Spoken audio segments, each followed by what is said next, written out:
Are we cooking? I think we're cooking.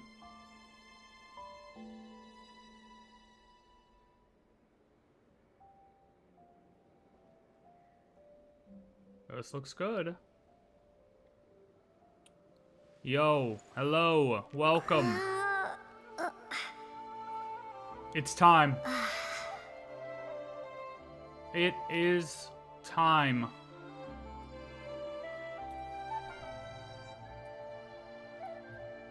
I'm leaking a little bit. Okay, here's the deal, right? Here's the deal.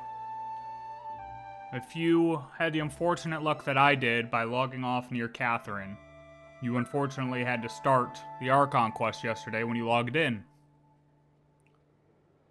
And then I tried to go to Columbina and just clear that part yesterday so I could talk to her to do my weekly, you know, my weekly thingamabob here. But I guess that's not a thing anymore. Well, it's not a thing temporarily. Still. So I did the first 2 little sections of the ARCHON quest. So I was trying to figure out how to approach it today because I want all of this in one VOD. So what I'm going to do is I'm just going to play video of what I had done yesterday already. I'll let that play, and then we'll come back and I'll continue it. But I want everything in one VOD. So that way, you know, if people come back and click, then it's the whole thing is all in this single VOD. On YouTube, Twitch, and yeah. So, alright. I am going to... Let me turn this audio off. I think it's only like...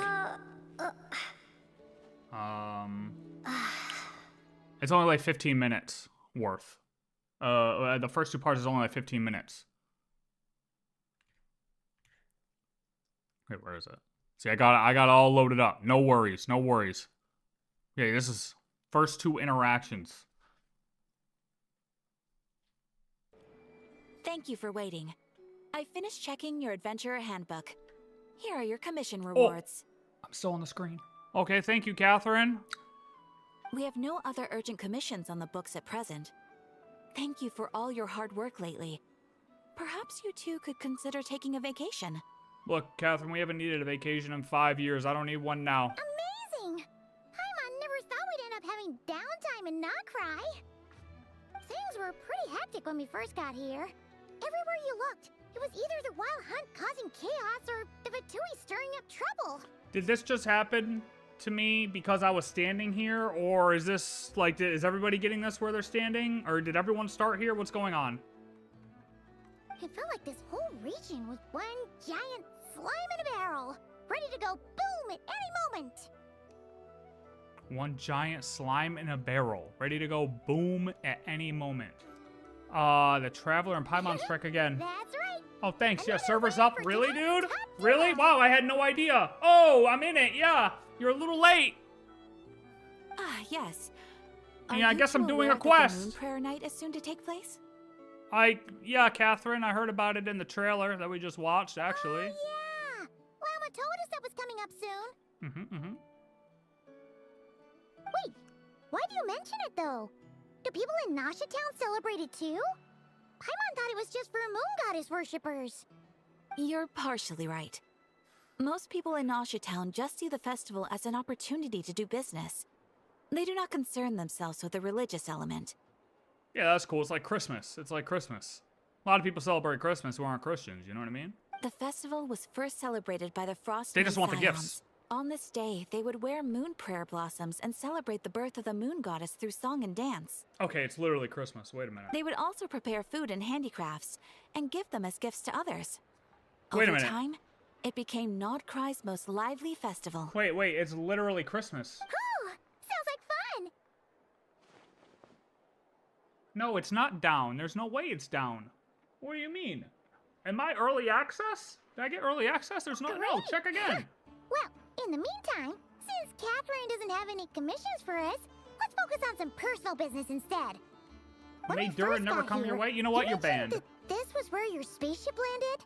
Yeah. Oh, We wow. didn't get to follow up on it at the time, because we got wrapped up in that whole rare situation, but now we can finally start investigating it properly. Yeah, I would love to experiment finding our spaceship But first, we have to pull DURIN, Paimon. I don't know why we're starting. Well, there's a saying Paimon's heard around these parts, which goes, if you lift up a rock, you'll find something you weren't looking for. Yeah, like a worm. By that logic, you'll never find what you're looking for while you're searching. But the moment you stop looking, it'll jump right out at you. Sure, it's not as simple as Could be that. worth a try though, right? Anyway, Paimon suggests we focus on other stuff we want to do for now. And Like pulling just DURIN. keep an ear out for spaceship-related intel as we go. We haven't seen Columbina in a while. She used a huge amount of power in a final battle against Rerir and has been much weaker since then. I don't know if I could do anything to genuinely help her, but surely a little chat can do no harm. Damn, I need to go there for the other intel thing. But I don't want to go there if it's part of the quest. We've seen no trace of the doctor so far. What's wrong? You look super serious all of a sudden. Just thinking about Columbina and the doctor. Paimon gets why you'd be concerned about Columbina, but what does the doctor have to do with anything? Yeah, right. We learned back in Otska Natland that he was trying to get the parts of the moon, or the ancient dragon remnants functional, didn't he? Isn't that what he wanted to do? We learned back in Natland that he's been investigating the moon, but he's been suspiciously absent so far. That's true.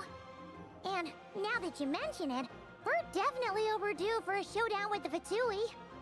I mean, we already had one. It is weird What? that he hasn't shown himself this whole time. What could he be up to? Engrossed in one of his experiments, perhaps. Either way, his current inaction is a good thing. True. Paimon would much rather deal with Marionette anyway. She says the meanest things, but when it comes down to it, she doesn't seem like a bad person. I agree, Paimon. Maybe it's the pressure of being a Fatuse? Yes. Especially as a Harbinger. Does she feel like she's gotta act tough to keep up appearances or something? 100%, Paimon. Every time we headed out with Rerir, she always wound up having to repair Polonia and her other robots. That's what we call ego. That's gotta sting. That's the ego talking. Losing face always hurts more for people who care a lot about their image. She's probably still furious about it. Paimon, I have a feeling she might have heard that. Oh, wait. Oh, no. What? Relax, she's not even here. Oh, Catherine. God damn it. What's the matter? Uh-huh, you little spy bot. Nothing. Sorry, we'll be on our way now. Where are we again? Oh yeah, Columbina? Right, yeah. Let's go see Columbina. Alright, well, we started the Archon quest on accident. I guess, look, don't go to Nod-Krai Adventurers Guild. If you logged off there, GG, you're cooked. You are absolutely cooked, and you're starting the Archon quest, whether you like it or not. And if you have to visit Columbina, after that, you're also cooked twice.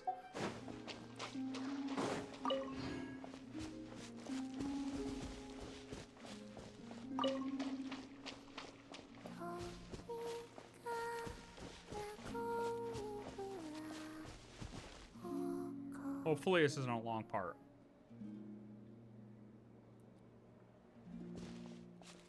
Hey, she's sitting up. Is me sitting here a rare sight? Yeah, normally you're on top of it. No, we just thought you'd be resting. Perhaps I would have been, were it not for the sudden arrival of some unexpected guests. Are you talking about us? Not that That's I rude. consider it a disturbance. After all, you are the only ones who are free to enter. Would it not be a little unfriendly of me to lie down while we speak? I didn't realize you put so much thought into little things like that. We've talked more than Paimon already. Only sometimes. There have been moments lately where I think about you and your companions. They are warm, mysterious, and cozy memories. Very few of my past memories are anything like that. They say that travelers return home bearing bags full of souvenirs. But my luggage was empty, and I believed it would stay that way. Return home? So, you're still planning on returning to the moon? Yes. This planet continues to reject me, reminding me that I do not belong here. If I remain in Teyvat, there will come a day that I disintegrate. And I don't mean reduced to dust, or turned into food for the flowers. I mean, I will cease to exist entirely. Thanos All right snapped. then. Well, we're sure gonna miss you. But it sounds like we'll have to say goodbye. How do you intend to return? The Moon Prayer Night is soon to arrive. On that day, the moon will be closest to Teyvat. The Kuvaki in this land will reach its peak at that time. I merely need to grasp the tide, and with relatively little effort. Oh, Paimon gets it! It'll work like a slingshot! You make it sound like she's gonna get blasted up to the moon. That's what If I'm I saying. did that, I suspect I would crash into the false sky. I will be using a much gentler approach. But I do like the analogy. It's fun.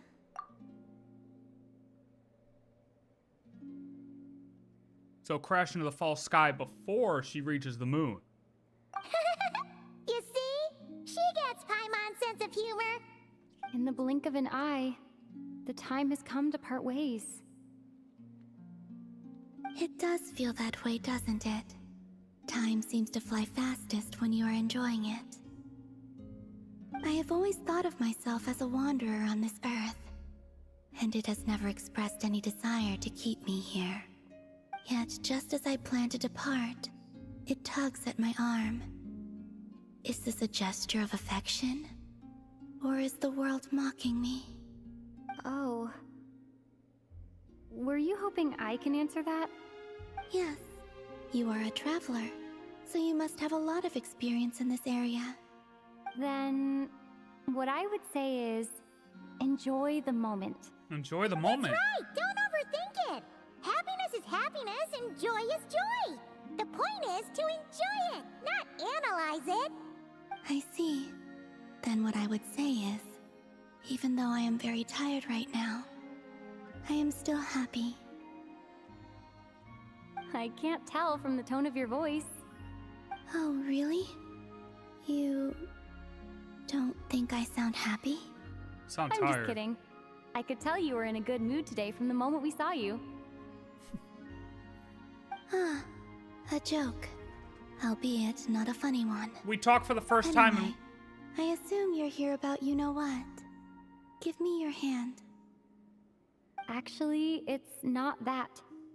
There's something else we wanted to discuss with you. Oh, then do you still want to give me your hand? Or not? Sure. Power transfer again. Thank you. So, I've heard that in the Moon Prayer Nights of the past, people here would hold celebrations in the Moon Goddess's honor.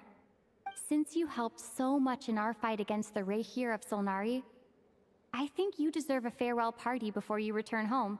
I agree. I haven't asked everyone else for their opinions on this yet, but I'd like to invite you to join the upcoming Moon Prayer Night. I've never joined a Moon Prayer Night before. I'm not sure what I would even do. Oh, don't worry about that. We take care of everything. All you need to do is show up. Of course, there's no need to force it if you're not feeling strong enough. It's just, this kind of felt like a golden opportunity. But they call me Kutar, and the Fatui have an arrest warrant out for me. I shouldn't appear in public right now. I like to see him try. I would love to see them try. I'll make it work. You have my word. Exactly. Yeah, we got your back. Well, she does. Paimon's actually not too sure what she's planning. All right, if you're sure. I will not refuse your invitation. I suppose it wouldn't hurt to pack a few more sights from this world into my suitcase before finally learning what my homeland looks like. Oh, Suitcase? if you see Lauma, please tell her that my answer to the question she asked me is neither yes nor no. Rather, It is. There is no need. I forget what the question was if we knew. That was kind of cryptic, but sure. Oh, okay, Guess we it's don't know between yet. the two of you. We'll pass along the message. Bye for now. Bye. Bye, Columbina. We'll be back in a second, because, oh, why is she getting angry? Yep. Wait, they're purple, not red? And also, White? I do not know. I don't know either. I don't even know what the question is, lady. Where? Don't teleport me, don't teleport me, don't teleport me, don't teleport me. No, no, no. Where the hell are we? Since she's agreed to join the festival, let's go see who else wants to take part. Lauma's gotta be the person most familiar with the Moon Prayer Night. We should start with her. Also, what exactly is your plan to keep her safe? Kill anyone who gets close. Not sure yet. I'll figure something out. What? Are you serious? And Paimon even gave you her vote of confidence back there. When did you become so sneaky? Dude, we've talked more in the last 5 minutes than we've talked in the past 3 years. And within that 5 minutes, got told we weren't funny. Is this the beginning of our separation from Paimon? Hey, I think this has deeper meaning. I think this has deeper meaning. I think this is the beginning of our separation from Paimon. Wait, I still can't do this? Oh. Oh yeah, this is definitely a special Archon phase. Oh my god, the music's different and everything. She's not singing. Is she depressed? The flowers aren't red, they're just white. But they look like they're halfway in between, like they lost their color. But they're not completely red, they're white purplish. Where is she?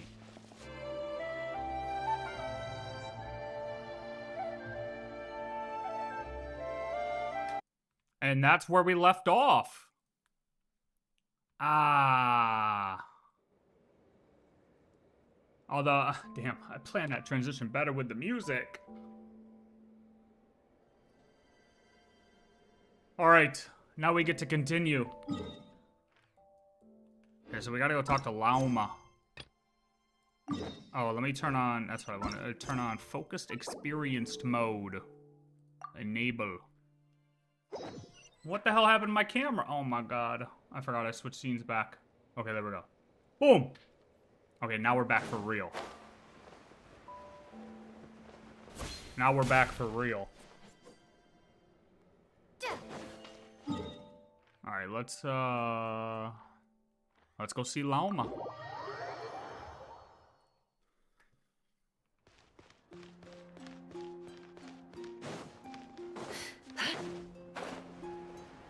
Lauma, we're supposed to tell you yes or no is the answer to your question that we don't know. Hey, Lauma, it's us. Huh? Varka? What are you doing here? Oh, hey, Varka. What's up, buddy? Beats me.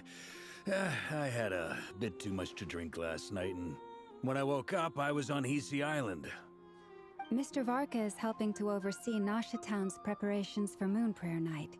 He is here to go over some details regarding the decorations and custom cloth designs. Right, yeah, that too. What do you mean, that too? So preparations are already underway? Yes. Celebrating this festival is a long-held tradition here in Nod-Krai. On this day, the crescent moon at the top branches of the verdant crest turns into a full moon, and the moon prayer blossoms bloom with a special radiance. Our people take these to be blessed omens. It's an especially welcome event coming off the back of all that nasty business with Rare. Everyone got put through the ringer recently, and now they're looking to turn their fortunes around. The big shots in town all agree that a big, lively celebration is just what we need to rebuild people's faith in this place. No wonder Catherine said the people weren't so bothered about the religious element. Yeah, it's Christmas. That's right. It's become more of a local custom by this point. The celebrations Everybody loves have little Christmas. to do with whether the religious stories behind this event are true or not. Even the Frost Moon Scions are eagerly awaiting the coming of Moon Prayer Night, despite now knowing that their past beliefs were founded on a falsehood. That's fair. It's a bit like the Lantern Ride in Liyue. It's a chance for people to enjoy themselves, not debate the existence of the Adepti. Do you think that would equate to people finding out Jesus never existed or something? It'd be pretty close, right? Oh, we're celebrating the birth of this Lord. Wait, he actually never... Who are we celebrating then? Although in their case, the Adepti definitely do exist. Yeah, we have definitely met them. Oh, one other thing. We just went to see Columbina. We went ahead and invited her to take part in the festival this time. Hope it's okay. Wait, so... you mean she agreed to it? Huh. That's quite a surprise. Then, I suppose that she intends to return to the moon on that day. Oh, yeah. It's kind of a complicated process, but basically, it's like a slingshot. Yes, like a slingshot. She probably shouldn't have endorsed your metaphor. I understand. In truth, I had a feeling that she might make such a decision. Well, if Kuthar has decided to participate in the festival, we should prepare accordingly. She's Yeah, never participated, exactly. right? She was saying how it could be risky for her to show her face in public. We were wondering if there was any way we could hide her. Masquerade. Unfortunately, the people who carved the statues did an excellent job of capturing her likeness. It will be very challenging to hide a goddess whose face everyone is so Masquerade. familiar with. Darn! We may have bitten off more than we can chew here. Nah, don't sweat the small stuff. We can handle that. Huh? Are you saying you have a plan? Not as such, no, but the most important thing with a festival is to keep the mood light and your spirits up. Yeah. You can't go preparing for a festival with those long faces. You'll never convince anyone to enjoy themselves. The monster spirit is strong with this one. Okay. Alright, Paimon, be nice. As it happens, I agree with Mr. Varka. Let's start by making our appreciation for Kuthar the beating heart of the festive atmosphere. And who knows? Once we get the ball rolling, perhaps everything will just fall into place. Yeah, surely. Hey, did you catch that? That's optimistic. Lana said the thing! Or close enough, at least. I'm looking forward to the Moon Prayer Night already. We have a festival in Mondstadt called Windbloom, and you can always tell which couples are celebrating it for their first time by the smiles on their faces. Big, beaming smiles like their whole face is glowing. And I have a feeling we'll get to see that same smile on the Moon Goddess's face at this festival. Not quite the same, surely. Anyway, She doesn't really I'll smile. take care of business in the city, but I'll have to leave the decor up to you and the Frost Moon Scions. No one else can capture that traditional aesthetic quite like you guys. But lastly, there's the final key element that brings the festival to life. Companionship. Yeah, we got that. We'll take care of that, Varka. Before No you problem. leave, let me show you something that we've been preparing. Mr. Varka had asked to see it already, so you may as well tag along. Oh, okay. Also, Pinata, I have some perhaps? further questions Her maybe? about Kuthar's decision. She didn't make a decision, though. Llama, she didn't make a decision. Ooh. Okay, what an awful design. How are we supposed to stick our heads through here when this drum is behind it? Oh, unless you're supposed to, like, stand on it. Is it like for Aino? Aw. I'm a rat. Okay, I'm done. Huh? What's this? They sure look like they're having fun. I believe so. Kuhenki seem very skilled at playing drums like these. They're skilled at a lot. I'm not sure where they learned it from. They can paint too. Maybe it's an innate talent? In their eyes, they're probably just playing with toys. Doesn't seem very skilled, I'm gonna be honest. Luanatar! Luanatar! You wanna play too? Guess not. Yeah. She looks more confused than anything. Maybe we can teach her next time if we get the chance.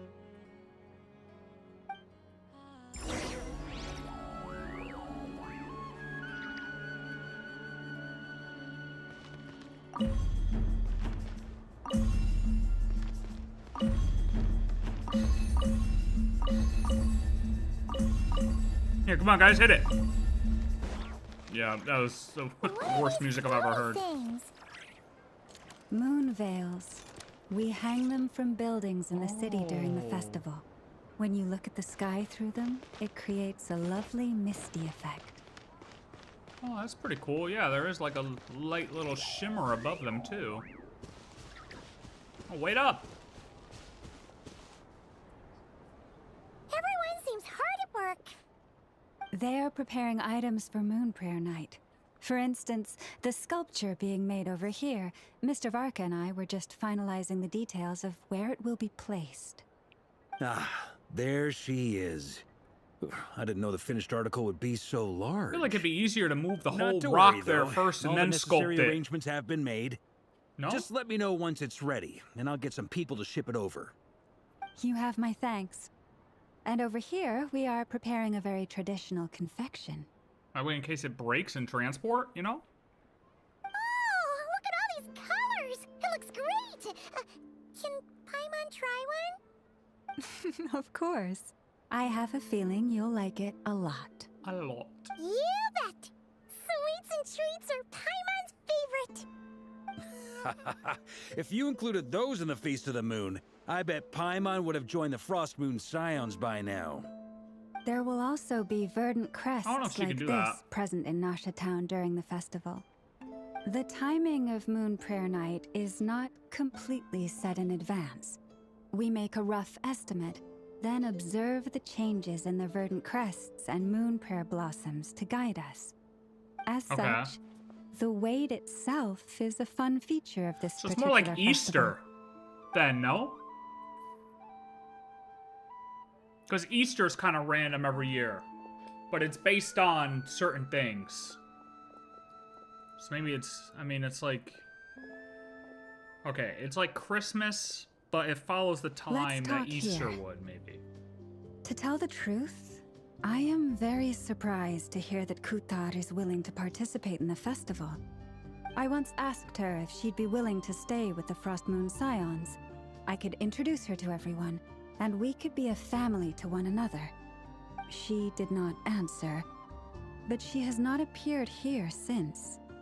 I took this to mean her answer was no, but if that were the case, she would not have accepted this invitation. Speaking of answers, she asked us to pass along a message. This is not what she said. She said the answer is neither yes nor no. Ah. I see. Maybe she is right. Maybe the Frost Moon Scions of today no longer need a moon goddess. But my wish was not for her to come here and be worshipped as a deity. I simply wanted to offer her a place to stay. I'm sure she believes that showing herself here might invite Fatui intervention, and as such she does not wish to cause us trouble. But what really pains me about all this is that this is her birthplace. She ought to belong here, yet no one has been able to grant her shelter. I think I'm qualified to weigh in here. When someone's about to depart on a long trip, what they need is blessings, not burdens. We should wish her the best, not make the journey harder than it already is. True, Anyway, Varka. she's agreed to attend, hasn't she? All we need to do is simply respect her decision. I see your point. Yes, she will soon depart after all. Spoken like Our a job is to true leave her with some grandmaster. happy memories. Besides, who's to say her journey to the moon is a one-way trip? It's not like she can't come back and visit if she wants, right? Yeah, surely. Paimon agrees wholeheartedly. Festivals are all about having fun, so let's keep it simple. All right, I'm gonna head back to Nausea Town soon. Want to come with? I'm guessing you have some other folks to visit there. Yeah. Sure thing, let's go. Bye for now, Wilma. Bye, Lalma. See you later. Thank you all. I'm looking Goodbye. forward to seeing that stone statue that's being carved here and then shipped, so can potentially break on the way. A traveler needs blessings, not burdens. Yeah, that stuck with us, didn't it? Yeah, he was right. I mean, that was serious wisdom right there. Sounds good in principle, but will blessings alone be enough for Columbina? I mean, probably not, but burdens definitely don't help. You're missing the point, traveler. Come on now.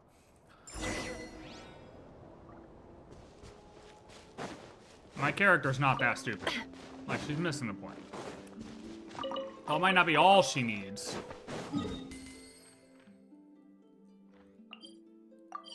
Doesn't mean you just are okay with giving her burdens.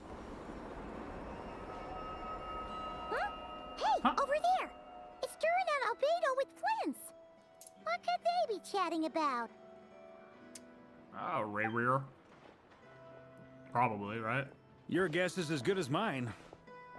Ah, Grand Master, and the Traveler and Paimon. What's up, Hello Durin? there. It's been a while. Perfect. We have some new volunteers for our investigation. What investigation, Flynn's? Wait, let me guess. The righteous Lightkeepers are finally ready to hunt down the Abyssal Dragon? Yes, that too. The Abyssal Dragon. Yeah, right. Oh, wait. Why does everyone keep saying that too? Well, to be precise, the facts match, but not the causality. Wait, so I guessed right? Half right. Don't act so impressed with yourself. Yo, Paimon's getting lippy. Maybe I can explain. We ran into Mr. Flint's north of Nausea Town. Okay. At that time, we just noticed a few abyssal creatures out in the wild, but the strange thing was... Oh, they're phantoms. I didn't detect any traces of abyssal energy on them at all. On closer inspection, we realized that they were not real monsters, but something akin to reflections in the water, or perhaps a mirage. Huh? What do you mean? Like, you could see them but not touch them? Exactly. It was very peculiar. They roared and tried to attack us, but we could not make any physical contact with them. Okay. I think I've heard of things like that happening in Nod-Krai before, but I don't know much about it. Yes, it's a known phenomenon. Mirage-like illusions tend to appear in Nod-Krai in the run-up to Moon Prayer Night. Oh, this From is a normal. distance, they appear quite real. I myself thought that Misters Durin and Albedo were locked in battle with abyssal monsters when I first arrived. It's normal because the closer we get to the Moon Prayer Night, the weaker the border becomes, right? But after sharing intel and investigating a little further, we think. can confirm that these illusions are harmless. There is no great cause for concern. It's very similar to the 5-7 quest, right? Where we saw the lady there, or the hilly churl, and the whole key thing, and you know, she was seeing the monsters and getting attacked, but or we couldn't see the monsters, but she could see the monsters. We had to touch her in order to see the monsters, to attack the monsters, to defend her. Similar to this. So I wonder if that had something to do with this whole breaking down of the border. I see. I'm glad that they weren't real. Weren't real yet. All the Mirage stories I've heard are either animals, rocks, or small houses. Abyssal monsters, though? That's a first. Small houses. It's a first for me, too. So I'm planning to look into it further just to be on the safe side. I intend to inspect a few more locations. What about you two? Any plans? Alice contacted me a few days ago. She'd like me and Durin to assist her with an experiment. Yes, where is she? But we lost contact shortly after receiving the message. I'm sure that comes as no surprise to anyone familiar with her. We don't know when the wind will blow, yet when the wind blows, we will know. Ah. That, in a nutshell, describes how Alice operates. I like that. Yeah, that tracks. Okay. Well, I suggest we investigate this Mirage business in the meantime. It's piqued my curiosity, and I'm pretty sure I know someone who will already be 10 steps ahead of us. Well said. Right? Whatever's happening in Nod-Krai, she always seems to be the first one to know. Yes, she Let's go does. see what she knows. We can invite her and her staff to the festival while we're at it. Oh, I found her already. What is that noise?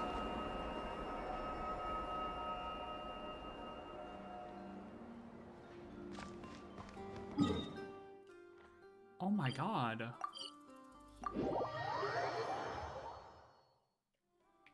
That was so loud.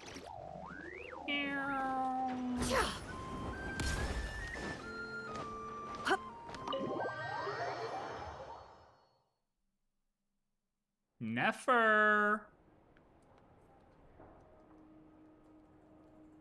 You're right, I have noticed.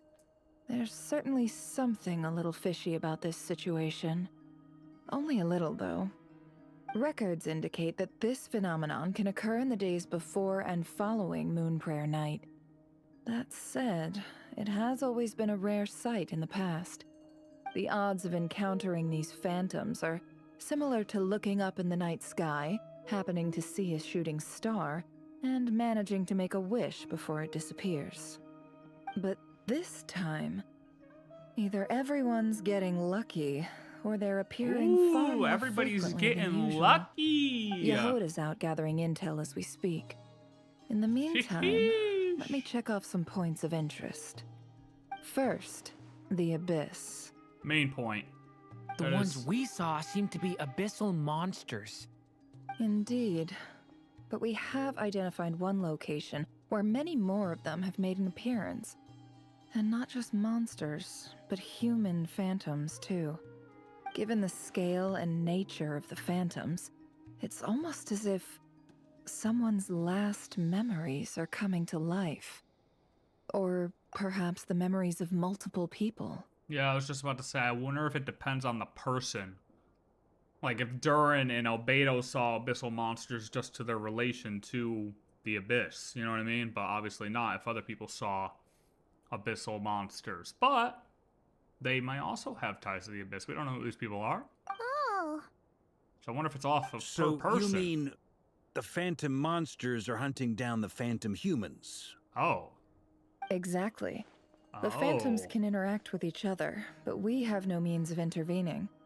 In addition, some of the human phantoms would seem to be from the very distant past. This is clear both from the clothing they wear and the stories they tell.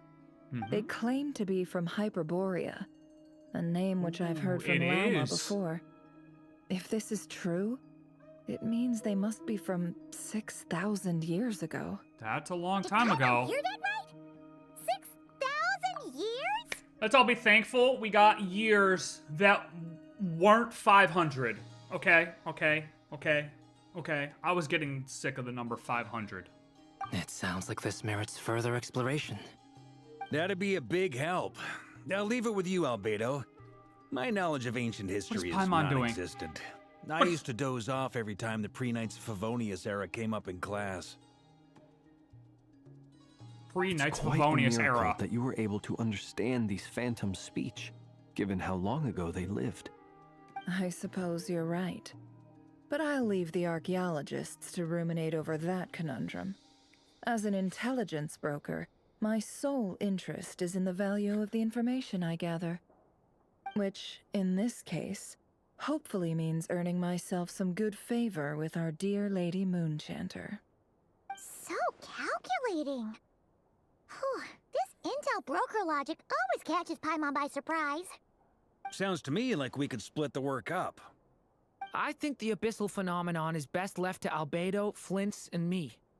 Agreed. It coincides with my duty as a lightkeeper. True. For my part, I'd like to understand the abyss better. Even a little knowledge would go a long way.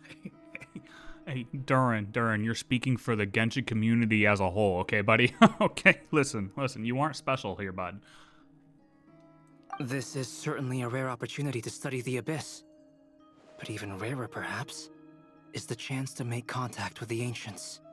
The Curatorium will take the lead on investigating the Hyperboreans. We put in the work to learn what we know so far. It seems only fair that we get some quantity of exclusive intel. That just leaves our trusty team of 2 unassigned. We could do whatever. Just say, look, Farka, I don't want to think. Just tell us what to do. Since you became an honorary knight, of course. This was Oh, part you of mean my with grand you, plan not all Paimon. along. By the way, we managed to convince Columbina to come to the Moon Prayer Night celebrations. Would you and Yehoda like to join too? She agreed to that? Huh. Quite an achievement. Never underestimate the traveler, I guess. Damn right, I'd be Nefer. happy to join. No point shutting myself inside when the streets are all decked out. I doubt any clients will be visiting during the festival in any case. And Yehoda loves a party, so I'm sure she'll jump at the opportunity.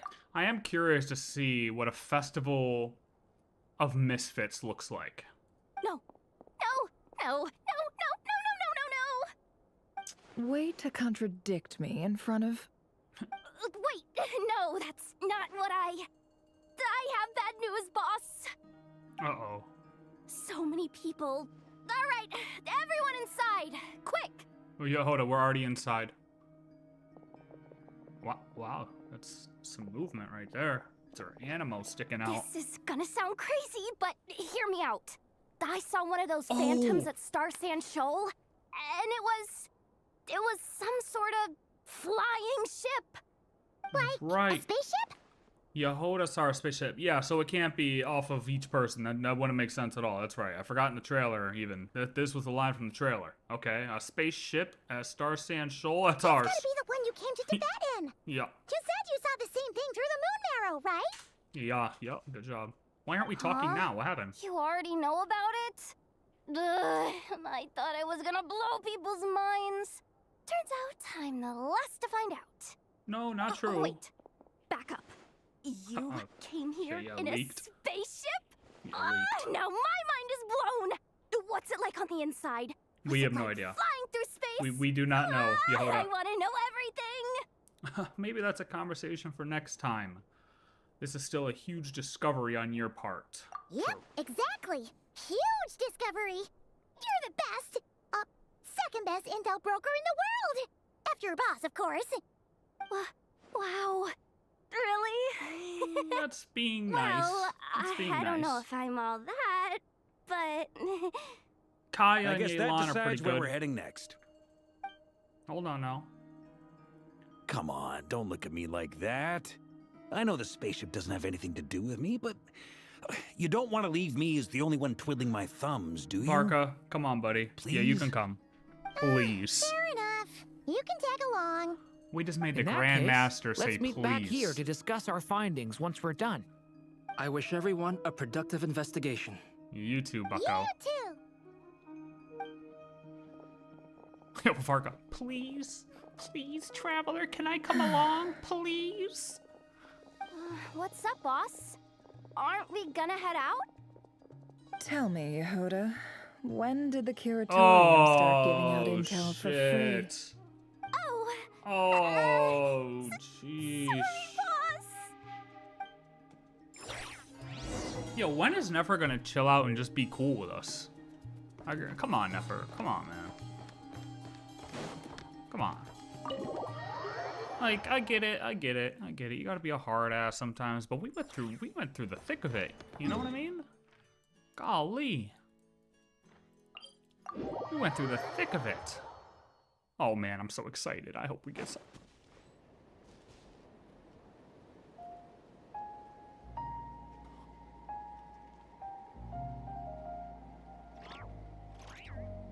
Holy shit, dude. Yo, low-key, that kind of gave me chills. I'm not gonna lie. That is freaking dope. Wait a minute, was this hole in the wall there? Nah, dude, I need a map rerun. I need a map rerun.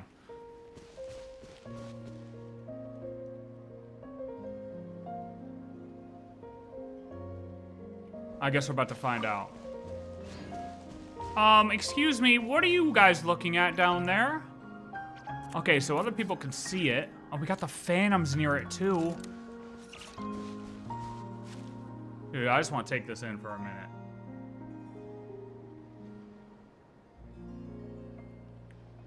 That's crazy.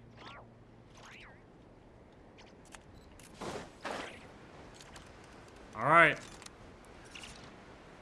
That's so cool. That's so cool. Huh. Wow, what do you know? Yehuda was right on the money. This phantom really is your spaceship. But that's so weird. Why would it show up here? Is it some kind of projection? Or a ghost? Like, maybe it no longer exists. But somehow it left an afterimage? This is the lore music. Whenever this music is playing, you're about to get a serious lore drop. Ah, you're already here. Lauma, hello? Miss Lauma, what a surprise. I thought you were busy with festival preparations. I was, until one of our people informed me that a strange sight had appeared at Star Sand Shoal. No one's ever seen something quite like this before. I thought I should see it for myself. Same here. Oh, so we heard that these things appear around the festival period. Any idea why that is? Unfortunately not. We have very limited information about them, since they can't be interacted with. And no human phantoms have ever made an appearance before now. No human phantoms. The most we've been able to deduce is that these sightings appear to be connected to the increase in Kuvaki energy around this time. It's actually the border. Whatever the border is. Let's look around and see what we can find out. Yeah, seems like that's all we can do. This is all so confusing. Allow me to lend you a hand. Thank you. Any markings on the ship? Why is she kneeling down next to it like she can't walk through it?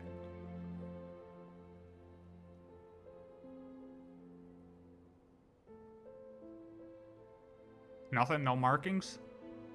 Oh my god, no way she'd be able to talk to the deer, right? Everyone, our friend here should No be able to provide way. us with some information. Is How- that a phantom rhymehorn deer? Nah, no way that would work, bro. Come on. There's no... If we can't talk to the humans, how would she be able to communicate with the deer? Nah. I've heard about how the Frost Moon Scions live in harmony with the animals and can even communicate with That them. doesn't make sense, though. That's coming in handy now, for sure. Okay. Yes, I understand. Then how about this? How?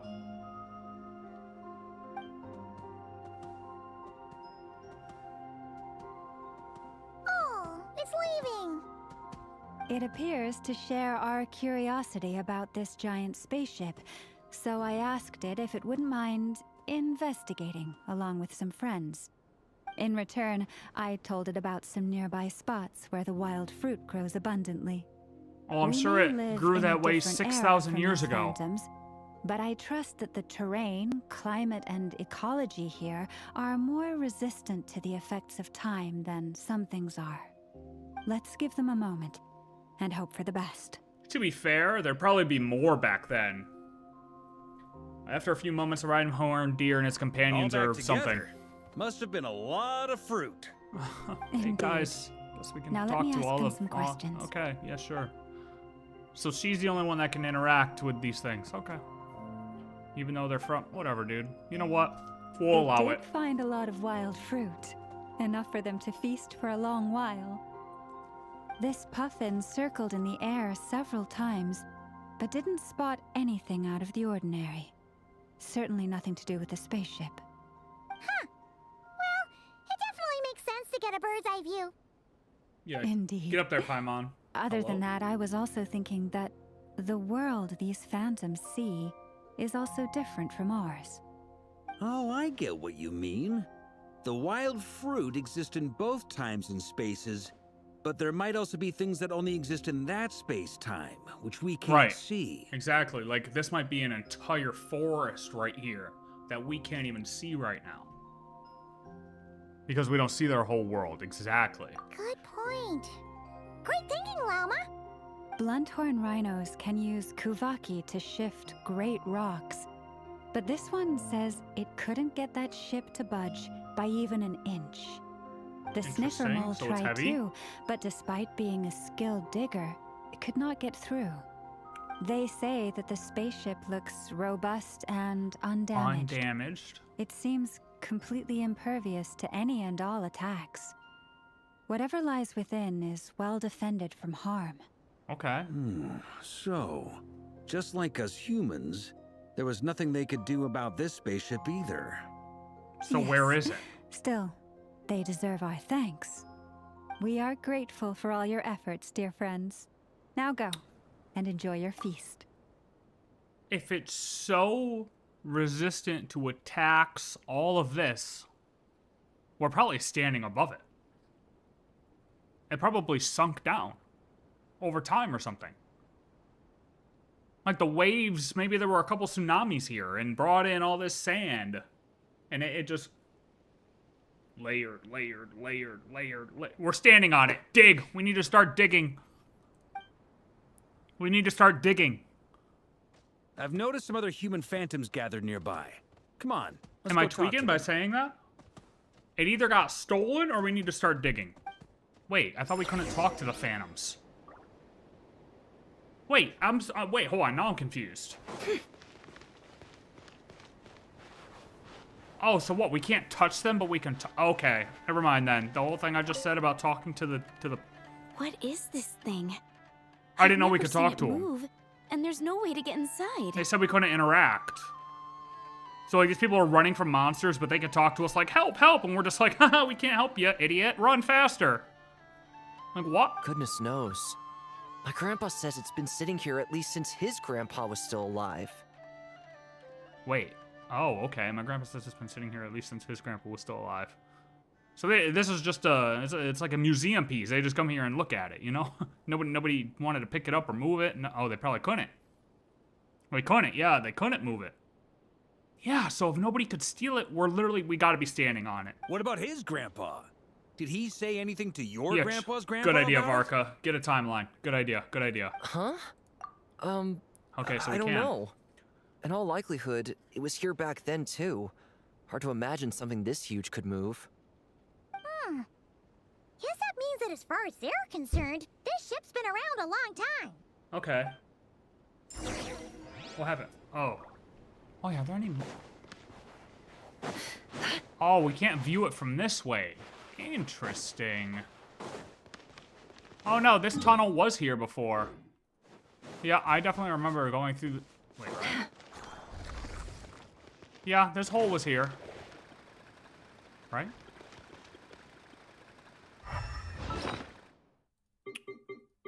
I have an idea. Where's the compass? Where's the compass? Where's my compass? Oh, it's on 3. Yeah. No, this hole was here before.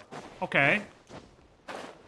Oh, wait. We can see it from this way now. Wait, what the fuck? Oh, was I still standing in it? As we get too close, it disappears. I don't think there's any markings on it, though. Nothing that looks...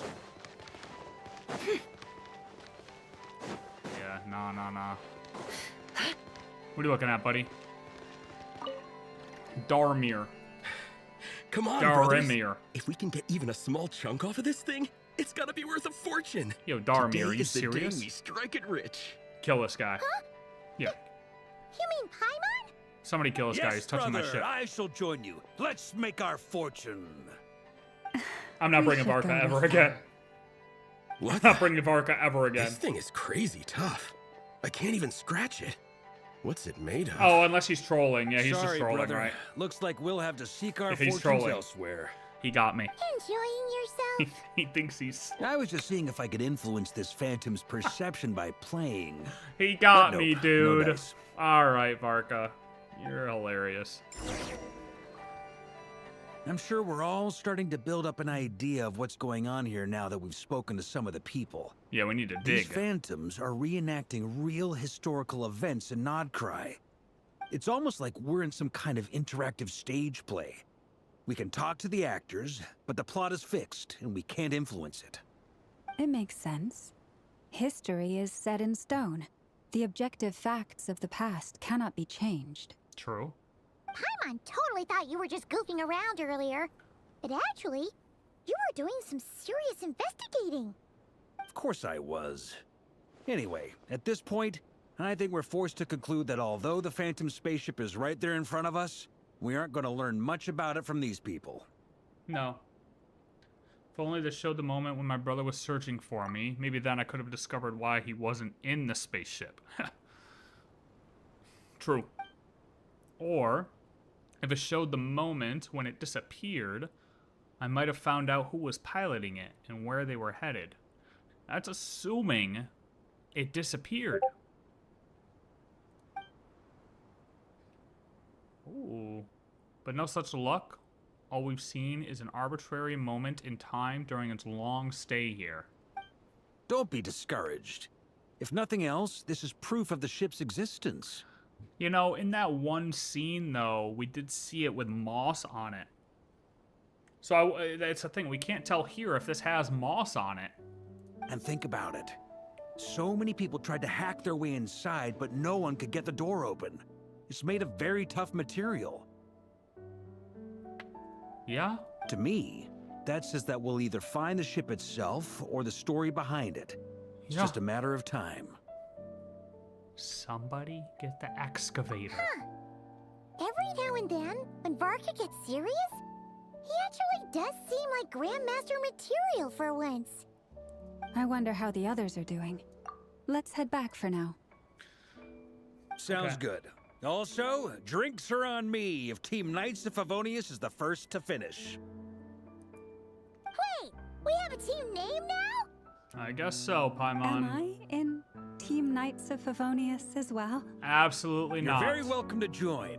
We've even got a cathedral ready for you. All right, Isn't Varka's. that technically blasphemy? You wouldn't dare make a joke like that if Barbados was in earshot. Is it though? Nah, I'm sure Barbados doesn't mind a little harmless blasphemy once in a while. True. True. I'm sure Barbados commits blasphemy himself. Yeah, GG. He's got to watch him die. No! Get away! Yeah, that's not Durin. Oh.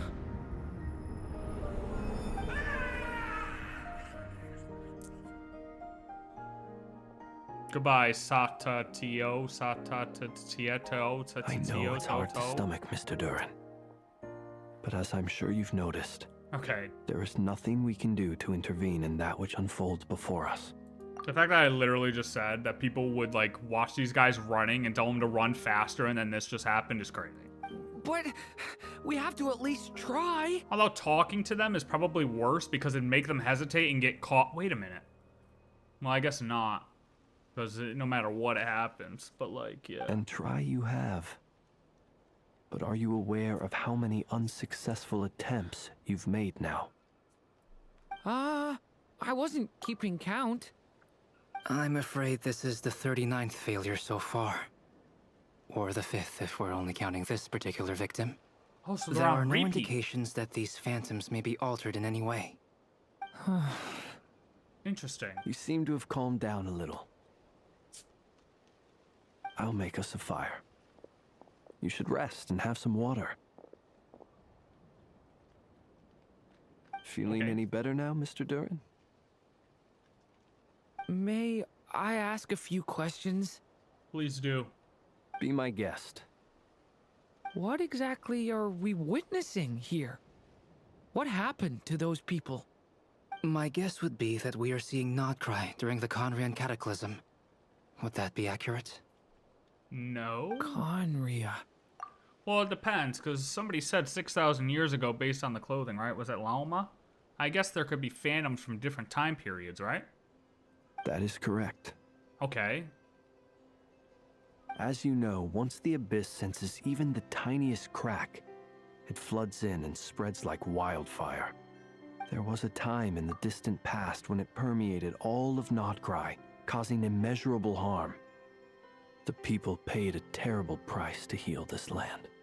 Then, 500 years ago, the whole of Teyvat suffered an abyssal disaster. Once more, Nod-Krai was dealt a devastating blow. I see. In the face of the abyssal onslaught, all were like grains of sand tossed around by a tidal wave. Be they human, fae, or god. The moment you witnessed is but one drop in a whole ocean of catastrophe. All right. I guess that answers my second question, too. I wanted to know why there's nothing I could do to help them, and that's because what we are seeing is history. Yep. That would be my guess as well. As I understand it, history and fate are not all that dissimilar. The latter may be unseen to us, but both are immutable. Yes. Fate was determined long, long ago. I still have a couple of other questions for you, Mr. Flint. You mentioned more than one abyssal disaster that has struck this land in the past.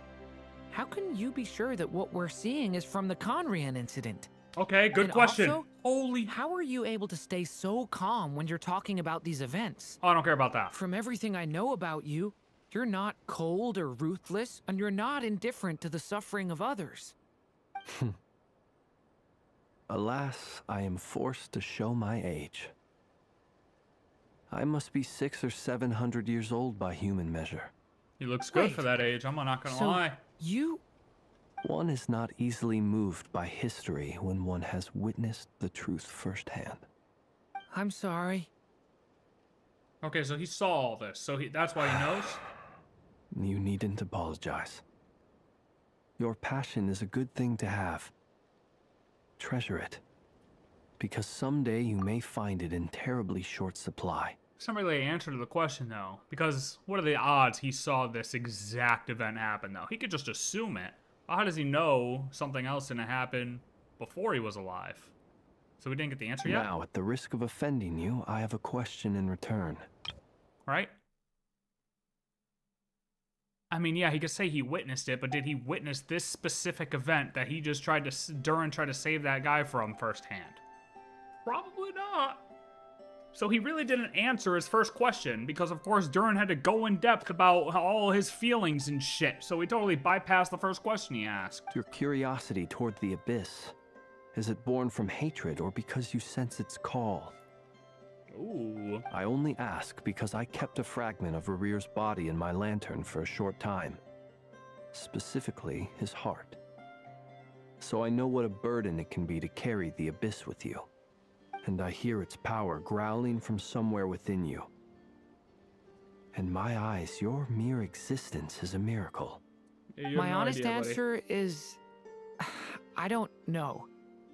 I don't think I have the confidence to say for certain. What I will say is the Abyss is not the only issue that haunts me. Even before I became who I am today, the question dogged me constantly. Should I even exist at all? My doubts remain unresolved.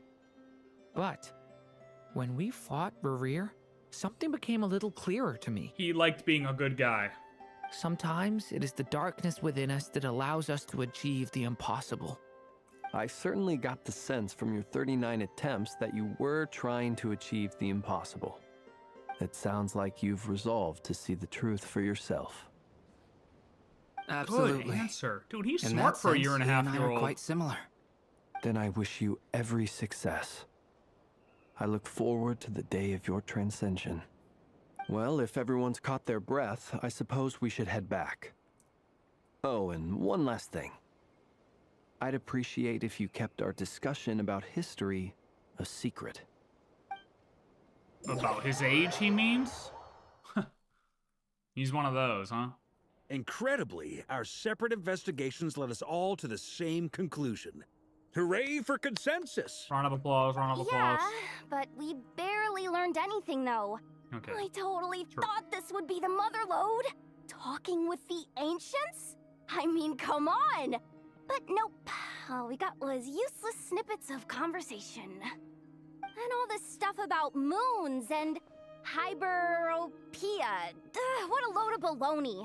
Are you Seems like people back serious? then had a few screws loose. I understand your frustration. Yo, Llama might We slap you found for the that. same issue. Each phantom only showed a very brief moment in time.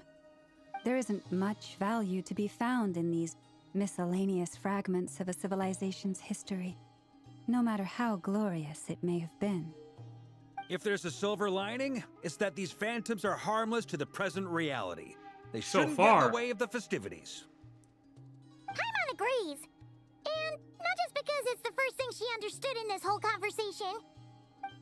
Okay, You look disappointed, Nefer. Is something the matter? What do you think? Oh, We all worked our tails off. I but hope the I only one love to it. I'm gain gonna love anything it. from it was you, Lady Moonjanter. Oh. Well, please do share the Hyperborean records with me. I will gladly inscribe them in our people's documents. Didn't she just say she wants her more on her, like, good side, and then she's gonna just cook her like that? What the hell? Oh, duh. Yeah, that was it. Hyperborea. Borea. Hyperborea. You I'm got it? serious. Only an expert in the Frost Moon Scions and their history can turn these records into valuable research material. The alternative is to let them gather dust on the curatorium's storage shelves until the pages turn yellow. Nefer, you're wise enough to know that cooperating and sharing the profits is the best course of action here. Well, that goes without saying. Sure, let's do that. Huh? But didn't you say Yeah, hold we up. aren't supposed to give out intel for free? Sorry. Shutting up. Never question the Now boss. is not a good time to push Nefer's buttons. Anyway, back to Moon Prayer Night. I'm thinking that we should prepare something a little special, aside from the usual decorations and so on. You mean a parting gift? Can't go wrong with food. Although, does food go bad on the moon? Good question. Perhaps a lantern would be a better choice. It might be dark up there. It could prove difficult to light a lantern on the moon. Magical stones might serve that purpose better. What about a clockwork mecha model from Fontaine? I've got a whole bunch at home. I use them for fighting practice in my free time. None of these sound like things she would be even remotely interested in. But we don't interact with her enough to know what she likes. Yeah. It would really save us the guesswork if someone could find out what she's into. Oh, why is everyone looking at me? Traveler, they're all looking at you. I'll find a chance to ask her. Great! Haha, problem solved. Now, I need to stop by Dory's. Gonna need her help sourcing a bunch of stuff for the festival. Then let's leave it there for now. We all have our own business to attend to. Traveler, if you find out what Kutar likes, let us know right away. Gotcha. I love how she rolls the R. I can't roll my R's, otherwise I'd try it. Kutar. I can't do it. I can't do it. I can't do it. Is something the matter? That's my line, Durin. I'm fine. It's just... I'm still feeling a little rattled after witnessing the horrors of the Abyss. But it's okay. This is something I have to work through. I'll be all right. Thanks for your concern. Okay, not gonna lie though, if anybody came to like the conclusion and wisdom in real life that he came to in 1.5 years, they'd be considered a genius. I'm just saying. Well, don't put too much pressure on yourself. If you ever feel like something's wrong, physically or mentally, We're here to talk. Like, he's made some serious life, I don't even know how to say it. Life discoveries, I guess. Don't forget, I'm a member of the Knights of Avonius. You can always rely on me. Come on. Stop treating me like a kid. You see?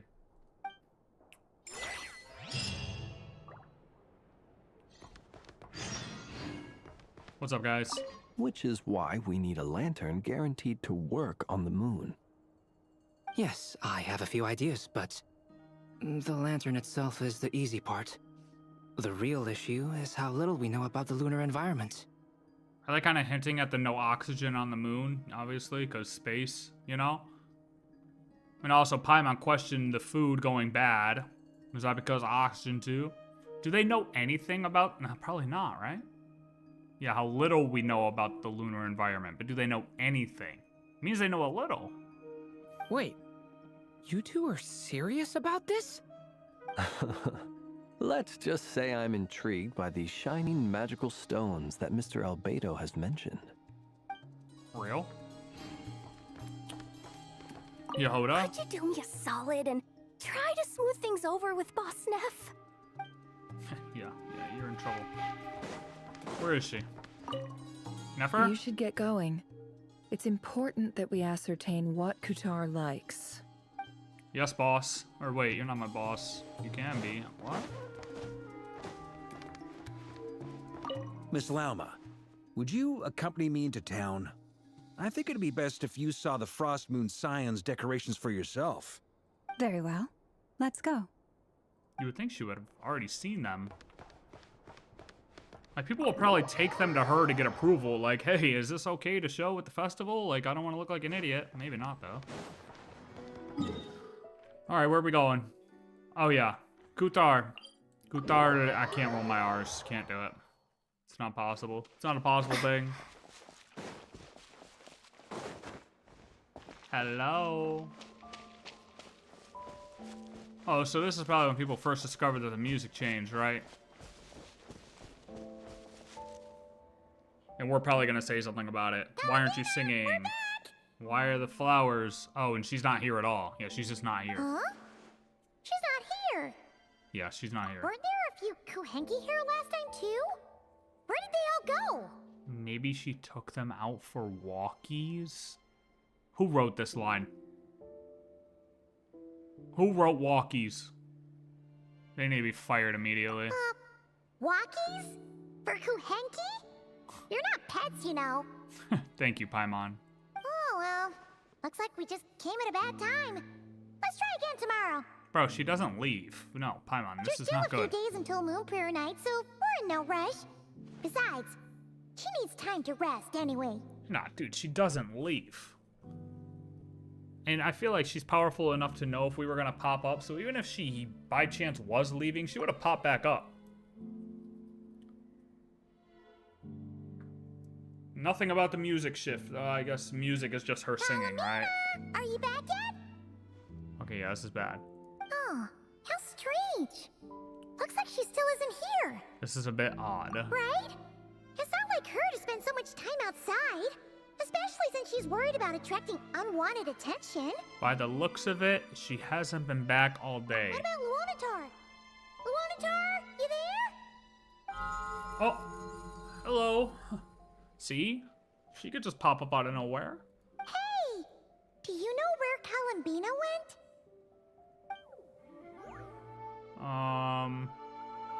Yeah, I don't know what that means. Sorry, didn't understand. But if you know where she is, could you take us to her? Sounds like an I don't know either to me. Yeah, that's even stranger. Oh, Paimon, look, the flowers. What about them? Oh. Oh, that's not good news. Oh yeah, it definitely looks like a spread. They change color when Columbina gets weaker, right? And they look super pale right now. Let's go, we gotta find Lauma. Good idea. She might know what's happening.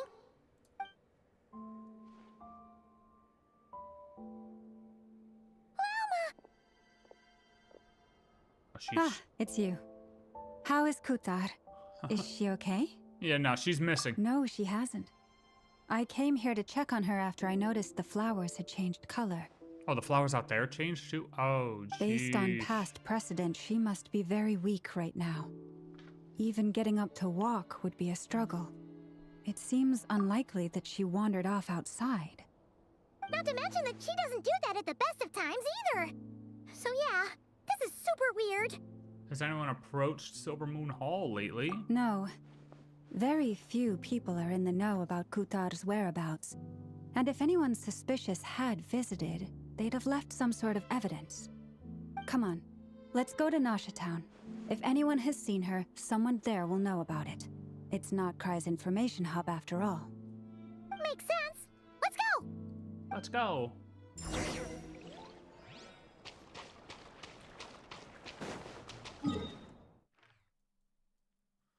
Off to Nasha Town. Oh, my daily commission reward's already done. I forgot because it auto claims it now, right? It auto claims it.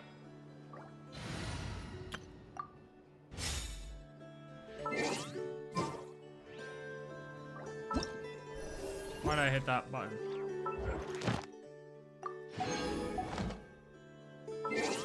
Nice.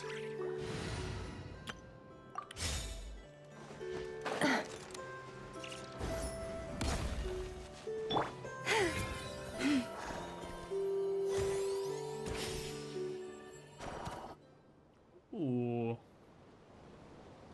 Interesting decorations. Is it just Paimon, or is this still Oh, kind of suspicious? Alice. This is Alice, Never been right? here before, right? This has got to be No, Alice. I don't recognize it. Alas, your free and easy adventure time is over. Now, prepare to face the final boss of Nod-Krai. The final boss? Whoa! Where'd that voice come from? I'm not ready. I need to change my team. Not Wait. sure, but it's definitely hostile. Lama, no, it's not. It's just Alice goofing around. No, not that way. The final Oh. boss is right here. Oh, that's easy. That's a one-shot. Are you kidding me? Sniffer mole? That's the final boss? Surely not. That voice is a Also- little familiar. Okay, the jig is up. I'll stop teasing you. Turn In around. 3, I'm right 2, behind you. 1. It seems I Oh, managed to leave quite an shit! indelible impression, even though you've never seen my face. Sheesh. Nothing could make a great mage more pleased with herself. Alice, great adventurer of the realms, Dodo King, defender of old Mondstadt, etc. But most importantly, mother of the most adorable Klee. Look at that. We got a nice little intro screen for her, dude.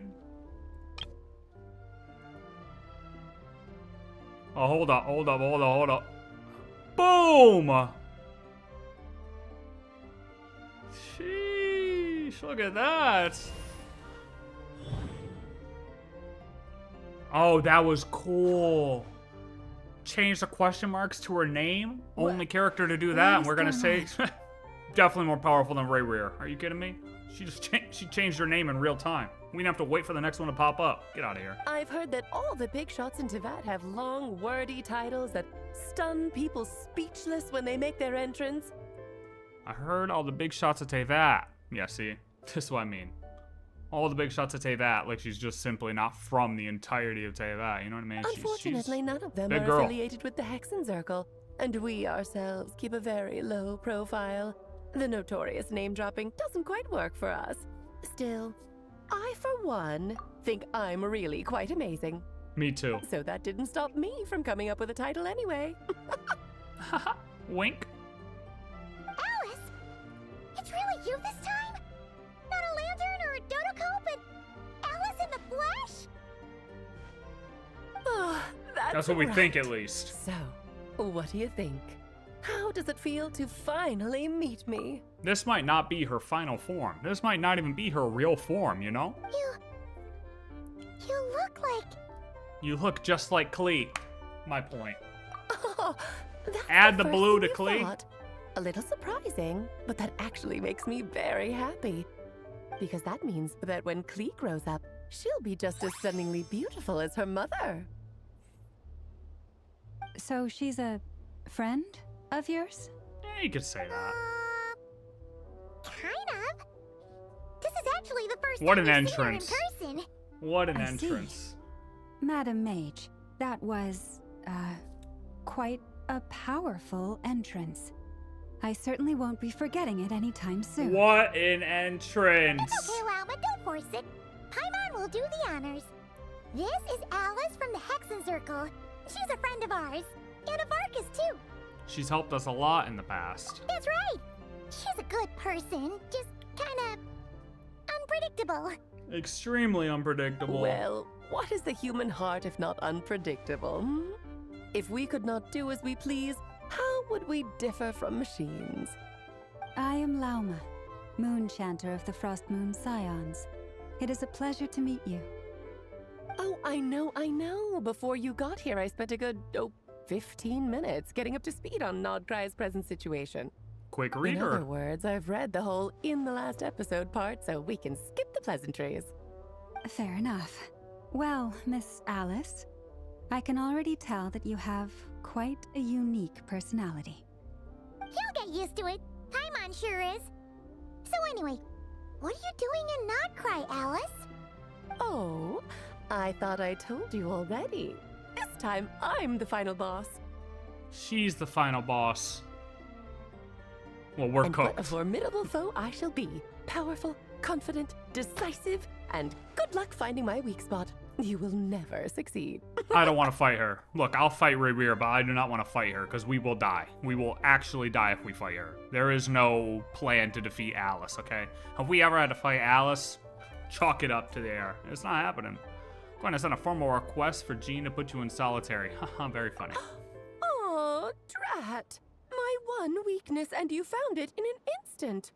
Fate has been dealt a devastating blow. Thus falls the great Dodo King. Oh no. Why are you playing along with this nonsense? Are you serious, Paimon? Why not? For funsies, of course. Exactly. What's wrong, Paimon? Are you disappointed in me? Am I a gigantic letdown? No, it's just... you seem like a busy lady. And this is the one time you've shown up in person. Paimon figured it would be for something more high stakes than just goofing around. You're quite right. I'm here in Nod-Krai because something big happened.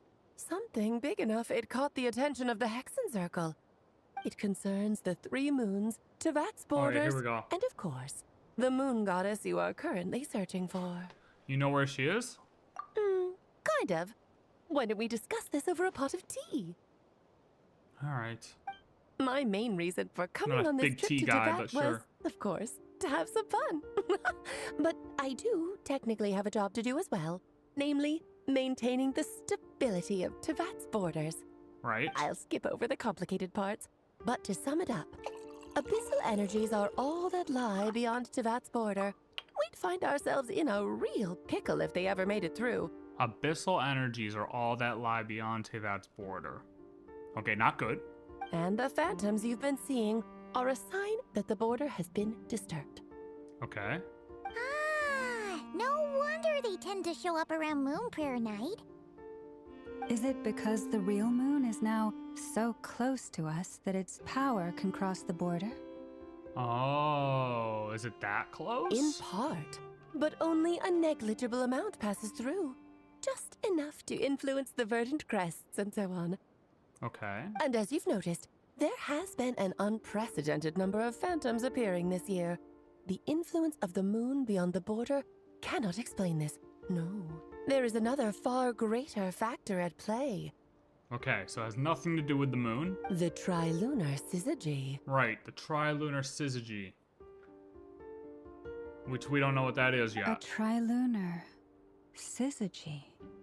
Eons Explain. ago, before the heavenly principles came to Tevat, it was the then 3 moon goddesses who controlled the laws of this world. Right.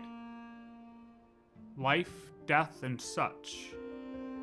Aren't you? Oh, that's exactly it. The 3 goddesses split these powers amongst themselves, promising never to consolidate them into one singular body. This was meant to keep the world stable. Okay. But, fast forwarding to the present, the eternal moon's marrow is with you, while the iridescent moon's marrow, which should never have appeared in this world, has been retrieved. See, that's what I said. Add that to the presence of a moon goddess in the flesh and... the power of all 3 moons is gathered here in Nod-Krai. There hasn't been an event like this since said the this. War of Funerary Flame. I said just because the moons are shattered, it doesn't mean anything. Just because the physical moons are shattered, it doesn't mean shit. So the shades are based on the moons. Well, maybe. Partially. Because there's 3 shades, or 3 moons, 4 shades. So you figure out how all that lines up. Oh, unless, you know, that mysterious 4th moon that was supposed to be created, you know? Does that play a role into it here? But anyways, yeah, physical moons don't matter, so if the other 2 are shattered, doesn't matter. Because it's all about the willpower. It's all about the thought, the will of them, which is the marrow itself. So this makes sense. It's like the 3 physical moons are lining up, but there are no physical moons. And it's having a noticeable effect on Tevat's borders. So why are you so concerned about said borders? True? Because I wish to give my darling daughter a peaceful, sunny environment to grow up in. Is that a good enough reason? Is that why Mondstadt's just so nice? Minus the dragon that's floating around? Kinda Or was sounds like floating you're around? dodging the question, but it does make sense. Well, that's one reason anyway, and the most important one. The others are a little complicated to explain. For instance, cleaning up after dearest Miss R. R, yeah, she is kind of crazy. Does border equal firmament? I don't know. I don't think we know. I don't think we know if that's true. Just go back a little bit. The Alice entrance was great. Just rewind a little bit. Albedo could tell you more about that if you're curious. But right now, I have a more important question to ask you. Why are you collecting the moon marrows? Columbina wants to use their power to return home. Oh, so she's gonna say we can't do that. Look at Lalma's tall ass, and she still can't read. God damn, get a... I see. Nicole told me about that legend once. Nicole? You mean meet Anne? Oh, so you remember. We heard a voice in Fontaine. Yes, of course. That was a story about fate, her area of expertise. But back to the story of our dear moon goddess. I'm afraid her intended method of returning to the moon is unlikely to work anymore. Is that because you're going to take the Marrows away from us? Or because it just won't work? What does that mean? She may be missing, but she hasn't gone anywhere. Oh my god, she said she was gonna get Thanos snapped. She did, she said that. She literally said she was gonna not be there. Well, GG. How are we gonna celebrate this festival now if she's dead? Once long ago, the damselette who lived here what? Okay.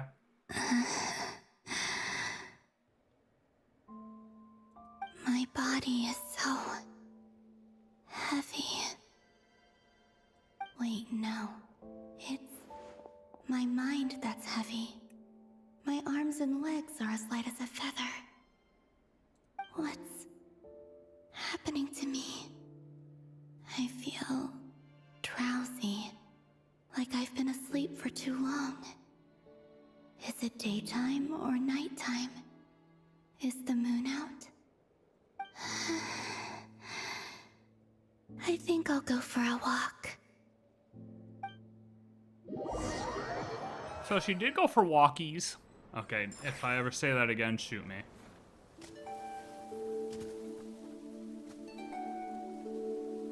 Are you out for a walk too?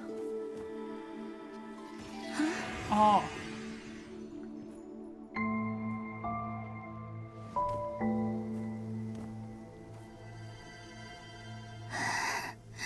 Oh.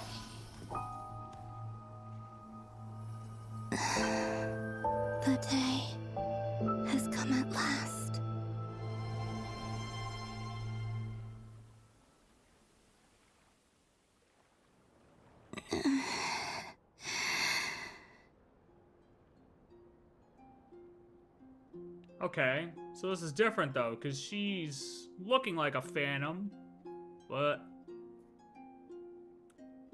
she's obviously not a phantom of the past.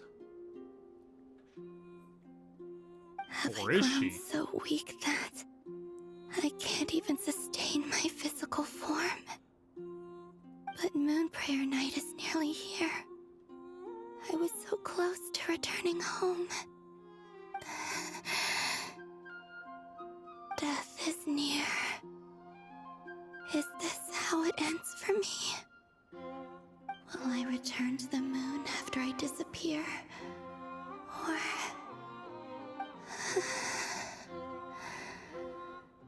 I don't want it to end like this. Well, I still see a little color separation here. I don't think you're totally cooked yet. So far, at least, I still exist. Even if not physically, I can still feel. Okay, here's the question. Can she interact with the phantoms from the past? But as my power wanes, I'm sure that too will fade. I suppose I might take one final look at this world. The world where I was born. I always find it crazy too with ghosts that like, oh, she can reach her hand through a rhyme-horned deer, but yet she's standing on the land. Hey look, hey look, hey look. I could be that guy. This may be your last chance to visit the Frost Moon Enclave. Don't let it slip away. Got that one. Thought they were gonna get me. I got that one. Wait for me!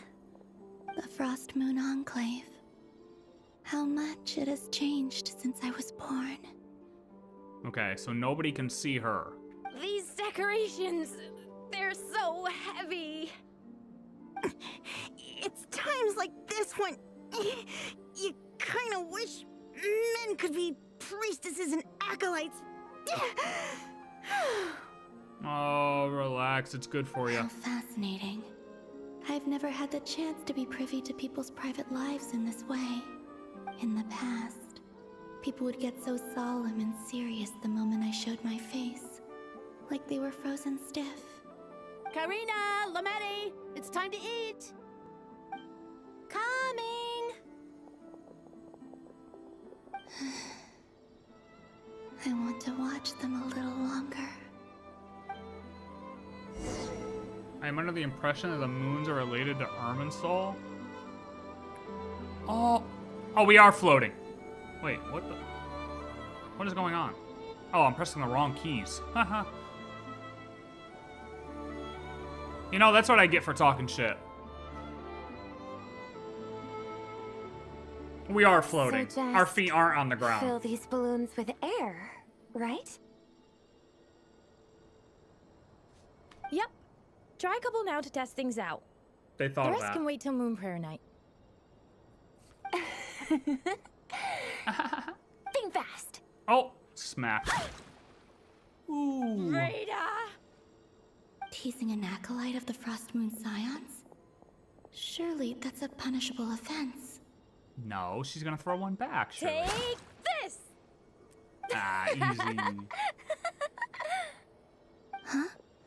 Yep. All right, enough horsing around. Lady Lauma gave us a task. We should get back to it. The task is just to check that the balloons don't leak, right? Doesn't matter if we fill them with air or water. Okay, you got me there. And you got me there. But still, we can't use all the balloons before the festival even starts. We won't use all of them. And as long as Lady Lauma's trusted acolyte doesn't snitch, this can stay as a little secret between friends. A couple more can't do any harm, right? Oh, you menace. Unless somebody counted them. Then And you guys are think absolutely fast. cooked. Is pumping a balloon full of water really so much fun? Yes. Remember water balloon fights as a kid? Dude, that shit was a blast. Are you kidding me? Columbina has no idea. She missed out on that.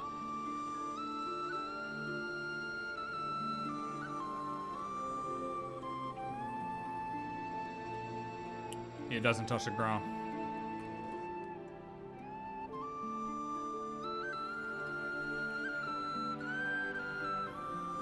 I'm sure you're both tired from playing all day. Come on, eat up. A plain, humble meal. That has always been the way of the Frost Moon Scions. Huh? How come Lamatti got a midsummer berry dessert? Oh, I always get Lockaberry. I don't mind sharing. You can have a bite of mine if I get to have a bite of yours.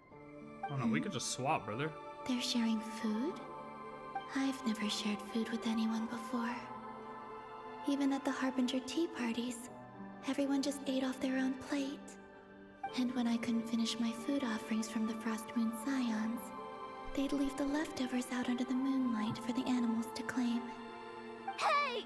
That was 2 bites! Yep, see? That's why you just swap. Then you can have another bite of mine. Oh, you too. Oh, don't fret now. Here, have some of Granny's too. Granny's got a purple one. So this is what it means to be family.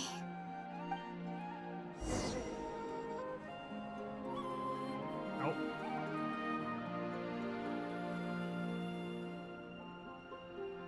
I'm seeing so much that I'd never usually get to see. They'd never act like this when I was around.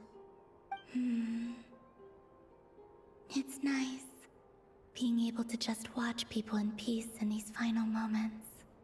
What a rare opportunity. I think I'll go take a look around Nasha Town, too. Maybe the Traveler will be there. Yeah, we're too busy looking for you.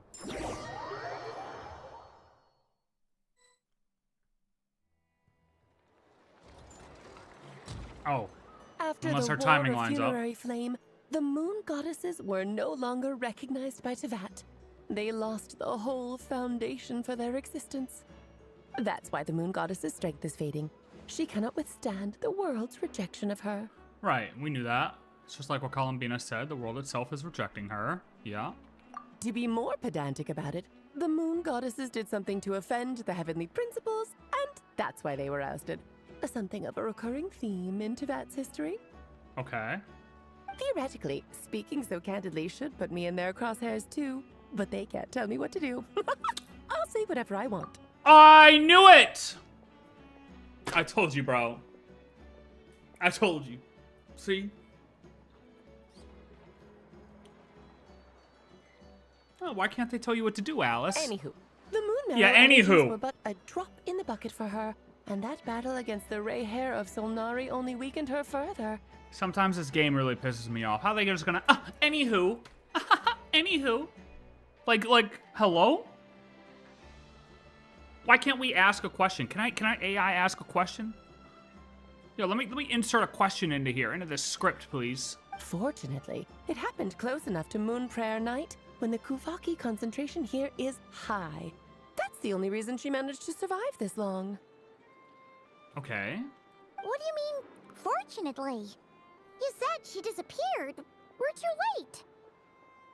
Ugh, what a headache. I thought this was all common knowledge. No, I guess I have Alice. some more explaining to do. Okay, buckle Thank up. God. It's time for I another never thought lecture. I'd say thank God for a lecture, but Jesus, yeah. Come on. Drop it on us. Can we sit down? I feel like it's... Okay. I said earlier that the moon goddesses lost the foundation for their existence. Okay, yeah. You sit down, I guess. We'll stand. Okay. Moon goddesses lost the foundation for their existence. The reason for that has to do with the natural order. Basically, the rationale for their existence in Tevat was lost. Okay, they have no reason to be here anymore. They're like our appendix. The same logic applies to the present moon goddess, too. Consider her existence so far. Her comrades in the Fatui called her Damselette. And she was worshipped as Kutar by the Frost Moon Scions. But these connections have now been severed, whether by her hand or yours. Okay. So, the rationale that once sustained her existence is now gone. She lives off of Christmas spirit, man. This is like the movie Elf. Is this like the movie Elf? Oh my God, bro. The best way to spread Christmas cheer is singing loud for all to hear. Bro, I swear to God. I swear to God, if we all start singing and this spawns her back in, I'm gonna lose it. Wait, we did that to her? Oh, well, strictly speaking, yes. But let's not start pointing fingers, shall we? I'll only end up as the big bad villain, and that's not the kind of final boss I want to be. It's okay. I know how to solve this. I've already figured it out. If you're making light of this, hopefully that means you have a plan. Of course I do. I'm only the greatest mage in the whole entire world. True. Now, if you wish to find your moon goddess, there are 2 problems we need to solve. Firstly, we'll need to strengthen the connection between her and Teyvat, at least enough to sustain her until Moon Prayer Night. Okay, easy. Strengthen her connection. But does that mean I'm I'll have so to rally fucking all the smart. Frost Moon faithful behind this? I'm afraid a bygone faith and a former home won't be of any help to her now. Never mind. Do you know her name?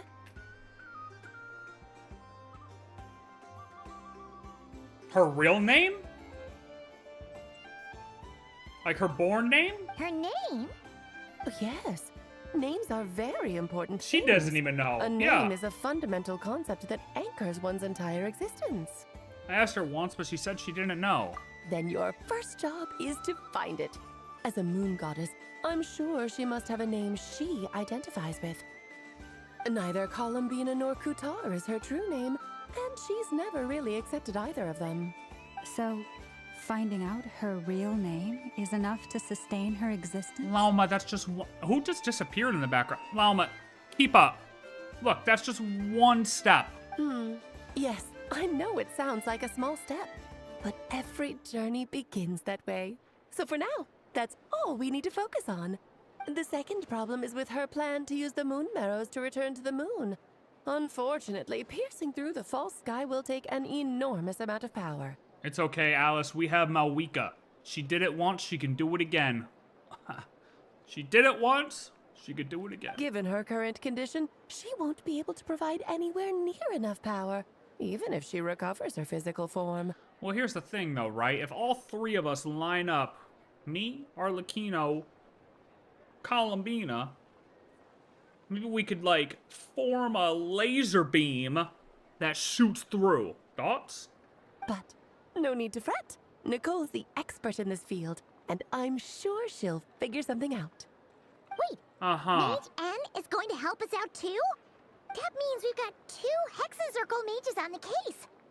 This is turning into a pretty big deal.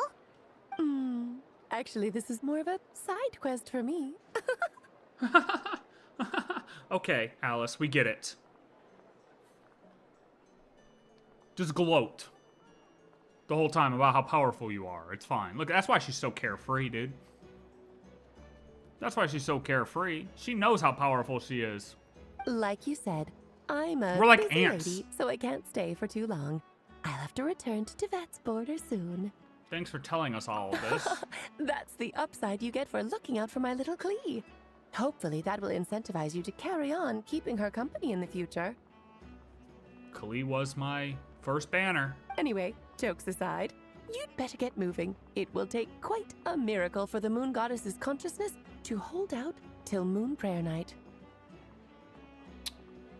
It would take quite a miracle for the moon goddess's consciousness to hold out till Moon Prayer Night.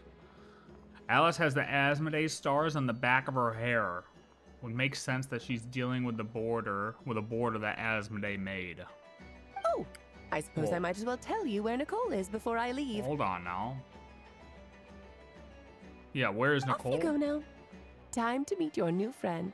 Oh, yes. You don't know And a little Asmodee made the suggestion. border? Don't forget to mind your heads. That's a theory. There's no proof or evidence. Like, I mean, you could say there may be some evidence to make a theory, but it's still a theory. Off you go now. Time to meet your new friend. Ah, yes, a little suggestion. Don't forget to mind your heads. Mind your heads. What? From all walks of life. Wouldn't you agree?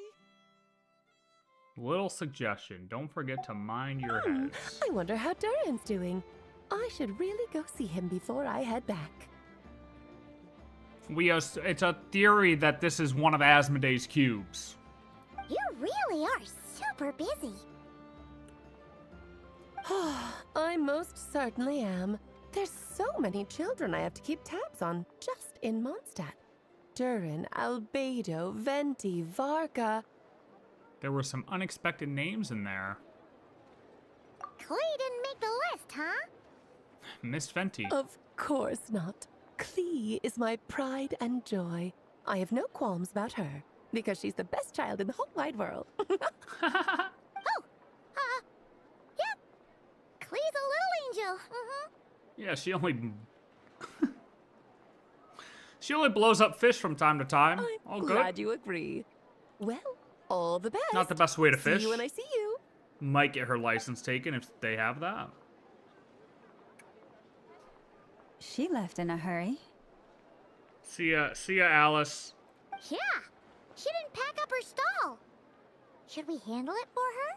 I'm not touching that. Are you crazy? Paimon, we got shit to do. Mage of her abilities doesn't need our help. I must say, I am now very curious about her daughter. Klee, wasn't it? What's she like? A character. That's a long story. Come on, we'll fill you in as we go. We're gonna pretend Asmodee's cape isn't the same as Alice's. I didn't inspect their 3D models. Okay.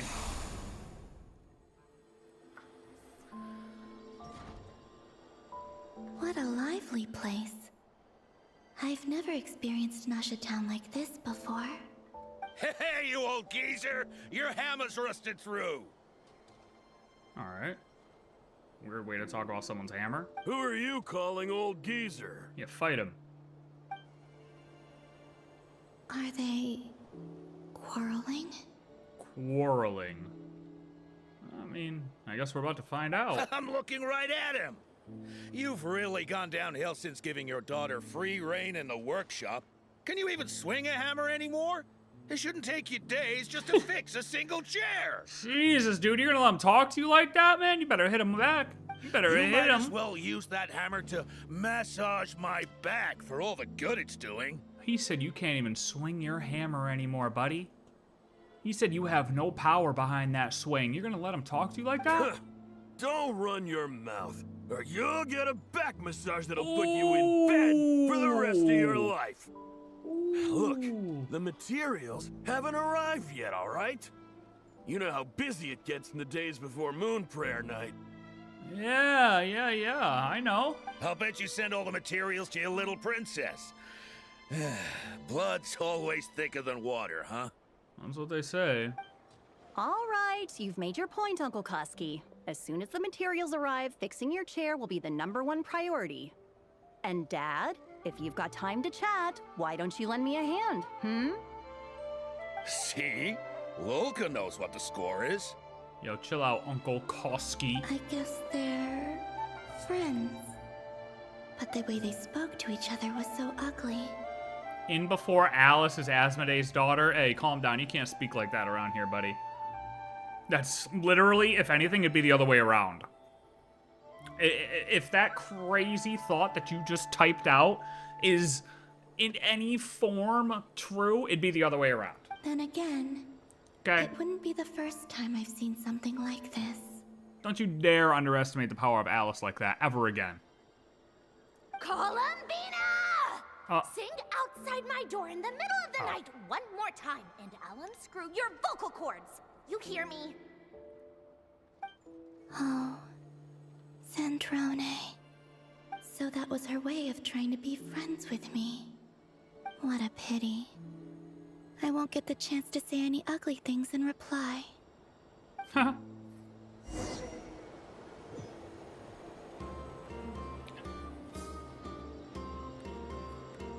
Alice is not older than Asmodee? Okay, buddy.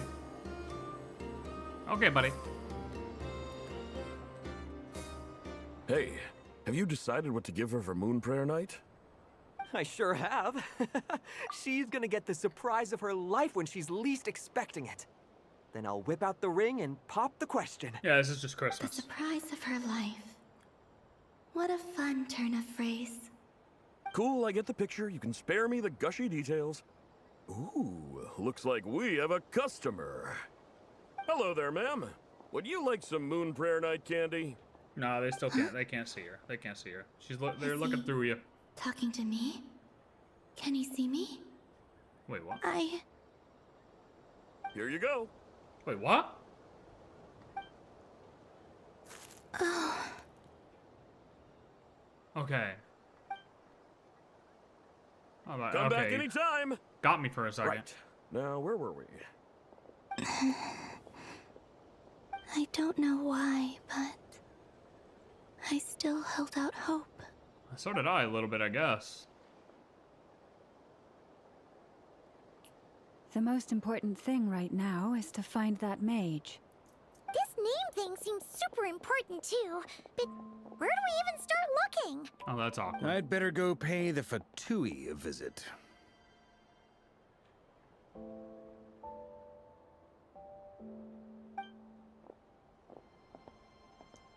Let's see, do we turn around? Nope, nothing.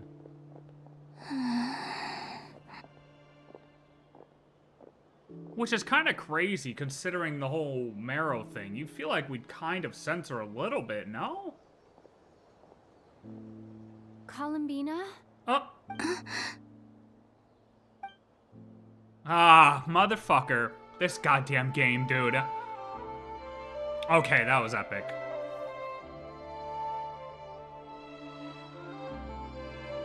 As soon as you start to doubt. Traveler? Let's go! This is no time to be spacing out! Okay, W script. That was good. That was good. That was good. That was good. Sheesh. Oh my god, man. Maybe it's not so bad just quietly staying by their side like this. That was good. That was, hey, that was, goddamn, I'm impressed. That was a good, dude, that timing with that perfect pause, that was a perfect pause. Where are they going? They mentioned a mage and a name? So, Mr. Varka, are you acquainted with this Nicole? Or should I call her Mage N? Ah, not really. We've never met, though she has come up in conversation. From what I've gathered, Alice kinda took Nicole under her wing. Taught her how to speak in a more ladylike fashion, that kind of thing. Huh. Hard to imagine Alice as an etiquette coach. Yeah, Alice is a larger-than-life personality, I'll give you that.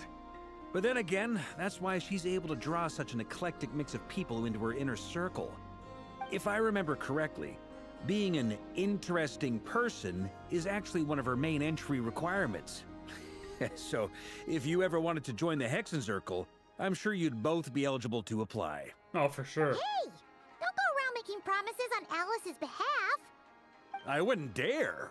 I'm just trying to paint a picture of the Hexenzirkel for you. Okay, Thanks. sure. Brother. Anyway, since none of us have ever met Nicole, how are we supposed to find her? We can't just go up to every woman in sight and ask, hey, are you Nicole? Maybe something she's wearing will give it away? Like, a windbloom pinned to her chest or something. Maybe. Wait a minute. Alice never said Nicole was from Mondstadt. Oh, true. Time out. What about a TSAT? Recall that each mage has their own cup. That would be this young lady. Oh, that was then? easy. Hey, Llama, good job. That was easy. Easiest game of hide and seek in my life. Hello. Hey there. Sorry to disturb you, but are you Miss Nicole? We're not gonna walk up to every lady and ask them if they're Nicole. Proceeds to ask the first lady she sees if she's Nicole. Good job, Paimon. Varka, Knight of Boreas of the Knights of Favonius. Alice might have mentioned me before. Nope, she doesn't even know you, bro. Oof. If we That's tough. Varka just, damn. Well, this is awkward. When I shook my head, I meant, no, Alice hasn't mentioned you before. Yeah, right. Huh? Where is this voice coming from? It's your inner dialogue, Llama. Just go with it. My apologies. For certain reasons, I am unable to speak. This is the only way I can communicate with you. It might take some getting used to, but I hope you can understand. Hey, it's fine. I'm more shocked by the fact that Alice never speaks about me. I mean, This is sad. Hey, Varka, buddy. It's time to move on. As for you two, we have crossed paths twice before, but it is nonetheless a pleasure to finally meet you. It's really you! Thanks for all your guidance in the past! Yeah, we could have used a little bit more here and there, but do you get a sweet intro? You're quite welcome. This time, things are different. We have reached the unwritten pages of the story. You might say that we stand at the crossroads of fate. Unwritten pages of the story. Stand at the crossroads of fate. Oh my god. Here we go again. I mean, they say that they're totally different teams, okay? The Honkai team and the Genshin team. But Jesus, dude. Somebody's crossing. Now then, allow me to formally introduce myself. My name is Nicole. The unappreciated master sculptor, the immortal literary giant, if only they'd write, and the silent angel, yet also the orator. The instant they utter a word, etc., etc. In summary, to remain silent is to be the observer of the world. Nice. Little elf ear action. Primo gem on the forehead. No, stop! Alice, I can't believe it. Okay, and you want to say... Okay, dude. She just interacted with the motherfucking description of her, dude. What are we talking about? I had a whole speech prepared. I'd agonized over every single word. She always picks the worst moments to ruin other people's plans. I'm so sorry about that. Alice took the liberty of devising some bespoke self-introduction magic for each member of the Hexen Circle. Self-introduction magic. Oh, that's how we're gonna write it off? Okay, yeah, sure. What? Okay, yeah. Alright. But I could have sworn I deleted all of the triggering conditions for it. How did it bypass everything? Oh gosh, this is so embarrassing. Deleted all the triggering conditions for it. This is a very different side of Nicole than what we're used to. Is she not used to face-to-face interactions? So the magic, they're just software engineers? Is that where we're going with this? Don't worry about it. We've seen that introduction magic once already, so it wasn't too much of a shock. It was pretty cool, though. Are you telling me, hold on, did she write that introduction magic and all the, harbingers? And the sinners, too? Please go on, Miss Nicole. We'd love to hear what you have to say, or, well, communicate. And is Rhine-Daughter gonna get buggy when she's introduced? Because she's gonna have multiple introductions. Which one's gonna pop up? Okay? Huh? Jesus, Are they man. talking to this lady? But... Oh, she can't hear. Will you all promise to forget that horrendously embarrassing introduction? I thought it was pretty cool, honestly. Sorry? Embarrassing? When? Look at this. Varga's already like, Alice who? He's moving on. He said, oh yeah, she doesn't want to mention me? Among the words that hopped out just now, I saw angel. Yes, my name is Nicole, and I am one of a very few angels who have retained both their preferred form and their power. One of the very few angels. Okay. The Traveler and Paimon should be no strangers to this concept. There is another of our kind in Natlan. Okay. They call her the Lord of the Night. I recall the Lord of the Night. Alright! Paimon remembers her! But we've never seen her in person. Yes. Well, I have retained more of my power than she. It's because I don't have a long-term duty to fulfill. To be more specific...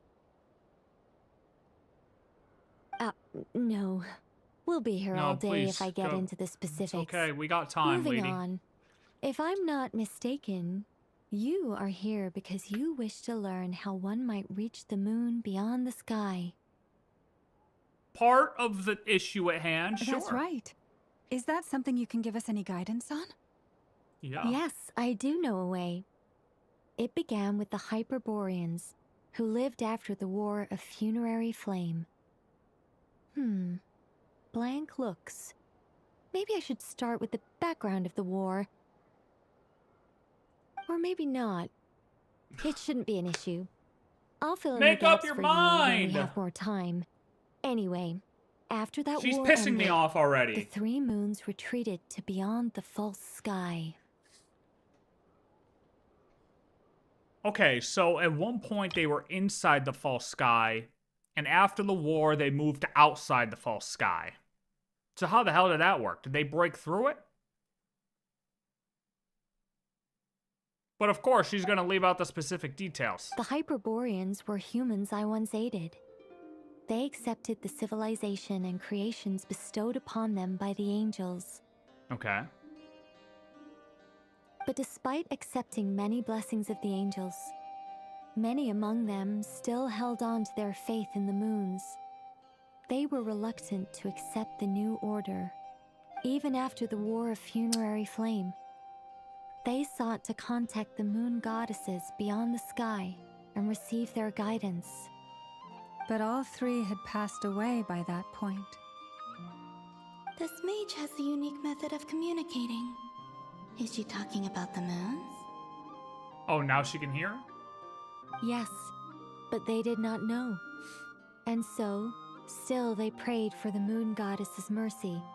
Oh, that's because Llama just said it, duh. After building titanic structures that consumed vast amounts of Kuvaki, at last they glimpsed the moons and heard their voices.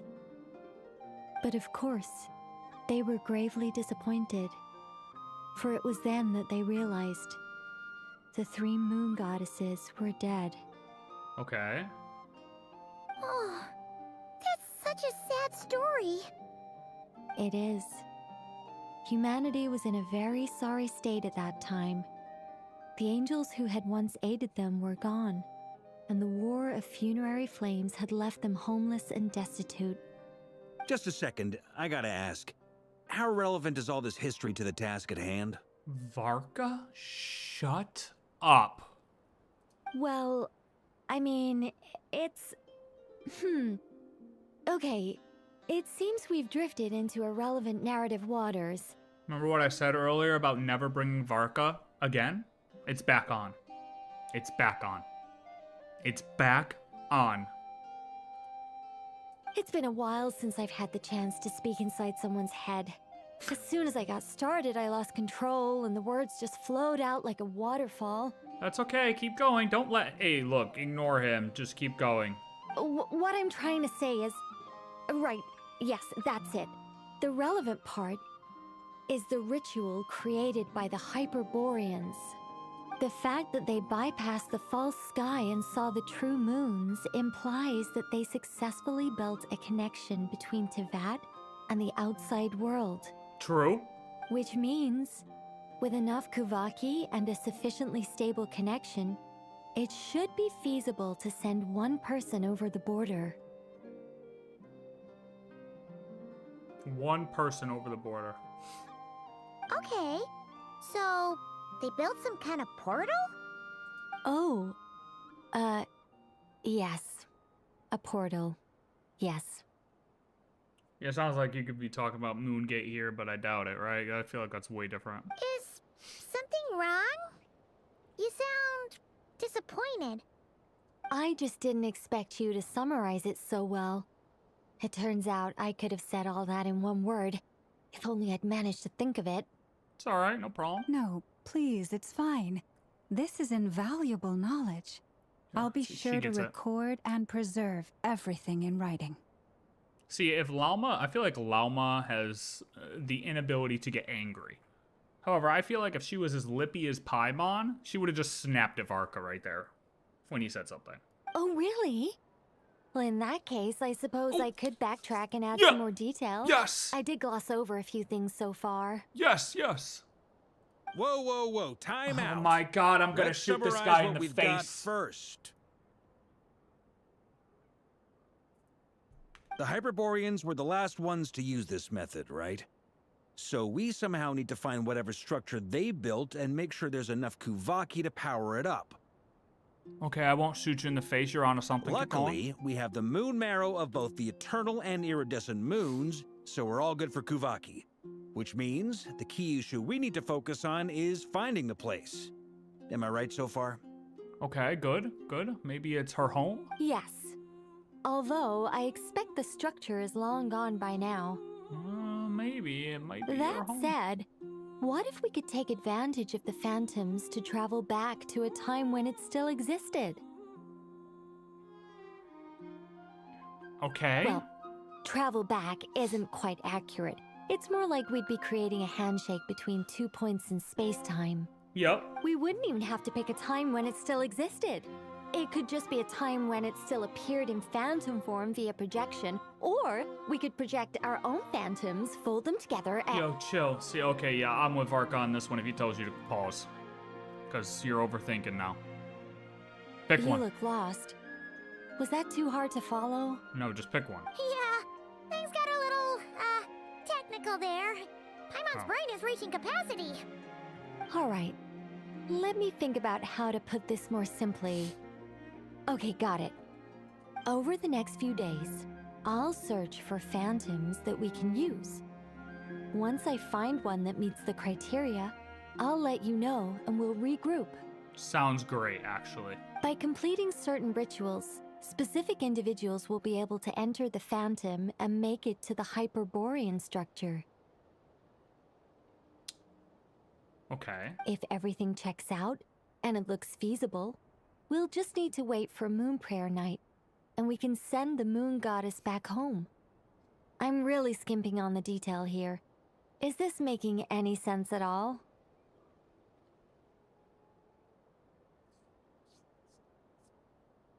It's making sense, but I want to use my spaceship, please. So, if you're able to communicate with these phantoms, perhaps we can find a time where my spaceship is here and then it's not here. And then we go in between those 2 points.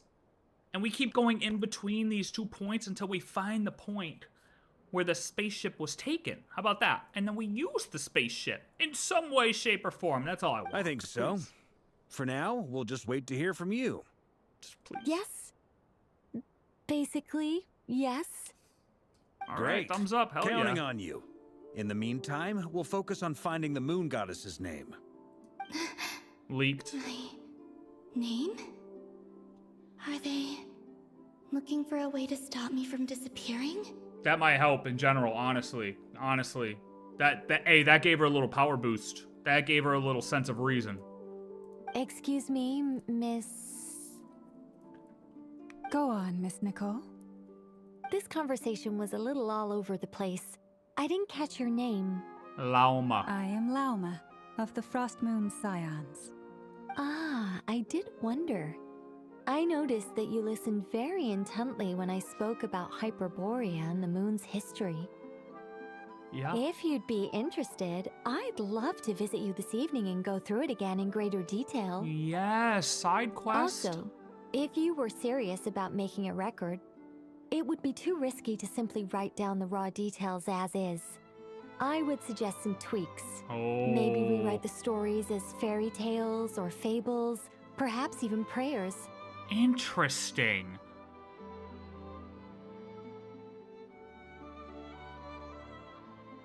Interesting.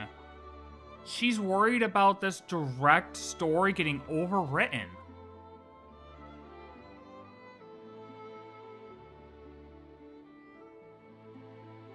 Interesting. Okay.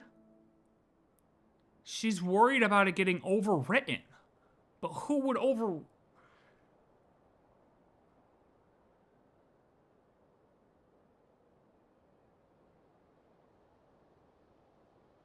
Oh, because they broke the wall.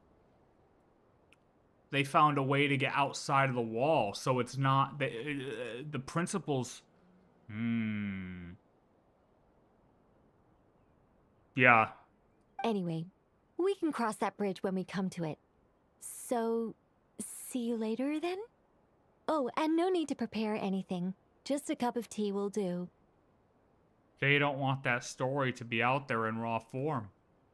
See ya! Because it's a story about how somebody broke through the barrier. Interesting. That makes sense. Friendly. It's just... It's so nice to find someone who's actually willing to listen. Yo, wait, go back. I've been dying for a chance to finally go through all this systematically from start to finish. Any longer and I'd probably start forgetting it. Now Paimon gets why Alice told us to mind our heads. That's right. What did I tell you? A lot of quirky people in Alice's orbit. Think about it, all the lore books are forbidden before Sun and Moon, and Cell took one about Pitcamunin, and now this, yeah. Now then, the next order of business is, where do we start looking for the moon goddess's name? Well, and you gotta think about it the reverse way, too. Like, all the storybooks have... That's why all of those storybooks have have deeper meanings to them. Maybe the rest of what Nicole has to say might give us some clues. Because you can assume that all the fairy tales and all the little storybooks are real lore that just has to be written a certain way for it not to be erased. Once I've heard her out, I'll summarize the salient points and share them with you all. And this is why Celestia has to die. Celestia has to blow up. I'm also inclined ready to to plant the review bombs. our other documents. Yes, our faith was first established by our Hyperborean ancestors, but many of the more factually accurate records are from after Kuthar's birth. Which was 500 years ago. Sounds like we're gonna follow Columbina's journey through Devat, huh? In that case, we'll start by heading to the Frostmoon Enclave. Sounds like a plan. Take this with you. I'll see about getting in touch with the Fatui. It'll probably just be Arlecchino and Sandroni again. They're the only ones who would want to help. True. Thank you, Mr. Varka. There's something up... Oh. Don't mention it. Honestly, I'm more comfortable dealing with the Fatui than prying into the details of a young lady's childhood. Catch you later. I should follow them, just in case there's some way that I can help.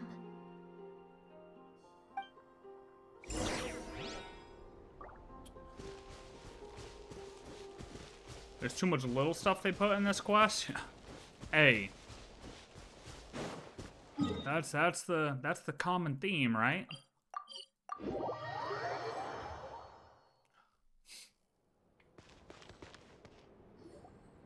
A while ago, I took the time to organize all documents in our possession that pertain to Kuthar. What you see here is the material I consider reliable. You're saying there's unreliable material too? Yes. Most of the information we have was transmitted through an oral tradition. Inevitably, some of her stories were mythologized and deified over Llama the doesn't years know. through countless retellings. Oh. That's why I organized them into reliable and unreliable. See, if it happened over the years, telephone game style, I understand that. But if there was one that was mythologized from the beginning, like an OG book, it might be more reliable than she thinks. Because she probably has no idea about the whole Irminsul thing, you know what I mean? There's no sense seeking answers in history unless we can ensure the veracity of the historical record.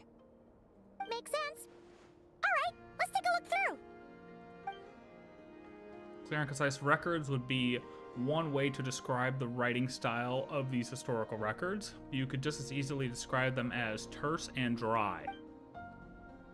And since Llama already knows the material like the back of her hand, the quest to find any new information in these texts is tough going. Almost all these records refer to Kutar instead of Columbina. Although neither of those is her real name. Paimon's not sure what point she's trying to make. Let's just read one of the other books. What we can gather from these records is that the Frost Moon Scions worshipped her as a god, placing impossible expectations upon her. Yep. I cannot fault them for their earnest faith, but for all their devotion, worshipping her day in, day out changed nothing.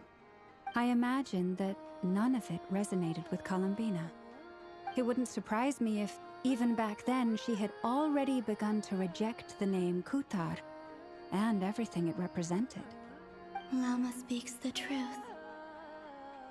When I heard them call upon Kutar with hope and expectation in their voices, they may as well have been calling upon somebody else. When you were organizing these texts, what criteria did you use? Well, that's a bit complicated. I looked at the level of detail, perceived authenticity, prose style, and how realistic their portrayal of Kutar seemed to be. Yeah, okay, so Amongst that's the point. the Frost Moon Scions of today, only I know of her existence, and I alone have spoken to her face to face. As such, I know that there are certain things she simply would never do. That being said, I have sensed some changes in her lately. Changes? Me? Seems like this is getting us nowhere. For what it's worth, why don't we check the unreliable sources too? Paimon with the good idea. Sure. Give me a moment. We need to find the unreliable source that matches her personality, the closest. Exerting but a fraction of her divine might, Kutar sheared a great mass from the snow-capped mountain and cast it into the sea, upon whose surface shone the mirror image of the moon. Thus was formed the island of Hisi. Yeah, right. That doesn't even begin to pass the sniff test. The 3 moons are not but lies through and through. Only one moon has ever shone for us, and Kutar is her name. The subjectivity is strong in this one. We've heard something like this before in Natlan. The vast majority of ancient texts are filled with fanciful tales like these. I trust you understand my criteria a little better now. Yeah, but I bet there's Kutar one in did there. not speak, merely gazing into the distance in silence. And where her gaze landed, this was her prophecy. Clearly, whoever wrote this text never even met Kutar. Otherwise, they'd know that her eyes are always closed. Unless it's completely opposite. What about you, Traveler? What are you reading? Seems like a collection of anecdotes. Come on, let Paimon see. The child wished to build a wooden nest with which to shield a fledgling bird from the cold. But being so young and lacking in strength, the child could not snap the branches from the trees. Kutar was passing by. Upon seeing the child, she summoned forth the Kuhenki, who built a beautiful nest for the child. We need something that doesn't... Is there anything that doesn't refer to us that? Not knowing Oh, the shoot. meaning of Kutar's divine intervention, the child dared not to respond, and thus ran home to call their parents. But Kutar was gone.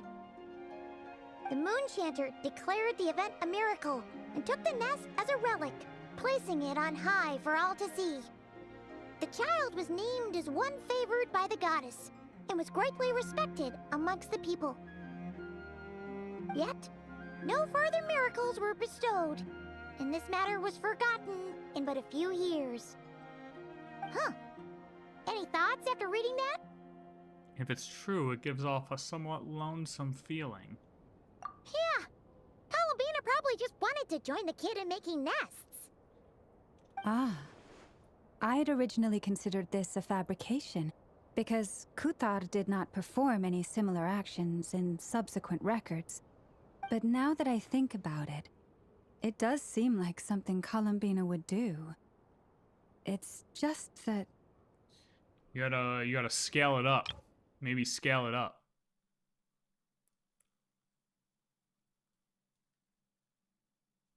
The Moon Chanter declared the event a miracle and took the nest as a relic, placing it on high for all to see. The child was named as one favored by the goddess, was greatly respected amongst the people. She didn't know how other people would interpret her actions. She was probably worried about making things difficult for people. And so, she gradually stopped joining in. Yes. Oh, that's so sad. Bye, Birdie. And now, I can make no such gestures of warmth, even if I want to.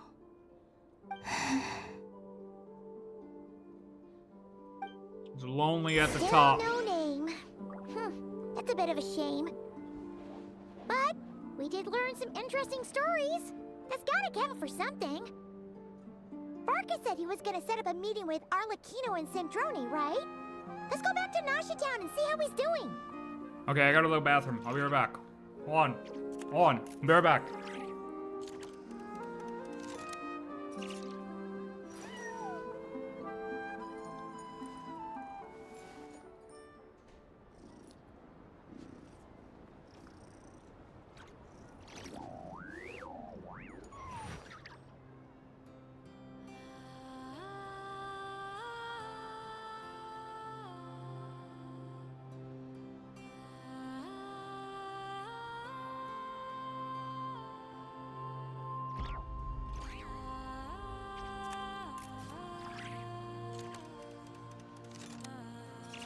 Don't trust your eyes uncritically. People only see what they want to, so don't be your own fool.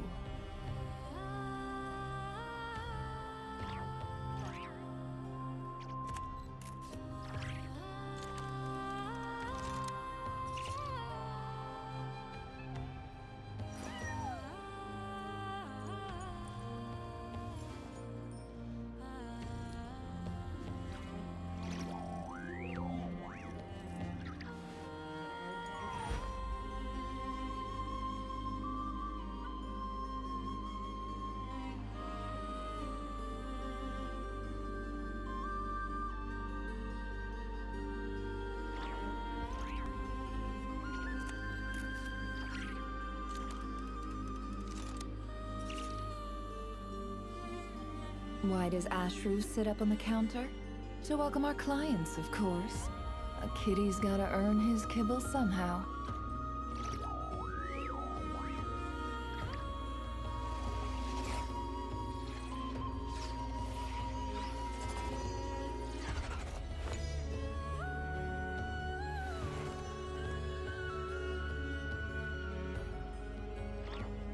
Oh.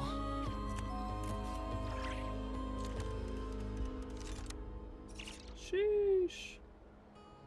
Don't trust your eyes uncritically. People only see what they want to.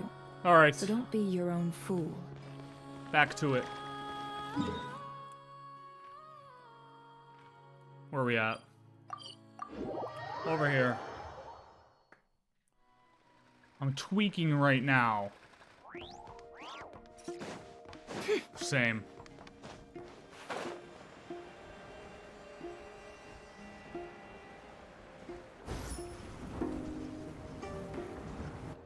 Off to find Varka yet again. There's Varka. Oh, and it's Durin and Albedo too. Talk about coincidences. We meet again. Yeah, this is pretty much the same place we bumped into each other last time. I convinced them to stick around a little longer.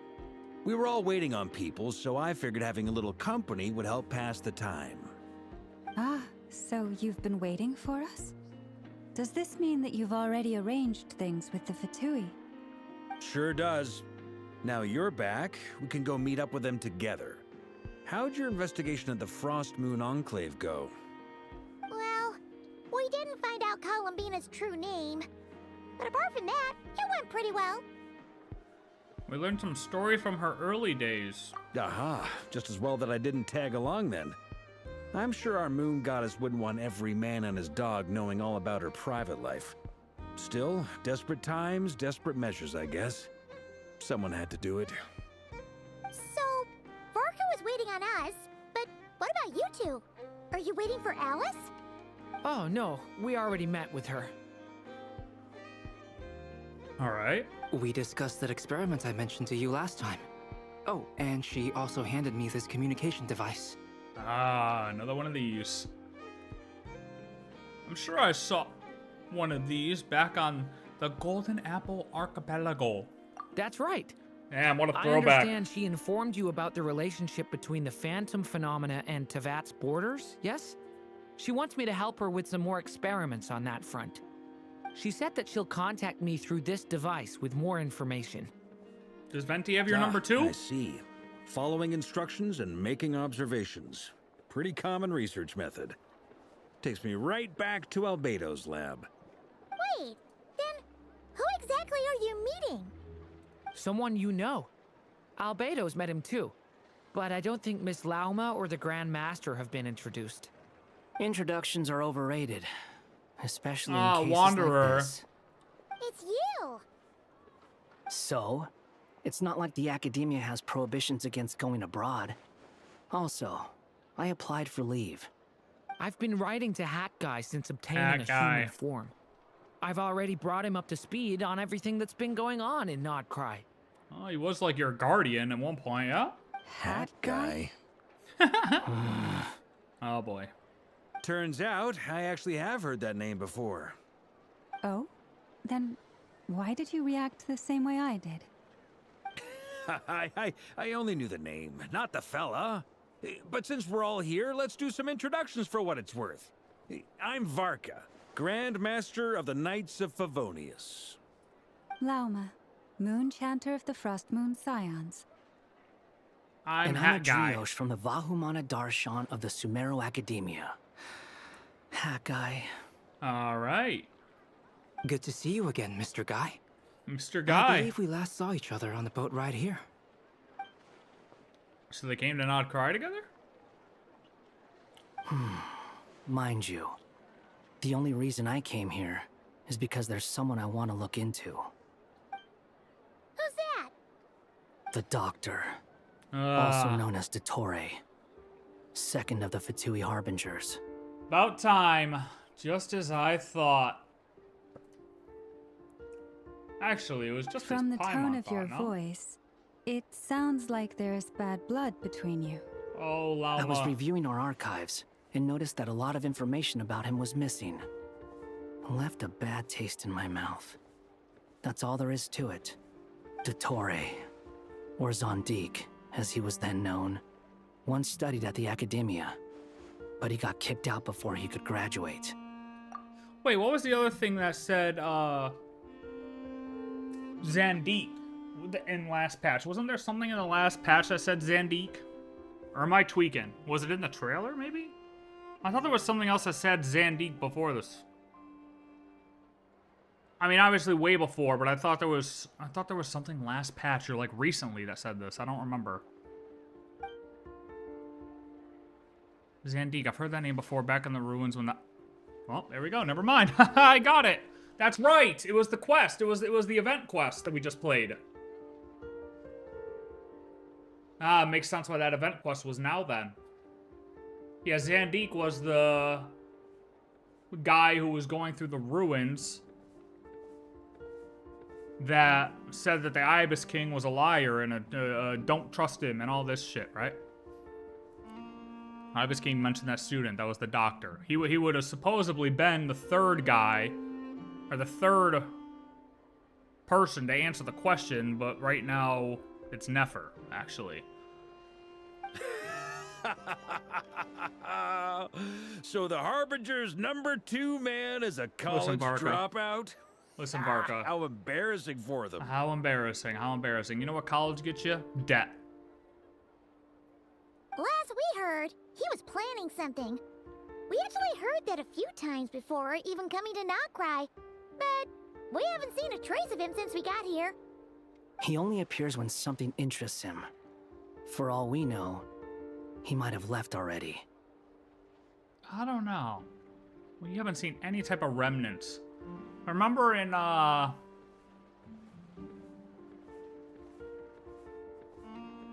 was it Natland?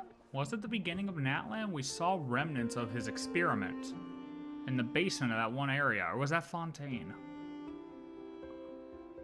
It had to have been Natland, right? But the fact he did something here at all is worth noting. It'll fill a couple extra lines in his file. Or was that Sumeru? Oh my god, I don't even remember now, dude. That's the thing. Certain things just all mesh together.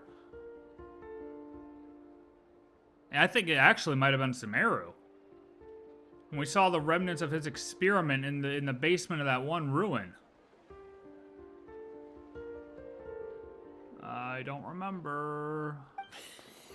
Why does it sound less like a file you're writing and more like a criminal record? Varka, you should know this, Varka. Wait, what? Anyway, we were just about to meet 2 of the other Harbingers. Want to come along? You might learn a thing or two about him there.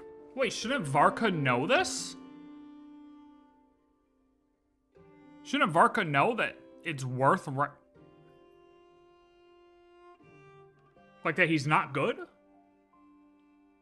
Like if there's one Harbinger who's not good and that we will never get along with, it's dottore. The other ones we can work with a little bit. Sure.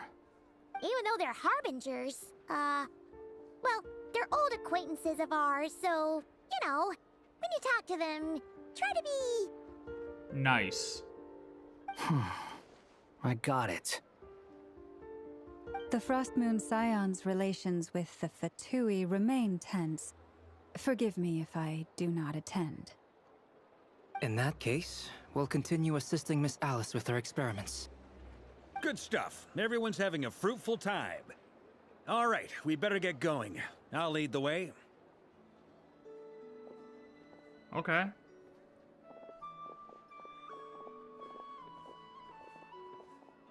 Yo, Kismet. That's right, that's what I named you.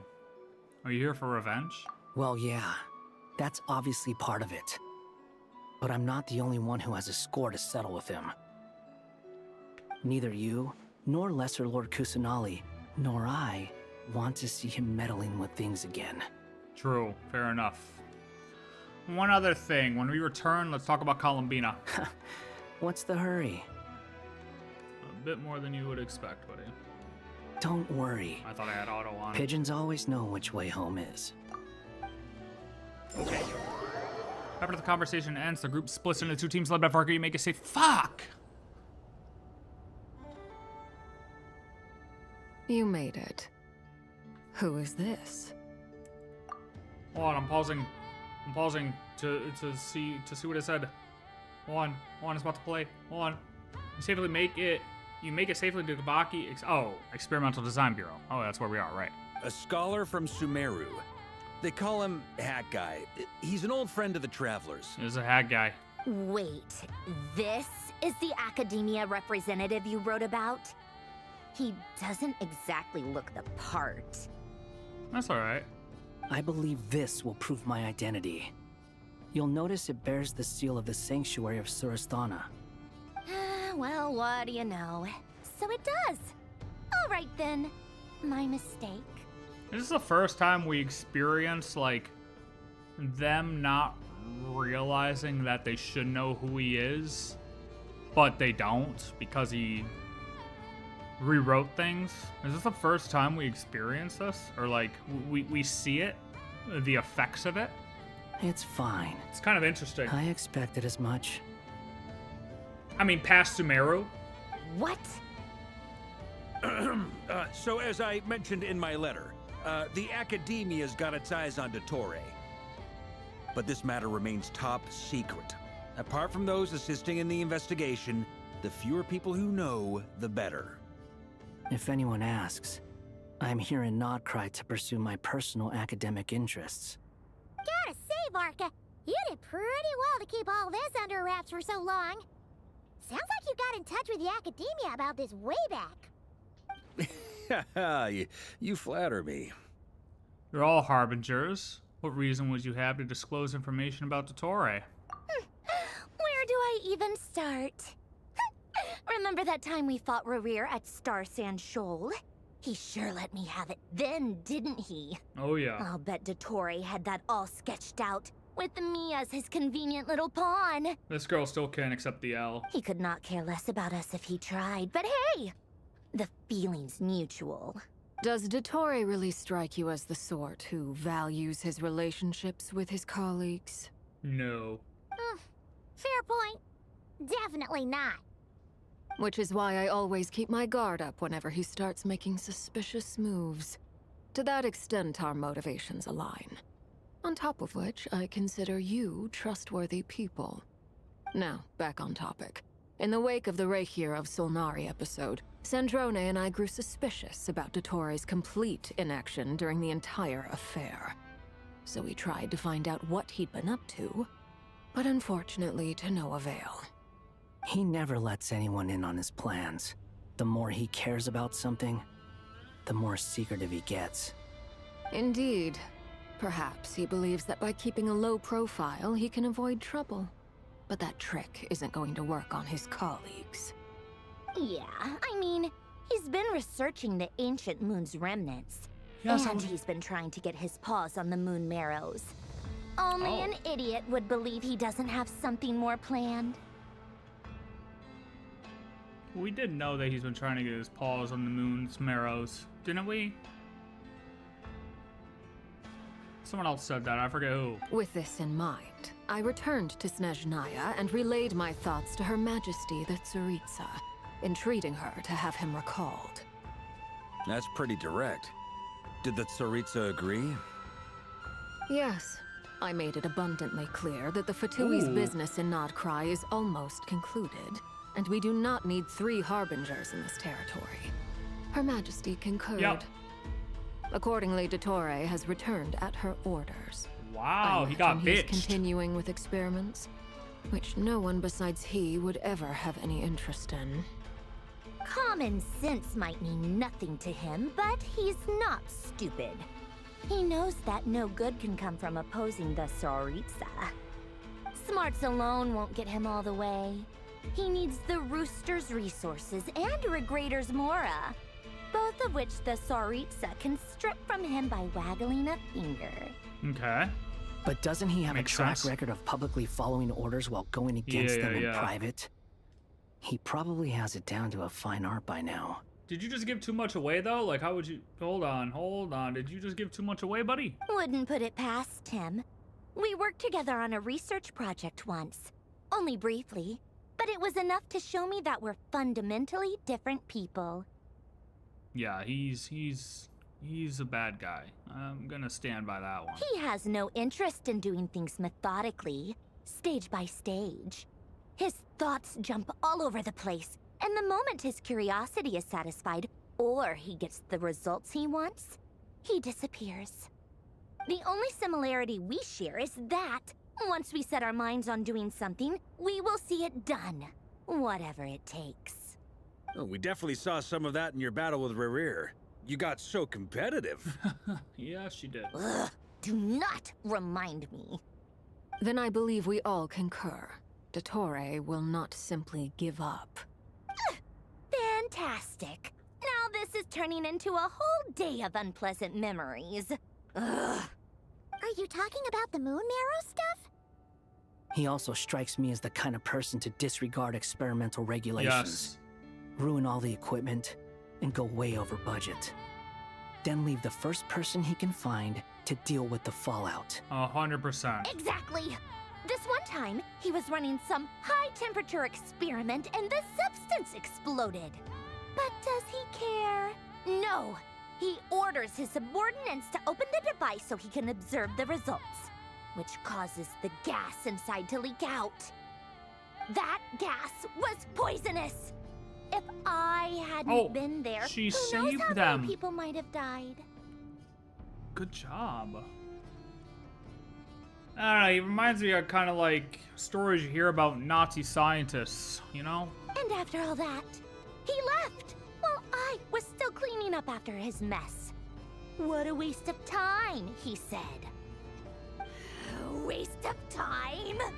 The nerve! He wasted my time! She has an anger issue for sure, though. You've been bottling that up for a while, huh? Okay.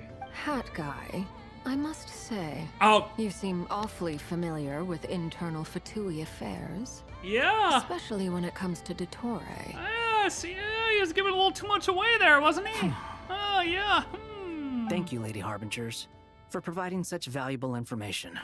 I have no other questions for now, so Yeah, I'll you be better on get my out. way. Yeah, you better get out before she starts inquiring, sir. Wait, what? You're just gonna leave? Oh yeah, he's scared. He knows Arlecchino will whoop his ass, especially with that moon mire on You're the side of welcome her. to Come join on. if you want. Hey, no. But he's gonna get his ass kicked. Ugh. Just when Paimon thought he'd finally mellowed out. He makes quite the impression. I'll say. I've met tons of headstrong people, but not many of them would join me in bad-mouthing dottore. Oh, I'll do it. I'll do it. I'll badmouth him all day. Anyway, back to the main agenda. Barca, you said that Columbina has gone missing? Or rather, disappeared. Nah, she's right behind you, actually. You just can't see her. Yeah. All good. We're working on building a connection between her and this world. The simplest method is to find out her real name. First step, you should say. I've actually asked her that question before, but she said she didn't know. Considering our relationship, I doubt she was lying to me. She could have just given you a pseudonym. What did she do while she was with the Fatui? As far as I recall, she was never dispatched by Her Majesty to claim a gnosis or anything like that. The Tsaritsa's plans had long contained a place specifically for her. I always thought that was weird. What could she do that the rest of us couldn't? Be a moon. Knowing what we do now, it's probably something related to Kavaki, right? More than likely. When she first arrived, Columbina would often go to Her Majesty and ask when she could start the task assigned to her.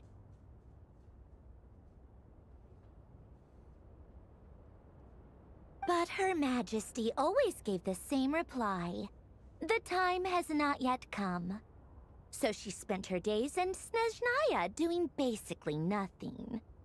The Tsaritsa has summoned a beautiful blind maiden to be a harbinger, Akira, go. giving her the third seat by virtue only of her enchanting voice. Oh, so not by power? It was a dumb and stupid rumor. But the reality of the situation made it hard to refute.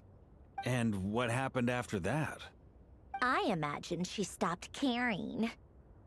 She no longer seemed to care why she had been recruited, and Her Majesty never gave her any missions. So she just continued to sing in the flower garden. I mean, what else are you supposed to do? I mean, shit, she's learning an art. She's perfecting her art of singing. For my part, I was busy. Oh, So busy, hey. in fact, that watching someone be that idol had me fuming. But still, I got the sense that she had long been used to a life of other people claiming she was needed when she wasn't. I just felt that having a place to stay would cost me something eventually. And so I waited quietly for the day that I would have to pay the price. And on the other end of that spectrum, you had me. Someone once told me that I had the lousiest work and the toughest luck. That's a good way of putting it. I forget who said it, but those words have always stuck with me. I mean, she does seem kind of washed. Like, she's so confident in her work, but, like, she's too overconfident. Like, there's no way her robot was gonna fight Rerir, and she was so confident that he would have cleared. Even after Columbina had to teleport us out, she was all like, oh, my robot could have saved us. Like, bitch, no, he wouldn't have. We would have died. Sounds like something Wanderer would say, no wonder. But you've done your job exceptionally well all this time. Because at heart, you are a conscientious person. Thanks for telling us all this. What is it? Something come to mind? It's nothing. I'm just even more eager to learn her name now. Hi, Akira. Yes, good girl. I want to shout it to her from the rooftops. That makes sense. Nothing screams you are needed like I your don't even name know what to shouted call from her. across the town. I mean, hey. Don't they? Isn't that like a romance novel material right there? Well, good luck with it. I'll shout your name But from the if you ask rooftops. me, Columbina is still the most shoutable name. I would lay down everything for you, darling, and shout your name so you could hear me. Like, come on, dude, that's classic romance novel I'm shit. just so used to it now. After all the arguments we've had, I can't be bothered trying to remember another name for her. Nor I. Sandrone. Harlequino. You chat further about interesting moments. Some time has passed. Huh! It's a Oh, Sealy! Sealy. Does that mean Nicole has news for us? Ladies, I thank you for your hospitality. If the chance ever comes up, I definitely owe you both a drink sometime.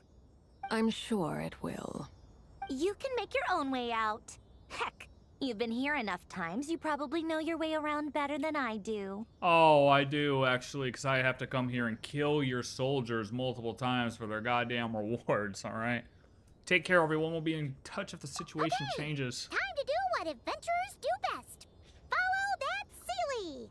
Follow that Sealy! Oh, we're Durin now.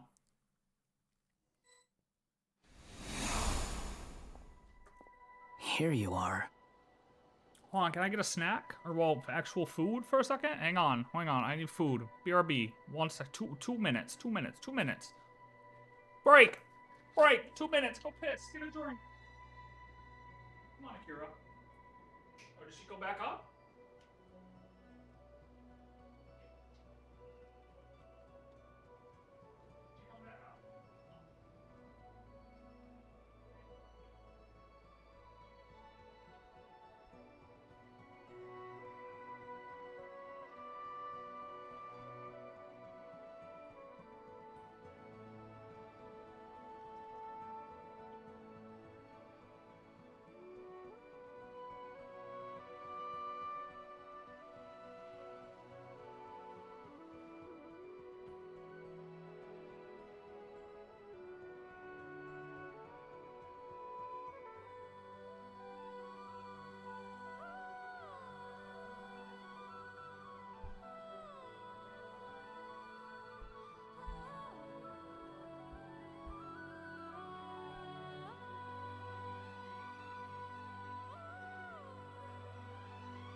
Okay.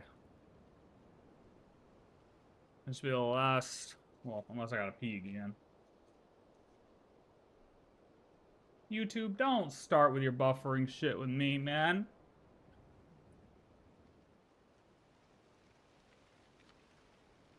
Don't start your buffering stuff with me, YouTube, okay? Unacceptable.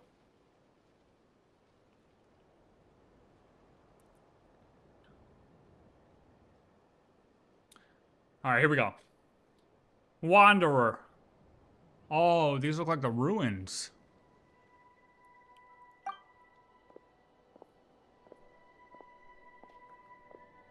Oh, hat guy. How Hat come guy. you're back so soon? Did things go all right with the Fatui? Fine. Dottore's been summoned home by the Tsaritsa. Couldn't get much more than that. How about you? Any progress with the investigation? Unfortunately not. We've tried everything. Different phantoms, different locations, different points in history. But the results were the same each time. Abyssal monsters roaming the land. People crying out in despair, with no hope of being rescued. Every time I see it, I can't help but think, is this what it was like in Mondstadt when Dragonspine DURIN attacked? Jesus, And dude. if I fail in the task Would I've he been feel given, that? will I create yet another tragedy? That's just meaningless speculation. Would he partially feel that with his heart? You know? You think he has some of the emotions that the original DURIN had? When we encountered similar phenomena previously, I tried to interfere with those illusions, using sounds and lights to guide them. However, we could not change their fates. At most, we were able to extend their existences. The events of the past are like fate that has been written into Irminsul. There isn't a living thing in Tevat that can escape its past. But Miss Alice instructed us to try to find ways to change the outcome that these phantoms face. It's an impossible task. Can't you just refuse? Since she asked us to do this, I feel like it can't truly be impossible. Or if it is, well, mages can make the impossible possible. I could not have been born as DURIN otherwise. But you also said that your past 39 attempts were fruitless. When he's just running at a phantom, of true. course. But you're still going. Yes. After this many futile attempts, surely you realize that you're not doing this because you still believe what some mage told you. It's because you want her hypothesis to come true. It's something you wish for deep inside.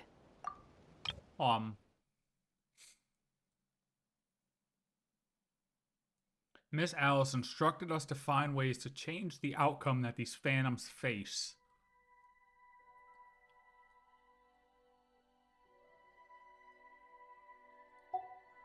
So, think for yourself about what you want to do. As long as you don't believe it's futile, it isn't. So I'm gonna say that she knows there's a way to do it. And with her power, I feel like she knows more than she leads on. And I feel like she knows that DURIN and Albedo will need to wield this power in the future for something. So there's almost like a teaching method for them. They need to learn this power now and how to save these phantoms in order to survive something to come in the future. That feels like a good thought, yeah. Yeah, DURIN agrees. Previous experience indicates that we cannot touch the phantoms, which limits the effectiveness of our interventions. So otherwise, Alice would probably just do it herself. Like, well, what is the need to task them with this? You know? If we want to clear this hurdle, we need to break this rule somehow. Rules are meant to be broken! Oh, wrong game. Same thought here. Following the same rules means repeating the same failures. Reducing ourselves to mere playthings of fate. So you mean we need to figure out a way to make contact with them despite knowing that we can't? Yes. Yes. And I suspect that's something only you are capable of. Everything in Teyvat is logged in Irminsul, but the withering that once occurred in Sumeru was a sign that the Great World Tree was being corrupted. Yeah. This corruption allowed things that should not have existed in Teyvat to appear. This is tantamount to rewriting reality to an extent. Yup. You're saying abyssal power might be able to affect those phantoms?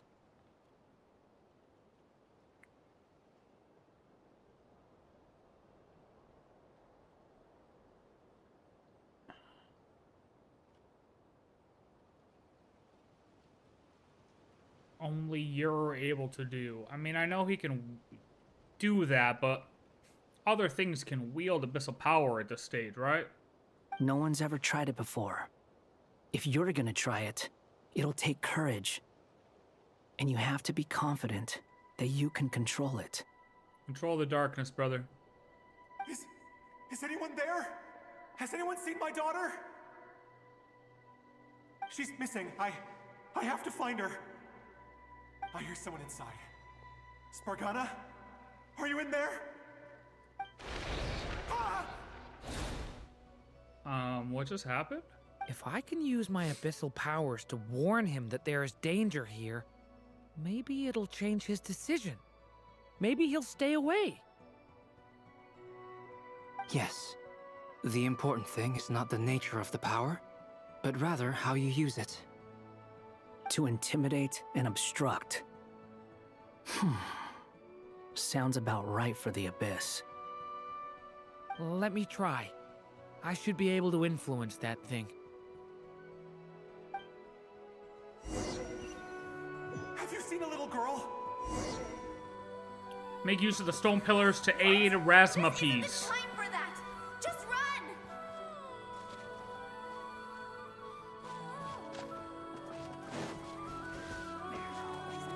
I hear someone inside. Spargana? Are you in there? Durin can use the power of the Abyss to affect the world in which the Phantom is located. For example, using it on a stone pillar will create a barrier with the intimidate and obstruct attributes, which in turn will affect the choices and actions of the human Phantom. Okay. Hold on, I want to see what actually happens here, though, before I save him.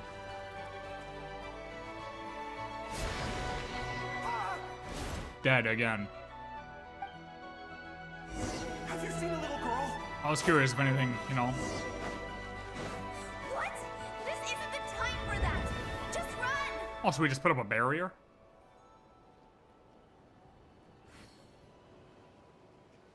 See, here's the weird thing, though. If we can talk to them... Spargana?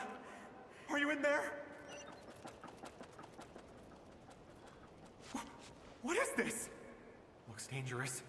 I should get out of here. Where are all these monsters coming from? So, like, when we talk to the one near the ship, right? He really left. Ha! We did it! It's just me being too little. We talked to the one near the ship. The dude turned around from the ship to talk to us momentarily, right? So, if you were to talk to this guy real quick and just turn him in the other direction, wouldn't that be enough? I mean, realistically, right? Maybe? Don't celebrate too But whatever, soon. we'll go for it for Follow the story. him. See what he does next. Okay. Come back, sir. Monsters approaching from the front. You need to stop them and create an opportunity for him to hide. Okay, I got this. Wait, what? Oh, T, wrong button. Oh, shit. I hit E. Help me! No, you're dead. Sorry, buddy. Loop it again. Monsters approaching from the front. Yeah, you need to we stop heard it. them and create an opportunity for him to hide.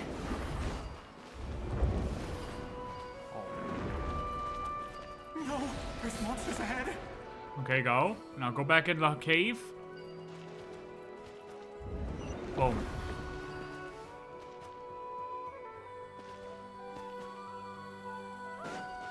Wait. I thought... Wait, what? Wait, is that the barrier? I did it saw too earlier? early. Why is it appearing now? It's as if someone's controlling it. Yeah, something like that.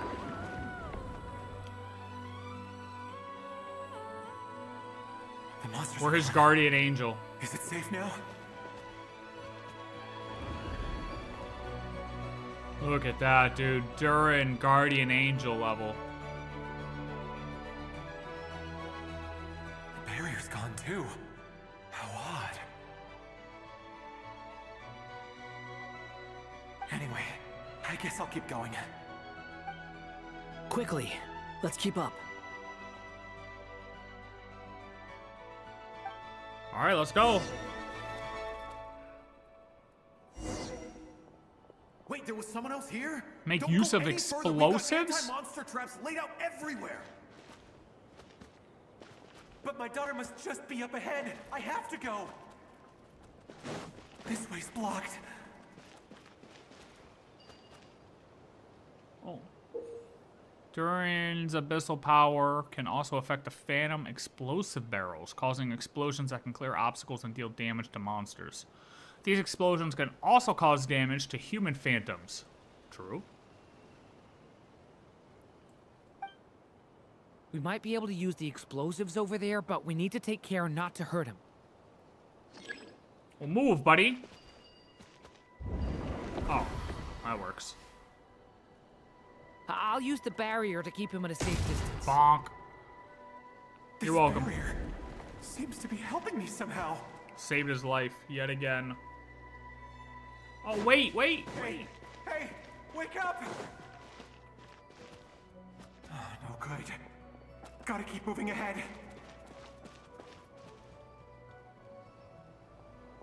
Jesus. So many monsters! Oh, I keep thinking I'm on auto There's and still I'm a not. chance, DURIN. Use the traps. We got this.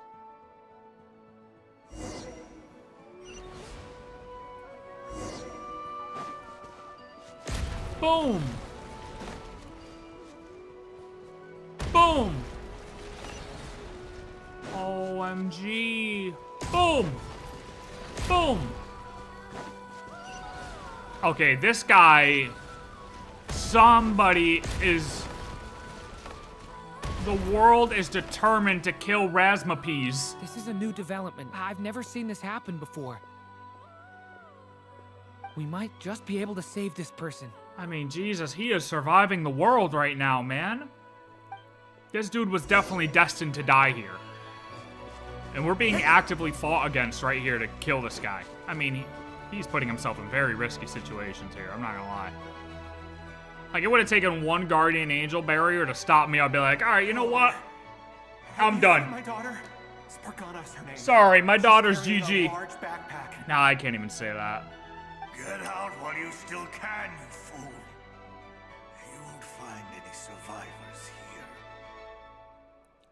But I can't just leave her here. She must be so scared right now. Sorry. Wish I could help, but I haven't seen her. You'll just have to keep looking. Okay, thank you. Thank you. If I do find her, I'll get her to shelter and come back for you. Don't bother.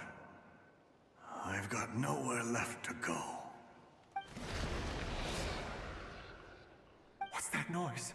Another monster. Monster! No, if he goes inside, he'll be walking into a trap. Let's try this once more. This time, we have to stop him. He's so determined. The rescue has reached a dead end. All that can be done is to wait for another chance. What?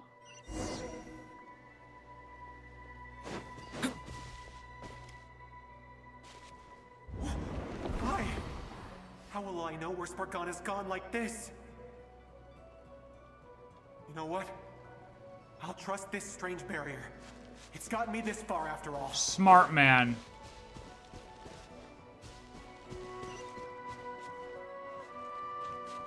Where is he going? Oh. Spargana, are you there?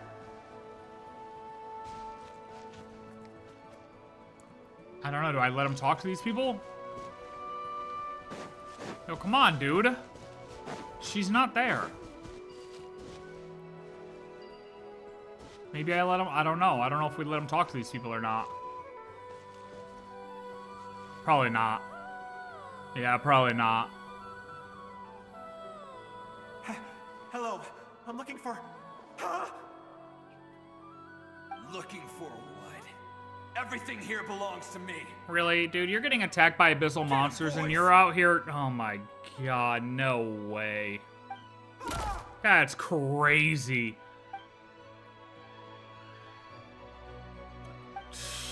I knew it. Okay, that's already up. Why? How will I know where Spargana's gone like this? You know what? I'll trust this strange barrier. It's gotten me this far after all.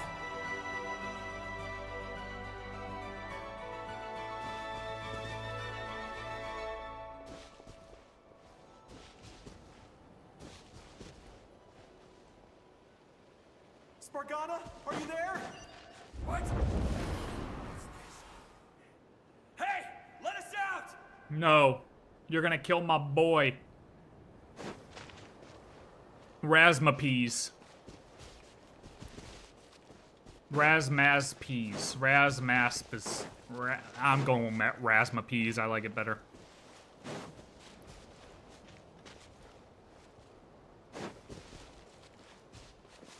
Come on, brother.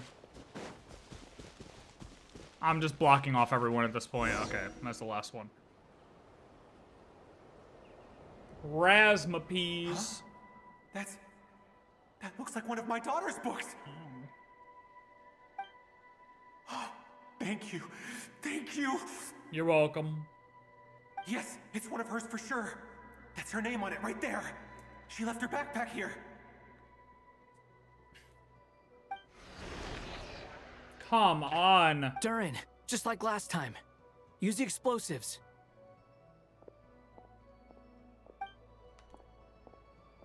I mean... We're gonna have to do this for the rest of this guy's life at this point. I mean, if it takes... Oh, it can't hurt me, that's right. Uh-oh. Uh-oh. Yeah, GG. Look, we did what we could. We tried. Work. There's not enough left. If he makes it in, he'll die. But then, this clue could be the key to him finding his daughter. It might not be the only one. Better he misses that clue than loses his life. I guess so.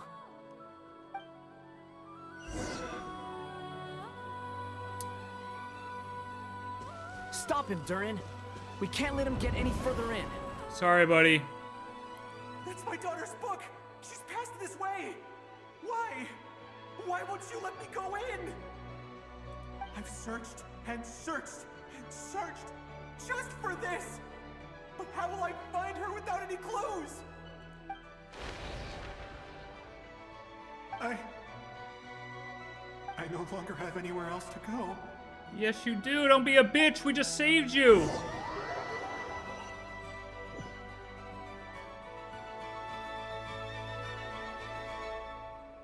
I'm sorry. I'm so sorry. He refuses to go anywhere else. Whether he opens this door or not, all that awaits him now is death. We couldn't change his fate. Yeah, no. Albedo? Hat guy? Let's try one more time. I don't know how we're gonna do this, but I don't want to give up either.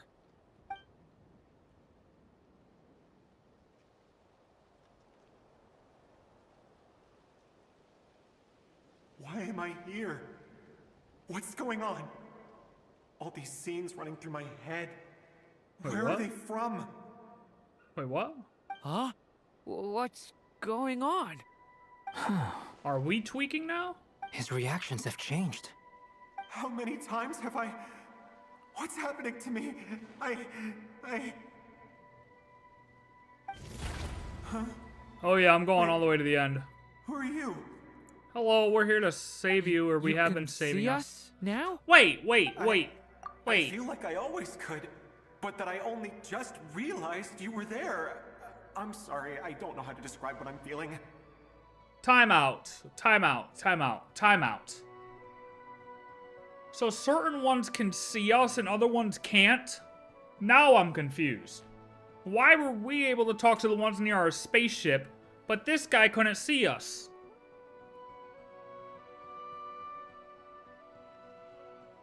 Does it depend on the time they're from, maybe? The ones near our spaceship were 6,000 years old, and these ones are more recent? What am I missing? But you were the ones guiding me using that marked barrier, right? Maybe, perhaps, perchance. I haven't done anything yet, but those monsters, those deaths, they feel like memories. Like things I really did experience. Oh, you did. I was there. I won't find my daughter. In fact, I'll ultimately die trying to find her. Isn't that right? Yes. What? No, it isn't. Don't lie to him, DURIN. It is. Thank you, Wanderer. Even so, we're trying to find a way out of this. You've not seen my daughter either, have you? Nah, dude, she's cooked. It seems she really isn't here.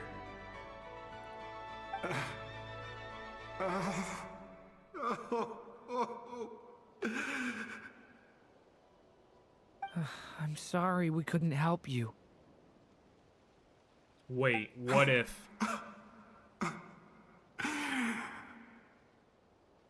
I'm just tired. Maybe this is destiny. Maybe it doesn't matter how hard I search. How long do I have left? Experience says 15 to 20 minutes. Jesus, I mean, holy God. 15 to 20. Thank you for all your help. Let's rest a while. You look exhausted too. Oh, we are. Now's not the time for you to start pitying us. It's not pity. I'm just realizing that I've only got 10 or so minutes left. You know?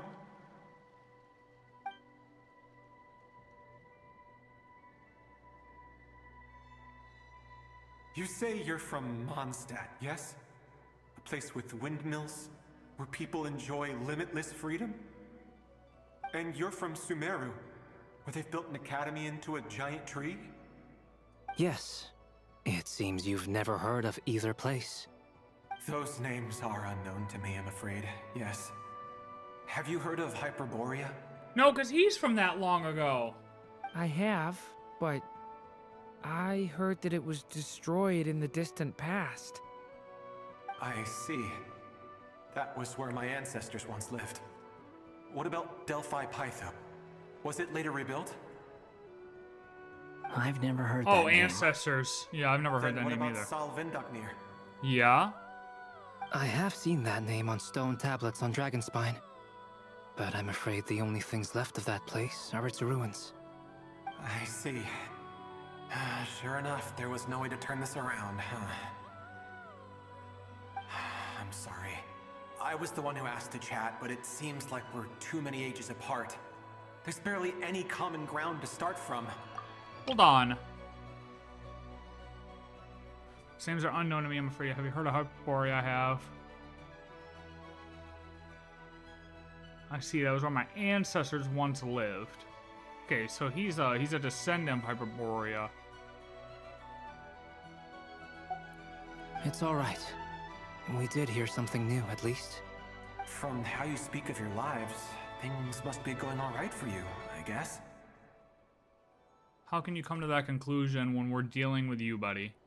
Yeah, things are going great. We're just seeing you in the distant past. They are. But things are great besides that. Mondstadt is a place of freedom and happiness. Good job, DURIN. There's a lot of good people in the church and the Knights of Favonius. You And even passed History outsiders 101. find that it's an easy place to feel at home. Good job, DURIN. We have festivals a few times a year. Everyone Okay. gets together to drink, sing, and be merry. Good job, DURIN. Sumeru is a lot more uptight. Not really the kind of place where you can relax. It's a nation fraught with problems wherever you look. But if all you want in life is to seek knowledge, I guess it's pretty much paradise. That's wonderful. In other words, after this all-devouring black tide passed, humanity did not merely avoid extinction, but rose to build prosperous civilizations anew. There it is again. All-devouring black tide. Humanity did not merely avoid extinction, but rose to build prosperous civilizations anew. I mean, I can see you all right now. That must mean the future isn't a total mess, right? I mean, we make it here at least. That's true. Well, time's almost up. Let's part ways, I think. Might be best if you don't waste too much time on me. The chances are slim, I know, but I'd like to spend these last few minutes looking for Spargana. If things work out, I'd love to tell her about what I've heard. This kind of works, though. Because we changed... we kind of completed an objective here. While we might not be able to change... Yeah, there's Black Tide mentions in Genshin, though. It's talked about differently, but it's more or less the same shit. This makes sense for our objective that Alice gave us, because while we may not have been able to change his fate in the past, we changed fate temporarily and got information out of him. I think a paradox occurred and Irminsul fixed it by connecting the space-time. May we meet again. Well, or not, most probably. Tried at least? In that case, for what may your specifically? wishes come true.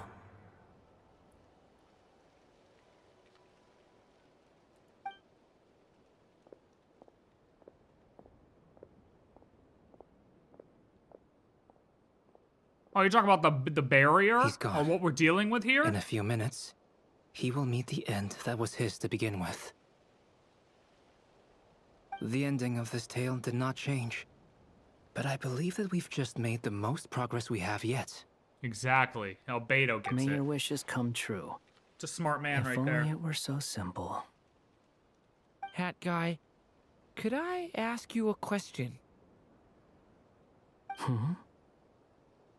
You've never talked about your past. It seems complicated, and it weighs heavily on you, Yeah, too. we don't talk about that, Durin. Would That's you a be forbidden willing to topic. Tell me about it? I mean, sometimes it's better to get things out in the open. Take that guy we try to help, for instance. At least he said goodbye with a smile. Literally a forbidden topic. I know about Albedo's past. Our experiences are very similar, and he created me. As for you, you're my first friend, and you've witnessed every step I've taken. But by comparison, I know nothing about you. Either way, I mean, we're still best friends. But if I knew more about you, I might understand your thoughts a bit better. I've told you about myself. I'm a student at the academia. And what did you do before that? Prepared for the entrance exam? All right. If you really don't want to talk about it, I won't press you any further. He can't. Not allowed. I was a puppet built from the branches of a white Never tree. mind. Using technology left behind by the Conrian schools of mechanical engineering. A white tree? You mean an Irminsul tree? Yes. A branch of Irminsul that was once connected to the main tree. So you had a human creator too? Yeah. But my creator abandoned me after deciding that I was a failure. After that... Yeah, you tried to become a god. Don't forget. Hey.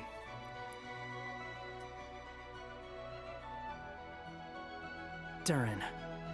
Resisting the influence of the Abyss. Suppressing the urge to destroy. Trying to do the right thing. None of these things are easy.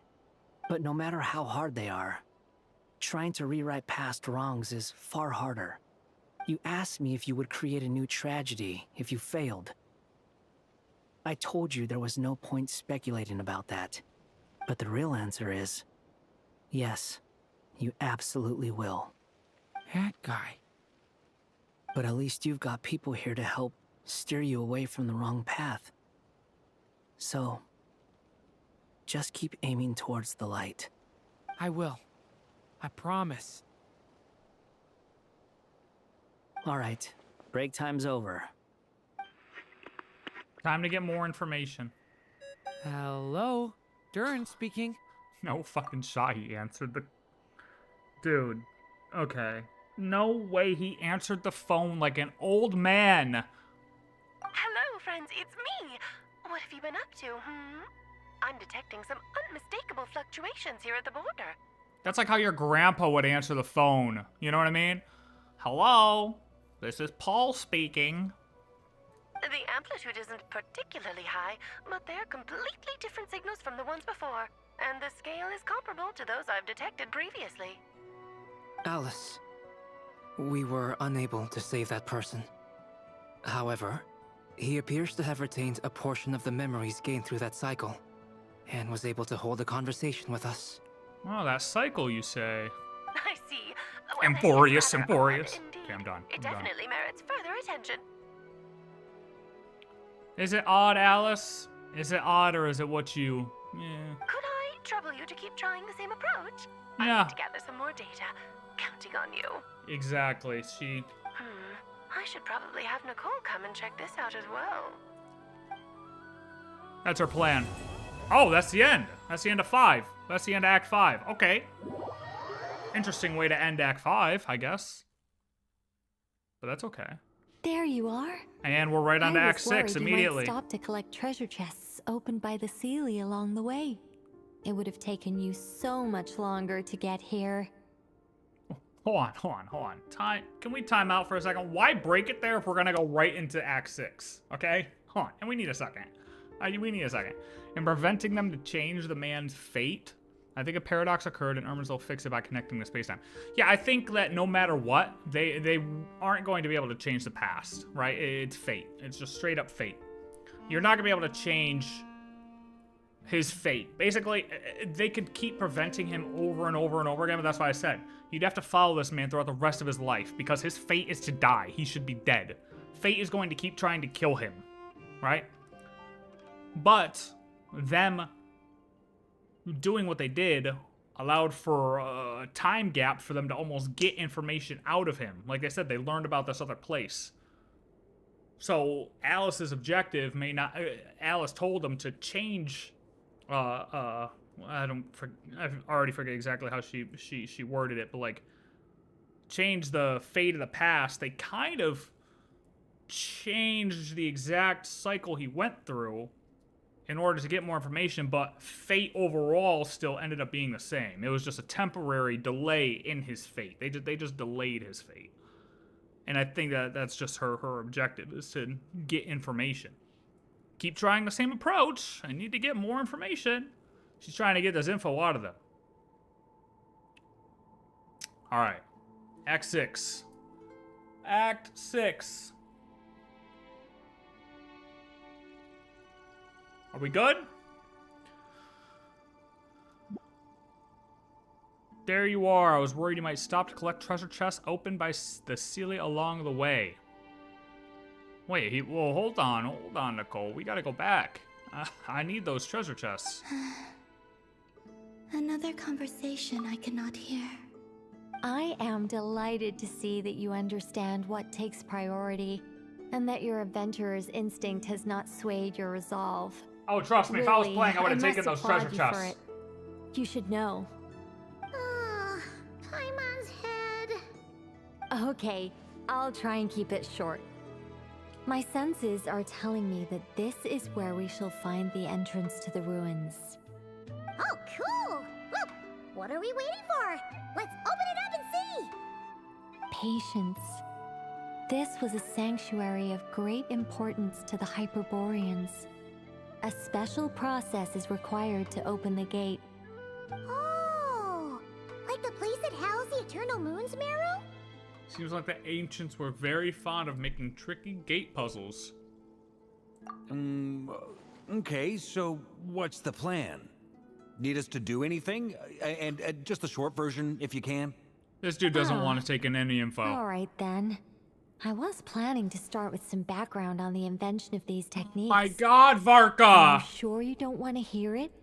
It's quite informative. Let him say no, and I'm gonna slap the shit out of him, I promise you. Remember what you were saying about priorities? Fine. Simply put, we need 3 human representatives to successfully undergo a process of Kuvaki resonance. Varka is literally being the biggest lore block right now.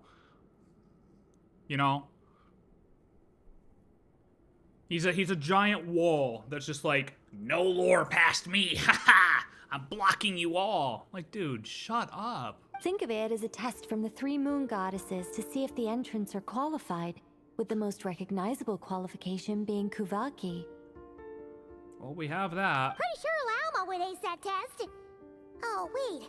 But we need 3 people. Let's go find Arlecchino. I also have no doubt that the Moon Chanter would be qualified, but we would need 2 other people with the same constitution. Wait, what? I got so distracted by... Oh, do I not count because I have the marrow in me already? Undergo a process of Kuvaki resonance. Oh. Therefore, the most feasible method is not so much to follow the rules, but to figure out how the test functions and find a workaround. I've done some research, and it turns out the mechanism is rather crude. We'll simply need humans to stand before it who have sufficient Kuvaki energy within them. Do I still not count for this? I'm with you so far. How do we get the Kuvaki in them? You just inject it, you know? The easiest way would be transfusion. Take some Kuvaki from Nod-Krai's soil. I was kidding! Put it into the bloodstream, and get it circulating in the body. I was kidding! I was kidding!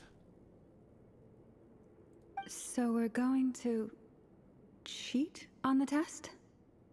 Fuck it, hell yeah. That's how we win. Precisely. We gotta cheat to win. There are other methods, but this is the simplest one. Cheating the system is much easier than trying to hide from it. Huh? Ah. Sorry? Does the idea of cheating upset you, Miss Lauma? No, that's not it. I suddenly had an idea. Ooh, what is it? It's about Moon Prayer Night. I figured out a way for Kuthar to join in the festivities. Oh, did you? Oh, yeah, please, feel free to share. But as Paimon said, we need to have our priorities straight. Let's get back to the test. I'll follow up with Nefer on the festival arrangements.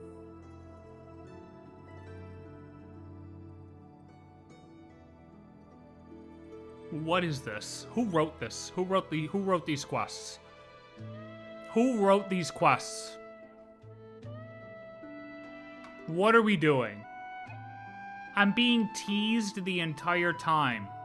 They're just teasing us. What is this? We're so hey, look, Nod-Krai was supposed to be the lore dumps. We're gonna tell you the stories. We're gonna tell you all these things. Not we're gonna blue ball you the entire fucking quest. What are we doing? Oh, okay. Anyway, is this really the best method we have? A Kuvaki transfusion sounds dangerous, no matter how you slice it. If you think that's dangerous, wait till you hear the other methods. Yeah, I'm I'd down. be more than happy to go through them if you'd like. Let's there see. are Let's several. see. I would love to hear them, Nicole. I would love to hear them. No need, we're good. Let's go with this one. I'm over it. Very well. Kuvaki transfusion it is. Now, I should mention that the risks can be greater or lower depending on individual compatibility. No, I don't want a clue. I don't want a clue. I'll wait. But I'm just saying, I would love for them... How are they gonna make it? Oh my god, I have an idea! But wait, I'm not gonna tell ya! Dude, like anybody who would do that in person is going to get yelled at. Straight up. Well, share it, dumbass. That's exactly what everybody's gonna say. Oh, Llama's just like, nah. Not of anyone's concern right now how to get the person we're trying to find the name for to come back to life. Not important right now. That's not important right now. I'll just tell Nefer. Huh? How is that not important? It would be rash to simply infuse the Kuvaki and hope for the best. If the body rejects it, the reaction can be quite severe. The symptoms are similar to another condition that some That's what I people mean, living dude. here suffer from, known as congenital Kuvaki sensitivity. Congenital Kuvaki sensitivity. So, before we execute our plan, I will perform a simple test of my own to see who is compatible and who is not. Keep going, Nicole. I'm almost done. Once that is done, What? we will have to complete the resonance process as rapidly as possible. The participants must remain stationary while the Kuvaki circulates and bonds with them, and they mustn't eat or drink anything. What? No eating or drinking? Paimon can't do it. That's some hardcore fasting. They'll all be monks by the time they're through. How long will they have to keep that up? 3 days. Genital. 3 days? Oh, that's not bad. Oh, that's so long! And we still need to find 2 more people who are not just compatible, but also willing to volunteer. Dude, 3 days is not bad. Fasting? What are they talking about? I'm willing to volunteer. Really? Don't you want to think this through? Haha, count me in too. 3 days without food? I can handle that. Wait, am I misunderstanding something here? How are we not already qualified with the Kuvaki?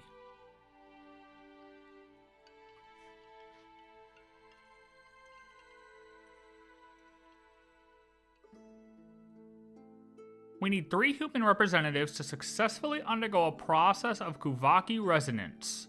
Think of it as a test from the 3 moon goddesses to see if the entrants are qualified, with the most recognizable qualification being Kuvaki.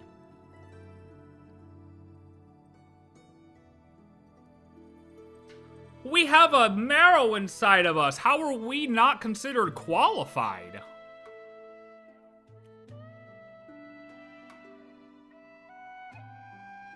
We'll simply need humans to stand before it who have sufficient Kuvaki energy within them. We have Kuvaki in us. Don't we? Through the marrow, or no? Miss Nicole has made it clear that this is the easiest way. The way I see it, there's nothing else to discuss. It's Am I time to step up. I must be misunderstanding something here. But that's okay, I guess. Compared to having Columbina... I can't read now all of a sudden. Columbina disappear completely, fasting for a few days is nothing. Yeah, you're right. In that case, Paimon volunteers to be captain of logistics. She'll keep the fires lit and grab some spare clothes to keep you comfortable. Oh, spare clothes, you say? Huh. Interesting. We haven't changed in 5 years, but you got some spare clothes for us now. Let's go. Then we'll start with you first, traveler. Thank Please God step she's got some forward. for us. Okay, yeah, what do we have to do? I'm so confused.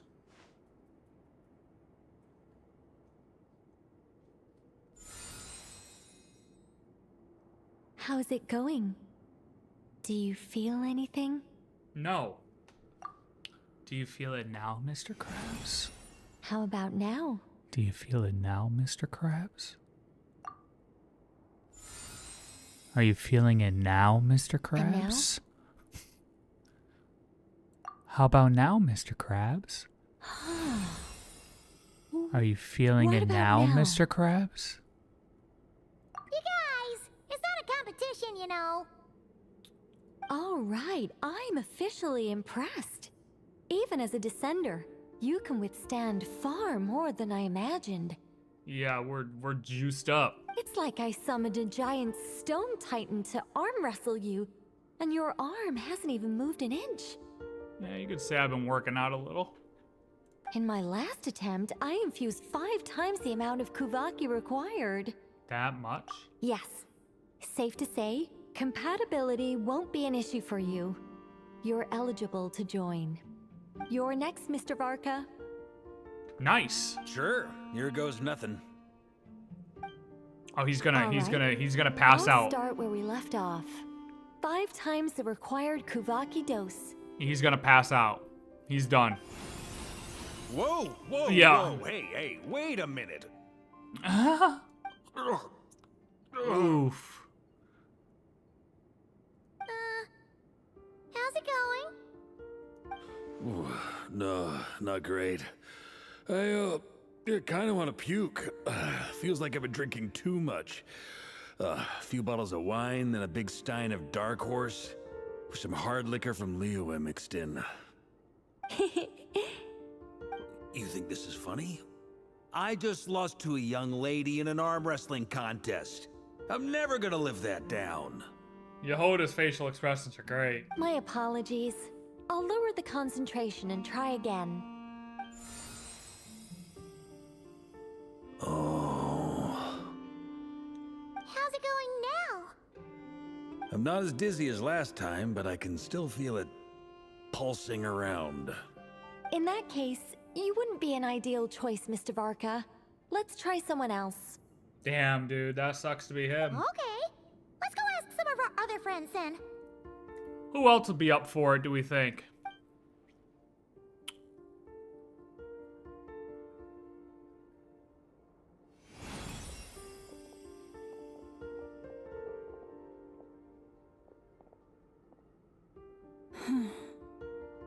No surprises here, Miss Moonchanter. You're perfectly compatible. You may join. Nah, never nah. Yeah, nah. I'm getting a slight headache. Shame. You were so close. Who's it gonna be?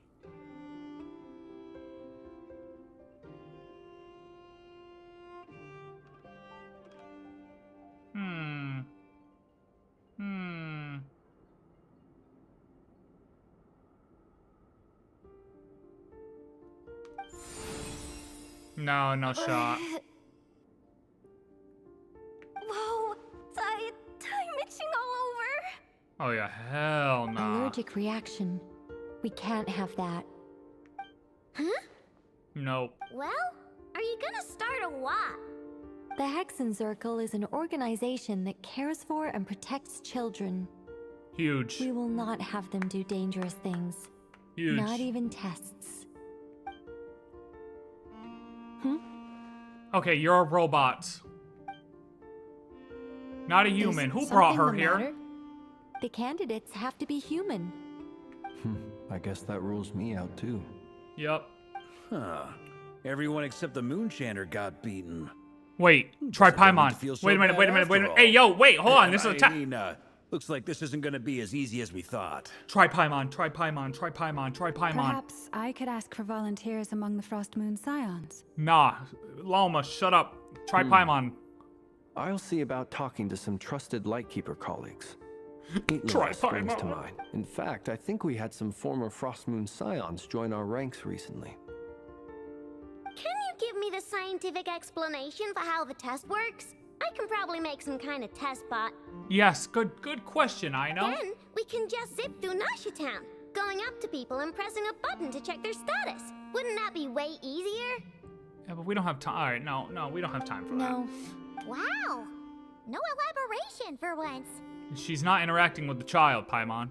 How about I contact the Knights of Favonia's garrison in the Wave Chaser plane? Yeah, could have. Shame I mean, that Rohan's Arlecchino already for left. sure. That But I guy's even thought she tougher was than going to be I out of the am. question. I thought she's just gone. Strange. The moon goddess is clearly revered by many people. So why is she on the brink of disappearing? She mentioned that the world has rejected her from the very beginning. And when we fought the Reikir of Salnari, it seemed like she exhausted her power for our sake. Also, Paimon's not sure revered is the right word for how people feel about her. Gratitude, certainly. For my part, anyway. It's basic reciprocity. She helped us, so she deserves our help in return. Yeah. Even though she looked like she didn't care, she still saved a ton of people, including me. Did we just get Nefer character development? After her saying we don't give away info for free, now she's like, oh yeah, we owe her this? A review of the relevant data leads me to conclude that Miss Columbina is a good person. Yep, you bet! They really think so? Mm-hmm. I'm super surprised that Columbina isn't her actual name, though. I think it really suits her. It's light and graceful and... yeah, just a really pretty name. I know, right? Unfortunately, that's not our decision to make. Columbina. That was the code name the Fatui gave me. But it also came up in the song I heard when I was born. But... is that really all there is to it? What do I truly think of my own name? Yeah, that's what I mean. Like, all of a sudden, Nefer's just on board to give back. I mean, okay, sure, I'm cool with that. I'd love to see it, but it just seems out of nowhere is all. And also, Nefer's here now, Lauma. You can share this info with her. Just putting that out there in the solar system. Is there anyone left who will still call me by that name? She told me to pick whichever name took my fancy. Why did I pick Columbina? I don't know. Sounded good. I liked it.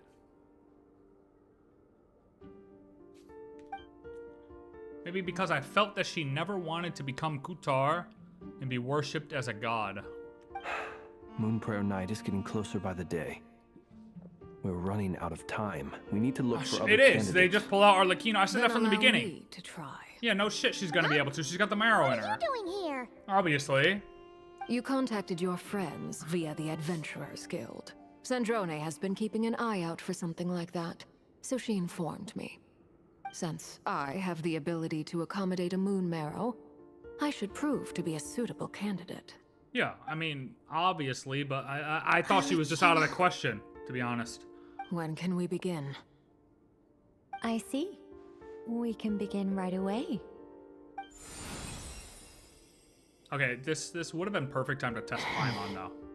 How was it? Did you feel any discomfort? None at all. Good. Then it seems we shan't need to look for additional candidates after all. Good. Great!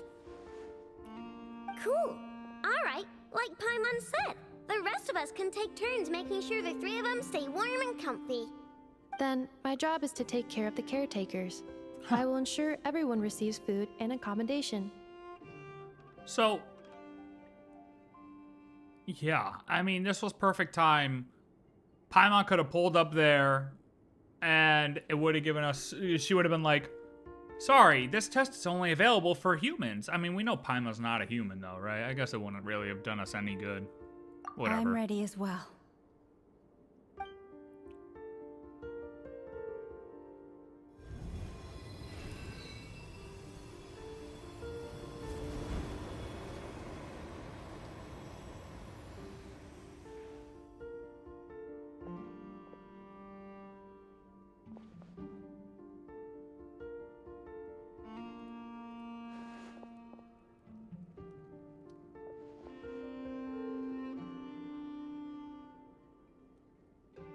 Shan't? Wait, really? You've never heard that word before?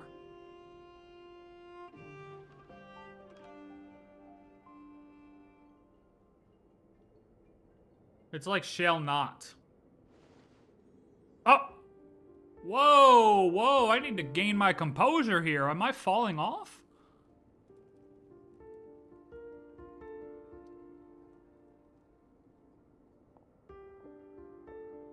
The work is done. The sacred scroll shut. The stars grow dim, the people silent. The white sun sets, the silver moon rises. O path to the temple, appear now before us.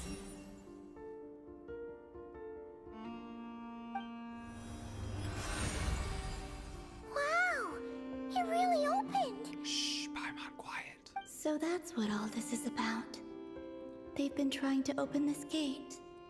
Come, let us enter. Wait. It might be best to eat something first. Take care to chew properly and swallow slowly. It will give your body time to readjust to the digestion process. Oh, thank you, Anefa. They will head in soon. They will need to enter this gate.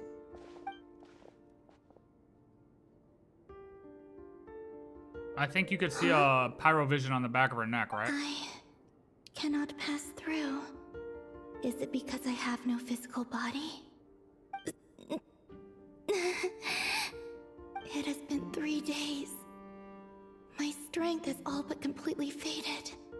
Can I really hold on until Moon Prayer Night?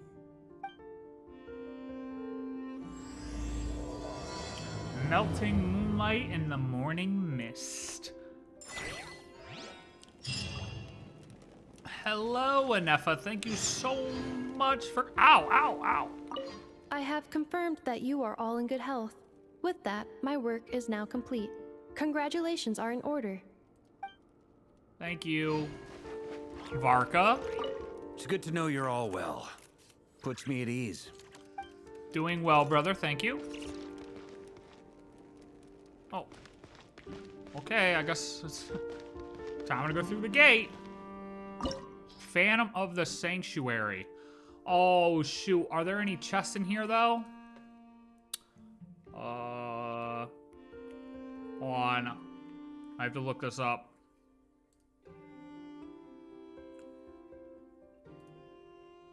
Hold on. Hold. Oh. He doesn't have anything out yet. Shit. Okay, well. Recommended elements. Pyro? I don't wanna.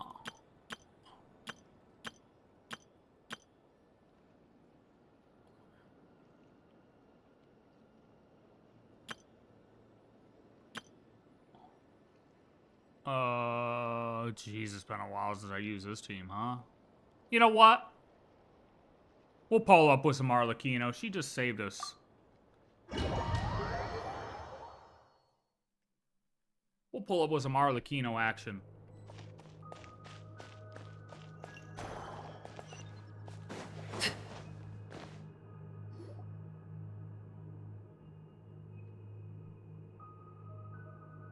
Are these people...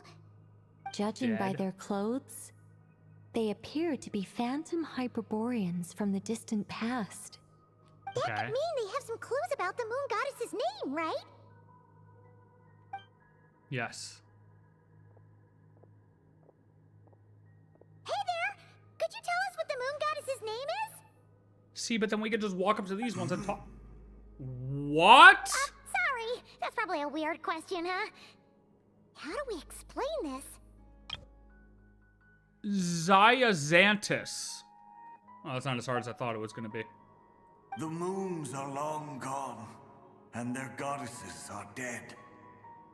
Their names no longer mean anything.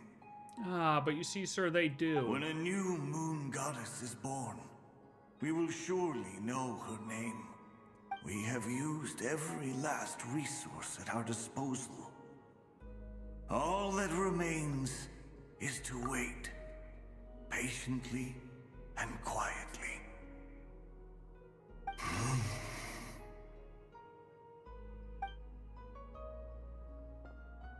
Were the people of the past all this devout? It looks like this phantom doesn't intend to converse with us any further. Surely the new moon goddess he speaks of must be Columbina. Alas, Kuthar's birth came long after the age in which he lived. Yeah. Salvation did not come. But, maybe if we find a phantom from a more recent age, they might know Columbina's real name. True. Keep an eye out. We should be able to tell which era they're from by the clothes they wear. Nicole, nothing to say? Yeah, you've been pretty talkative this whole time. What changed? Oh, nothing. I'm fine. You all make good points. See, now she doesn't When want to the talk. Hyperboreans speak of moon goddesses, they mean the three from truly ancient times. I can't imagine they would know anything about our current moon goddess. Then why are There once was a time when the moon goddesses blessed them greatly and protected them from harm. So, when the war between the gods and dragons plunged the world into chaos, it seems they looked once more to the moons for help, praying for a new goddess to be born. So when the war between the gods and dragons plunged the world into chaos, it seems they looked once more to the moons for help. Yeah, that checks out. Let's continue on. Yeah, we Who knew knows this. what else we may discover. Okay, but we're about to get some, we're about to get some serious stuff here. You guys got anything to say? The moons have left for now, but they would not abandon us forever.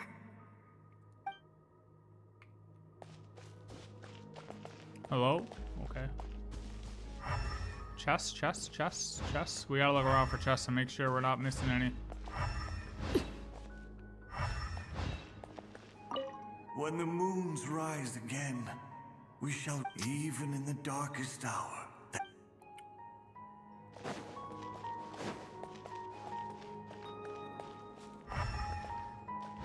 Hello? Okay.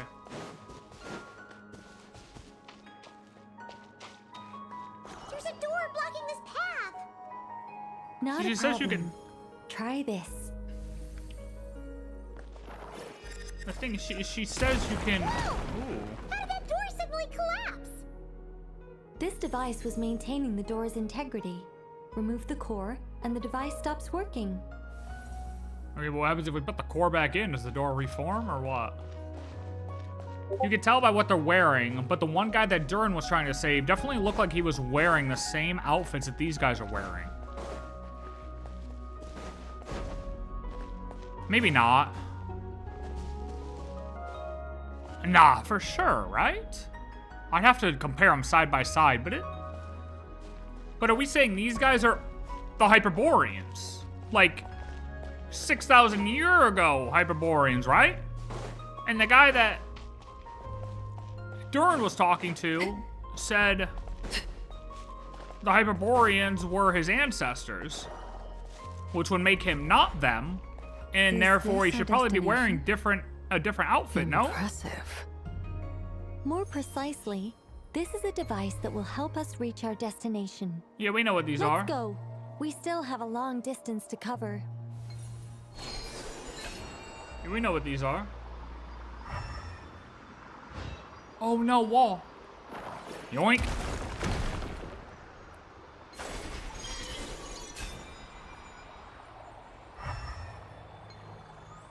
Oh no, we're doing a lap, making sure there's no chest somewhere hidden.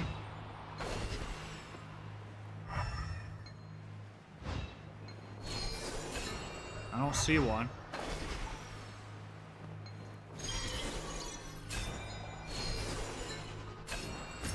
Whoa! Oh, that's just okay.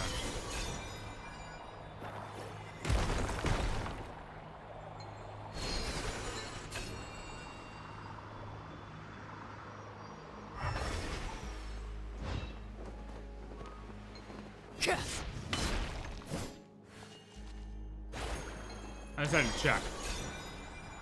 I didn't trust those bushes. Those bushes is where they hide common chests. You know what I mean?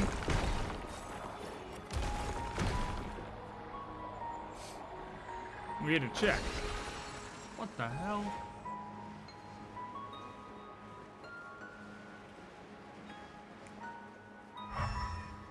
Oh, there's so many spots for chests, dude.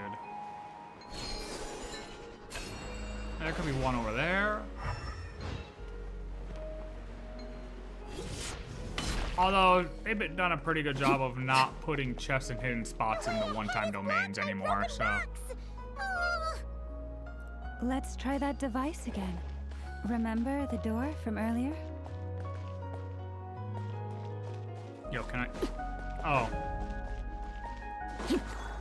I forgot how Kalaki works. Oh, it does do that! It works in reverse, too! Wow, look at that. Interesting.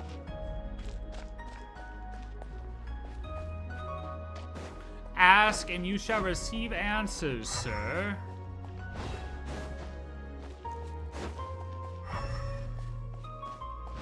Sorry, we're doing a little detour to make sure there's no extra chests in here. The humans we see are all phantoms, hello. but the monsters are real.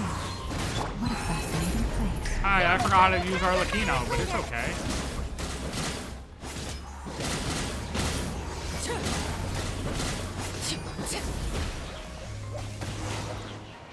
Ow. Nicole? Sir, can you stop doing that?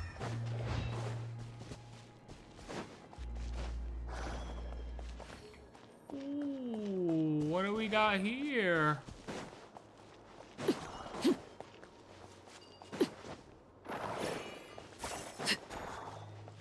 I'm not examining shit.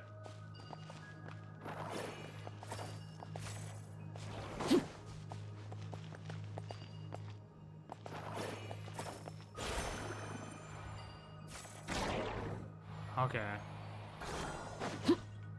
We gotta look at the painting first. Ooh, Paranoia for there's chess a for whole sure. bunch of artwork in here. Seems pretty old. Nicole, this is probably your area of expertise. What do all these paintings mean? Let me see.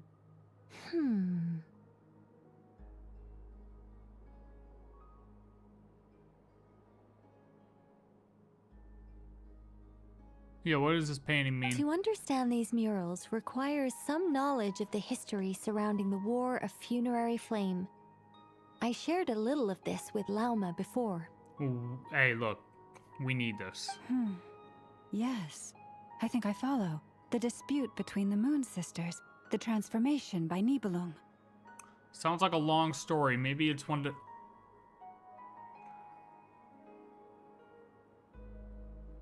Oh no, it's no trouble. Yes. I'll be delighted to share the tale again. Thank you, Nicole. Thank you. I would love to hear it. All right then. Paimon? Tevat's 3 moons and their goddesses were brought into being by the will of Nibelung, the then ruler of Tevat. Right. But when the heavenly principles came, they changed the world completely, down to its very foundations. Right. The moon goddesses were nowhere near strong enough to challenge this entity. But the heavenly principles did not view them as heretical entities that had to be removed. Okay. Essentially, the 3 moons existed to keep this planet alive and operational, which did not directly conflict with the heavenly principles' aims. Nevertheless, the inherent precariousness of this arrangement would soon be revealed. Inherent precariousness of this arrangement would soon be revealed. Nibelung returned. Yes. Yes, he did. He did, and thus began the War of Funerary Flame, a battle for dominance between Nibelung and the heavenly principles. Right. Discord would soon emerge between the 3 moon sisters. One would voice the opinion that they should follow Nibelung, for it was he who first hung the moons in the sky. Okay, and this is what... I don't know if we knew this, right? Another would argue that taking sides in the conflict would only bring the world closer to ruin. There was no telling where it would lead. Yeah, we did not know this. Anything we knew of this was theory, rumor. Like this, none of this was confirmed about their conversations, right? Especially since their creator had returned, bearing the perilous power of the abyss. Right. Hold on, so we're at 1 and 1, right? Another would argue that taking sides would only bring the world closer to ruin. Okay, what's the third one say? Nibelung would eventually discover their disloyalty. He had all 3 imprisoned before transforming the moons into weapons with which to fight against the heavenly principles. I think we knew that, though.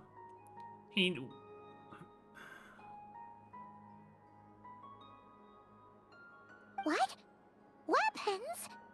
I don't know about the weapons part, but about the disloyalty part. And Nibelung felt some type of way. Whether they were on his side or not, I don't think we knew. Yes.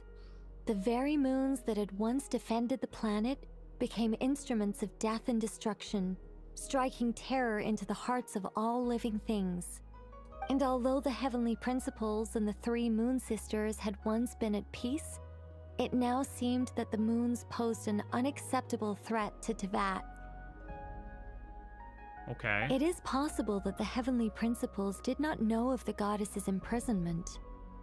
If so, the weaponization of the moons would surely have been viewed as an intentional breach of the peace agreement.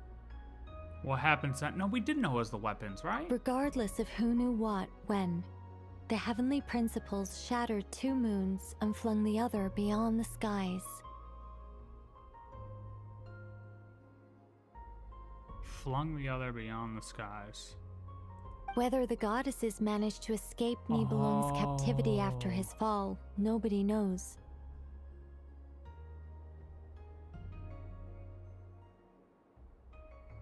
But this much is certain.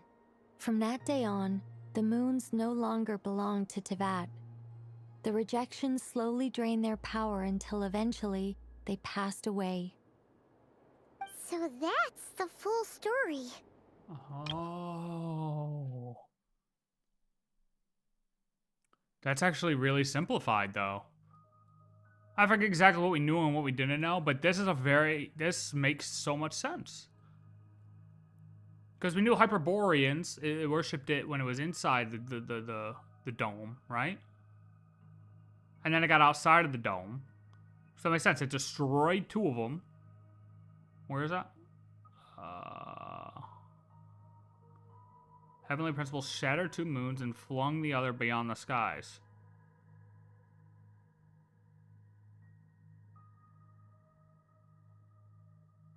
So none of them were inside the dome. So, that day on, the moons no longer belonged to Tevat. The rejection slowly drained their power until eventually they passed away. So, if the moon, or if she would be able to get to the moon, it makes sense that she would have her power back. So she can't access the power on the other side of the firmament. Makes sense. Yes. You say the moon ceased belonging to Tevat from then on. Why then would Columbina be born here? True. That is perhaps due to the lingering connection between the Frost Moon, which was not shattered, and this world. You could see it as the 3 sisters' dying wish. They never desired war. All they ever wished for was to protect this land. I see.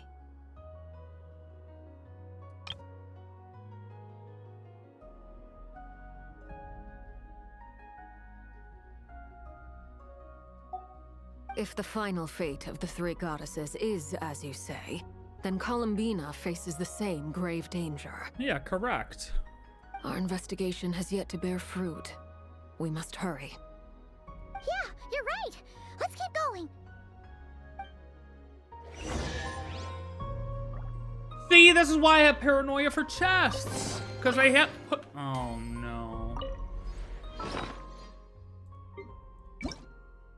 My world is in shambles.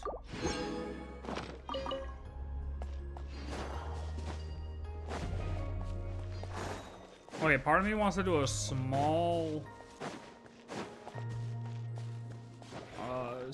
oh my god, see, I started doing this and then it took it away. A small lookup for what details we have before and which details right there were new.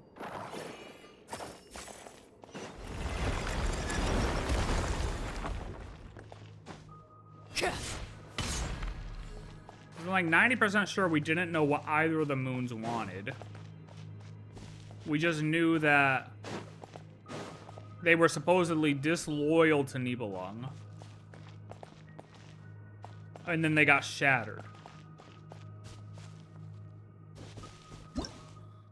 What the fuck?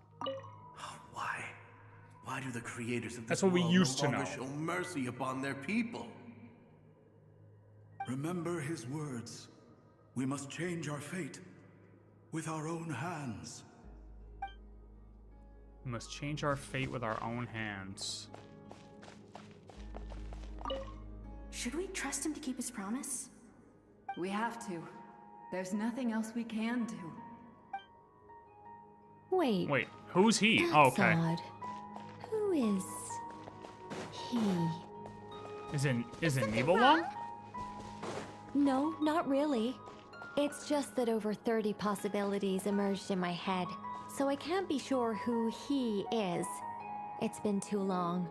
My memory isn't as sharp as it once was. Okay. 30. Wow. Impressive. This is the problem. Nicole's experiencing what a lot of people experience when playing this game. There's so many possibilities. What could it actually be? Now related to the birth of a new moon goddess, and there is no mention of a Columbina. Well, yeah, I mean, we're kind of... Anything on these shelves? No other blinking things.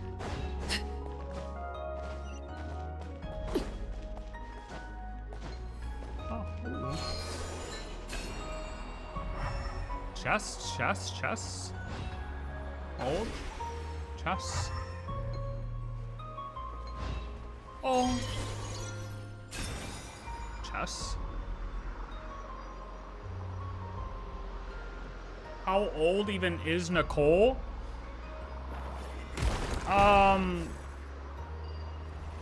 Old. I can't give you the exact age, but check Angel Times. Angel time period. Sealy time period. I don't remember off the top of my head. But she's old. Tell you that. We're finally here. Wait a minute, your username is crazy. We'll need to activate this thing? Guys, just give Primo Gems, please. Jesus Christ. Indeed. I was a little worried about that at first, but as we got closer, I sensed that the Kuvaki within it flows unimpeded. It should be functioning normally. The only issue is how to activate it. It's looking a little worse for wear. What about the cores from some of the other devices we've seen? Can we repair it using those? In all likelihood, yes. I imagine that would have been the Hyperborean's backup plan. Let's look for some cores. Okay. It is kind of cool to see Arlecchino in an unknowledgeable light. Like, she's also here learning. Every time we've been with Arlecchino, she's like, I guess you could say, except for the time when we opened the gate, to get her moon marrow. But she's like totally just asking questions here. Like, she doesn't know what's going on either. She's just sitting here learning, and it's kind of cool to see her in that light more. Come here, boys. Stabilize.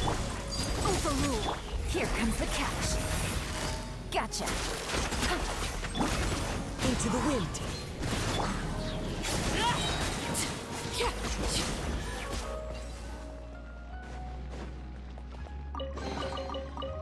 Another chest.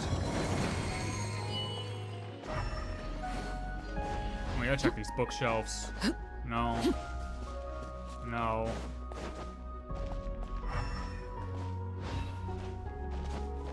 Chest, perhaps? Or maybe?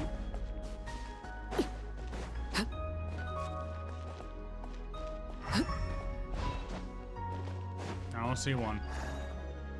Yoink.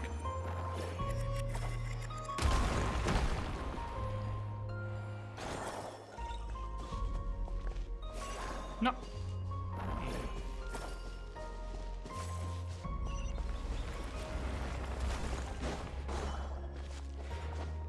Oh, is this the way? Oh, this is definitely a spot to put it. Okay, never mind.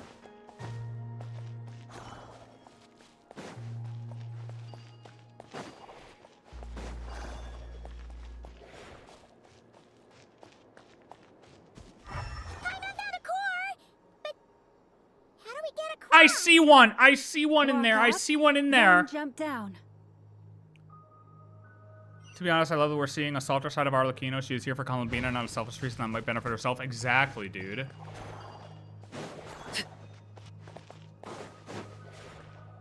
I see it. I see it. I see it. I knew there'd be some.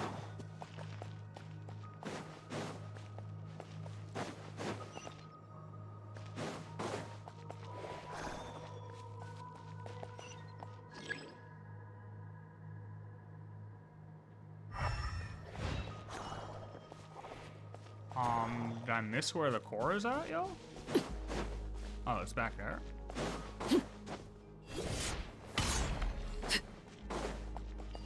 Oh. Yoink.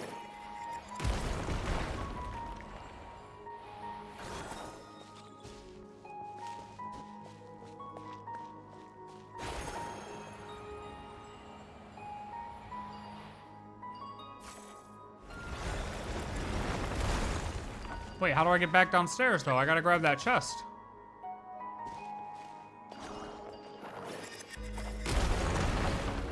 That should be enough cores. Let's head back. Beautiful work. Is there a book here, perchance?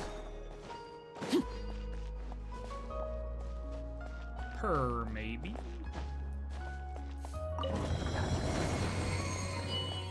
Oh, hey, yoink.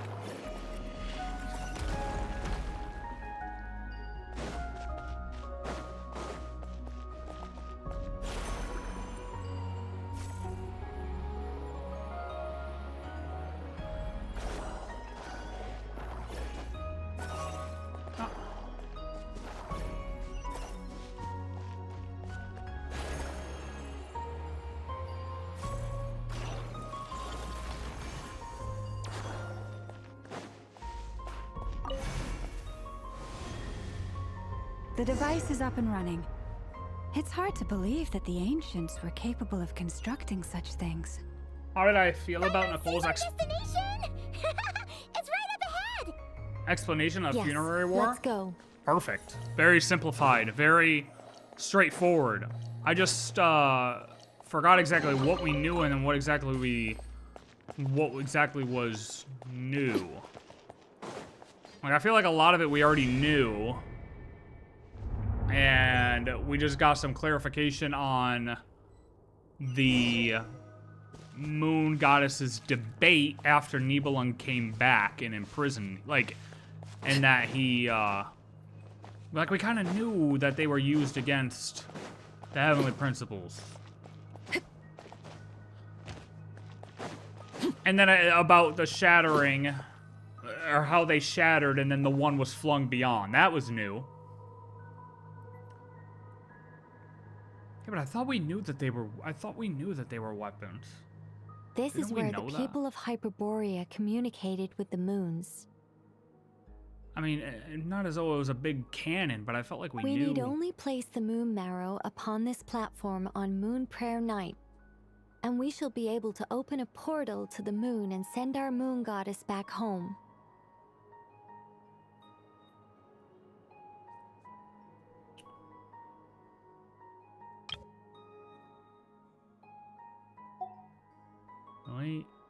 Only place the moon marrow upon this platform on Moon Prayer Night. The assumption being, of course, that we can find her first. I've got a question. The moon is beyond the sky, right? It's beyond the false wall, traveler. That's right. You want to know if it's safe there, don't you? Right, we did not know that the betrayal of the moons was all a big misconception. Right. We didn't know that what their talks were of trusting Nibelung, or siding with Nibelung, I guess. Like, that one said, oh, it'd be good, and the other one said no. You know, we didn't know that. And we also didn't know how they were shattered and that one was flung beyond the sky.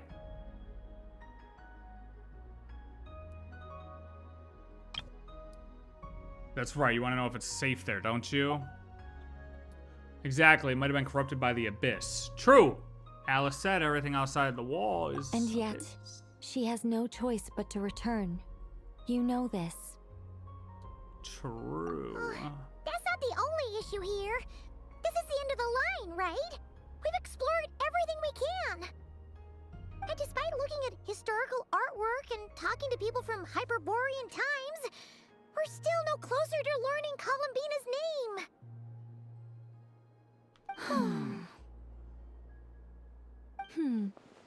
If it's not too much trouble, could you tell me exactly what Alice said to you about finding her name?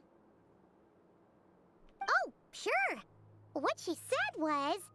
Then your first job is to find it. As a moon goddess, I'm sure she must have a name she identifies with. Supposedly, according to Alice, you can pull up the exact line from when we first talked to her. She said that the stuff beyond the border is abyssal, contaminated by the abyss. I just find it hard to believe that everything in space is... I don't really know exactly what that means. The wall is protecting us from abyss, yeah. But I'd have to pull up that line again, exactly what she said. Exactly how she worded it. And your first job is to find it. As a moon goddess, I'm sure she must have a name she identifies with. Neither Columbina nor Kutar is her true name, and she's never really accepted either of them. Is it not also possible that she has never had a true name? Not at any point in history? True. That would be a hard pill to swallow. But at this point, we may have to accept that that is the truth. No one knows how she came into being, and she certainly doesn't have parents in any sense that we're aware of. Perhaps she was never granted a name at all. Yeah, that sounds about right. But does that mean there's no way to get Columbina back? She's just gonna disappear and there's nothing we can do about it? Huh? Wait, why all this pessimism? Was it the way I phrased this question? You all seem to be taking this in completely the wrong way. What do you mean by that? Just because she's never had a real name in the past doesn't mean she can't have one now. Yeah, exactly. We can make one for her. What? Think about what Alice said again. She never once said that you'd have to find a new name, did she? Are you saying what I think you're saying? You want us to grant her a name? Yes. Names are anchors that Minus connect 2 us hours. to the world.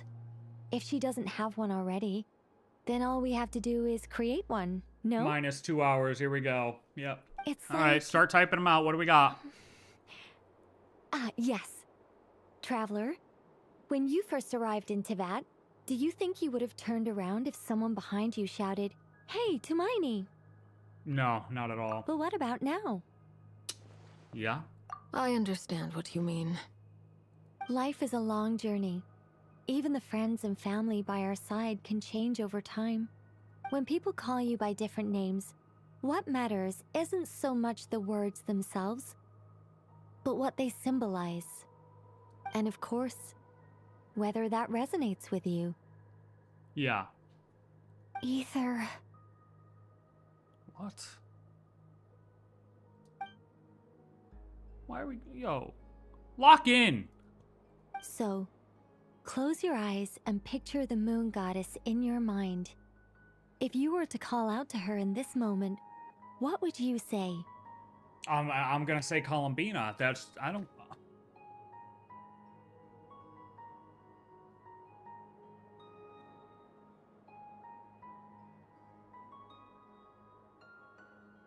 I don't know. Columbina's all I got.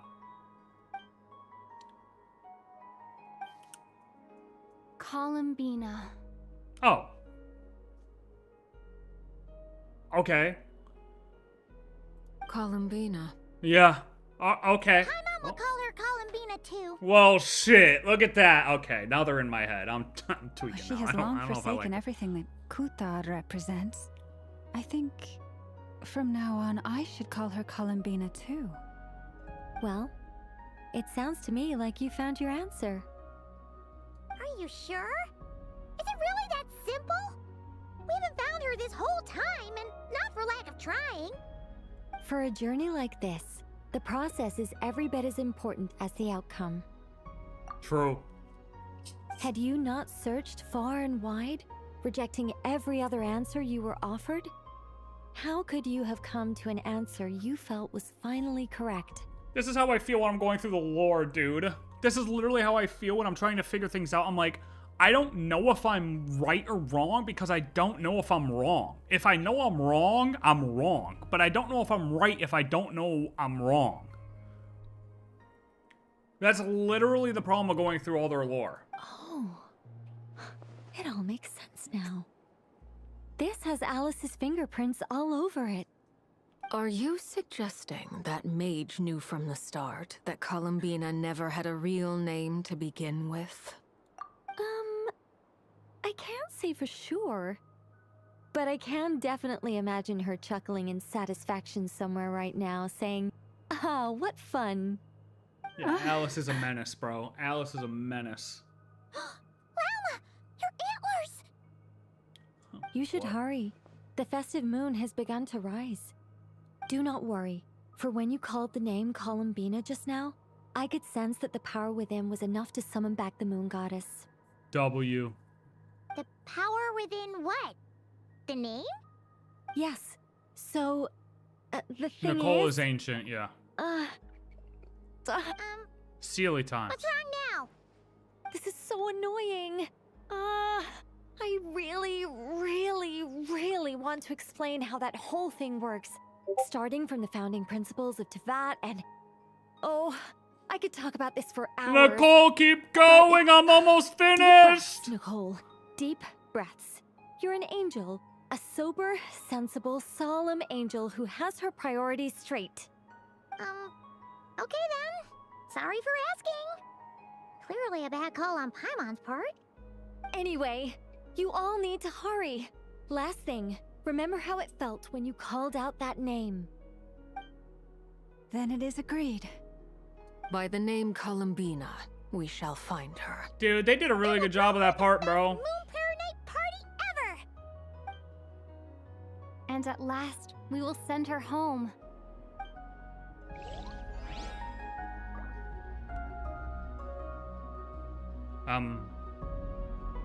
Hello? After informing your friends, everyone splits up to look for Columbina. By calling her name, you choose to visit the place where you first met. Okay, that was kind of cool how it made you sit back and think for a minute, and all I could come up with was Columbina. I can barely move anymore. Nicole is ancient, I'm assuming yes. No, we didn't know any of this. We knew he was angry with the moons, I think. We knew that Nibelung was angry with the moons. We knew that Nibelung was angry with the moons because he felt that the moons had betrayed him. I think we knew that. Well, we had to. I mean, that was my current understanding, and that is still kind of true. However, we learned that there was discourse between the moons because one of the moons was like, "Hey, we should hop back on his train because he is the one who made us," while another one was like, "Nah, because he's corrupted." So we learned that there was the discourse between them, and then learning that the heavenly principle shattered two and flung one.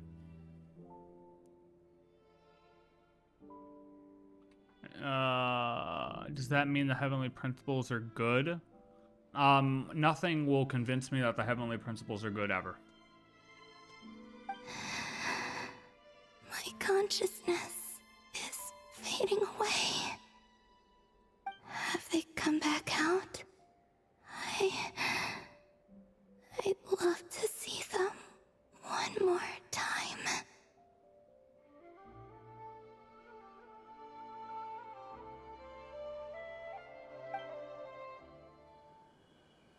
Ooh, cutscene finally? They didn't make it. Yeah, we did. Yeah, we did. Columbina! Columbina! Could you tell me your name? My name is... Columbina! Saved.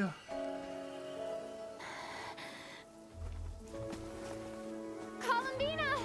Are you here? Columbina! That's the name you gave when we first met. And it's what I've called you Do ever not since. die! Columbina.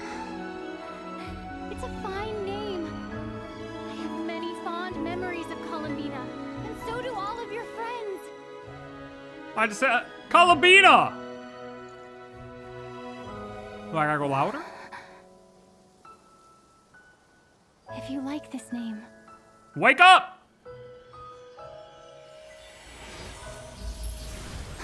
I mean, Jesus Christ.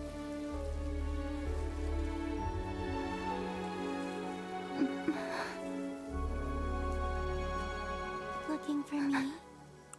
Yes, perhaps we are.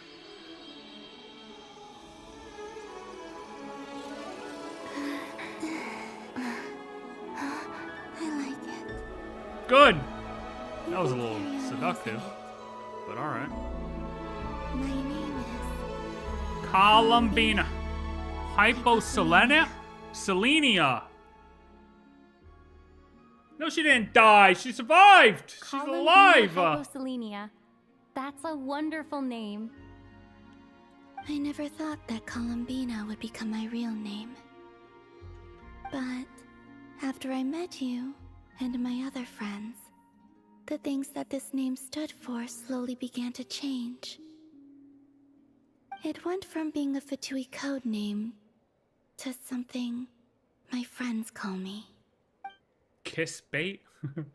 How much she's changed since we first met. She never used to share her innermost thoughts. What is it? Why aren't you saying anything? I'm just so happy for you. You know what's crazy? We haven't talked besides talking to her. Like, I feel like it shows a level of comfortability we have with her compared to everybody else. Am I crazy to say that? We literally haven't said a single word, I don't think.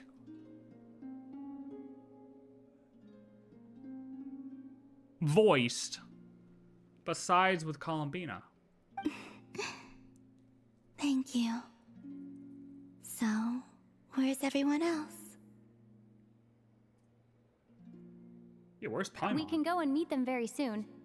Everyone went to different places to try calling your name. Great. I'd like to thank them as well. Everyone's done so much for me. Searching for my name, entering those ancient ruins. Huh? Wait, so you were... Yes, I was there. Not physically, but my consciousness was still holding on. I followed you the whole way. Starting from when? You turned around and called out my name while you were in Nasha Town. Do you remember? Oh, I remember. That was so cool. So that's what that was.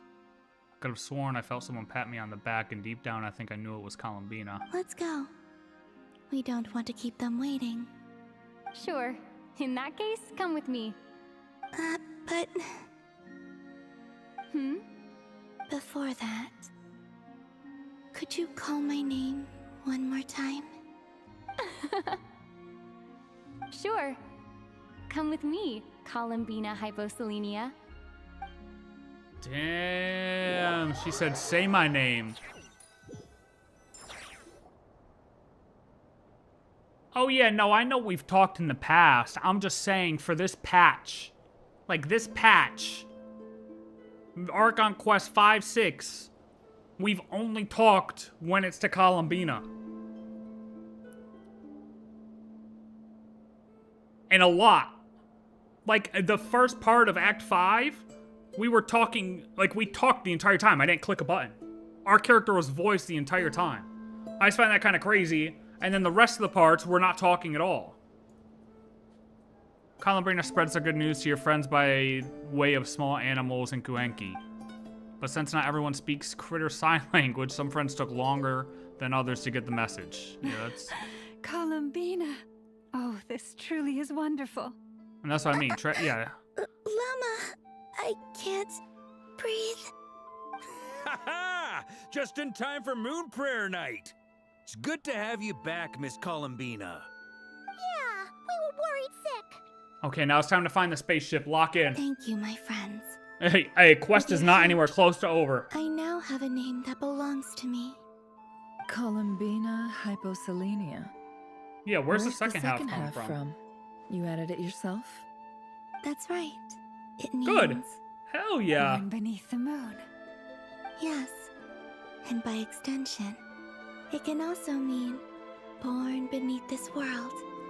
See, what doesn't make sense, though, is if the other people were worshipping the other moons as strong, why did they end up dying?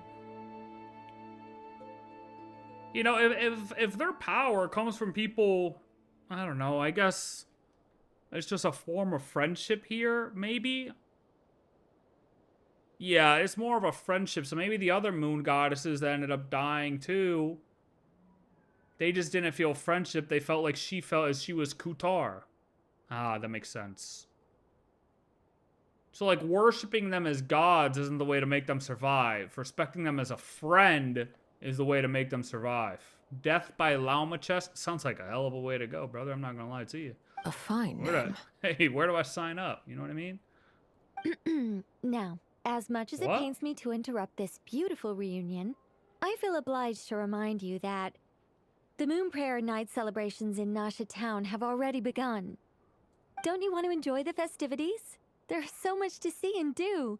And some of the ambient lighting and entertainments were sponsored by the kind souls in the Hexen Circle. Nicole? Why have you turned into Dodoco? So you're Miss Nicole. Thank you for helping us. And for helping me find my name. No, I didn't get it's blasted. Nice to finally hear your voice. They slowly faded out. That's what they just said, right? You're quite welcome. Guiding lost people to hidden treasure is what we Seelie do. And if you ask me, spiritual treasures are far more precious than material ones. Chests are all well and good, but this was what it's all about. Oh, so satisfying. Okay, I'm not gonna lie. It's like these mages are in my head. The whole time I was in that domain, I was looking for chests. And then she mentioned the chest. The whole Seelie grabbed the chest, and the chests are all well and good. I was... Oh, God damn. Yeah, but the other chests don't have primos. Anyway, I had to go help Alice. It seems like she ran into some trouble. That's why I couldn't be here in person. A moon goddess and an angel in this Archon quest yet Nicole couldn't meet Columbina physically. Yeah, what the hell? What's that about? Why did she decide to turn into this now? Yeah, she didn't even answer. She literally avoided the question. Oh, wow, it's on the line I'm on right now. Jesus Christ. I had to go help Alice. It seems like she ran into some trouble. That's why I couldn't be here in person. But don't worry. We're with you in spirit. Oops. We'll be celebrating right along with you. Okay. Keep an eye out for the Hexen Circle's festive stalls in Nasha Town. I think you'll like what we came up with. Alice said she even managed to rope B in this time. The Frost Moon Scions have also prepared various attractions. I believe Aino and Effa and their crew are setting things up as we speak. On that note, Nefer, about that request I made. It's all in hand. Yehoda is on site to ensure that everything goes off without a hitch. Nicole made chess rent-free in your mind. Yeah, real. Wonderful. In that case, Traveler? Oh, yeah, this was your little plan, Lauma, that you're still not telling us. Huh? Huh? Come on, Columbina. It's time to celebrate the best Moon Prayer Night ever. We literally only talk to Columbina now.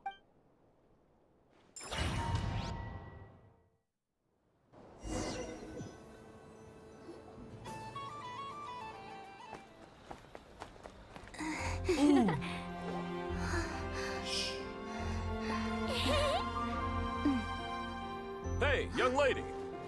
Would you like some Moon Prayer Night candy? I'd love some. Oh, Happy Moon Prayer Night.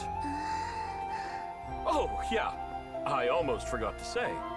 Welcome home, Moon Goddess. No, Columbina. Yes, somebody take this guy out.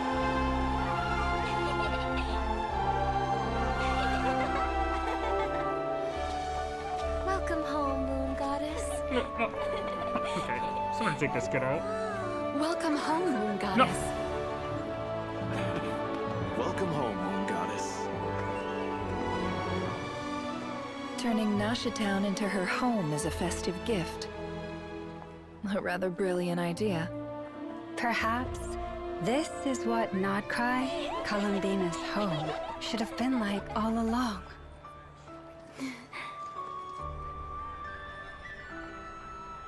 Thank you for the gift. I like it a lot. Good. You're welcome. You're welcome. This feels like the surprise of my life. Okay, but wouldn't it have been better for everybody to call her Columbina right there instead of Moon Goddess? Because didn't we just go through a whole thing to gonna like find her name out, and everyone's just gonna, all right. Nicole only yaps when no one asks, but God forbid you ask her a question, she will dodge it. Yeah, exactly. Crazy to think about how angels and moon goddesses were good friends with each other. Yeah. I do. I never imagined I'd ever get to enjoy Moon Prayer Night with everyone so freely. If you're happy, we're happy. Quite a strategy you came up with. Hide the tree in the forest. It's not your usual style, Lauma. Is there something about Moon Prayer Night that enhances what's in your head as well as the antlers on top? Wait, hide the tree in the forest? Oh, make it like her home?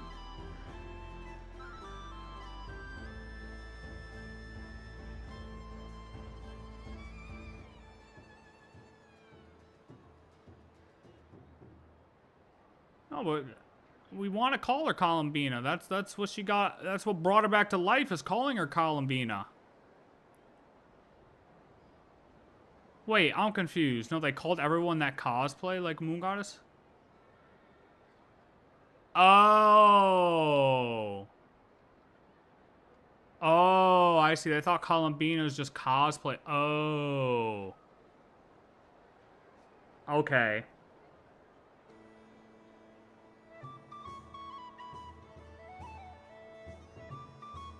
Maybe because Columbina is still associated with Fatui, at least for the general public. Okay, yeah, I see what you're saying. Okay, yeah, that makes sense too. Okay, so they didn't think she was the real thing. They just thought she was cosplaying. But that made her feel at home. So that makes hide the tree in the forest. She's actually okay, I get it. Thank you. That makes sense. They're hiding Columbina in plain sight by making Columbina cosplayers. Got it. Okay. I get it. Thank you. Huge. Apparently so. It even inspired a perennial penny pincher to use their resources for a greater cause. It truly is a magical festival. Oh, okay. So all these guys are dressed up as her too. I see it now. Oh. This bickering is actually a sign of a strong relationship. Huh? What's everyone doing here? Oh, Miss Columbina. So everybody's dressed up like that. Okay, I see it now. I see it with everyone else. Got it. Yes. I'm fine now. Thanks for your concern. Although her cosplay is... hey, that'd be a little too good. I mean, she'd still kind of stick out, no? Very well indeed. She's got the best damn cosplay, huh? Not like this. This time, her excitement seems more serious. Seems like she's had a major breakthrough. She said she'll contact us once she knows more. In the meantime, we're free to relax and have some fun. All right, hell yeah, let's go ride the carousel. I have a feeling that our next task won't be so simple. Yeah, Columbina's been cosplaying for a while, huh? It's almost like she's got, I don't know, I should go. 500 years of experience, huh? Attend to at the Frost Moon Scion stall. The hell do you mean you gotta go? Are you? Oh, the stall. Okay. I think I'll take a look around. With any luck, this once-in-a-year festival will come with once-in-a-year opportunities. That's right. Go make your money, Nefer. Hold up a second. Where's Varka? Oh God, I don't even want to know where I Varka's believe at he right made now. a beeline He's probably for the getting drunk. flagship the moment he entered Nasha Town. Yeah, I called it. That's Mondstadters for you. They know what they want when festivals roll around. They can't replicate her hydro shoes or the way she walks. Goodbye for now, Columbina. I hope you have a wonderful night.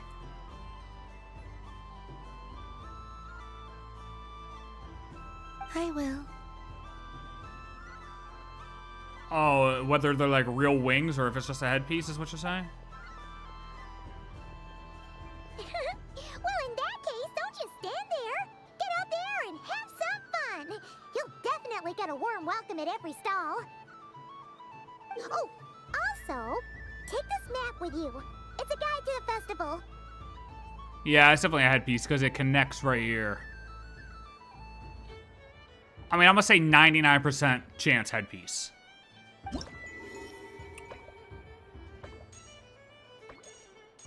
Oh, is this Is this the quest? Like, we have to do all these?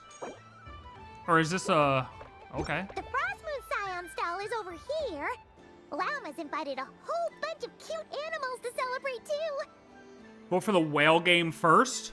Okay, bet. There is the Hexenzircle section. Alice seemed more excited than anyone about this festival. Oh, this so could be she fun. insisted on making it a grand affair. Oh, and then there's the Nasha Town local specialties, including... Actually, forget that. It's better if you go check them out for Oh, yourself. those look great, actually. Those came out great. Thank you. I'm glad they It shipped looks here like a lot of easily. fun. Enjoy your moon prayer night. You're not coming with me? I mean, we can, but we're going to the whale game. Around. But don't you want to browse by yourself for a bit first? We'll be nearby. If you find something you like and want to try it out together, What? just give us a shout. We'll be right with you. Okay. Right now, a package game? Oh, Amazon, huh? What? Oh, yeah, okay. Alright. If you find something you like and want to try it out together, just give us a shout. We'll be right Otherwise, with you. Just relax and enjoy yourself. There's so much on offer, so try to experience as much as you can. And don't forget to stuff yourself with all the delicious festival food. We'll probably run into each other while we're browsing. All right then. Oh my god. Off I go.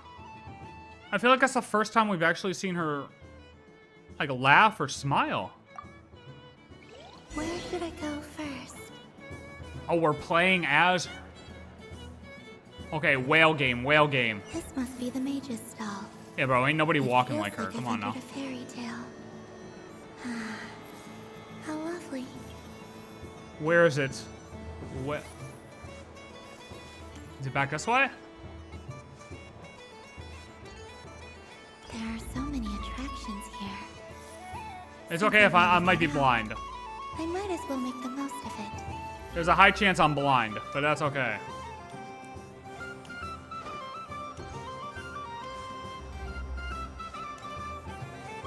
So this is the Frost Moon Scions area. It feels very familiar. Oh! Sunny days! I prefer sunny days. Ah, well, you are as warm as the sun itself, Moon Goddess. Very well. I believe your spirit animal has to be this most adorable chic badger. Wow! Thank you, Mr. Talking Magic Lamp. It looks like a dog, though. Have a very happy festival, Moon Goddess.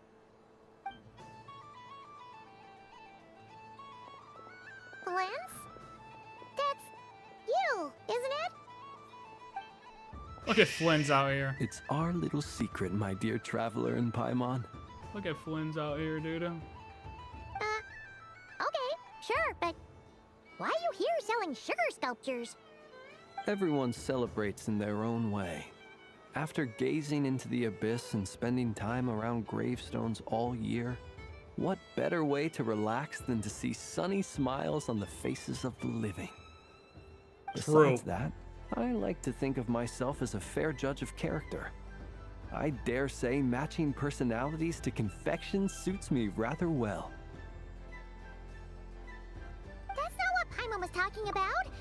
Aren't you afraid that your true identity might be exposed? Should I be? There is all manner of magic in the air this moon prayer night, thanks to the work of the great mages. Hey, think about it. If you had the chance, if you had the chance to turn yourself into a lamp and make some people smile by turning yourself into a lamp, you'd turn yourself into a lamp too. You know what I mean? I see Miss Columbina is hiding in plain sight. Why should I not do the same? Why miss this rare opportunity to enjoy a special evening in my true form? See? Fair enough. You got a point there. People who don't know you will probably think you're just a talking lantern. Well, now that we see And it's probably eye not the to most eye, magical thing what here. brings you here? Not a search for your spirit animal, I presume? Ah, well, actually... Here, see for yourself. Oh, this is... How wonderful. A beautiful idea. Yeah! We just met Varka, and he said that having everyone draw their own section was kind of boring. So, he did your bit for you. Ah, Varka. Ever the maverick. I see his artistic skills are truly one of a kind. In that case, I shall paint something on Mr. Albedo's behalf in a short while. What? Why not now? Ahem. Welcome home, Moon Goddess. Oh, wow. Whew, that was close. Hello, Flins. Okay. She recognized you right away! What keen eyes you have, Miss Columbina. Especially considering they are shut. I did not see you. Rather, I sensed you. I can sense the fluctuations in Kuvaki all around me. One would expect no less of the Moon Goddess. Might I interest you in some candy? I would love something. Yo, this girl, you know for a damn fact, this little girl right here, dude, she's walking around bumping into everything. She is bumping into everything, walking around with that goddamn blindfold on her face. Come on now. Yes, please. Yo, Excellent. I shall make some for you right away. There's no way, right? Everything. Something dude. the matter, Miss Columbina? What about my spirit animal? All the other children carrying sugar sculptures are talking about it. Wait, is she taking the test seriously? Well, of course. How else are you supposed to have fun? Paimon, lock in. My apologies. How could I neglect that? You are quite right, Miss Columbina. Every one of us has a magical creature living in their heart. Would you permit? Yes, Oh. please. I hit the button. My fault. Do you prefer the day or the night? The night. Night. Which of the 4 seasons is your favorite? Fall. But spring gets you out of seasonal depression. Dude, I don't have a favorite season, to be honest. Like, they all have great things about them, and they all have bad things about them. Like, spring gets you out of seasonal depression, but it's wet.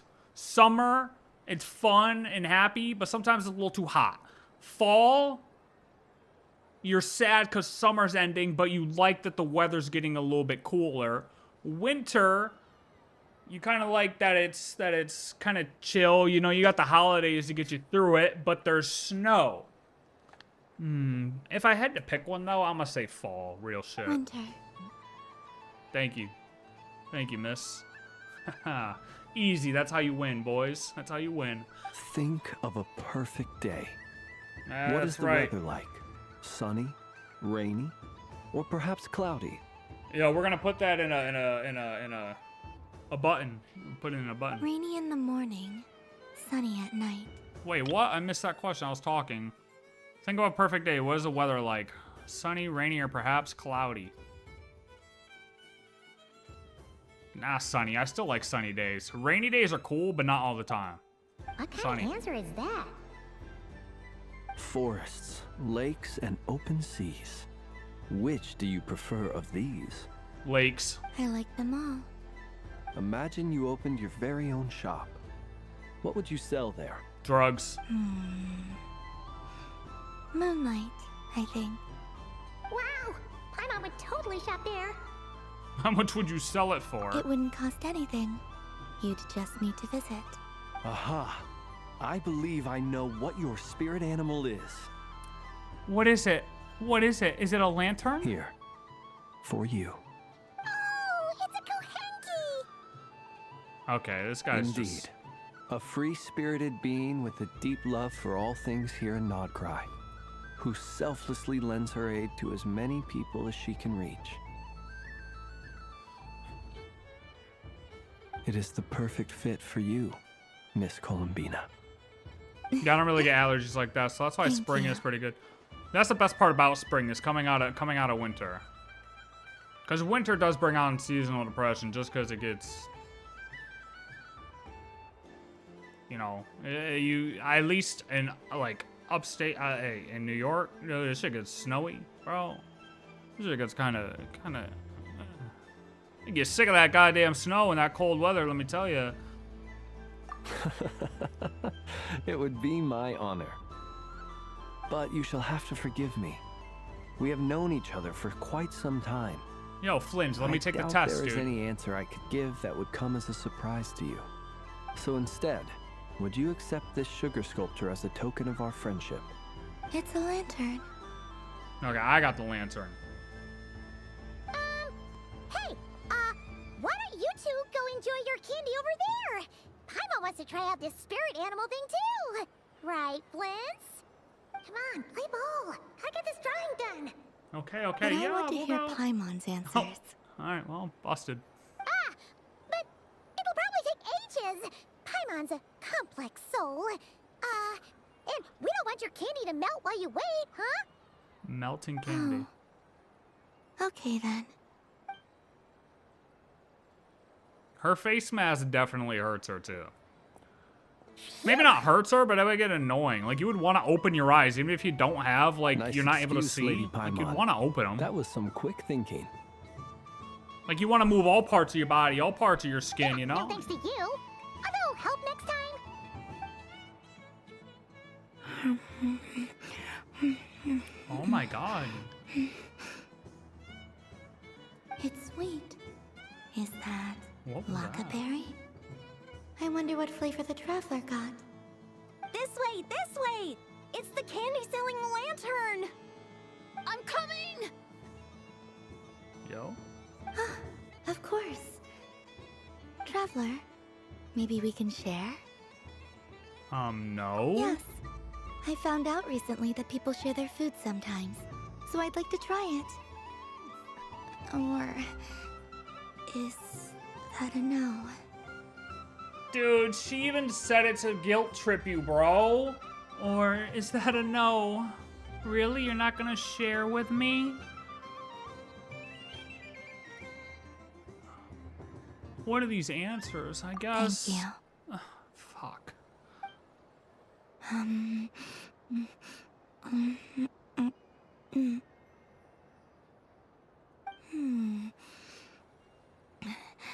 Yours is a little more sour than mine. Don't mind if I do. Try it.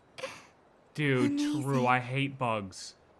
I My hate sugar bugs. sculpture has shrunk, yet my heart is filled with feelings of sweetness. I will remember this feeling. Would you like another bite? Oh, so now we're just giving away our candy for free.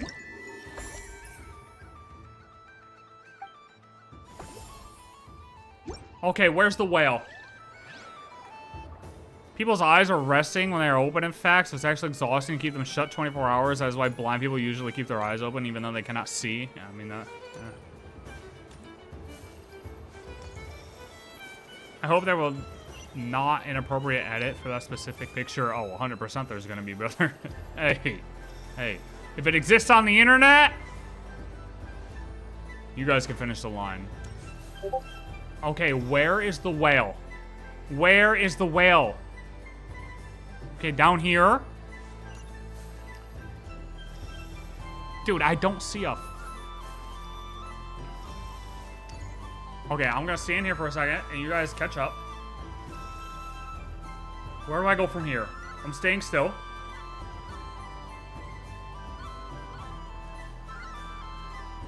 I'm waiting. Left. Oh! Whale! Okay, I was looking for a whole body, dude.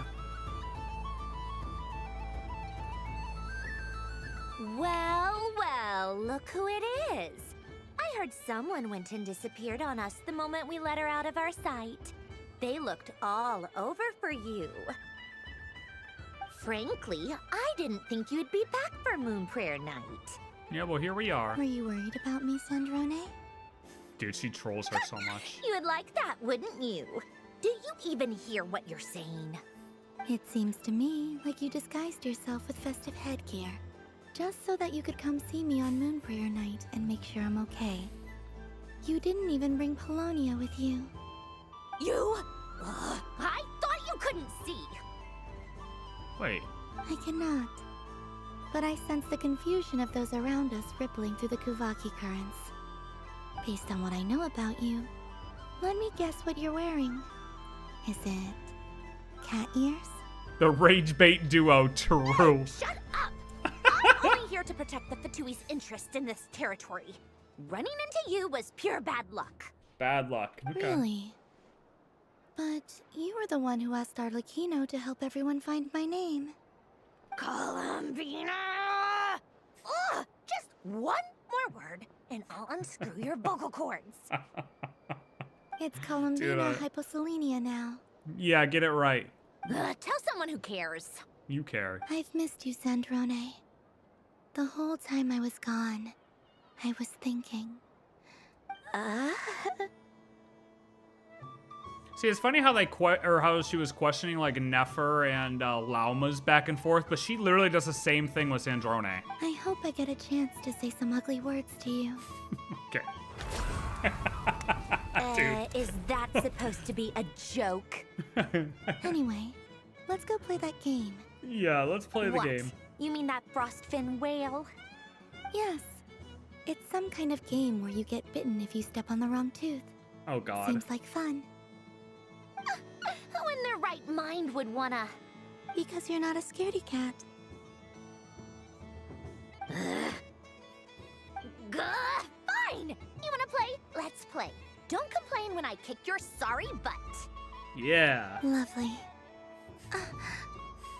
You old geezer! I'm gonna beat the pants off you! Just you watch! I almost forgot. Oh, now she's learning. Sandrone? She's learning from the locals. What is it now? You'd better not lose, or I'm going to beat your head in. Oh my Jesus Christ. What? Dude. Allow me to demonstrate since I'm feeling so nice. You just step on the teeth. Like this.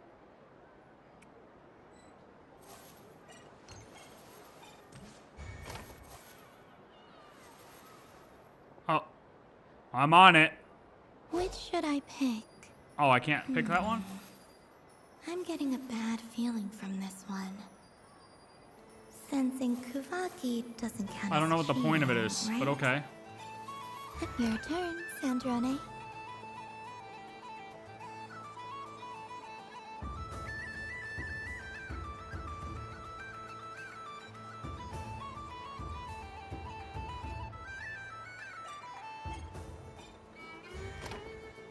Don't come crying to me if you get bitten. Okay, now what? Oh wait, we're literally cheating? There are Like, less and less teeth remaining. oh! Oh, hell no, I'm getting out of here. I'm getting out of here.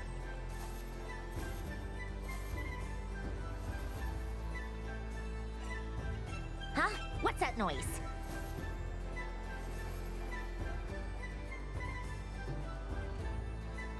No way this thing just yeah, that's... I think you might have picked a bad tooth, Sandrone. Shut it! Do you need any help? It seems like you're stuck. No! It's just a blasted toy! How is its grip this strong? Stop laughing! All right. Well, you lost. So just like I promised. Hey! What are you doing? Are you seriously? Wait, yo? What the? I feel like I've seen this before. Why you? Oh, she can beat her head in, that's right. Rematch. Are you all right, Sandrone? Oh, this definitely would hurt on an actual person. Are you kidding me? Imagine a 5-year-old in this thing. They're cooked, they're dead. Quit your fussing. I don't need it. All right. I'll go first this time. Are we gonna cheat again?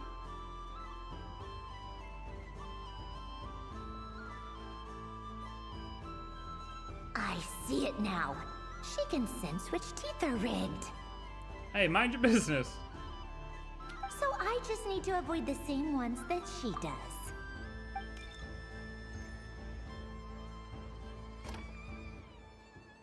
Unless we lose on purpose? This one. Seems fine. She avoided that one then? Now I've got you. All right.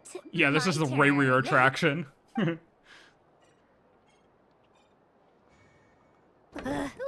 Oh, got her.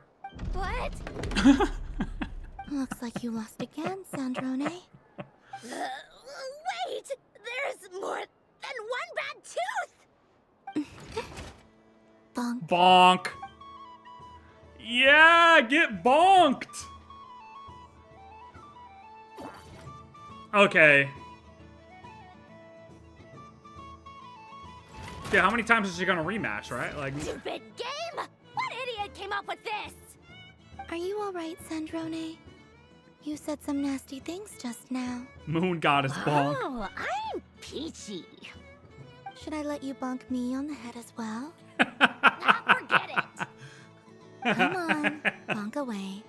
Bonk away! Consolation prize for losing so badly. I told you, forget it! Gah, you've always been so annoying. Oh, this is great. Right outside my door, inviting yourself to my tea parties, going AWOL. And now you're off to the moon or something. Wow. Of all my days with the Fatui, the times I spent with you, Arlecchino, and Rosaline, they were my favorite. Dude, I Vi will not forget terrorist. them. Just as I shall not forget this moment. We'll always be friends, no matter where we are, right? Who would want to be your... Aww. Just do it. I'll miss you, Sandrone.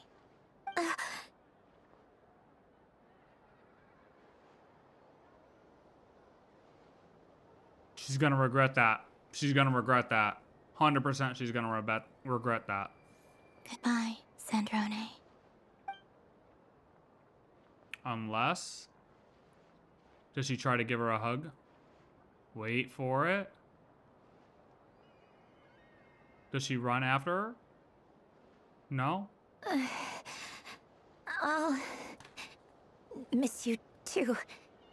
She's gonna regret that. Sorry, what was that? Oh. Yeesh! No need to freak out. What's wrong? We've been looking everywhere for you. What do you want? Oh, nice ears. Okay, and then there's Paimon. Ah, Jesus. They really suit you. What do you want? This. Huh? It's your turn to draw something. You're one of her friends too, aren't you?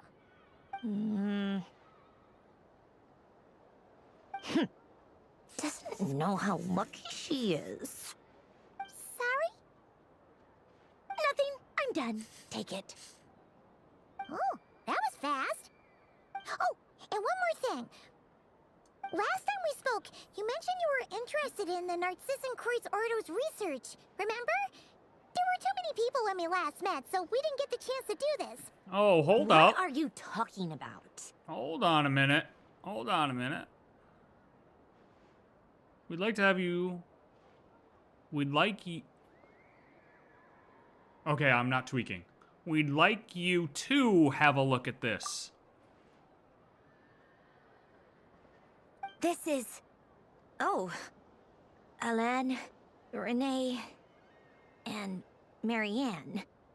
And this? Huh. The Holy Blade.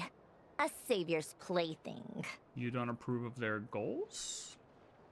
It's not about whether I approve or not. These people, they would sacrifice themselves for the sake of the world. Especially Alain Guillotin and Renee. That is something I would never choose to do.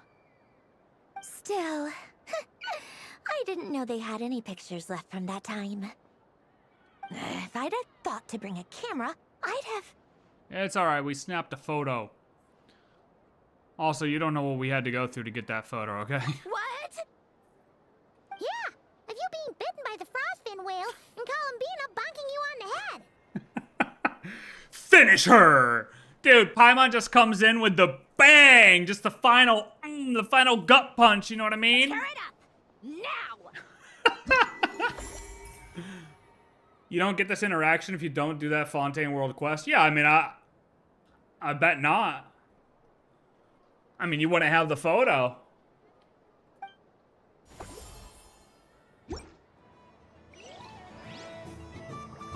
Do you get the ending? Oh, you probably still get the ending part of 6.1, right? I wonder if they did that at the end of 6.1 to tell people to, basically it's like a secret way to tell people to go do this world quest because you'll get that interaction.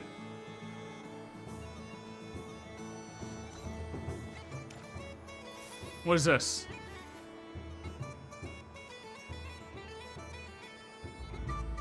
What is going on over here? It looks like fun. Hold it Oh, right there! You can't run away from me, Moon Goddess. you can't see anything, lady. Are you talking to me? Of course. Do you see anyone else here dressed up as the Moon Goddess besides me and you? Hey, come on. Call me by my title. Happy Moon Prayer Night, Moon Goddess. And the same to you. Yeah, she's clearly blind. There's no time to waste. Get ready for the duel of a lifetime. Duel? Meet my partner, Stacko. Come on out, Stacko. So many people did not do the mini DURIN event. Are you talking about the summer, like Simulanka? Well, don't just stand there. Let's see your partner. Partner? Yahoda!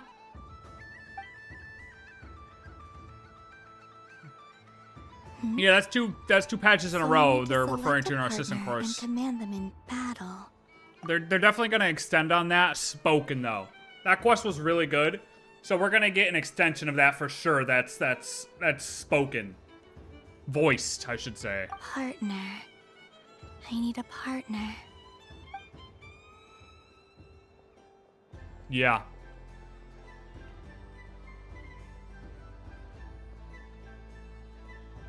Well, what was it? For the longest time, there was that one event in like one point early on that Mona referred to the sky as... I mean, that's where all the theories came from, that we're in a firmament. It's from like an early 1.2 or 1.3 quest, or event. A limited time event. And it was literally just a theory up until, I don't know, whenever they... It was a theory for a while, a couple years at least. Whoa! Am I seeing things? Where'd you get a Kuhenki? They're super rare. How is she seeing anything? That's great. But you can only bring one partner to battle against me and Stacko. No. They all look so eager to be picked. Which one should I choose? Well, the Kuhenki, of course. This one usually lives in Nasha Town. She likes falling asleep to the sound of striking hammers. And I bet she's quite familiar with Robot's weak spots. Yeah, I choose you. I mean, yeah, we just have to. Testing! Testing! Oh, this is an emergency broadcast! An exciting battle is about to take place right here at the Nasha Yeah, Town Sumeru, so a couple years. 2 years? In this corner, we have the Moon Goddess and her robot partner. And in the other, we have the Moon Goddess and her Kuhenki partner. Only one Moon Goddess can be victorious in this ultimate battle of destiny. But who will it be? Obviously There's only me. one way to find out. Obviously me. Now, without further ado, let the Battle of the Moon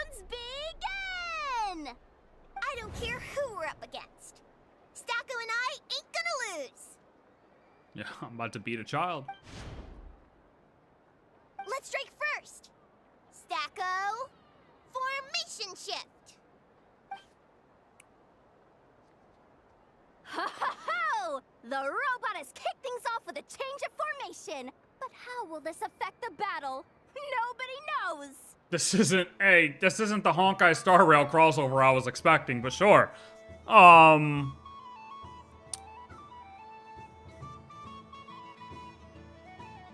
Two in front is defensive, right? If I attack, I lose? One in front. Fuck it, we attack. The other party chooses to attack. Let's see how their partner performs. I think two in front is defensive, but we'll see. Stacko! Oh no, okay, I'm good. The attack lands! And if those sizzling sounds are anything to go by, it was very effective. Okay then. Stacko, maintain formation and enter your empowered state. Empowered state! There we go! Now we're talking! Absorbing the immense Kuvaki present on Moon Prayer Night, this lean, mean machine has greatly increased its offensive power! Attack again. Choice! Buffs count for nothing if you beat them before they can use it! Exactly. Oh, it's a hit! But Stacko stands firm! Uh-oh. The battle is heating up fast! I'm about to start sweating machinery. Says you remind me of that one boy in over Samara that cosplays and he hated to for it, fool the Stacko. sages? Yeah. Set Kuvaki to maximum. Okay, you're just gonna buff the whole time, lady? Opponents withstand this blow? And what will this moon goddess do? I'm Don't chilling. be afraid. Fight however you wish. Fight. Okay, yeah, that works. It's a moon lane! A deft use of a moon lane allows the Kuhenki to dodge the blow, and now it's spiraling around its foe in circles! One loop, two loops, the robot's screen is bugging out! It's getting dizzy! Easiest fight of my life. Stacko is down for the count!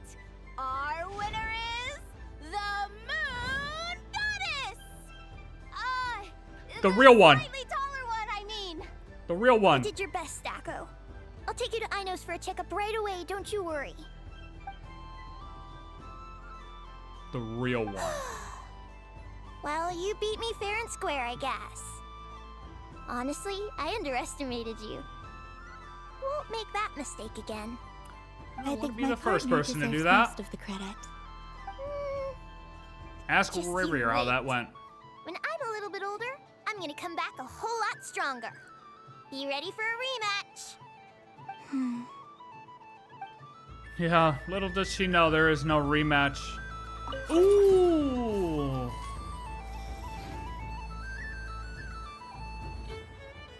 When the Pokemon is going on here, Honkai Star Rail, that's what's going on. Actually, it was more Final Fantasy-esque. Moon Prayer Candy! Beautiful, tasty Moon Prayer Candy! Buy a whole box, share it with your friends and family! Candy? To share? I wonder what flavors everyone would like. Dude, how are any of these people Welcome seeing? home, Moon Goddess. Fancy a box of Moon Prayer Candy? I'd love one. Sure. I knew you would. Now, what flavor would you like? What flavors you got? That's the question, buddy. I'm not sure. What flavors do you have? Is this for yourself or as a gift? Wasn't the question, sir. A gift for my friends. Ah, I see. In that case, I'd recommend apple, lockaberry, or midsummerberry. Those are the most popular. Do you have nocturnal blossom flavor? What? Huh. I've seen couples give those as gifts before, but I did not know they were edible. No? Okay then. Moonfall silver? You did say this was for friends, right? Yeah? Maybe smetana then. Hey, now that's a creative idea. I've never tried it before, but if you're happy What is to wait, I can see smetana? about whipping up a batch on the spot. While we're at it, you got any other ideas? Yep. Green grass, krumkake, extra strong coffee. Columbina describes the flavors that come to mind. Oh, she's... Nefer would be very upset. The scent of exotic candy soon draws over the nearby children who... Excited form a line? Okay, before long, everyone is brainstorming new ideas for flavors. Smoked, ew. Berries and ew. Rain-soaked moon prayer blossom, unknown. The stall owner, peppered with expectant gazes on every side, lets his courage soar free, and colorful candies are placed in the box, one after another. Here you go. Every flavor you asked for is in there.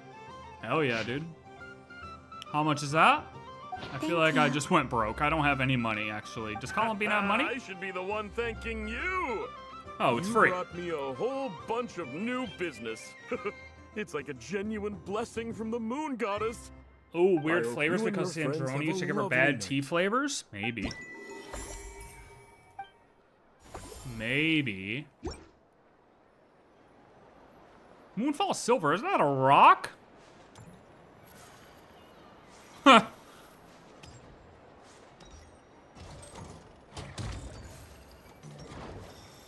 Why is everyone Wait, do they still think this guy... Is this where the guy's dancing? Oh, no. What are you guys all staring at? There's nothing over here, right? I don't know what they're all staring at. This doesn't make any sense. How am I losing every single time?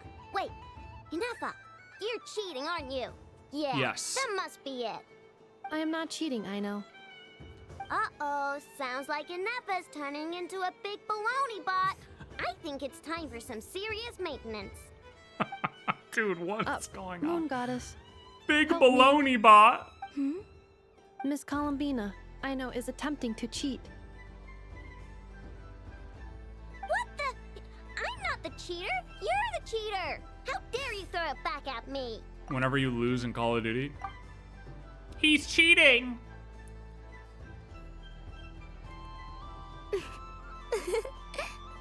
Alright, fine. Let's all laugh at I know.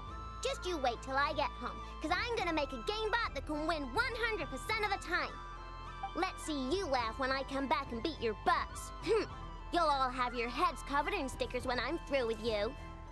This is great. Everything was okay after all This that event is yelling, great.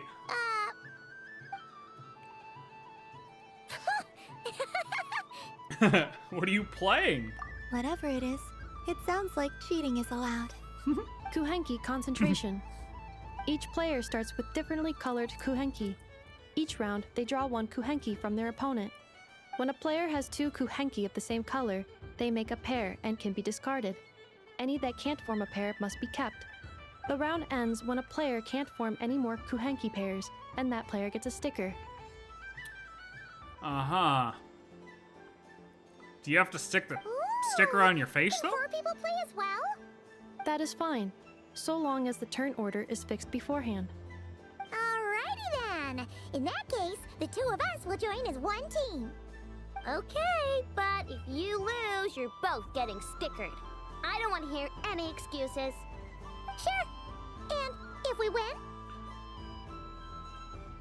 If you win, only one of you gets to sticker someone else. I have taken to calling this. I know logic. Hey, lay off me, alright? Okay, so we're starting the game from scratch again, which means all my stickers so far don't count. Looks like Luonatar is the Kuhenki of honor for this game. Anyway, let's go clockwise, starting from Inefa. They've said butt so many times, they may as well just say ass at this point.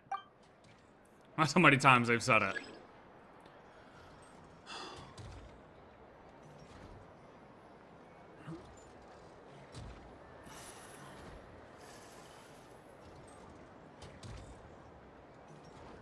Wait, what?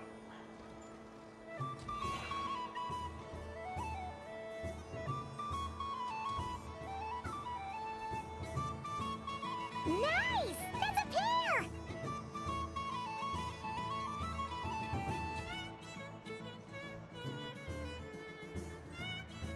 Go, go, fly! Is it just a... Oh, I'm cheating now.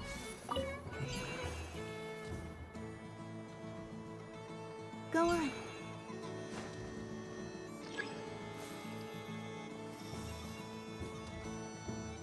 Okay, Columbina's just cheating all around. I have a pair. Okay, okay, is everybody cheating? There's no way we're all this lucky. Uh-oh! We gotta pick up the pace!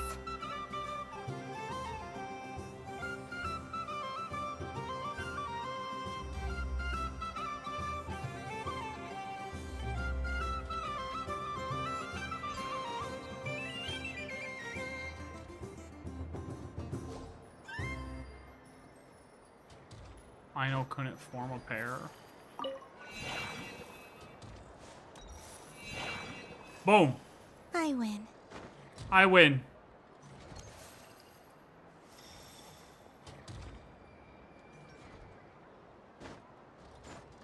Phew, that was too close. I thought I was gonna lose. Good luck, everyone. Good luck, everyone. We're out! Jeez, Traveler fell off. Good thing I'm not playing as her anymore.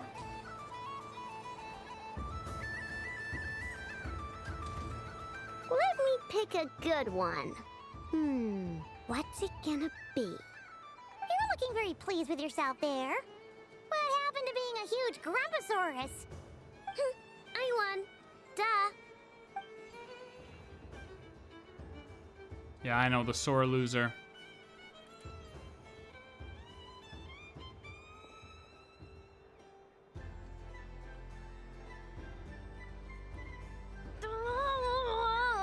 Me again?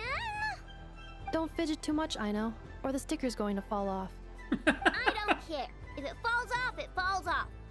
If a pair of Kuhenki get discarded, why not a pair of stickers? Huh? Huh? I know, rage again. You're still at this event thing too? And you were way ahead of me.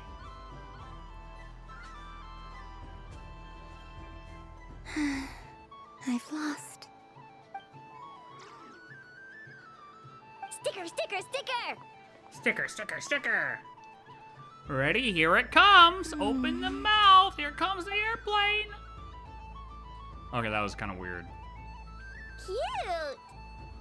You think so? Shame. I can't see it for myself. What did Luanatar say? She said it looks so cute that she wants me to lose a few more rounds.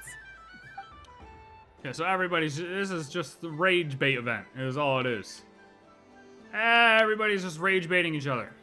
Okay, and... Stickers on Paimon's eyebrows! Ugh! She can barely see!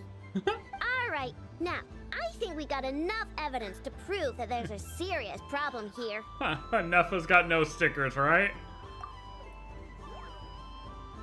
Yes, I agree as well. The culprit is... Inefa! Or she's just... What did I do? Quit acting dumb, Inefa! You're not wriggling your way out of this one. I've been watching you. Not Have you? only did you remember whose side Luanatar started at, but every time someone drew a Kuhenki, you were logging it and calculating every last possibility. That's not cheating. Which Kuhenki pairs were gone, who Hi, had what Stinky. color Kuhenki in their hand, even our facial expressions. You were keeping track of it the entire time. Exactly! Why I no said. Putting aside the fact that running calculations is not against the game rules, do you have any evidence to support your allegations? The evidence is... Your eyes were shining. But that's not against the rules either. So she admits it. She certainly does. Alright, Everyone grab a sticker. It's time to get Nefa back. But... Take that! And we're just gonna beat her up and stick her with stickers. Sticker with stickers. Sticker with stickers. Sticker with stickers. We're gonna stick her with stickers. We finished playing at that festival stall. Now we gotta go to the next one. We gotta go to the next one, Stinky. Which one are we gonna go to? Which one do you want to go to? What the hell is sniffer mode? Oh, dude, I thought it said sniffer mode. And I was like, wait a minute. Why did we go behind this lady and we're gonna activate sniffer mode? That was kind of sus.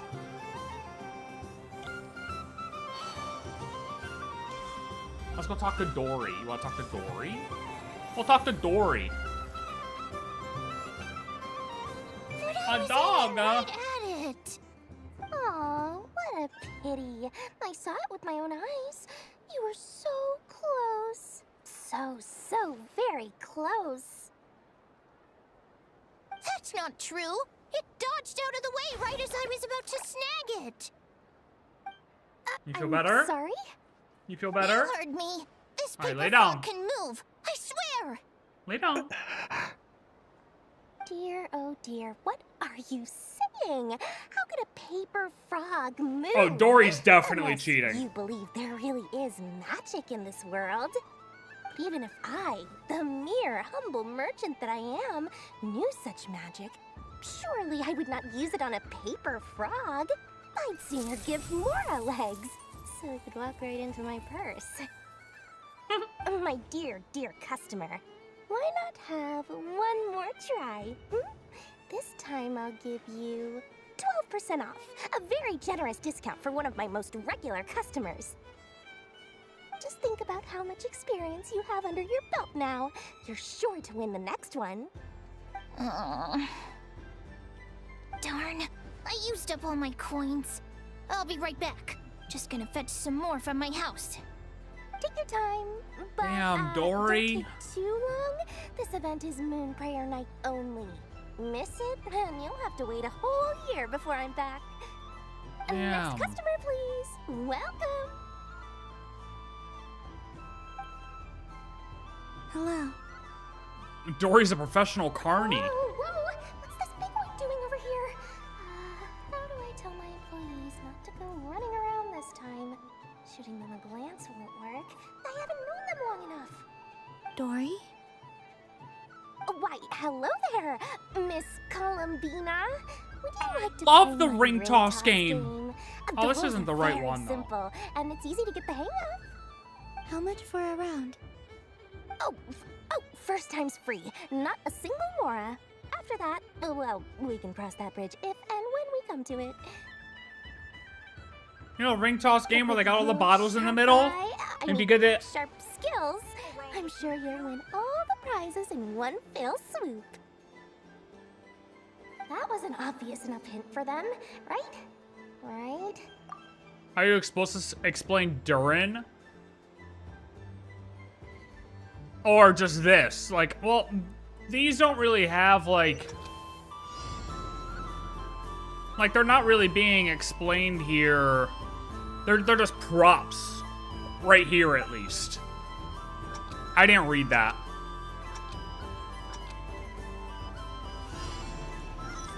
Wait. Here comes the ring. Oh, peanuts. Oh, I'm just hitting. Change tracks. Roselle, should we move or not? Just a tiny bit. Oh, the fact that they're talking? Sugar plums, not the clock hands. How do I move the legs again? Boom, Dory. Let's see now. Let's see. Wow, very Look. good. That's the highest score we've had all night. Yeah, I know, I'm a professional. If Destiny can get away with sunsetting entire paid-for expansions that are literally completely lore-intensive, I don't think we have to worry about them I'll call it sunsetting, but sunsetting a summer event one time a year that you can look up on YouTube and watch somebody play through. Destiny literally sunset paid expansions. Like, I get it's kind of annoying either way. Now, how about another round? And I wish they didn't. Cost? I wish they didn't hide the summer events. Or not hide them, but take them away. I wish they would leave those maps around. And I really don't know why they don't, considering how big everything else. Like, the map is huge now. It's not as though it is extra resources, but it's not a lot of extra resources. You know what I mean? So I don't know why they do, but it's not the worst that games have done. So while it's something to complain about, it's like, it is what it is. Happy Moon Prayer Night, Miss Columbina. It's almost like something they're willing to take the loss on and people to complain about just to give a sense of FOMO to attract people to play the game. They see it as an overall win. Like, oh, we could enact the FOMO a little bit, try to get people just to play for the summer event to get them hooked. Like, oh, you're gonna miss out if you don't play now. And yeah, we're gonna take it away, but that FOMO, we probably get more people playing during the summer event that end up staying around and playing than people who are complaining about taking it away. You know what I mean? Happy Moon Prayer Night, DURIN and Hat Guy. Are you here to play the game? Yes. Hey, Wanderer. We're here to have fun, buddy. This little attitude you have right now is unacceptable. You said we were just coming here to say hello. Dude, have some fun. I did, but then I recognized a few more people as I got closer. Do my eyes deceive me? Is that... It's our little dragon. He's all grown up. Someone's popular. Well now, since you came all this way, why don't you try out this lovely game we have going? First try is free. He'll have a go. I'll pass. It's only one free try per customer. You can't give your try to him. I'm aware. How has Elder Almond been lately? He's in great shape. He goes for a run in the forest every morning to stay fit and healthy. He tried to go boat racing with Firecracker a while back. Okay. But he couldn't even make it onto the Lotus Leaf. Firecracker was in fits of laughter. I guess they did go in a little bit on the lore here, didn't they? Okay, well, you know. How about you, little dragon? Can you still fly? Yeah. Yes, I can. But you've become less chatty. Has growing up been tough on you? We call that maturity. You know, the thing people sing about. The knight wields a sword of stone to defend those hearts that are made of gold. Stone is very heavy. That's what keeps him from talking too much. That's awesome! I want to be a knight when I grow up too. Ring, here I come! Ha! Oh, the hat-wearing man. I never thought I'd see you again. You seem more determined than when I saw you last on the train. If you say so. Oh, I do say so. The people you once helped see it clearly. It's because you are once again on the right track. May the engine in our hearts propel us to the station of our dreams. Hell yeah, brother. I can move! I can move now, Roselle!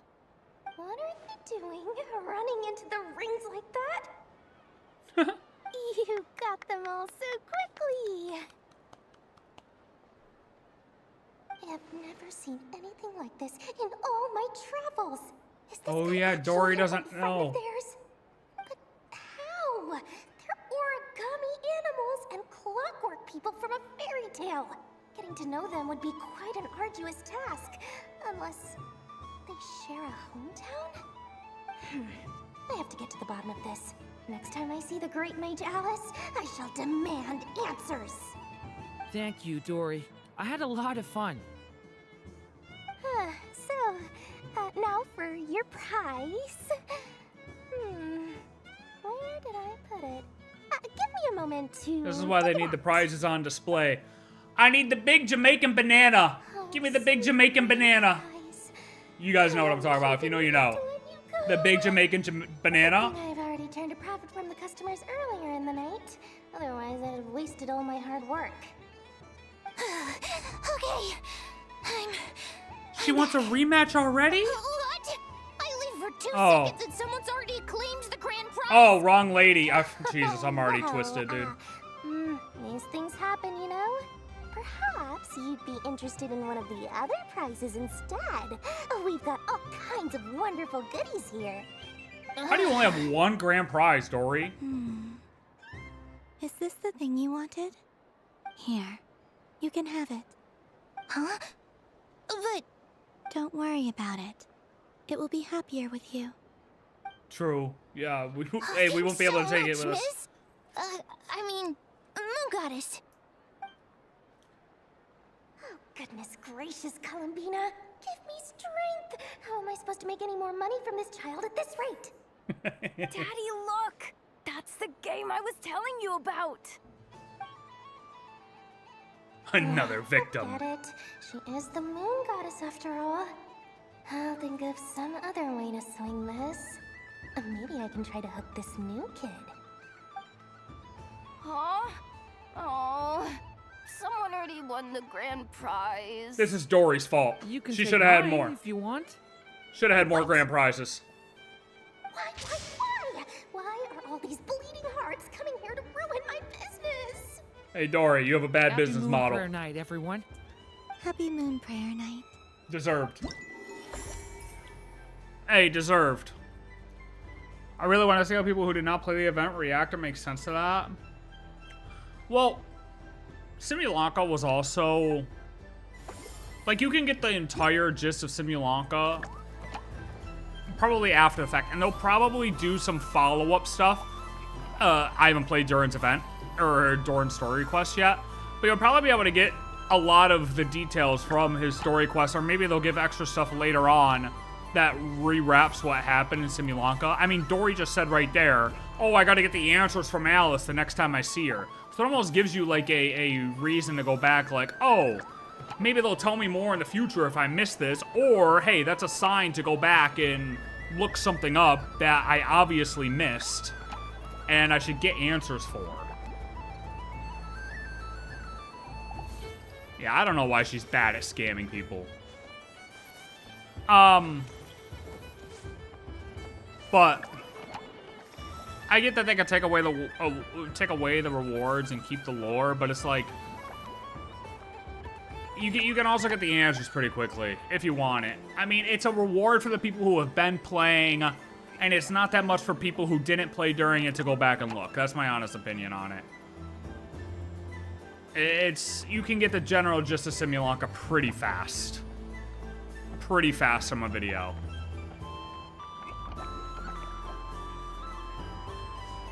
I mean, they already kind of got off of it because the summer event from last year is here still. Yeah, you can't get the Bennett skin, but skins are whatever for FOMO. Hey, if you weren't around to play it and you didn't get the skin, oh well. Win some, you lose some.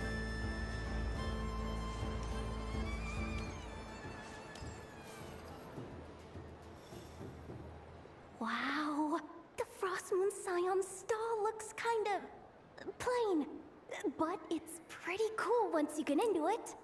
I don't go to Hisi Island much, but it's got that, like, old world cultural feel. Old world cultural feel. And if culture means we get more festivals, I'm all for it. Hello, Yahoda. Yahoda. Columbine, hello, Moon Goddess. That was too close. I almost gave the game away in front of the staff. Oh, wait, what's the deal with her shoes? They don't make a sound when she walks. I could do with a pair of those. Do you like balloons too? Balloons?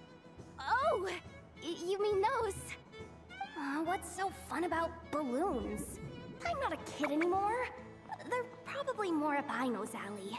I love balloons. The animals use balloons seem for very everything. curious about these strange flying objects. I was drawn here by their voices. I recently learned a fun new game you can play with balloons, so I decided to come and give it a try. A new game?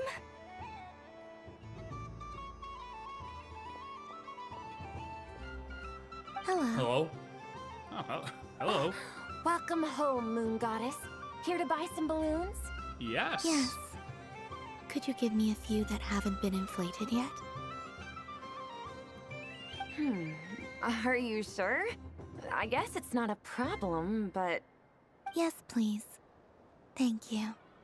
Uninflated balloons? But those are just little rubber pouches. What does she want with those? Would you like to play the balloon game, Yehoda? Is that to keep the balloon off of the ground? Sure. I guess. How do you play it? Wait here a moment.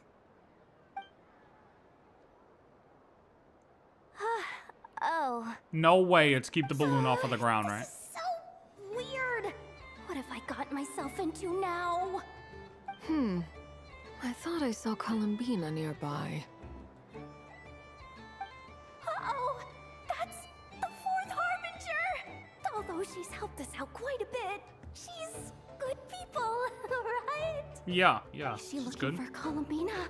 Oh, guess that's my ticket out of here. I'm not sure my heart can take being sandwiched between two Harbingers. It could be water balloons. It's one or the other. It's either keep the balloon off of the ground. What stall is she checking out? Oh, it's that other Frost Moon Scion's one. Try on the headgear, see what it's like having antlers or animal ears for a day. Oh, I wouldn't be caught dead wearing that stuff. So embarrassing. I have enough gear to carry as it is. Wait, what? She put it on? What? Peculiar. This would take some getting used to.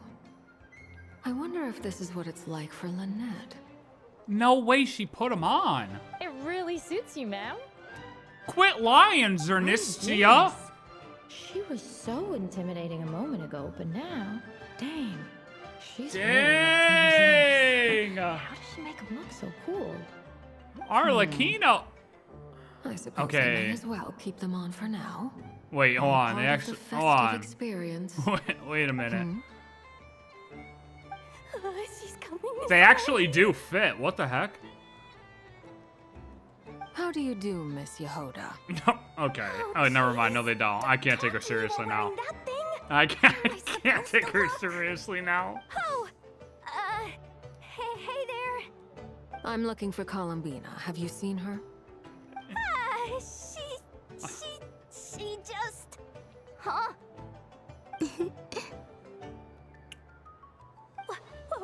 Oh. Is that what she meant by balloon game?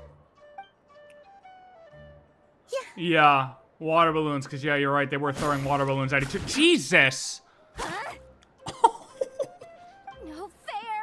How come I get caught in the crossfire? An ambush from the rear? Is this a declaration of war, Columbina? Would you like to play too, Arlecchino? Seriously? Are they gonna start some beef right here, right now? Yo, watch her go into a full-fledged flying through the air battle. Come on, do it. Just do it. Just do it. Give it. Everyone wants it. Gladly. That said, I believe there is another who would like to join. Three-way battle. Oh my God. Wait a minute. Thank goodness! You've gotta get me out of here. Things are kicking off big time. Oh, Nefer's joining. Hello there. I'd like 10... no, make that 20 balloons, please. Uninflated. What? Miss Moon Goddess, I hope you're prepared to pay the price for assaulting my employee. Uh-oh. Welcome to the game, Nefer. Just to be clear, let's keep this a fair fight, okay? No strange powers, please and thank you. No, Miss Nefer. No. We're flying through the air. We're destroying the town. Transformers style. Michael Bay style. Let's go. Naturally. Okay, she's got to take Don't those ears just off. stand there, Yehoda. Both Aren't Fatui you going people. to team up with me? Both Fatui harbingers decided to put on cat ears, by the way. Huh? Do I have to? You know what would be crazy? Dottore walks by with cat ears on. That would have been, hey, look. If that were to happen, I'd be like, okay, we're in a simulation. This is all a dream. Of course. Don't forget, the curatorium has a reputation to uphold. I knew something like this was gonna happen. Oh my god, those water, nah, you die. Those things are flying, dude. Oh my god. Yehoda's getting pummeled. Dude. Oh my god, she's just caught in it. Ah, that would have been cool. It was a crazy fight. I've seen Linny and the other children play this game before. It would seem that it's not a bad way to relax, once in a while. You think they're gonna give us this skin as Arlecchino? Candy. Or for Arlecchino? Would you mind if I took a handful extra? I'm sure the children will enjoy them. They should have just added this on to her last banner. They probably would have made more money. Hey, if you pull Arlecchino on this banner, you also get her cat ears. Hey, listen, hear me out. Hey, look. Hoyo signed me, okay? Look, I'll allow you to make more money than you thought you could, okay? Your Genshin numbers were down last month. I saw them. You went down 5 ranks, okay? If you would have put the cat ears on Arlecchino's banner last cycle, you would have sold more of her. Guaranteed. I must say, Columbina, you really have changed. You never used to show this much consideration for other people, even when prompted. I'm sure Sandrone would agree when I Plus say Nahida coming in to wake us up. I like the present version of you better. Hey, yeah, she's happy. She's not depressed. We're happy when Columbina's happy and alive. I mean, that's always good too. Hello, Nefer. That was fun.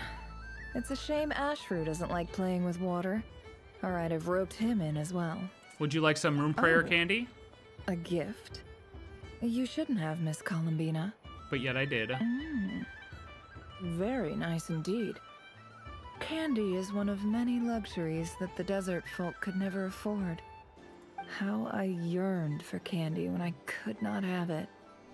Yet, now that it is readily available to me, I never seem to crave it. True, it's like when you're a kid and you just want to buy a bunch of like random foods from the store, but your mom says no. But then when you're like able to drive everywhere, you can just go buy a chocolate cake at any time you want, but you never do it. May your moon prayer night be one free from regrets. Real, I like that. I gotta go back and talk to everyone else after the thing, so I never did it. Fight with 2 Fatui harbingers. Pretty scary, but also surprisingly fun. Would you like some moon prayer candy? Aw, man, this feels kind of wrong. Like, shouldn't we be the ones giving you candy rather than the other way around? Probably. I guess I'll just take one. What flavor is that? Oh. It tastes like getting a mouthful of muddy grass.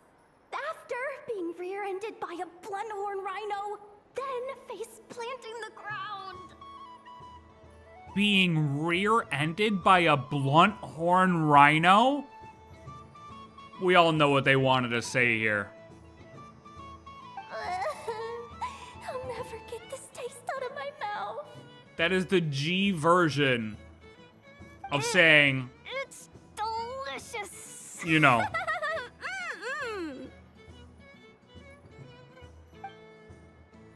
I pulled for DURIN.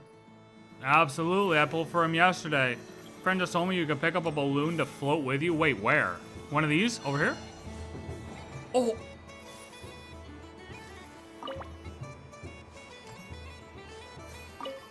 I want more!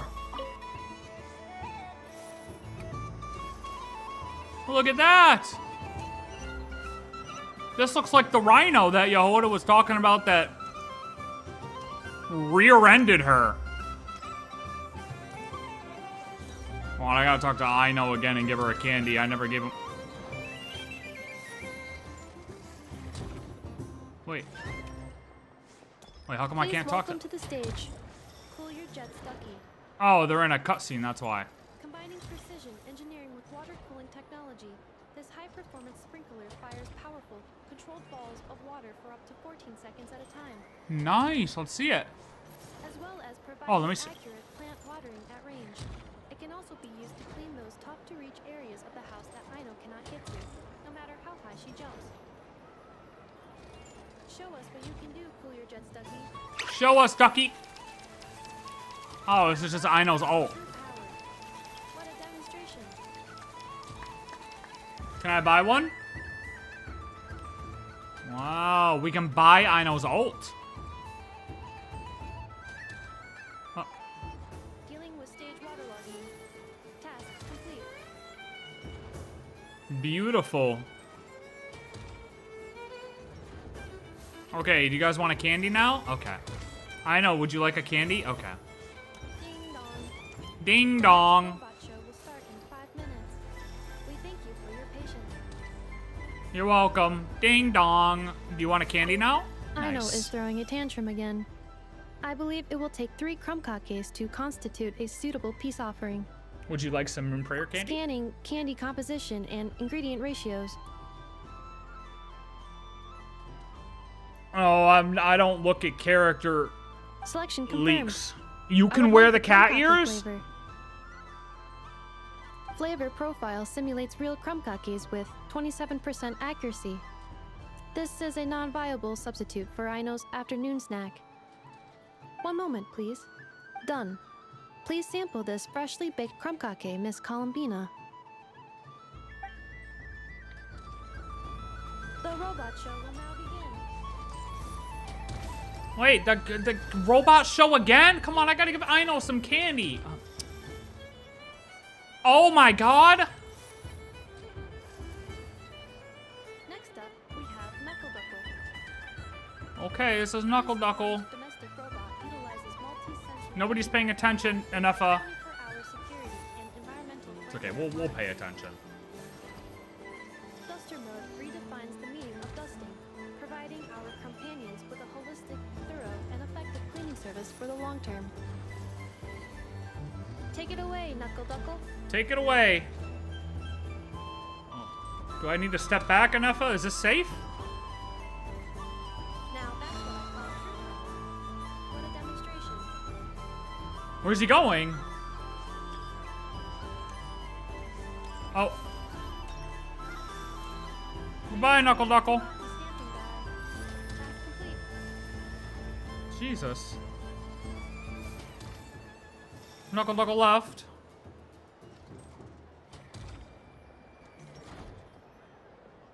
Can I talk to Aino now? Oh my god.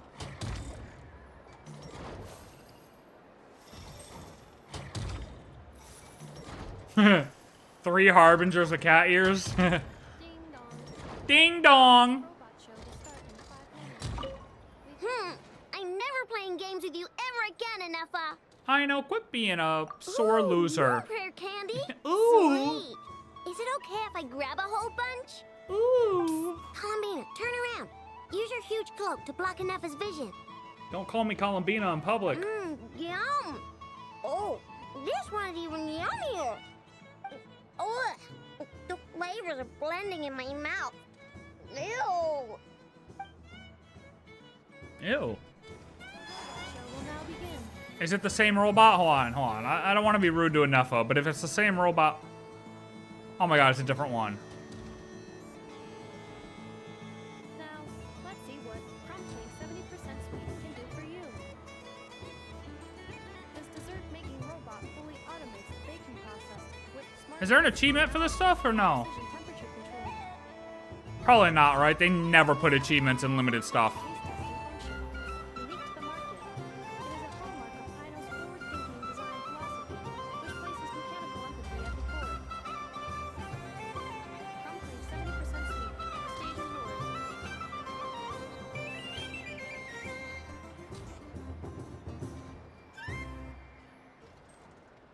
What is it doing?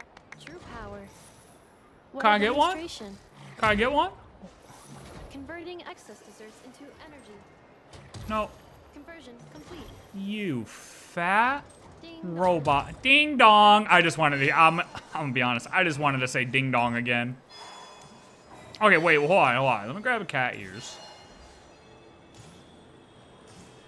Okay, yeah, she kind of cruises. Wait. No stamina consumption? That's just gotta be for this, right? Welcome home, Moon Goddess. Would you like to try on some animal-themed headwear? Yes, I would, actually. I always hear Llama saying how heavy her antlers are. I wonder how it feels. Do we do the same ears? Give it a try. Oh, is it only antlers? My. It really suits you. Okay, it does kind of match. It's a little itchy. But it's hard to turn my head. The colors don't match. Should I keep wearing it? I'll try on a different one. How does this look? I'll try a different one. How does this look? Ooh. The black ones are better. How does this look? Okay. How does this look? How does this look? I'll keep it on. Here we go. There we go. Hey, Arlecchino, look! We're matching.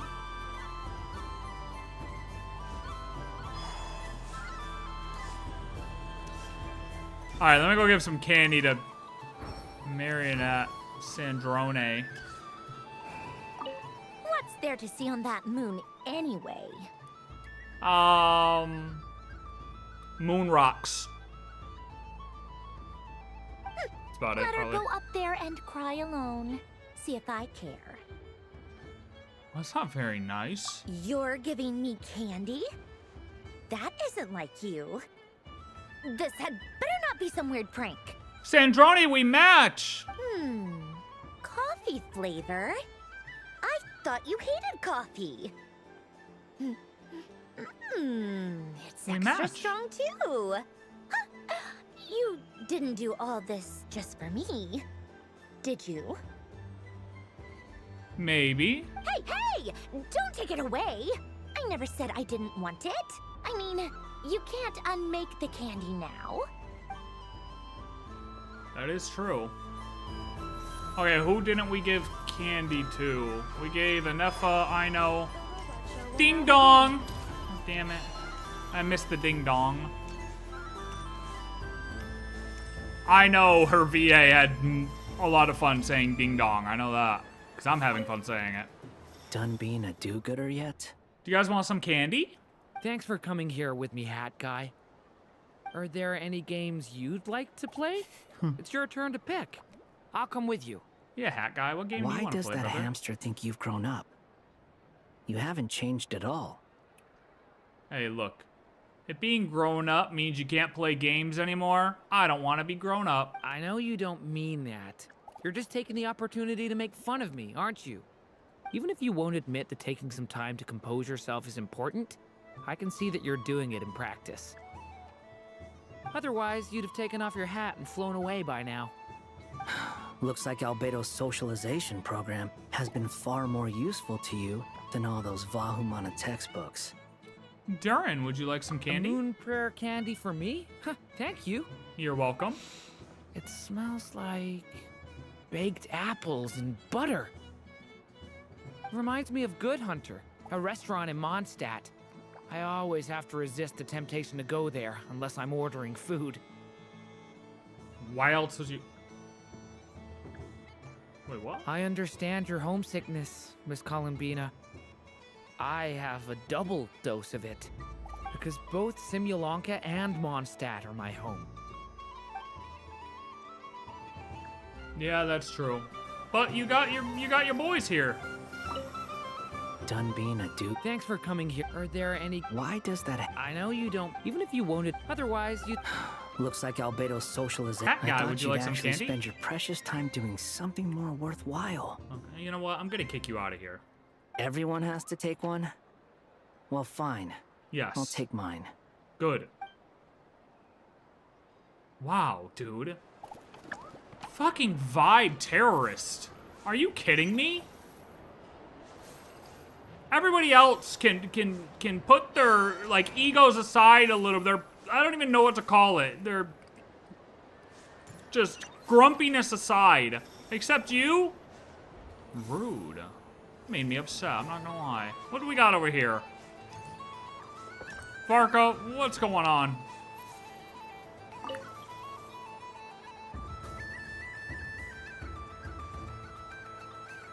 I wouldn't say it's unfair, exactly. Oh my, is he still upset that Alice didn't mention him? Jesus. I mean, your voice goes right into people's heads. How would you explain that to the kids? You can't just explain it away as magic. Of course we can. Is something the matter? Ah, Miss Columbina. No, nothing you need to worry yourself about. Ah, impeccable timing. Stick around for a second, Miss Columbina. I need your input on something. This self-proclaimed Knight of Justice has yet to give me a satisfactory answer. I, for one, would like to hear your verdict on the matter. Hey, now, I left the flagship just to help you out, Miss Nicole. What's going on?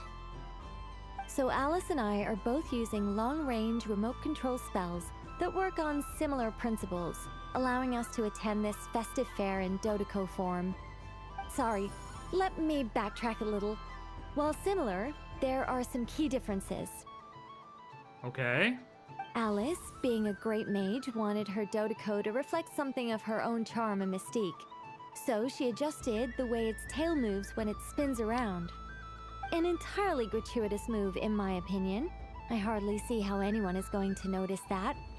If anything, I'd say that anyone who stares intently enough at a Dottore's tail to notice such a small detail is someone we ought to be highly concerned about. I only say this to emphasize that my question has nothing to do with tails.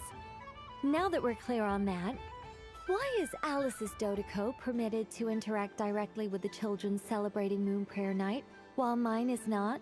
Because you're Your infiltrating voice speaks heads. directly into people's minds. Yeah, exactly. That's See, kind of crazy. Exactly what I said.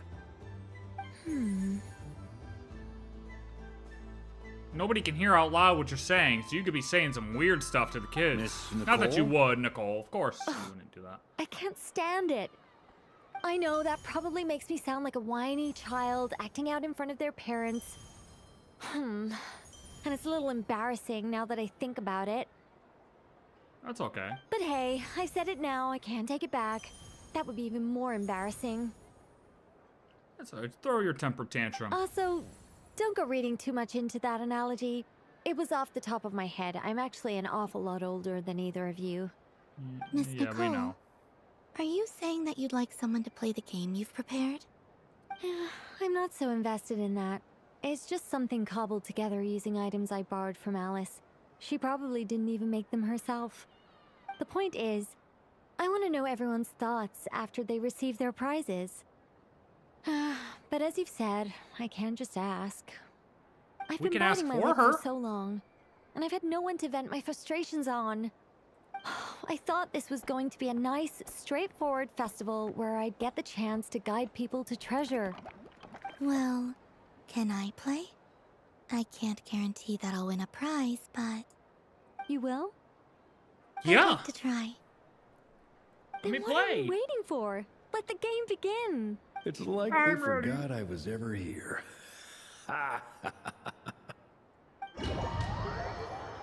Varka's got a weird personality, man.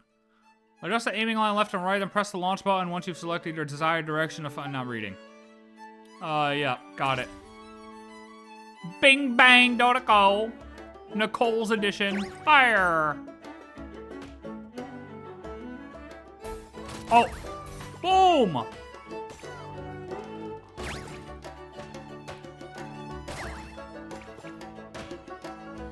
I know they said we played this game before. I do not remember the event where we played this game. Can I get this last coin, please? Hello? Yeah! No!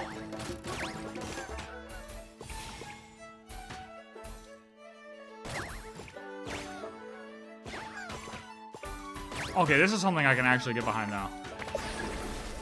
Oh my god, I forgot how addicting pinballs can be.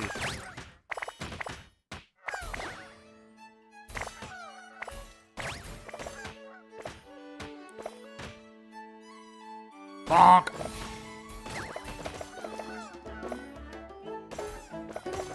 I'm going for a high score. Wait, where'd my other guy go?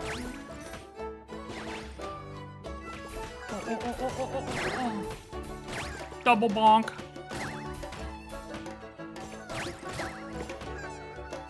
What? Double bonk. Double bonk. Double bonk. Triple, single bonk. I'm out of time. Bonk, bonk.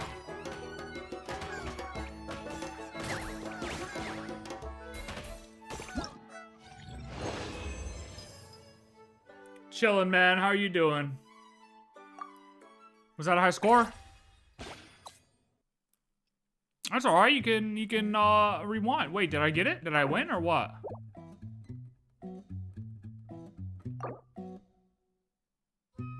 Wait, do I have to play it again or am I done? Wait, are there multiple stages? Congratulations, Oh, no. Miss Columbina. With your great wisdom, you have overcome every obstacle in your path and conquered the great I'm not sure challenge how many I posed have to you left. by fate. Fate? 3, maybe? Well, something to that effect. If you'd prefer something more poetic, it could be the icy winds or the dawn. Anything you like, really. The icy You winds. could even go with the challenge posed to you by Dotoko, if that's what you're into. Anyway, you can take or leave my suggestions. Moving on. All my hopes are now resting on this.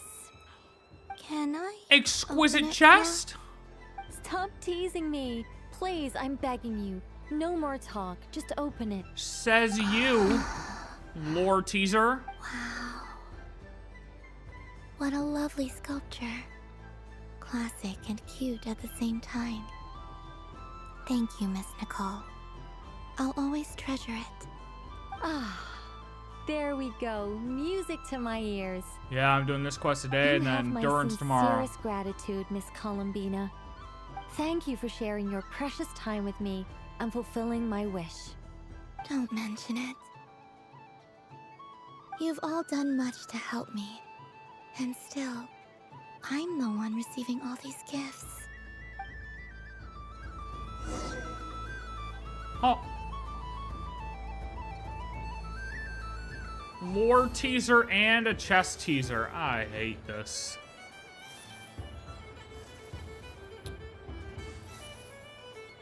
Ooh, that's the mage thing. Wait, can I give Nicole a candy? I don't suppose you... Don't get me wrong, once is plenty. You're under no obligation to indulge me in... Oh, I love the color of this wrapping paper. But the bow on that one is just so perfect. Oh, this is a tough choice. I know the wrapping paper doesn't affect the flavor, but it does set the first impression, which can influence your mood as you eat it. And Talk actually, about that does overthinking, affect Nicole. the flavor. Just take one. I have to listen to my heart and pick the one that I can really build a bond with. It's the only way to eat candy. Oh, but look at the shape of this one. How lovely. Ah, this choice is getting harder and harder. I regret offering you one now. Welcome home, Moon Goddess. Oh, you're the genuine article. Alice was right. This moon prayer night was worth watching after all. Another one that talks. Another Greetings. one. Pleased to make your acquaintance. I am the Hexenzirkel member they call B. Barbeloth. Trismegistus. Columbina Hyposelenia. Pleased to meet you too. Hyposelenia. A fine name indeed. Ooh, she liked that. Now then, Miss Columbina, do you wish to hear a mage's divination? Divination. The Frost Moon Scions used to ask me what would happen in the future. Is this like that? Yes. From the perspective of the one seeking answers, perhaps. As you look to your journey ahead, if you seek to understand the unknown, resolve your doubts, and soothe the confusion in your heart, divination could be for you. The unknowns on my journey. Of course, if one wishes to peer into fate, then hydromancy is the more precise option. But that is a complex affair, and to relegate that majestic art to the status of a festive amusement would seem somewhat uncouth. Besides, it is sometimes better to not know fate with great certainty. True. Hence, I shall use the suitably festive Luna Arcana to tell your fortune instead. It is more popular with the youth in any case. Lunar Arcana. Indeed. Unlike hydromancy, this will only display possibilities and trends. Okay. People like to think of themselves as creatures of agency and free will. Peering too far and too clearly into the future is detrimental to both body and soul. I'd like to give it a try. Of course you may. Come then, take a seat, Miss Columbina. All right, let's hear. Before we begin, are there any specific questions you would like to ask? There's too many. There's too many. Let's just get to it. Let's stick to general possibilities and trends, like you suggested. Ah, very well. Then I shall use the basic Lunar Arcana deck. Now, try to relax. Cast your mind upon the things you have experienced and the things you are soon to experience. I will shuffle the deck. I just became a ghost and I'm about to go to the moon. Would you like to cut the cards yourself? You do it. You do it. No problem. Now then, to make things easier for the seeker, that is to say, you, I shall decipher the cards from your perspective.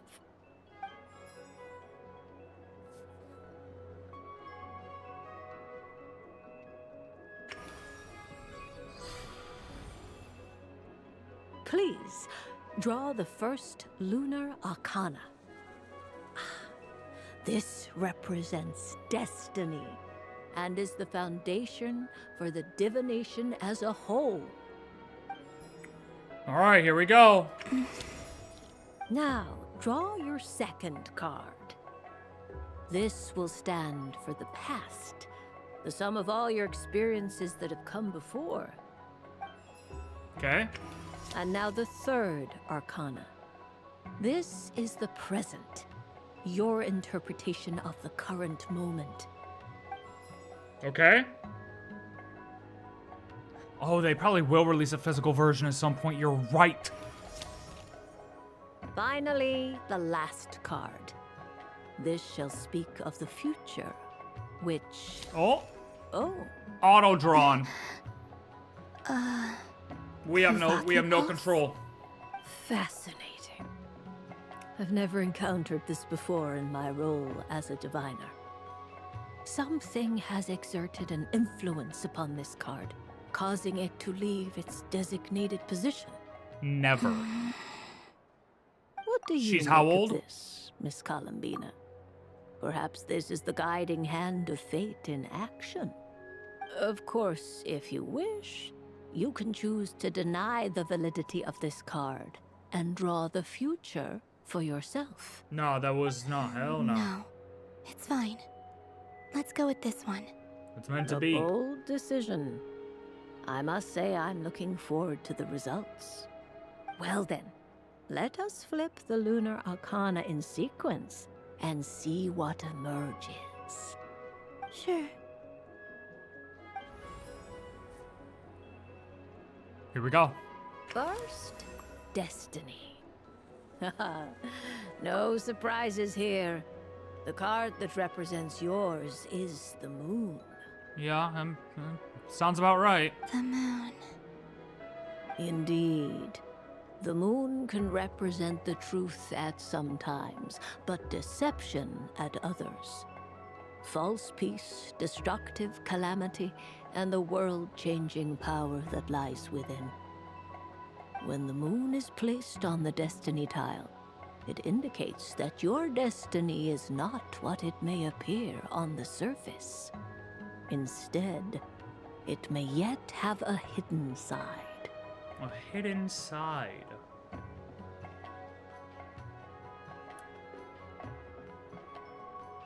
She's not gonna stay on the moon. It symbolizes a journey through the fog, fraught with uncertainty and deception, where one must face inner challenges head on. I don't understand. All in due time, Columbina. All in due time. Patience, my dear. This is but the first card, which serves as a basis for the interpretations that follow. Our divination will only grow clearer from here on out. Now then, flip the second card, the one that speaks for the past.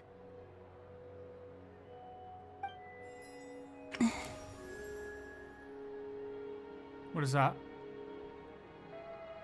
Wait, is this the card I drew in... Ah. No. The Hermit. But inverted. But inverted.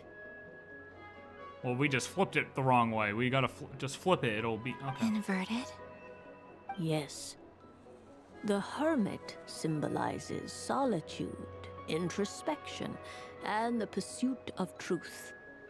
When inverted, it represents isolation, truth out of reach, and a path that leads one astray.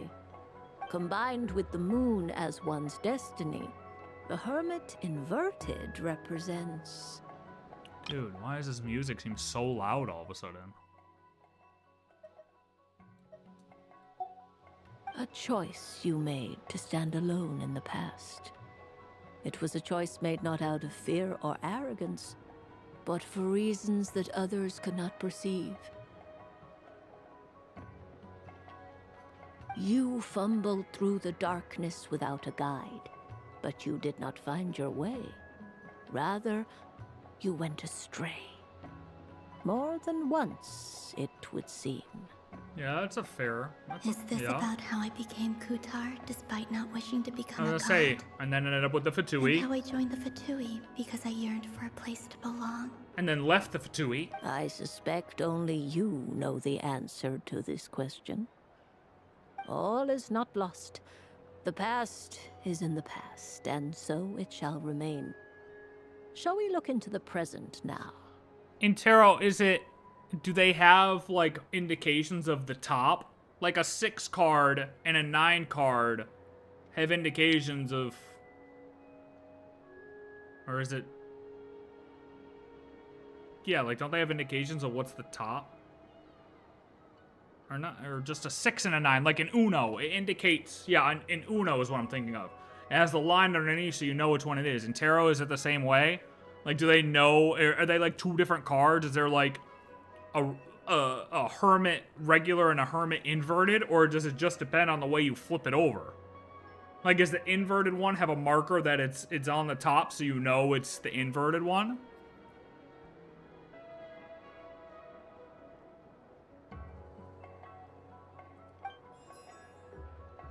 Oh my. The Lovers. The Lovers. One of the most interesting Luna Arcana. And why is that, B? What does this one mean? This means that you have had an unprecedented emotional experience. The joy of finding your soul becoming intertwined with that of another. A precious and wonderful thing indeed. This is probably our intertwining with Traveler and Arlecchino, right? With the Moon Marrows? It's true. I've made a lot of friends recently, and they are very good to me. I like them a lot. That sounds lovely. I am most delighted for you. The Lovers can also represent important decisions, perhaps related to a parting of ways. Now, if I were to guess... Yes. My return to the moon. Wait, what? That sounds lovely. I'm most delighted for you. The Lovers can also represent important decisions, perhaps related to a parting of ways. Oh, okay. I understand. Parting with friends is never easy, Columbina. But rest assured, this is not the end of your journey. There is always another story waiting to be told. The future always lies ahead. this father-son duo just sitting still. Mad as hell, this thing isn't moving. The future. Well now, it's finally time to flip this most mysterious of cards. Why did it appear? And what does it wish to tell you? I'm ready. I'm ready. Very well. Flip this card and see what lies on the other side. Yeah, I mean, if the numeration is in Roman, I just mean like, okay, see on this one, it has this little ribbon at the top, kind of. Is that the indication that it's the inverted one? And like, is there another hermit card in the deck that is flipped, but has this ribbon on the top? Like, is the top the indication of what the top of the card is? No, because this one's at the bottom. And this one, wait a minute, no. So is it just the way she pulled it? Yeah, it's just the way she pulled it off, right? Yeah, because that's the indication right there. So they are indicated. This one just got flipped over upside down. Okay. Oh. That doesn't look good. I'm not... Wait a minute. Wait, what?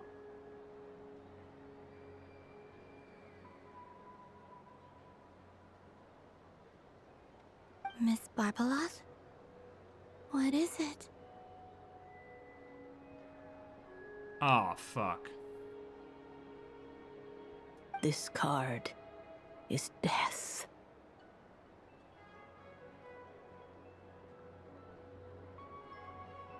Renova, yeah?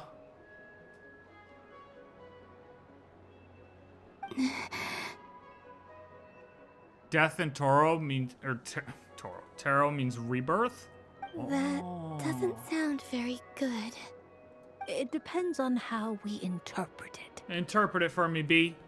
It is true that it can represent an agonizing death, a complete and utter end, but at the same time, it can also represent rebirth. Okay.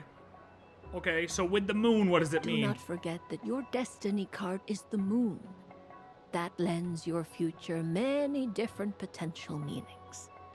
If death spells the end, is it unavoidable? As I have said, divination can only display general trends. It is a rough guide, but it does not show predetermined outcomes. You know, it makes sense. Allow me to summarize it for you. Okay. In the past, you may have lost your way, but now you have gained new connections and new strength.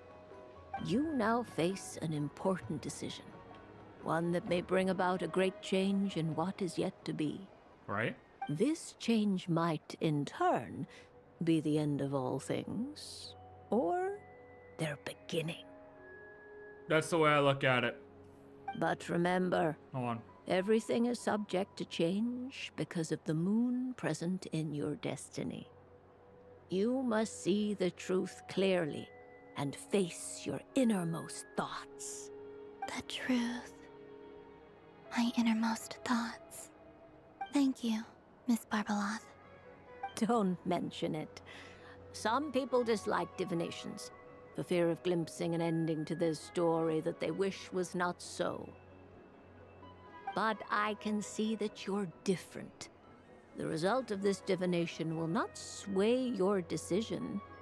This is a rare quality, and one that diviners always hope to see in the seeker.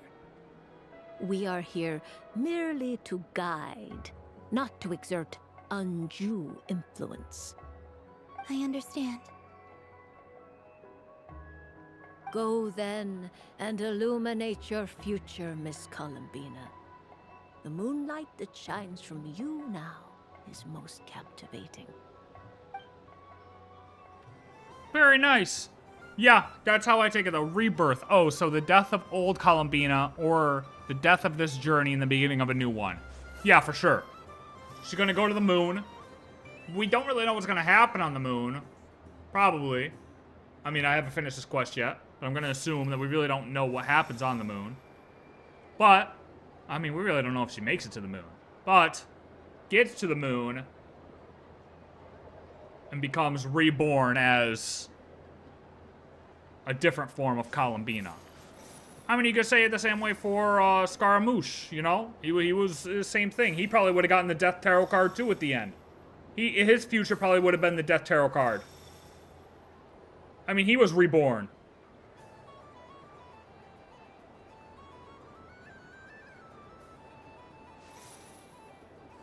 Is it Kavaki power that comes from the primordial sea? The sea that is used to create life, yet her future is death? Crazy. I mean, she's gonna go to the moon and be reborn. That makes sense. If you are curious, if death is inverted, it means stagnation and the inability to change. Interesting. So they actually used, like, the real meanings of tarot cards, like, IRL, in the game. Like, these are what, I mean, it makes, I don't know why they would change it. You know what I mean? I could never do it in real life. I would not be a fan of doing this in real life. I would not be a fan of tarot cards in real life. No, thank you. I don't need to know anything. And I don't even know if I'm not a full believer in that stuff in you know, in real life. In games, it's cool. But, like, in real life, nah. No, thank you. No, thank you. Arlecchino would also get death card. Over her would mean that she's going to kill someone. Yeah, true. Hey, true. Probably, right? You got Durin's weapon at 11 pity. Random single pull. Look, buddy. That's why you lost your 50-50 last night, okay? I'll still come for your ass. That's why you still lost your 50-50 last night.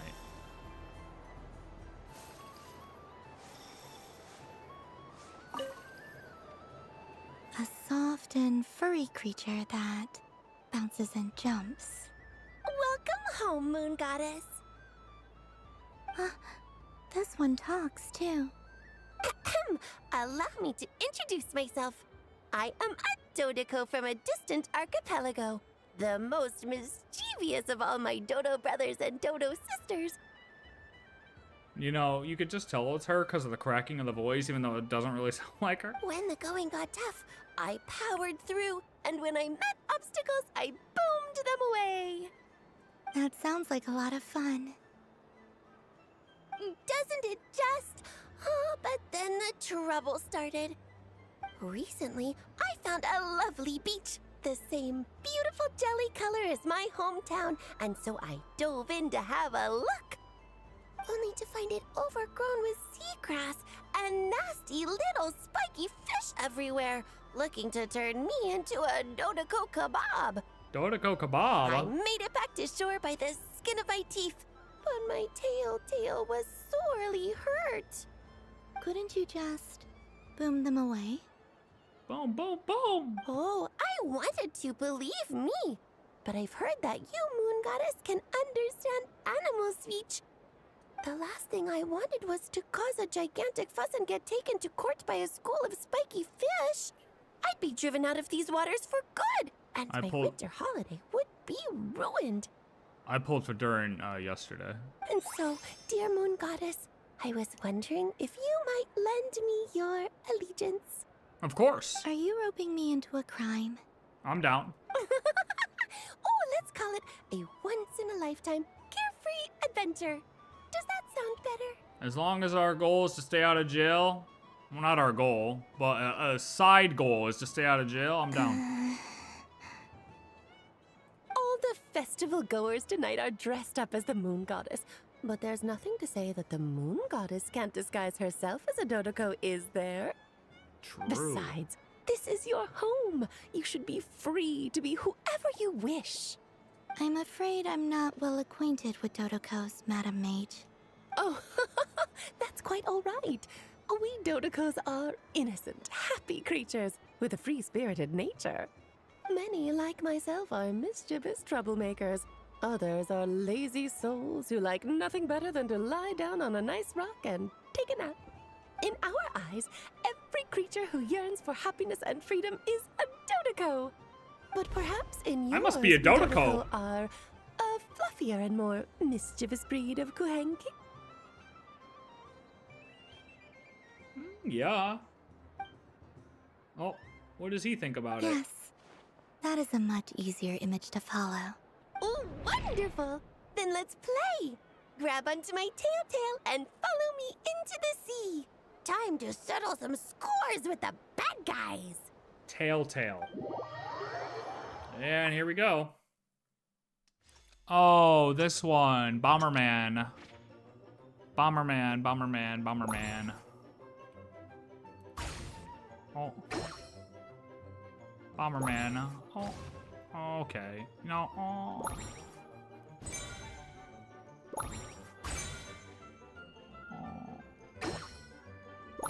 Oh. Damn it. We'll get this one. Oh.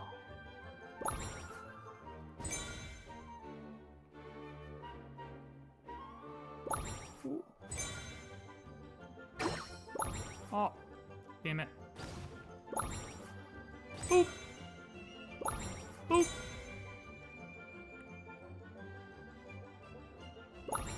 Boop. Boop. Boop. Oh. Oh. Jesus Christ. Boop. Boop. Easy.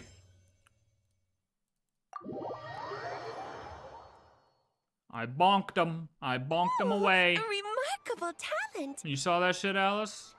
So, what do you make of it? The Good. use of Jumpy Dumpties doesn't come as naturally to me as Kuvaki.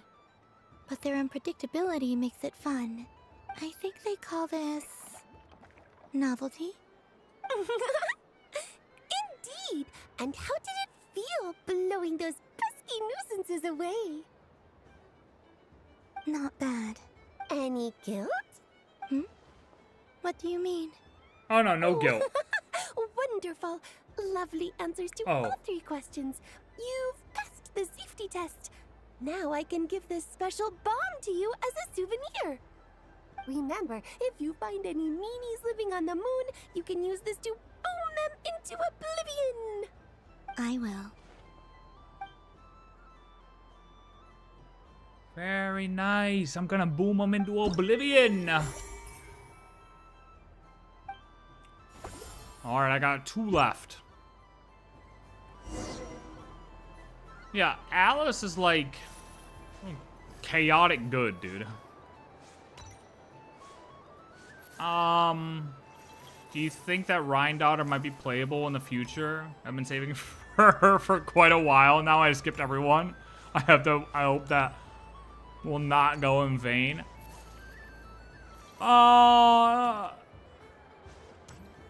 Yeah, I don't know. Probably. I would hope so. Up for another round of fish blast? Oh, bless my fluffy tail. Dodoko has never seen candy shaped quite like this before. Why, it shines like a lovely crystal. Let the feasting begin. Oh, sweet as a tomato bathed in sunlight. Thank you very much. You truly are a friend to the Dodoko. Please share the rest with other people. I am sure everyone will fall in love with the taste of pure joy. Yeah, for sure. If Rhine Daughter does become playable, though, it will be... I don't suppose you'd like to play again? But Did I already give her a candy? Once is plenty. You're under no obligation to I did, All right, okay. then. I mean, you're looking at 7.x, 8.x. dottore, on the other hand... The death card made a most I don't think so. enigmatic appearance. I don't think dottore will be playable. Rhine Daughter, yes, but 7.x, 8.x, dottore, no. The moon for which Miss Columbina is bound. I hate to be... fear. Fretting is of no avail. I will have a chat with Alice about it sometime. What is that? The death card made a most enigmatic appearance. Oh, yeah, because that's the other thing, too, is that card ripped itself out. You know? You're such a polite child, Miss Columbina. But we elders have already partaken of our fair share of stories in this world. Enjoying candy, keeping up with the hip and groovy everybody else trends has of the taken day. one. Oh, these things should be left to youngsters like you. B, everyone has taken one. Even Wanderer took one. You I need to hope take you one. don't misunderstand me. I do not intend to lecture you or reject your kindness. It is simply that the mere sight of this candy is starting to give me a toothache.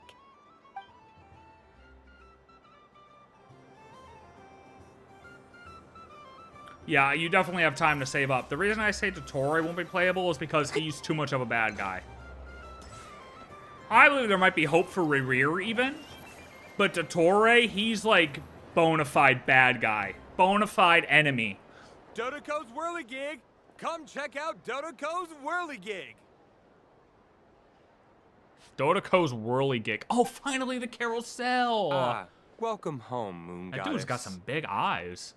Might I ask what this is? A carousel. Ah, it's a very special amusement sponsored by the great mage herself. Ride on a soft and furry Dodoko and embark on an unforgettable adventure. Okay, this is a new face though. We don't see NPCs with this face. I say that, but I'm just following a script here. Who is this mage anyway? And what the heck is a Dodoko? I'd like to ride. No problem. But, are you by yourself? Yes. Is that not okay? Oh, no, it's fine. It's just that each Dodoko can accommodate 2 passengers. Would you like to bring a friend along? My friends. They're all busy at the moment. We could bring the little squirrel thing. That should do it. Now, we just need to get everyone else to draw something on it too. But we gotta keep it a secret from Columbina. Oh. Traveler. Shh, quiet. Don't talk. Yeah. I want to go on that ride. Will you join me? Yes.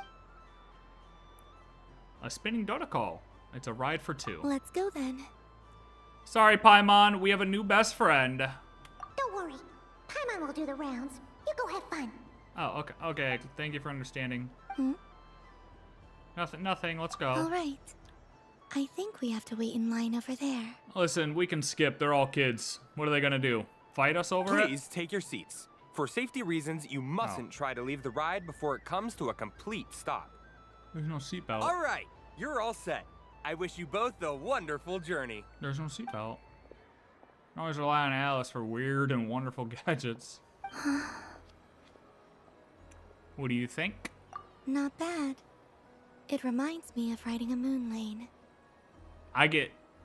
Carousels are okay, I think. I'm awful with motion sickness, though, on circle rides. Sometimes, the Kuhenki circle around me like this, playing their beautiful melodies.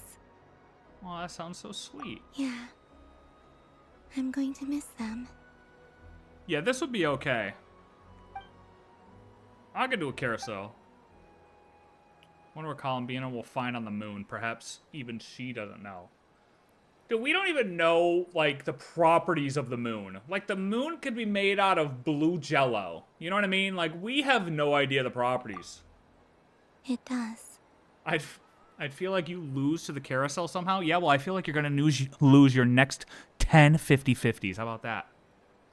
Yeah. Yeah, how about that? How about that? I've felt scared in the past, too. But this is a little different. You know something? I got to see a lot of fascinating things during my disappearance. I saw how the Frost Moon Scions act around their families. So different than how they used to act in my presence. And I also saw how they interact with their friends. It made me curious at first. Why do people act so sincere when they're worshipping gods, but save their truest, warmest feelings for each other? Slowly, I came to realize that it's because they trust one another. They know, deep down, that they'll be accepted for who they are. All of it. The good and the bad. Your friends accept all of you too. I know. I knew it the moment you started calling out my name. What I fear now is the end. I fear losing all this the very night I have gained it. No. Hmm? No. Even after you return to the moon, your friends will still be here. Thank you for this conversation. Thank you for listening to me. Don't worry. This fear I have, and the unknown that awaits me, they cannot hurt me. Not when I possess a treasure far greater. I just want you to remember this version of me. The real me. On this final night together. Dear passengers, Dodoko's awesome adventure has come to a close. Please leave in an orderly fashion, and we look forward to seeing you again in the future. Don't want the journey to end, huh? I want to go again! I want to go again! Don't worry, you two. There's always another adventure waiting just around the Take corner. me around again! There's nobody in line! You guys ever go to an amusement park and, like, stay there late enough? There's no line and you can go around again on the roller coaster? Now try pulling that off at Disney World. Okay, I've had it happen. I've had it happen. Rayrear's a stretch? Because having a playable character means we will have their story quests, just means spending time with them. Rhinotter might make sense because we are not enemies. Rayrear, you're right, is a stretch. But if we can repair Rayrear's mind, almost like we help save Scaramouche, Wanderer, I feel like it is a... Rayrear's a 50-50, low-key. I feel like. We threw him away, but I feel like he has a chance of redemption, you know? And I feel like if we can redeem him, that he'd be playable. Plus, well, I can't even say just because he's a sinner, because there's no way Sertologi's going to be playable, right? The only way Sertologi becomes playable is after the main story ends, and they're just like, oh yeah, we're out of characters to fill in the story, here's Sertologi. And your next 50-50 is capturing Radiant, so I lose again? Yeah, well, whatever, dude. Listen, I don't care.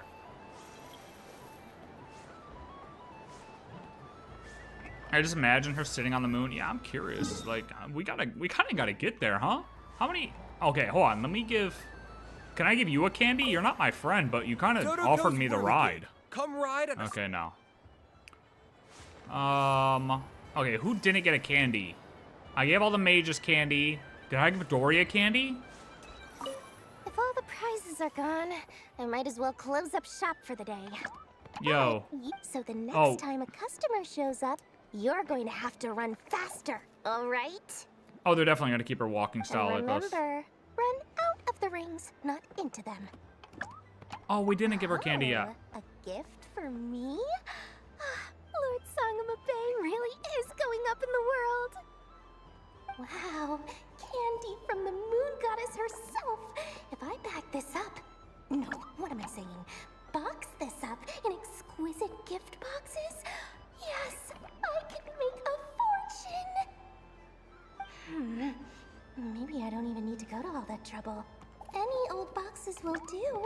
I just need to tell my customers that this candy is blessed by the moon goddess. Yeah, that ought to do it. Sounds like a plan. Time to have Irwa earn his keep when I get back. Rayrear is redeemable. He did everything he did, like, out of love, and then he just ended up corrupting, you know what I mean? Like, if we can cure that corruption somehow, and somehow bring his wife, or I don't even know if they were actually married. No, they weren't married. But bring that girl back, he might be repairable. Redeemable.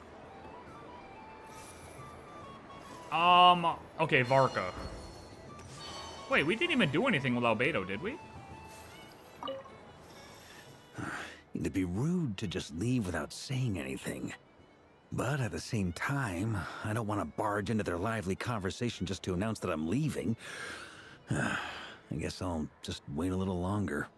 Varka's kind of sus. I don't know. Yeah, but you could say he was a bad person that killed hundreds of people, but like, he wasn't a bad person. He was a soldier. He was a soldier.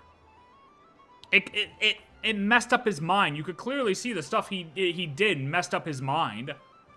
Like, it messed up his thinking. He wasn't like, it's not as though he went into work every day and was like, I can't wait to fucking murder people, dude. You know what I mean? Like, that wasn't him. He did it because he was a soldier. And he was told that that was the right thing to do. Huh? Albedo?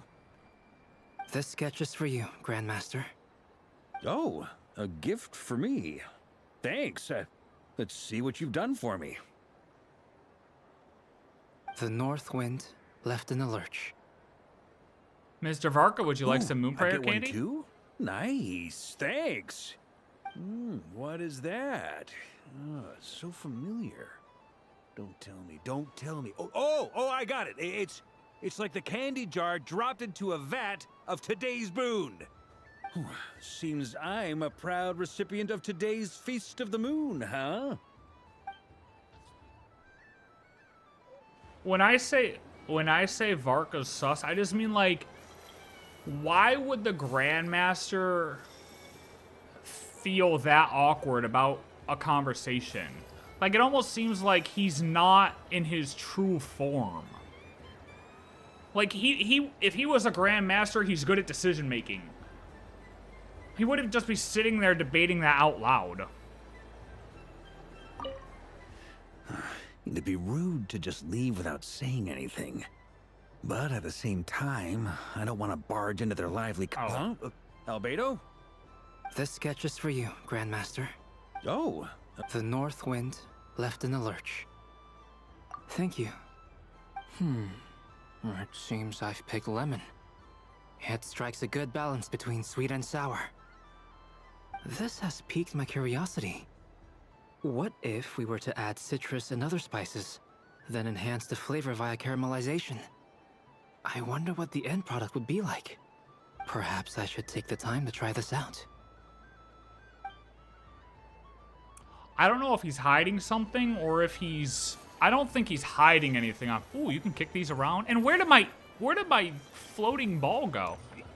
I think he might, like, be... I don't want to say corrupted by something, but infect... Like, I don't know. I feel like something's wrong with him.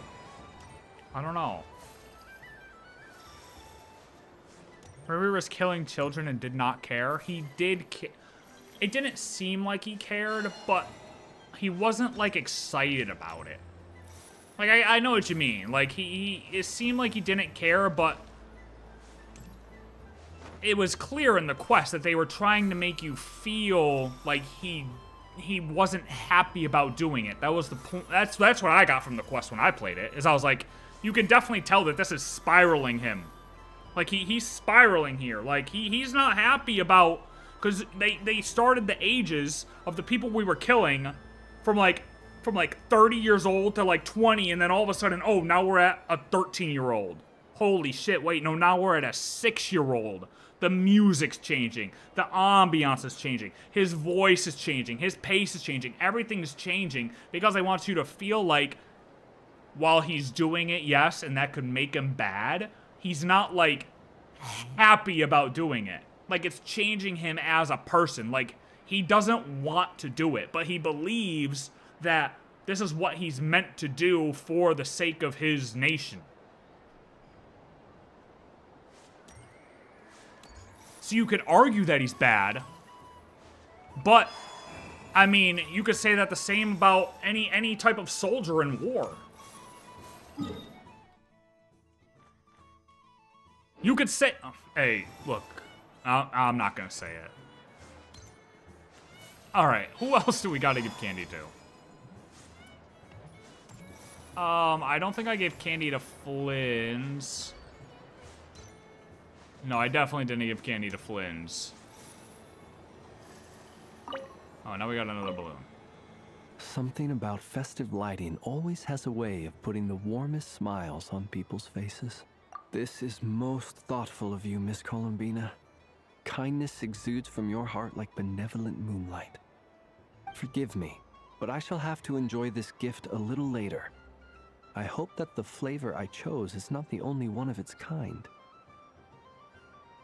If others were denied the chance to sample such kindness as you have shown to me, it would be a great pity indeed.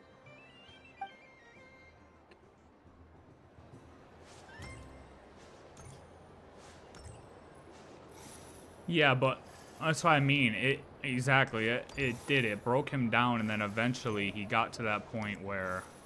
Hold on, now you gotta wait. I wish for a never-ending supply of laka berries. What a humble wish. Probably written by a child. That was written by me. I heard those things are Is good. that Llama the Moon Chanter? Katya.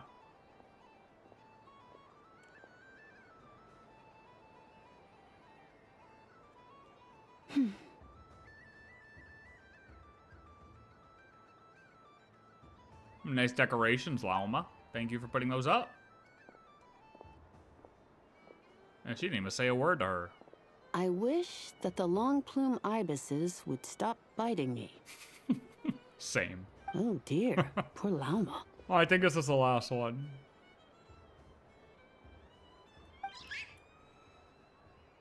All right, I'll write that one down for you. Oh, it's the animals' wishes. Oh my god, dude. While everyone else is celebrating Moon Prayer Night, you're as busy as ever. Oh my god. I don't mind. It's rewarding work. A good kind of busy. My antlers are at their heaviest tonight, and the Kuvaki waves are especially strong. But as I help these dear friends hang their wishes up, I feel a great peace within myself that is hard to describe. I don't know how she's able to keep her peace. I'd be going insane with all those animal thoughts in my head. I'm not gonna lie. They're all such beautiful wishes.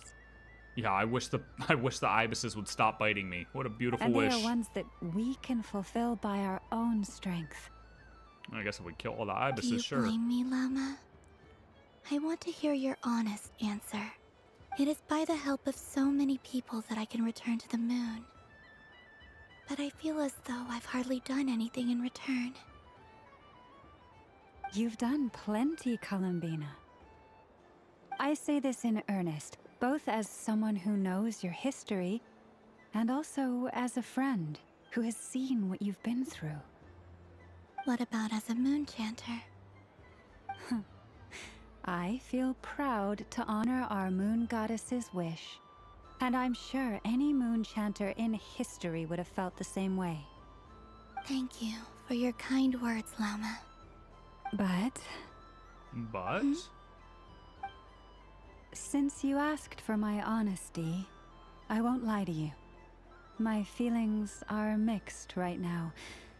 Besides pride, I also feel, I suppose it's a reluctance to let go. Once you return to the moon, we will be far apart and separated by a false sky. I'm sure those of us left behind will gaze up at that sky, yearning for the moon once in a while, just as you used to do. They got the air drones. I will miss you, Llama. I will miss you all. I hope to stay in touch. I will try and find some way to send messages down from the moon. She's so confident that she's just gonna live on the moon, though, too. Perhaps you could use Kuvaki. I've heard Yehoda say that signals can be sent using long and short waves, or strong and weak lights. That sounds a little complicated. What if we forget what the signals mean? They're unlocking Wi-Fi. We could prepare a codebook beforehand, but... You're right. It wouldn't really suit you. Still, whatever happens, I believe that you will find your own unique way of communicating with us. And now that I think about that, my heart feels lighter. Because you trust in me? Yes. I have faith in you, and in the power of truth. In my experience, the truth tends to be difficult. but that's what makes it stand out from what is false. So I'm confident that your thoughts and your love will shine through the curtain of lies. We will know it when we see it. Thank you. Now, could you help me hang up my wish? What is Columbina's wish? Is this? I wish that all who dwell in this moonlit world can find a place to belong. And I wish that I shall one day see my friends again. Well, that's 2 wishes. It's We'll allow it. 2 wishes. Oh. I hope that's not too greedy of me. Look, you get an exception, Columbina. Not at all. And I think you speak for us all with the second one. That's a fair point. I shall continue to pray until the day that all of these wishes come true.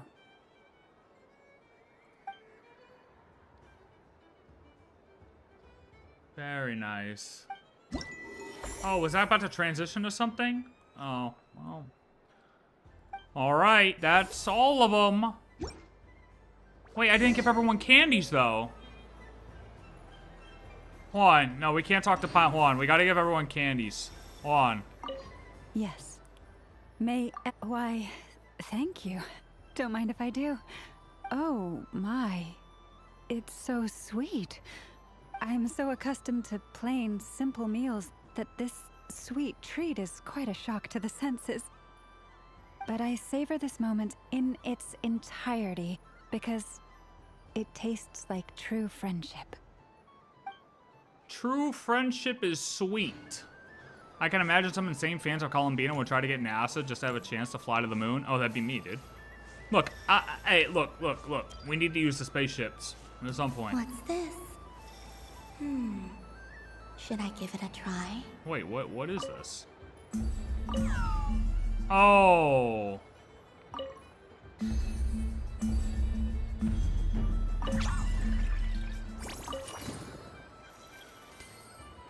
Easy, Mora chest.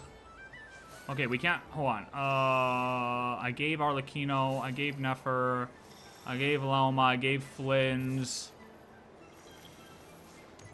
Oh, did I give you Hoda? I think I gave you Hoda. Yeah, I gave you Hoda. I gave Varka. I gave Durin. I gave Wanderer. I gave Albedo. Gave Dory. Okay, I got everybody except for me. I didn't give myself any candy. I guess I don't get any. That's fine. Alright, Paimon. Is there anything else I need to do here before I continue? Oh, I can quickly say about the Rear thing. Yeah, he went to training. Rewatch that part of the quest is what I gotta say about that. Rewatch the part where he's sitting at the table, continuously going to work every day, and going through the people working, or the slips of people, and having to execute them. I forgot to give candy for dottore. True. I didn't see his ass, though. You know, he's too busy hiding back in Snezhnaya. Like a little bitch boy. Because he got bitched by the Tsaritsa, okay? But, go back, play that part of the quest, and put yourself in Rear's shoes. I'm not excusing anything he did. Don't get me wrong. I'm not saying what he did was good. Yeah, I gave him all candies. I went through and gave him all candies. But, yeah. Play that and feel it a little bit. I'm not saying feeling, but just... Traveler. Hey there, Columbina! Are you done checking out the festive amusements already? Are you sure you don't want to look around some more? You might not get another opportunity like this for a while.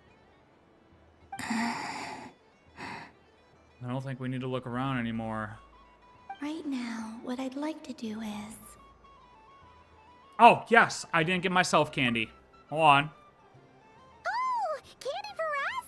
Thanks a bunch, Columbina. Don't mind if we do. Whoa! This one's intense. But it's so tasty. Paimon would love any What of about them, you, let's be real. Traveler? How does yours taste? Like smetana, I think. A very novel flavor. Sounds good.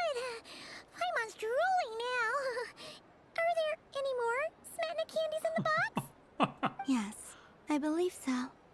Okay, gotcha. Let's see. Have you tried any of them yourself? Paimon, pick them out. Sure. Just finished Act 6. This shit goes hard, man. This one, and yep, this one looks right too. Okay, that's 3. Here we go. 1 per person. It's so sweet. So sweet. Like friendship. He could have went to the king and risked it all. Yeah, he could have. You're right. I'm not excusing what he did. I'm just saying you could see it hurt his person. It took a toll on his person is all I'm saying. I'm not excusing what he did, but it took a toll on his person. That's my point. That's all I'm saying. Traveler, Paimon.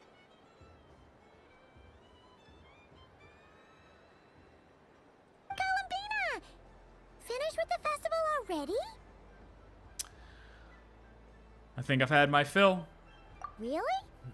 You're sure you don't want to have a little more fun out there? Final answer. Final answer. I gave everyone candies. Yeah, I should be good. I should be good. Yes, I am sure. Look. My Columbina might be wearing cat ears, but that's... Don't worry about it. All the Fatui Harbingers wear cat ears nowadays. That's the cool thing to do now. This was the most fun I've ever had on a moon prayer night. Everywhere I went, people were saying, "Welcome home," and there were friends at every turn. I only wish it could last longer than one night. Oh. Your friends will always be here. Yes, you're right. The moon prayer blossoms. Ooh, look! Moon prayer night has come.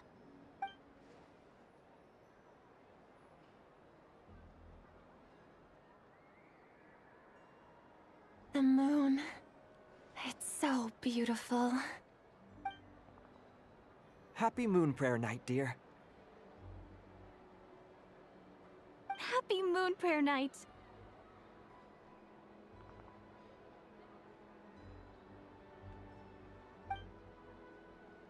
Happy moon prayer night.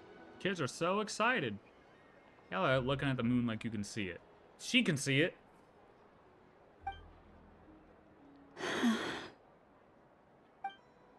Aww. What? Huh. Oh. Because they know she's gonna be leaving.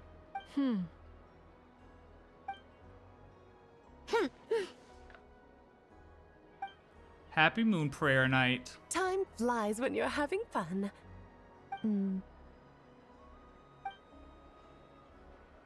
Oh. Looks like the time has come. Wait, we got a book for you. Wait. Columbina.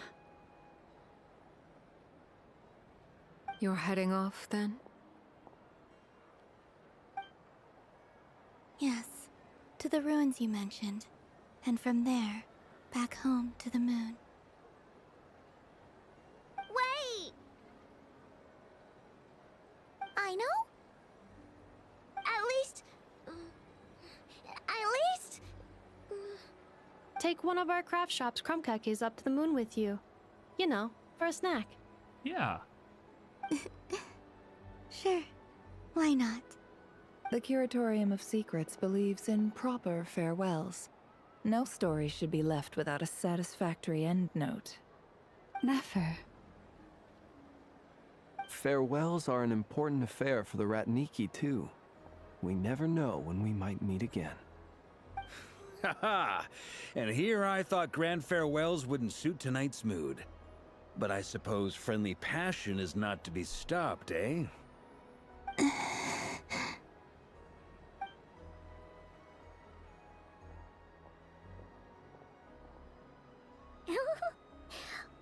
made a little something for you, Columbina.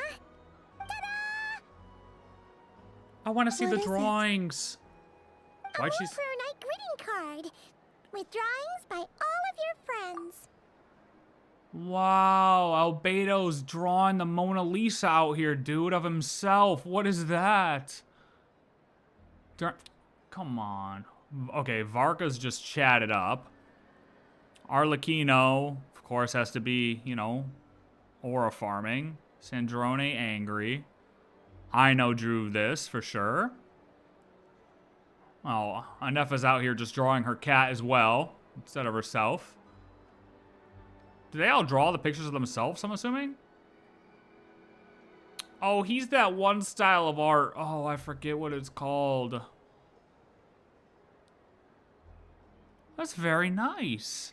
Although, what is... Oh, the whale game. That's not what happened, Sandrone. You're living a lie. She forgot already.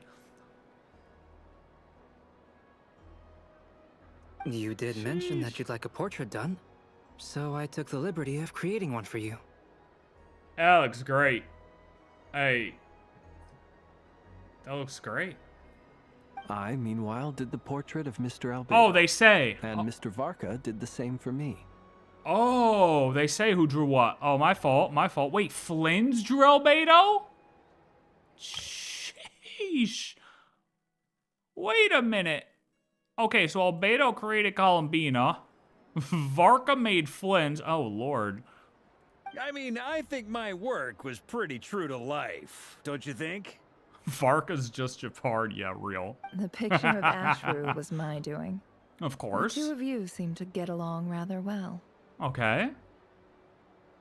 Wait, was I the only one who did a full body picture? No! That's so embarrassing. That's not true. We got Aino and Anefa as full body.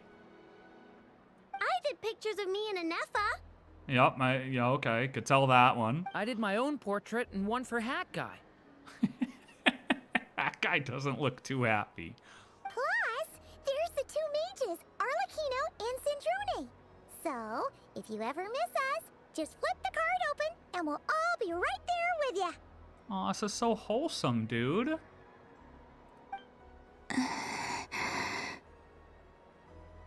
That's so wholesome. Oh, Durin's was covered. I'm sorry. Well, whatever. I don't know what to say. Thank you so much, everyone. This whole moon prayer night was more than I could have ever asked for. It is the greatest gift I have ever received. Lama, I figured it out. Oh, her answer. Figured what out? Remember how the Frost Moon Scions used to use milk as invisible ink Oh. to write hidden messages? That was a very long time ago. Oh, are you saying? Yes. When I miss you all, I shall use moonlight in the same way, to write words that only you can see upon the moon itself. Okay. Milk as invisible ink. Moonlight in the same Wow. way. That sounds lovely.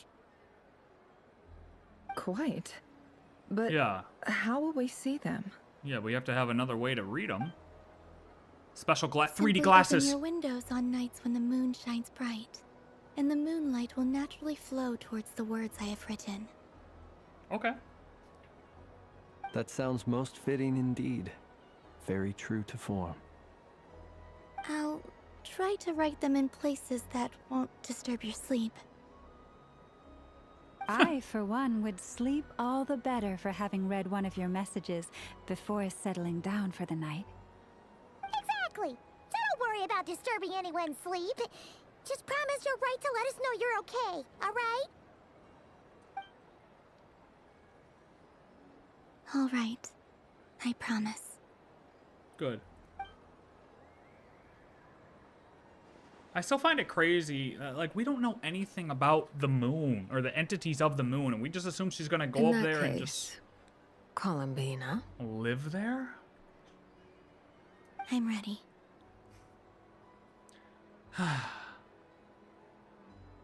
I'll stay with you to the end, Columbina. Very well. Let's go. Let's go. Oh wait, hold on. Who saved?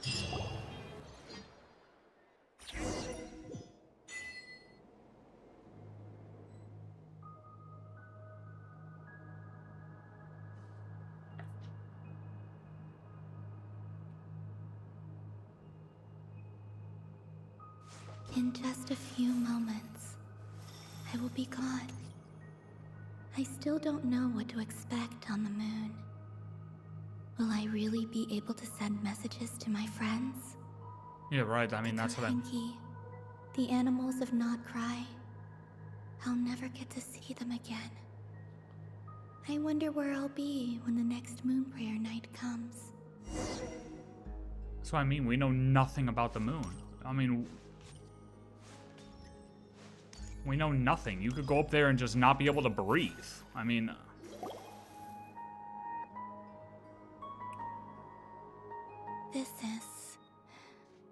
This is where the people of Hyperborea used to communicate with the moons.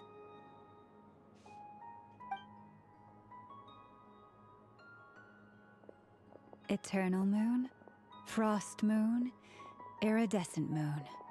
When the power of all three converge, the gate to the moons shall open. Moon marrow preparations are complete. Only the final step remains. That's what I'm saying. Imagine the moon goddess suffocates on the moon. That would be awful. But like, she has no idea. I'm sure Nasha Town is livelier than ever at this moment. I mean, she's not the OG. I mean, it could happen, you know, it's possible. Yeah, it's a shame you couldn't be there for it, but it's now or never, right? Now or never, Paimon. It's fine. I'm more than happy with this. My last piece of luggage. My only piece of luggage. You forgot your suitcase.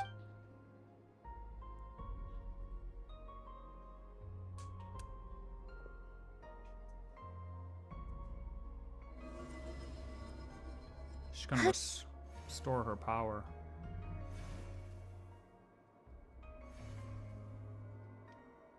I can already feel the moon calling to me. I'm curious how they're gonna show her breaking or going past the barrier, to be honest. How are they gonna show this?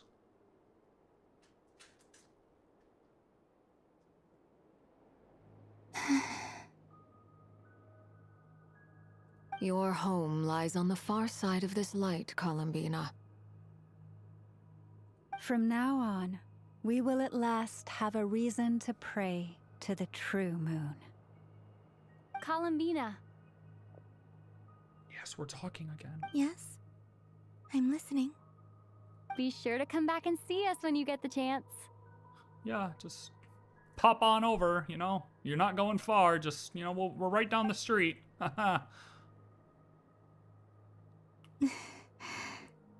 Of course. But if that chance doesn't come, then remember that you have friends on this planet. People who will miss Columbina. Yes, I will. Thank you for everything you've done for me. And remember, come night or day, the moonlight shall always connect us. Well then, farewell, my friends.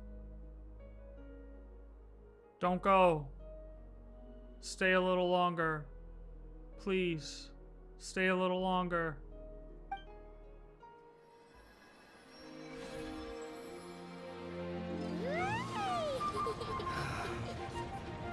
That does look so fun, I'm not gonna lie.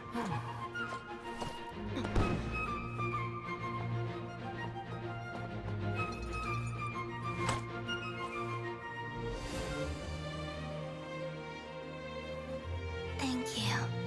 This was my happiest night in Tevat. Farewell, Columbina. Everybody wave. Goodbye. See you later. Have a safe trip. Merry Christmas.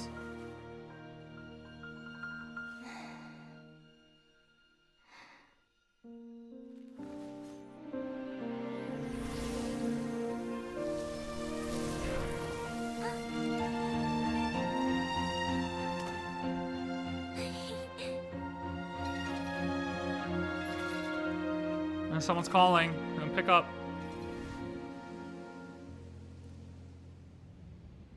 Someone pick up.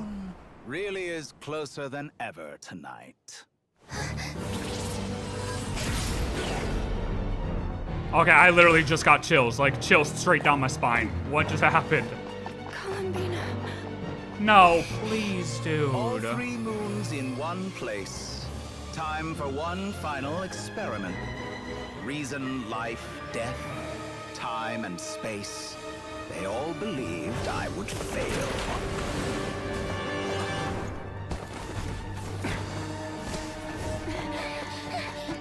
How could this happen?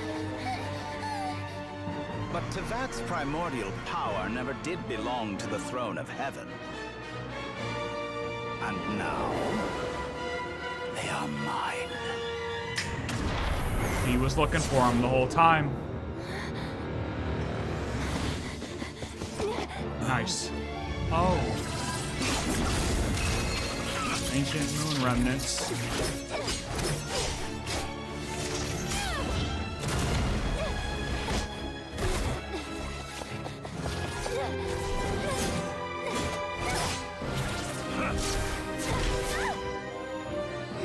Oh, she's so... She has nothing. The Doctor is free to wield the 3 moons' power.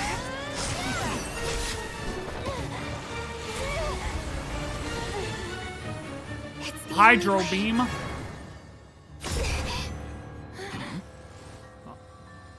Moon portal? I guess I won't be going home today. Columbina! Is that a moon portal? No!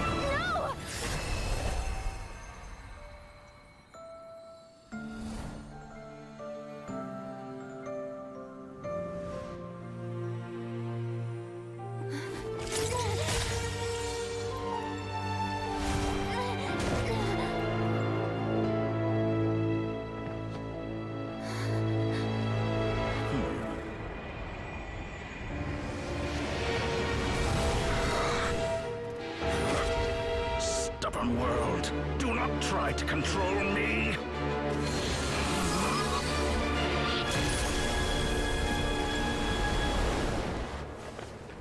Columbina.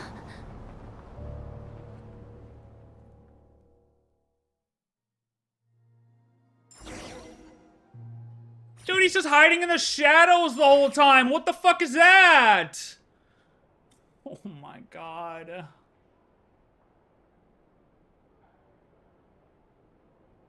We throw this huge festival and he's just... Oh, what a rat. What a rat. What an absolute rat. Are you all right? Do your wounds still hurt? I don't care about my wounds, dude. I don't care about my wounds. This dude's just ratting in the corner the whole time. It was obvious he was gonna, like, something was gonna happen. I mean, they hinted towards him the whole time. I didn't expect it to be there, though. I thought she was at least gonna make it to the moon. Man, I was so curious. Hey, to be fair, though.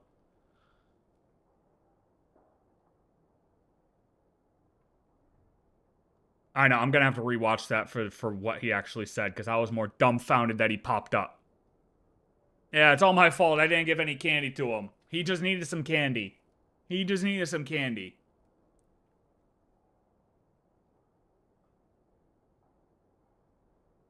Hey, Saritsa's got to get this guy. Well, shit, he's too powerful. Well... Okay, wait, so where did Columbina go? Yeah, anybody who's saving for him? Nah, that dude is never going to be playable. You want to know why? Because he's going to die. He's going to die. We are going to kill him over and over and over and over again. Yeah, we get the Timu Traveler, too. We don't get those attacks, ever. Ever.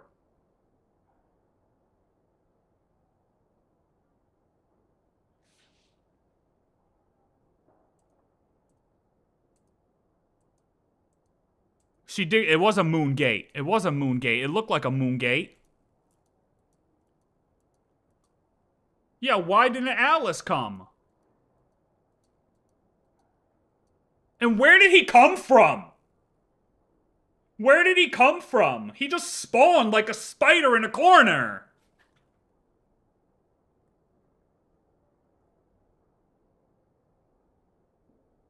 All right, let's play. Let's play. People are saying I'm gonna find out. Let's see. Let's see. We'll play. We'll play. We'll play. We'll play. We'll play. We'll play. I'm just upset, man. Yeah, it's official. Ray Rear has a very high chance of becoming playable now. Higher than he was an hour ago. He has a much higher chance of being playable now than he was an hour ago. His redemption arc starts now.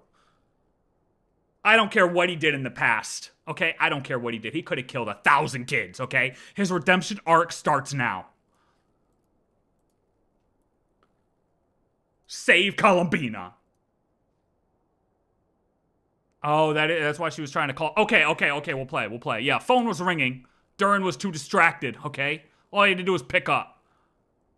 I had someone prepare a little medicine that could prove effective. Take it if you need to.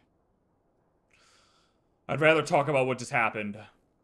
In that case, let me relate the contents of the call we made to Alice after the incident occurred.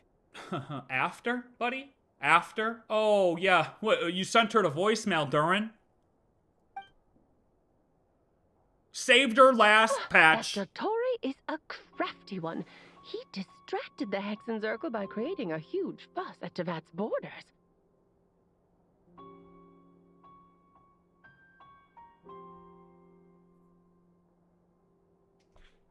I'd assumed that the cause was an abyssal intrusion from the outside world, which in fairness is a rather common occurrence.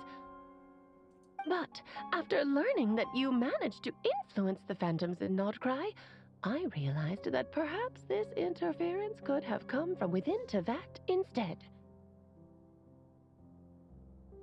But we weren't able to change their fates. True, you couldn't change how their stories ended, but you did build some variables around yourself. I said this. Variables? Yes. Things you heard that you could not otherwise have learned. Ideas that would otherwise have never crossed your mind. All these things are variables. Right. Of course, most variables usually pale into insignificance with the myriad of possibilities floating around. But the moment you start treating them as building blocks and intentionally stacking them, that changes things.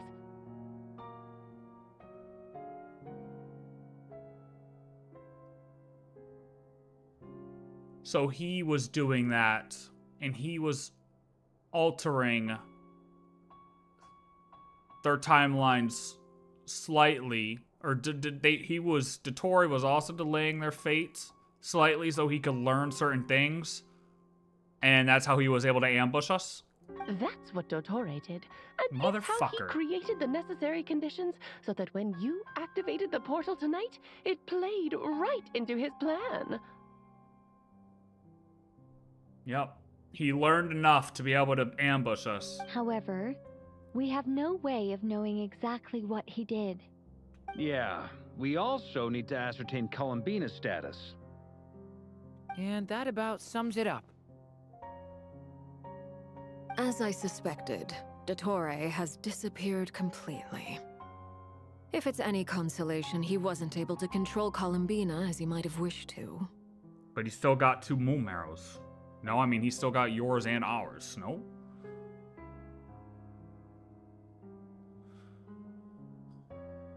Oh no! To disrupt the doctor's plan, she escaped into the moon's reflection. What? She did what? Wait, didn't any of you see her do that? All we saw was dottore appeared and used some kind of Oh yeah, they all froze. The next thing we knew, he and Columbina were gone and you were falling into the sea. They all froze.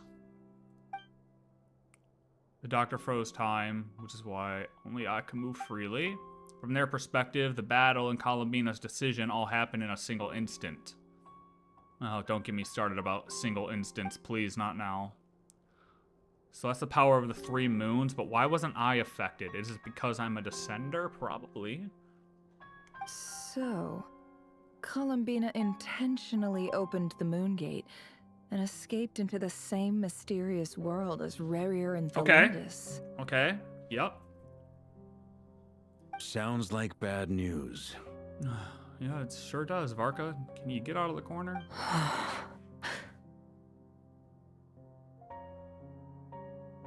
This must be why Dottore's been lying low this whole time. He was biding time until he could execute his plan. I'm just gonna say it though, everybody's gotta be against him now. Saritsa's gonna be pissed that he went against her.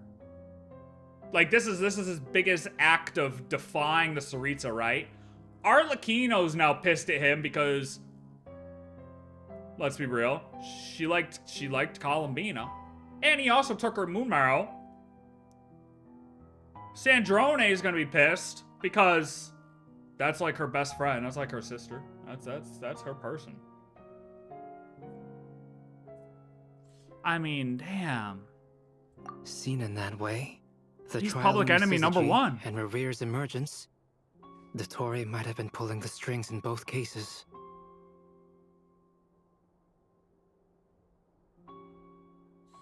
Yeah, so the big question now is how was he able to disrupt the border, right? That much? What power did he use? It must be some of the ancient moon remnants, the stuff he was investigating in Natlan. He must have come here to experiment more with that, and through some type of ancient dragon remnants was able to manipulate the border. According to Miss Alice, he is attempting to transcend his destiny and finish an experiment that only a god might complete. An utter lunatic. Oh, well, he got somewhere. Wait a sec. Where's Hat Guy? Seems like he'd want to be here for this. Saritsa's just going to be pissed at Dottore for defying her orders. I mean, they said he's done it before, but this was kind of a major one. And he also pissed off other harbingers at the same time. Traveler clapped his ass. Yeah, that training was... I saw someone say that training with Skirk did pay off. That is for damn sure. Dottore was at Natlan. Yeah, he was looking at the ancient moon remnants in Otska Natlan, if I remember correctly. I don't think we saw him there, but we like knew that he went to Nod-Krai after looking at the ancient remnants. He took off with the Dodo communication device after we spoke to Alice. He said he had a hunch that he wanted to investigate by himself. Wait, who? Sorry, I'm just a wanderer. Okay. Took off with the Dodo communication device after we spoke to Alice. He said he had a hunch that he wanted to investigate by himself. That's blasphemy. The look on his face He probably would have. Terrifying. I've never seen him like that before. Probably anger and frustration at the fact that Dottore was one step ahead. Yeah, true. He was trying the whole time. Oh. It's like it's the Arthur meme, you know, in the yellow shirt, and it's just the zoom in on the hand, like, you know what I'm talking about. I'm back. Oh, hello, welcome back. Okay, Varka's. Everyone here is about to crash out. Yeah. Everybody here is about to crash out. I went to look for the Hyperborean phantoms again. I think I've gotten to the bottom of it. Okay, yeah, please share. I got them to talk to Nicole on the other end of the communications line. Turns out, the history they describe is different from how Nicole remembers it.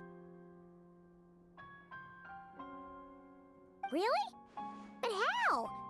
Surely Nicole can't have been wrong. Because the phantoms are the ones who are deceived.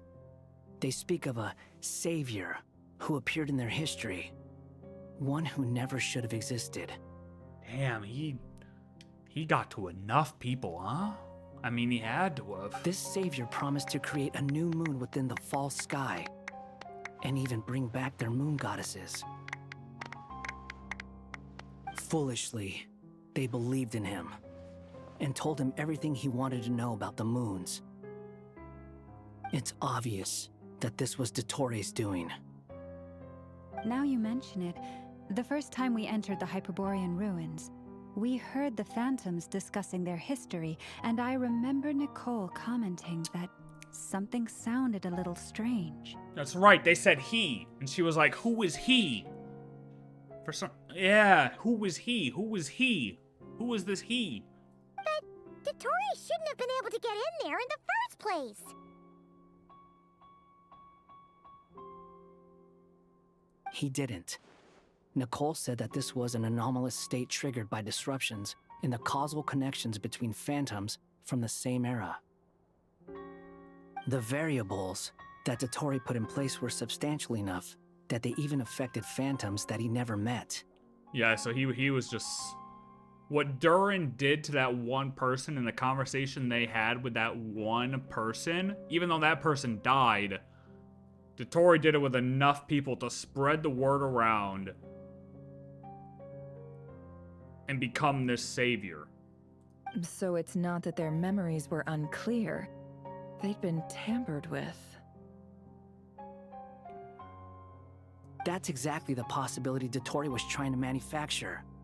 He turned these variables into knowledge and engineered the situation so all that knowledge would fall into his hands. Yep. Yep. Then, he harnessed that knowledge on Moon Prayer Night to truly create a false moon. Kick the doctor out of Nod-Krai. Make Nod-Krai great again. Dude. Yo, it's funny because when you think about Snezhnaya being cryo, it's like calling ice. It's calling the Harbingers. Calling ice. Okay. Anyways.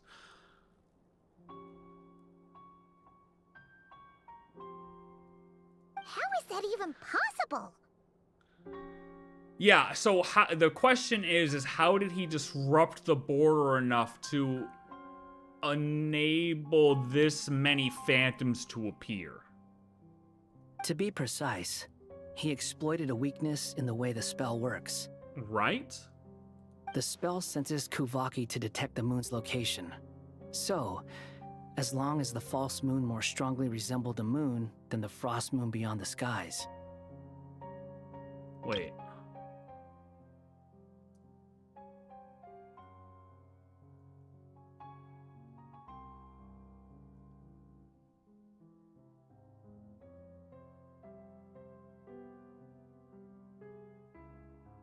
The spell senses Kuvaki to detect the moon's location.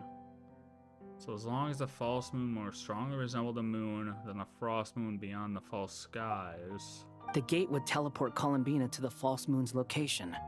In other words, to Dottore's side. Oh, so when she went through... Okay, so we still went through that portal, but it went to him. Okay.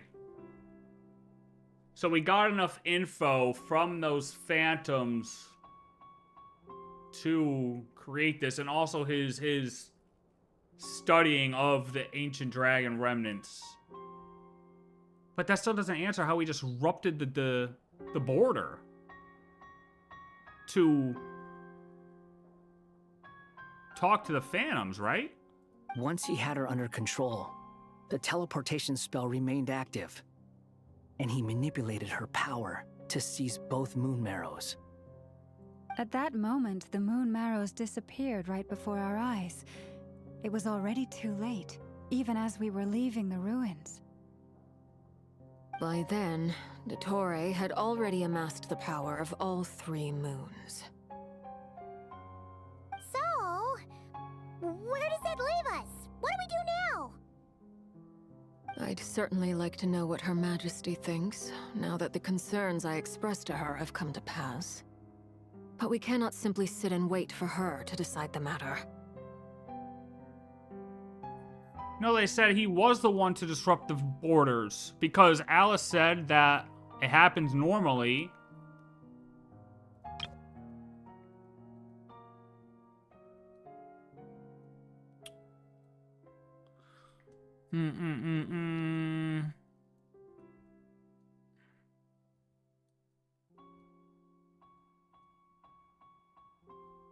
Where did it go?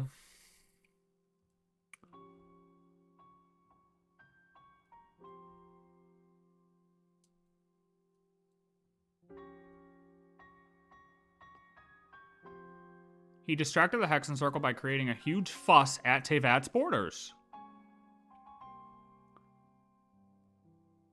I'd assumed that the cause was an abyssal intrusion from the outside world, which in fairness is a rather common occurrence, but after learning that you managed to influence the phantoms at Nod-Krai, I realized that perhaps this interference could have come from within Tevat instead. That's saying that dottore actually did affect the border, somehow.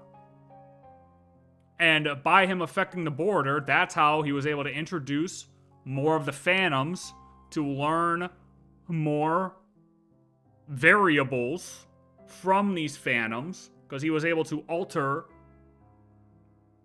enough to get information out of these phantoms, similar to how DURIN did. DURIN delayed that one guy's fate enough to where we were able to talk to him and learn something from him. Now imagine doing that to 100 different people, even 500 different people. You're going to learn a lot of information. You're going to learn a lot of information. You're going to spread a lot of information.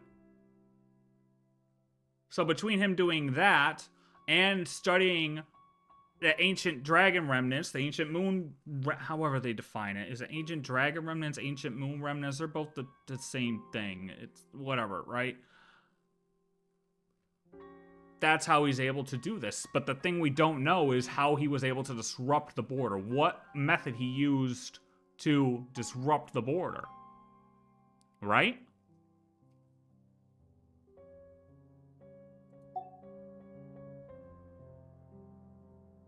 Yeah, it's what DURIN did, but with more people. I'd certainly like to know what Her Majesty thinks now that the concerns I expressed to her have come to pass, but we cannot simply sit and wait for her to decide the matter. And in any case, it is not the Fatui Harbinger Damselette who sees us as her friends, but rather Columbina Hyposelenia. Oh yeah, of course Arlecchino's angry. He took away her marrow. She likes power. Hey, Arlecchino has become a friend and an ally at this point. But she likes her power too, okay? Don't get it twisted. And he just ripped that power from her. Even in such extreme circumstances, Her Majesty will not lift the prohibition on harbingers drawing steel against one another. Then I will do as my heart demands. I will fight as Peruware instead. Hell yeah, dude. That's what I'm talking about. Oh, Arlecchino! Time to kill. Time is short, so I'll make the first move. Yeah, dottore, hey, look, dottore ain't surviving much longer. That's all I gotta say. Public enemy number one.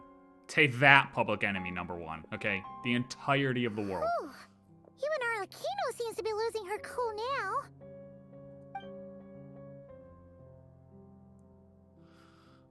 I mean, partly responsible, I guess, but like, we had no idea.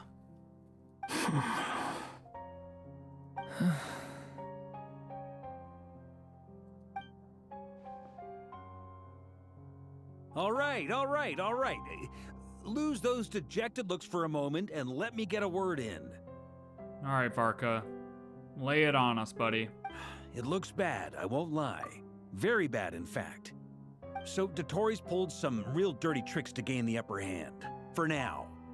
And yeah, it's to the point where even the mages say that his variables have affected destiny. I'm not so sure, though. Many have told me that Tevat's destiny is fixed. And that does appear to be the case. Well, what makes dottore so sure he'll be the exception? Okay. That's a good point, Varka.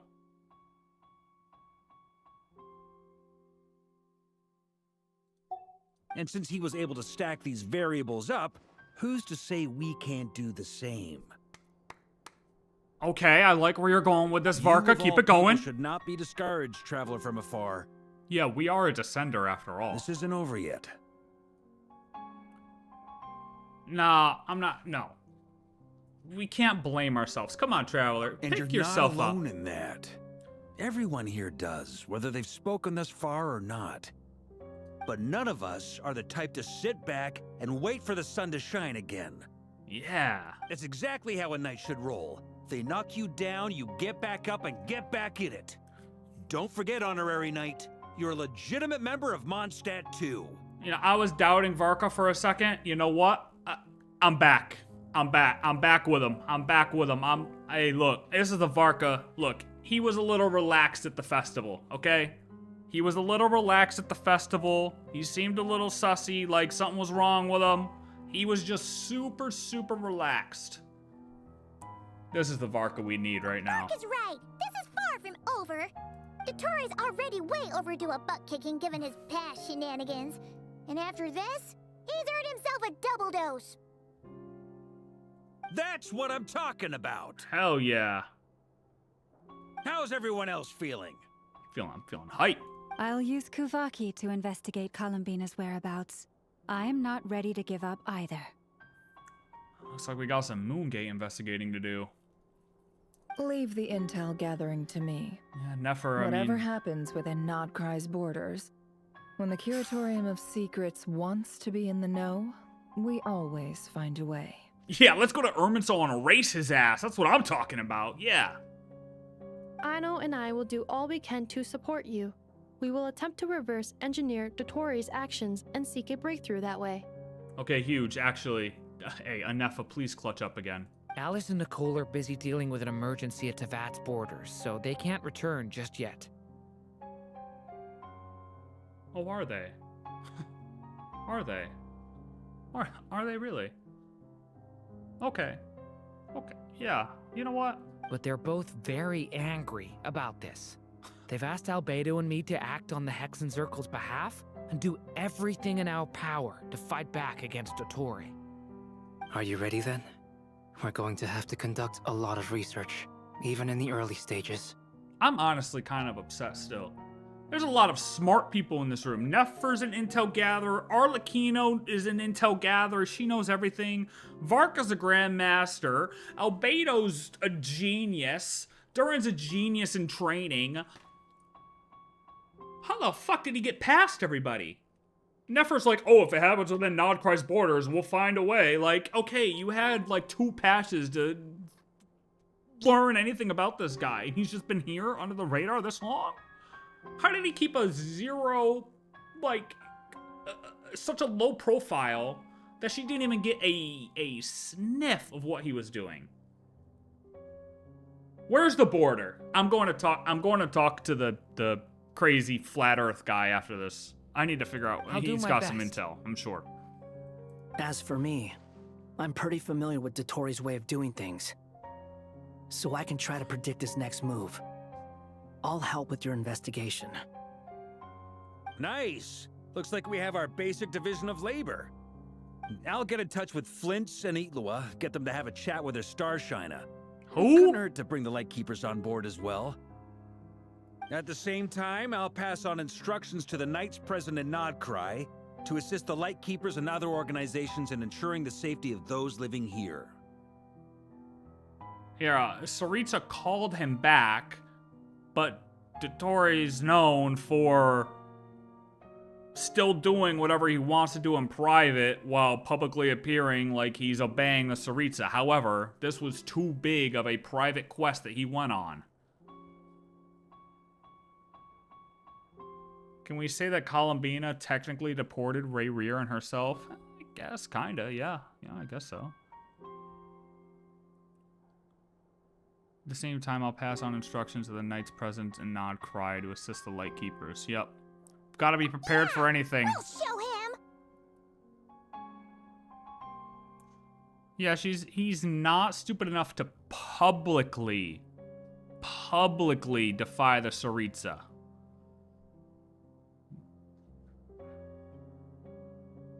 This is publicly defying... he... publicly defying the Tsaritsa up until this point. But this power was too much for him. This was his grand plan. This was it. This is his reach for power, I think. This is his turning point. Good luck, everyone. This was his no turning back moment. He probably believes he'll be able to gain this power and be able to overturn the Tsaritsa if needed. It makes him more powerful than her. Okay, now we're just seeing shit. Yeah, we're depressed. We're depressed. I never thought that Columbina would become my real name. It went from being a Fatui code name to something my friends call me. And remember, come night or day, the moonlight shall always connect us.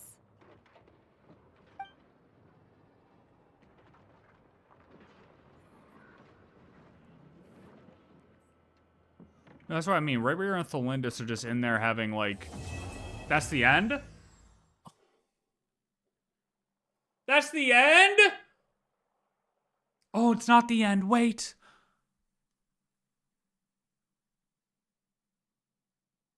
No. No. No. Oh, really Genshin Impact.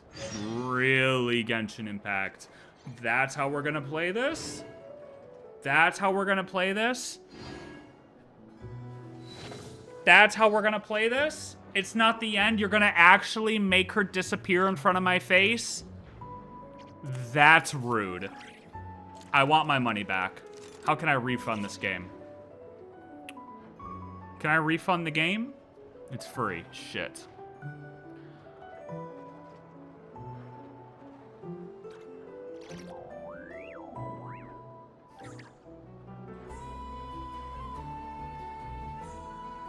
What do we do now besides sit in silence, bro?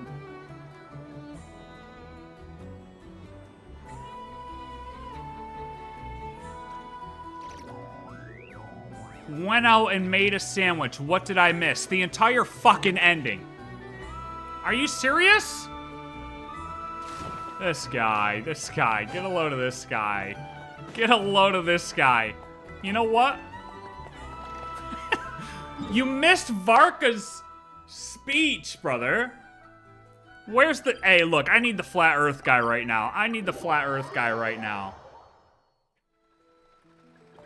Oh, wait, yeah, that's right, her tarot cards.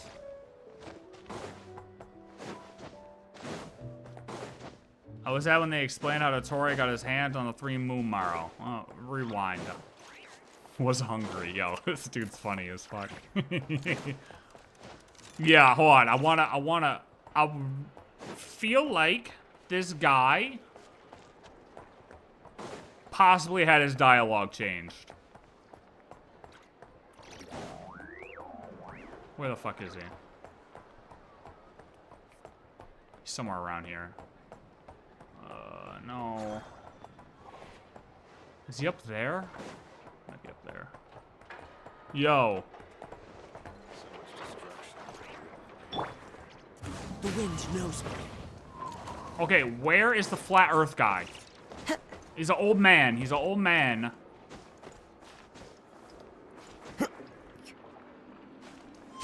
Okay.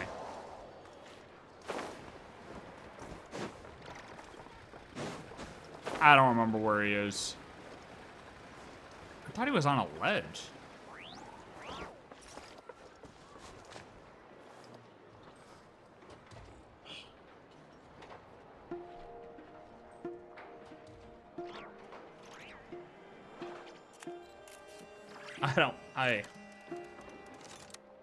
Columbina's garden, there's a secret mission?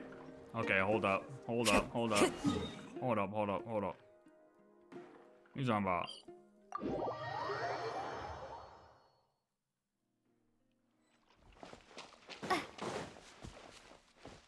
Hey, if you're trolling me. Oh.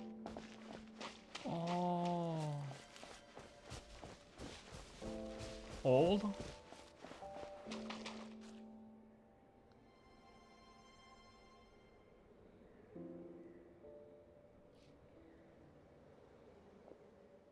As expected, Columbina isn't here. Well, I mean, yeah.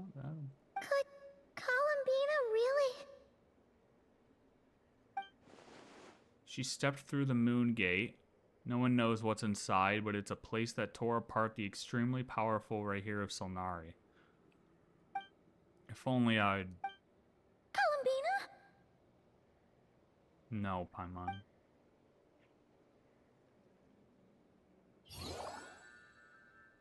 What's up, guys? Are you guys depressed too? It's okay if you are. Oh, it's you.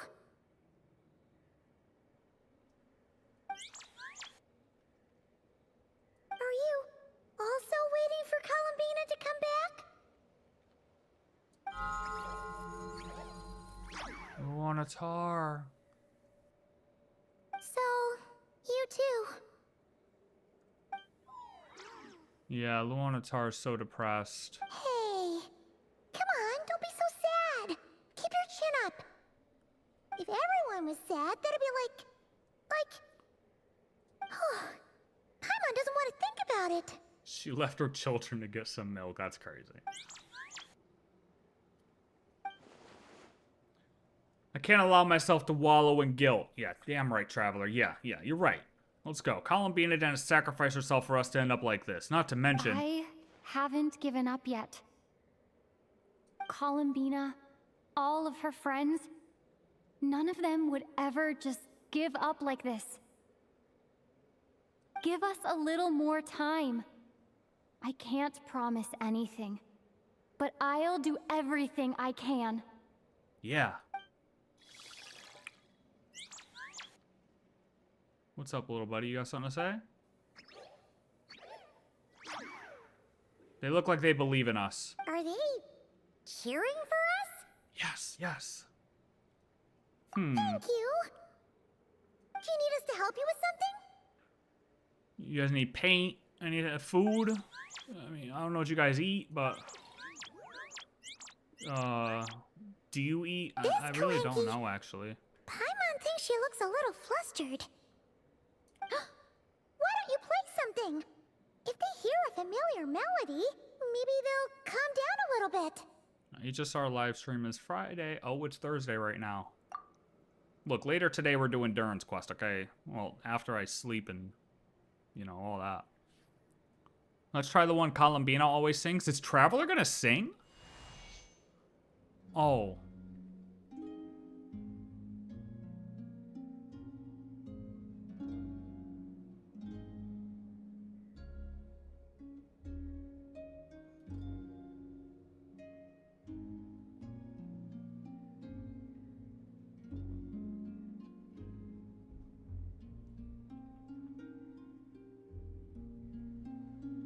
Just crank it. Hold on, we need a second. 8 hours for me, though. That wasn't really that bad.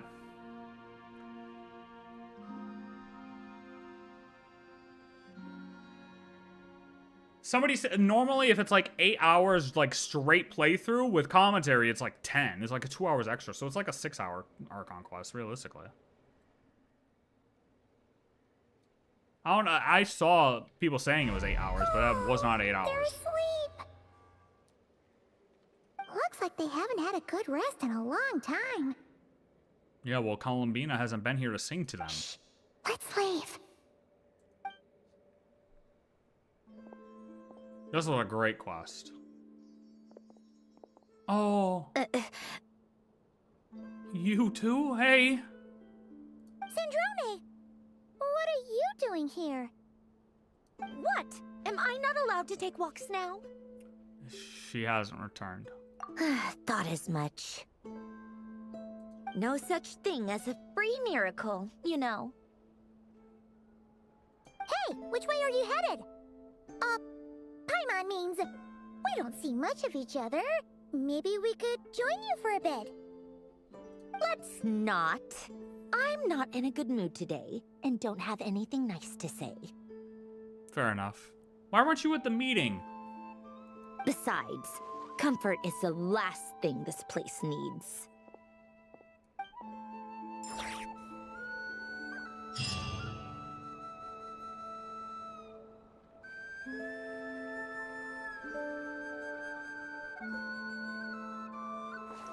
Are there any other secret quests?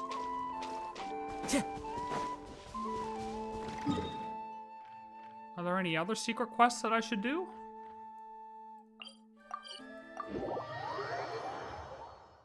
I mean, I wish you would just put on like some... Like, we're all sad, Sandrone. Time to go.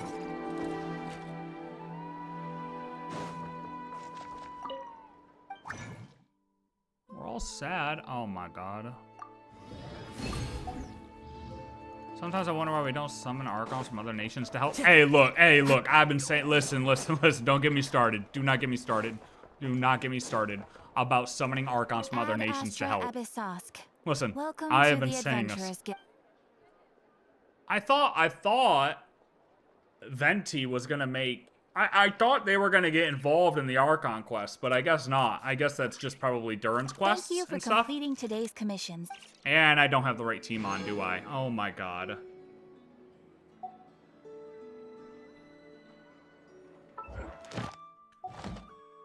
Well, there goes a full day's worth of friendship XP. That's fine.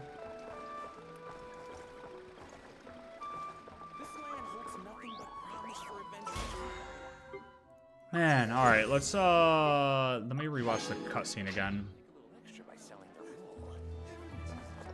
It doesn't matter if the Archons aren't strong enough. They could have just like, I don't know, you know what I mean? I just wanted to make a little appearance every now and then, you know? Just say what's up. Just say what's up.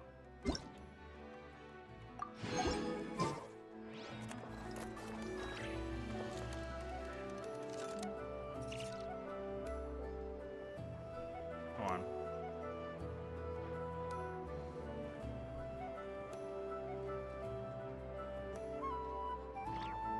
Did Genshin release it on their official page yet, or no?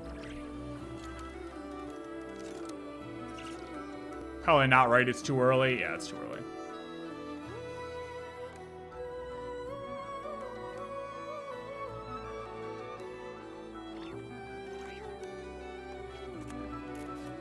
I mean, let me see if I can find this.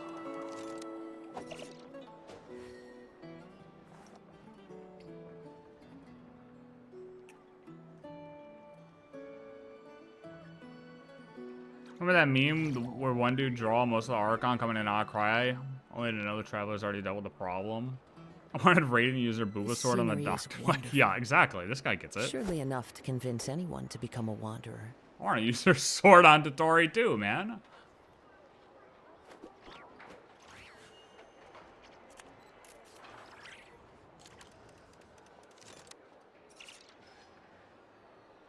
This is it.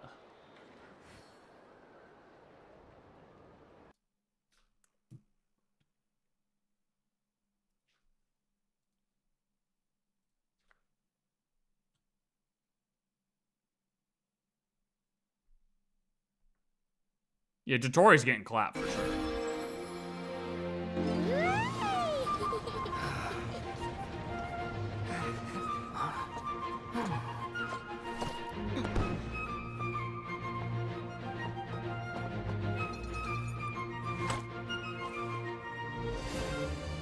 I don't know how strong Traveler is technically, like power level now. Night into that. Farewell, Columbina. Yeah, don't make dottore a weekly boss fight. Make him a daily boss fight. You know what I mean? Daily boss fight. Hourly boss fight.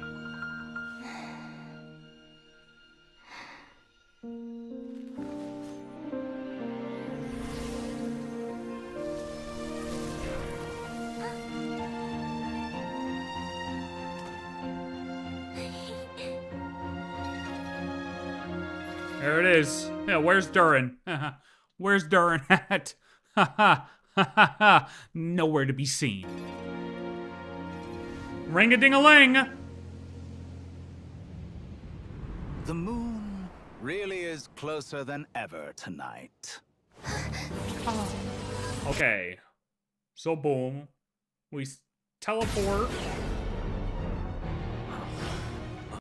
Okay, they see it pop up. They see it pop up in the sky.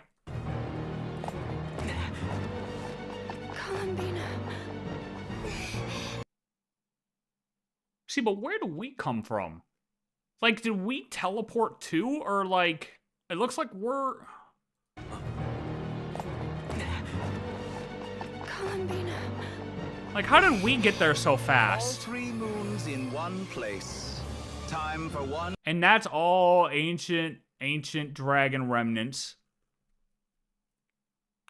Oh, fuck.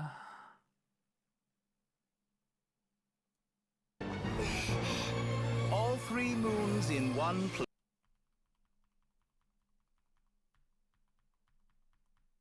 So he mastered that art.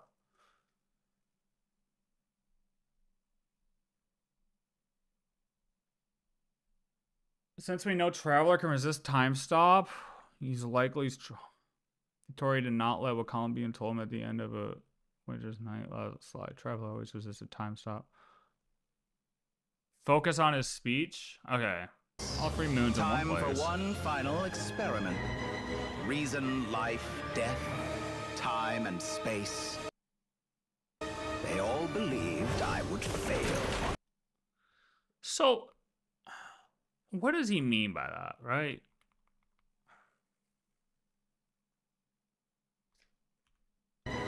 Reason, life. Are we talking the shades? Are we talking heavenly principles? Like, what are we talking about here?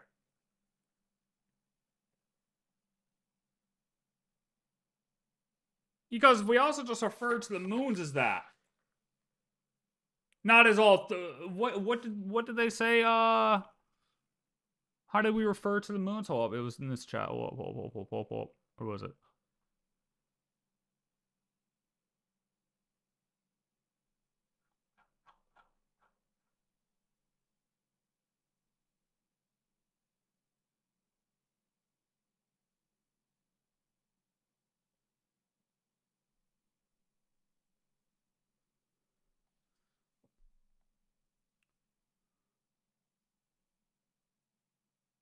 Oh, wait.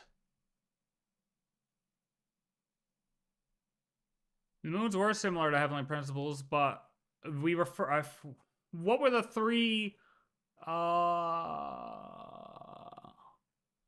the 3 of these that we just referred to the moons as?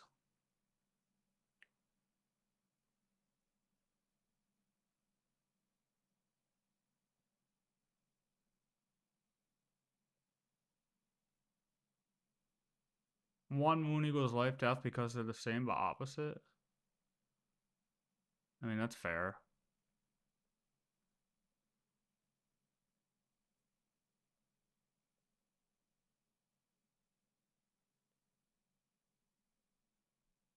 Death, time, and space. They all believed I would fail.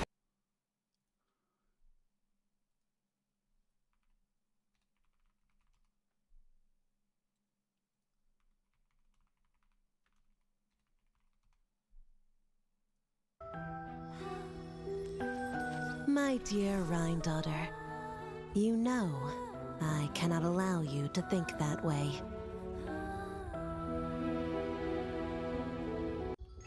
For lack of a direct order, I say it's time we intervened. Of course, to the extent permitted by the rules.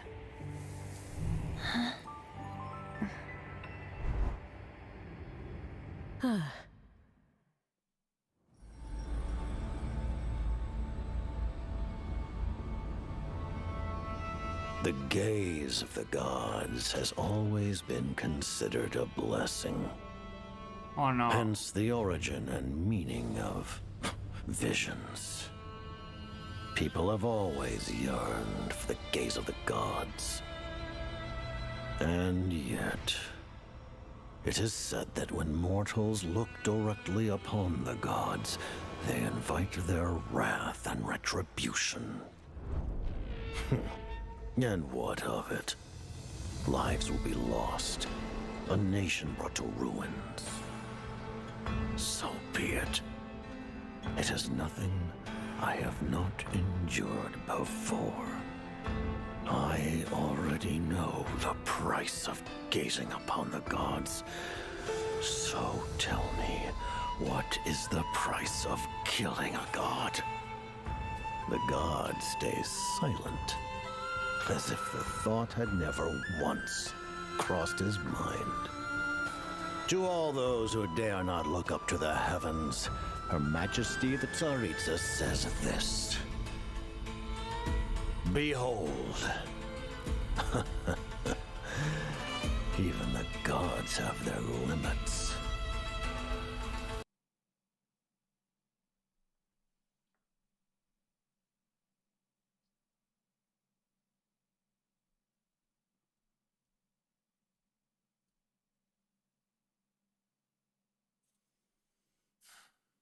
I mean, this is definitely foreshadowing him saying, well, that's the... man, he might side with dottore here.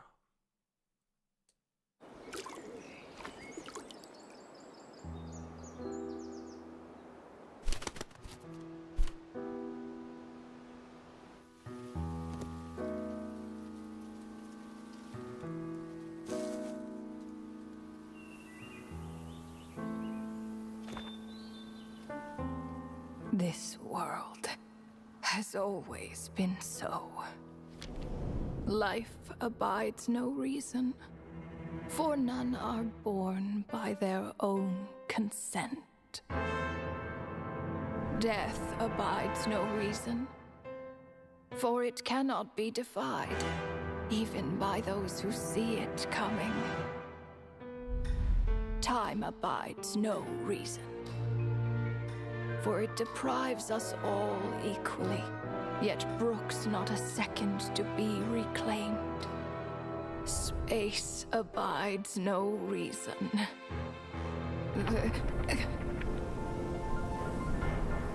Yeah, I mean, would have been funny as fuck if dottore got smited by heavenly principles right there, yeah. I'm not, these aren't coming in late, I'm just reading them late, by the way. They all abide no reason. All the shades have that reason quote. Yeah. So are we assuming then that reason equals HP?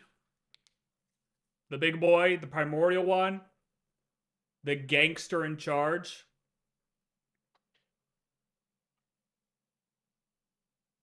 The Luca Brasi?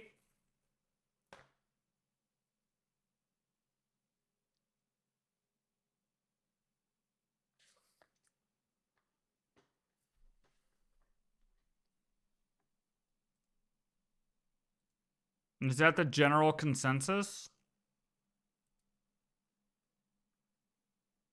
And he's just generalizing them all here. And see, I just feel that we're a Piero saying shit similar to this. Like, he didn't say this, but like, I feel like Piero would, I don't know, bro. I feel like him saying all that stuff at the end is just, it's a reason, life, death.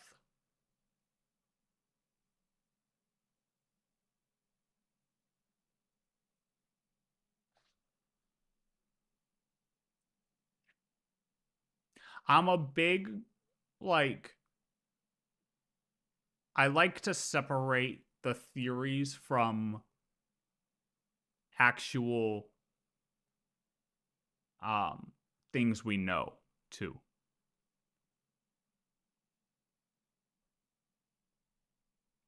Hold on, let me finish watching this. Place. Time for one final experiment. I think Piero takes dottore's side too. Time and space. They all believed I would fail. It's like him saying they all believed I would fail. Does this mean he's talked to them? Like...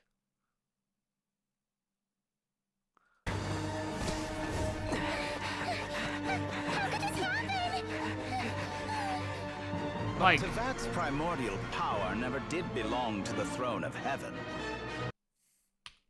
But Tevat's primordial power never did belong to the throne of heaven. And now... yeah, I mean, that's fair. Yeah, that makes sense. Because they were created by, I mean, the moons were created by Nibelung.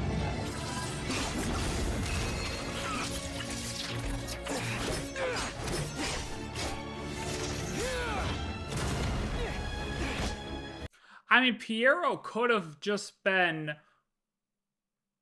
predicting what somebody would eventually do. He may have just been talking about something that somebody would eventually do. He was just being like a wisdom farmer or something. You know what I mean? Like he's like, oh, somebody will eventually do this if Brody keeps sleeping. You know what I mean?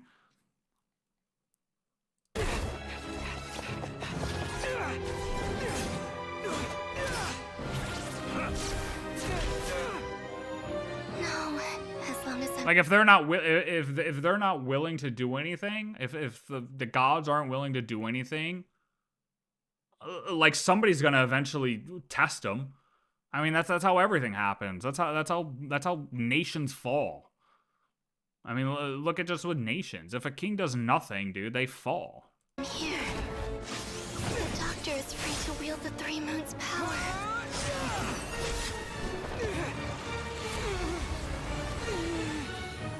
It's the only way.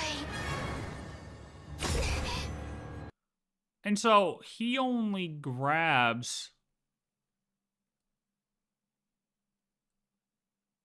So he's got the two moons with him right here.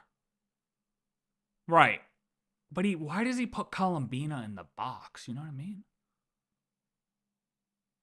And what a dumbass, actually. Why would he put his false moon right next to Nasha Town?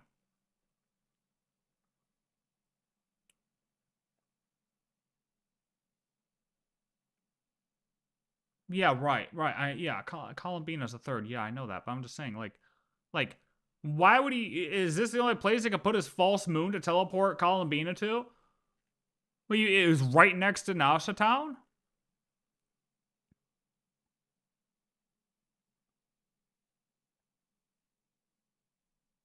Oh yeah, no, I've said that Saritsa wants to kill a Heavenly Prince. I could see that. I think that's been her plan all along.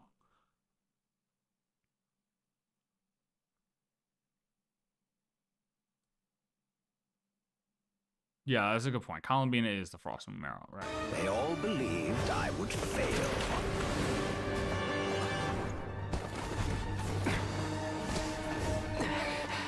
So she has to teleport herself away so he doesn't get the power of that. But like, what did he... I guess it's not next to Nasha Town. I guess it's here. My fault. But either way, it's like, it's right near people. Okay, it's not right next to Nasha Town. It looked like that just in that part because of the environment there, right? I feel like he could have put it somewhere else.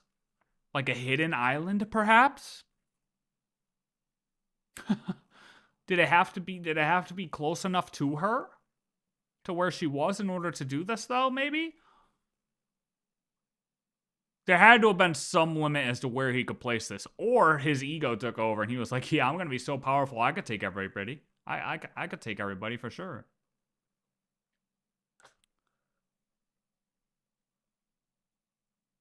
Piero want to kill the god while dottore wants to seize the power of the god? Maybe.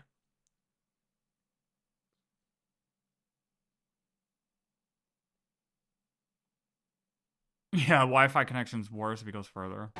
But Tevat's primordial power... I mean, that's the only way it makes sense. He had to have placed, or he had to have needed to place it here. Or within this region for some reason. It's also weird because it's just like, it's flat. Like, you know what I mean? Like, it's... Like, what is that? All three moons in one place. Like, it's just flat, floating in the middle of the sky. Like a giant fucking beacon of light. Yeah, man. I mean, This just seems like a very bad place to put something.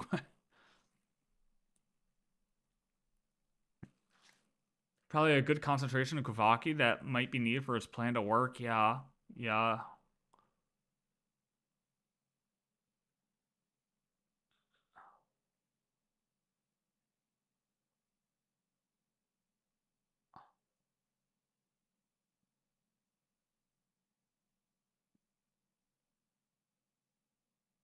Yeah, he teleported Columbina to him. That's odd. Hey.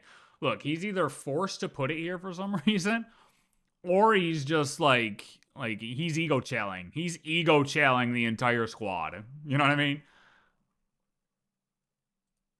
I'm gonna go with he ego-challed the entire squad. I never did belong to the throne of heaven. And I mean, you gotta think, though. Like, having all 3 moons, that would make him super powerful, right? Like, extremely powerful. Hey, that's a well-deserved ego chill. I mean, if I'd ego chill too. I'm not gonna lie.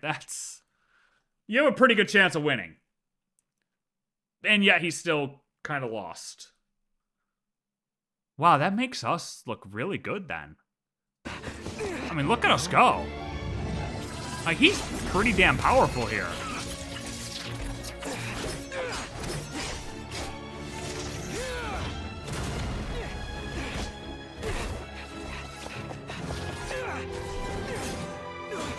Yeah, but even with those moons, like, we're still... Look at us. No, as long as I'm here. The Doctor is free to wield the 3 moons' power. We pierced his shield a little bit. It's the only way. True, he's not trying.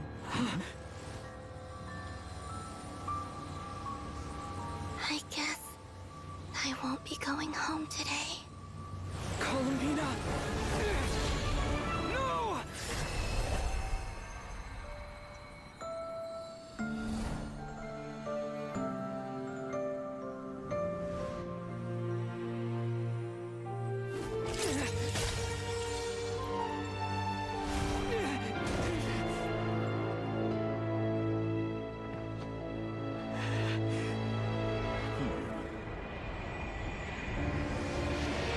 Skirk 100% helped us. stubborn world, do not try to control me. See, but what is this? What is this? What happens here, bro? Does it start to fight him because he loses the 3rd one?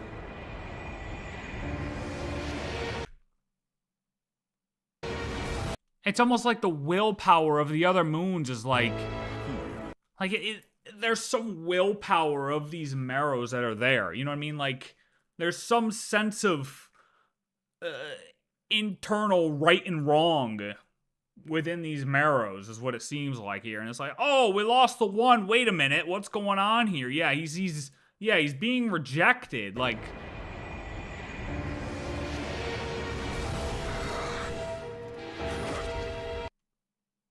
and maybe that's what he knew. Maybe that's why he knew he had to have all 3 at the same time.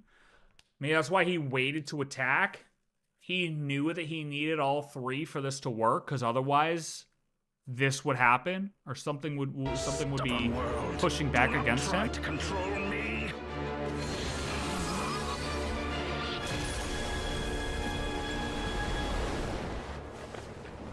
Columbina. And then it...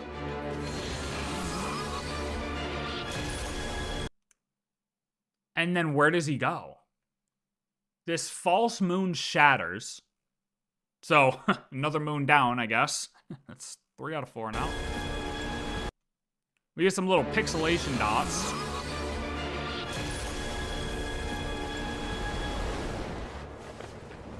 Columbina. We fall off of the shattered moon. Damn, the drawing falling, though. I mean, Jesus, bro, come on.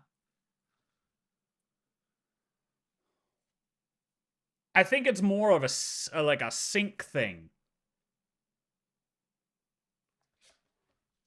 Oh yeah, he needed 3 to time stop.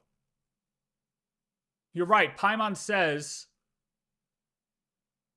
we saw Columbina in the cage, and then the next thing we saw is you falling. But that's when it shattered and he disappeared. It wasn't when Columbina went.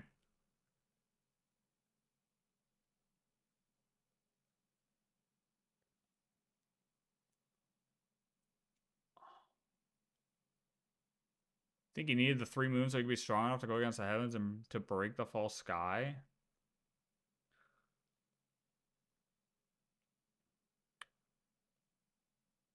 The Moomeros choose which person they are applicable.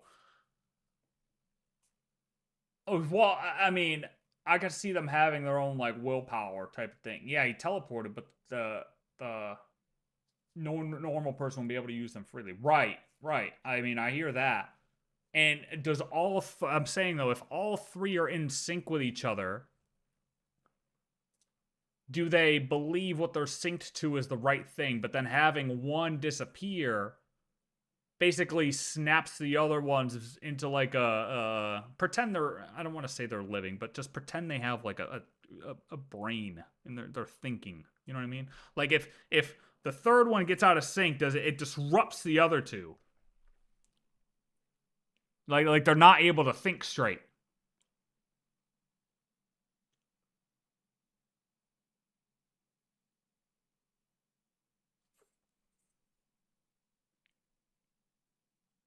I don't know if I think it's just people being able to hold that power. What is this, Harry Potter? No. It's not also the Moomeros choose like the hat from Harry Potter, bro, but it's like they have to hold a certain type of sync, it seems like.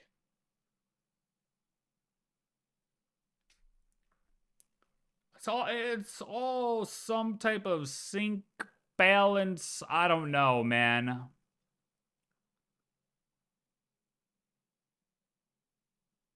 There was something else that someone said. Where is it? Where'd it go? Wait, what the fuck? As I remember. Oh, Jesus. Okay.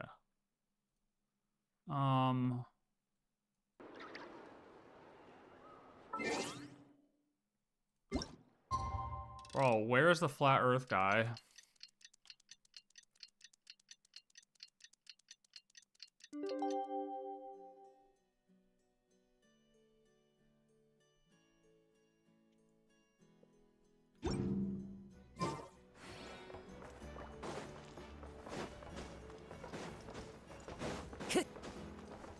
I swear he was. Oh, did I check both of these?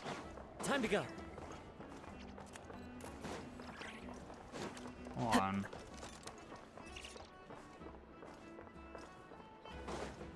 Check the weapon skins? I don't have them. Can I?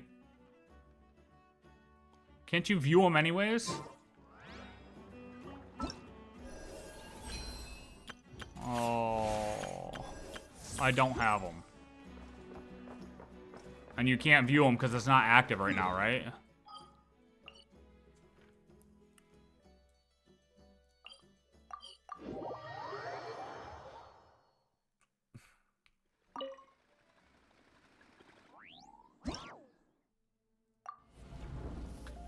I don't do this. I don't do Stygian.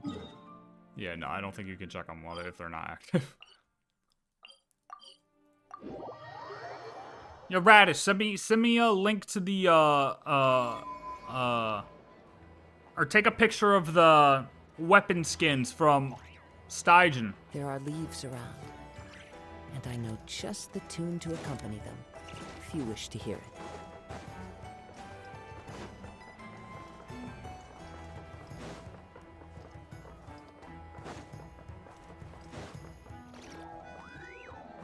Okay, how about this? Time to go. Oh! Nah, it's still the same, bro.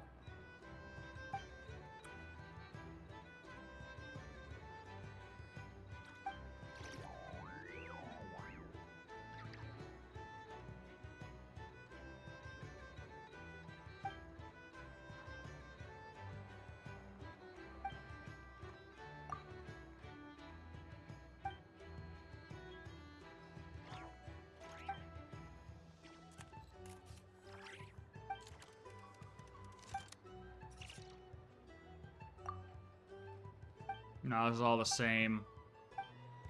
Yeah, well, I wish you'd come out with your thesis, Harshin, you dickhead. I could probably just, it's probably on the wiki, right?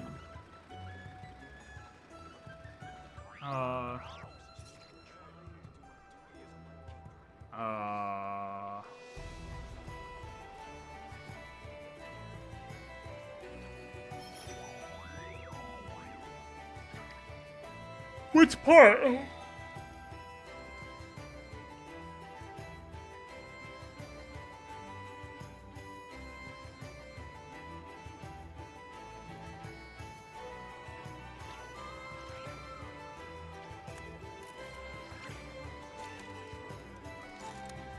Wherever in this world I roam, I carry memories of my home. This blade, it is the last link I have to the land of my birth.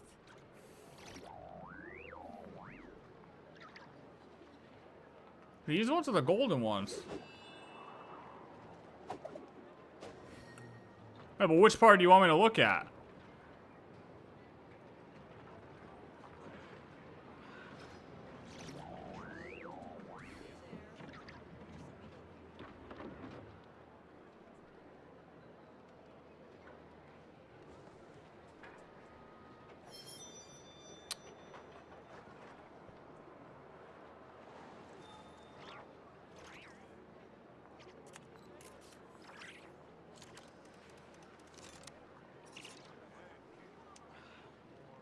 Oh, goddamn, these are all the 4-star ones, bro.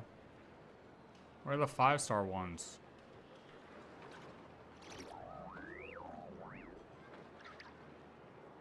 There are leaves around, and I know just the tune to accompany them, if you wish to hear it.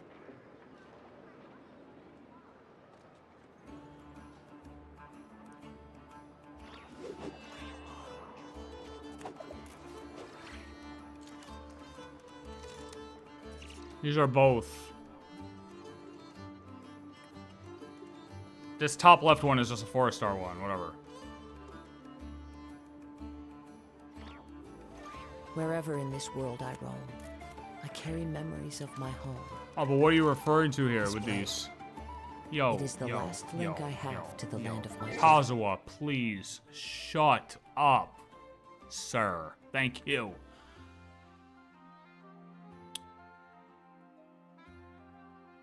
This is a 5-star.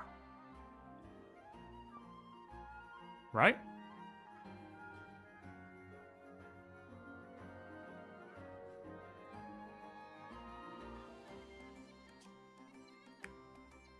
Check the claymore. Okay. Okay. Well, that's not gonna work. A glorious, illusory claymore glimmering with the power of reason that emerged from the depths of the ley lines. It can change its...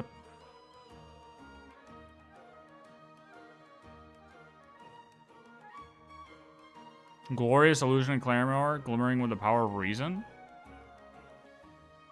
Okay.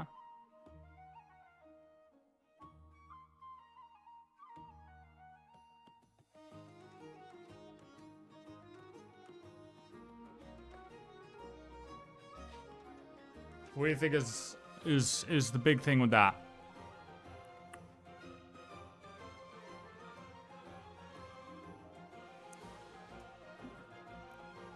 Yeah, they all speak of sinners in Celestia. That's right.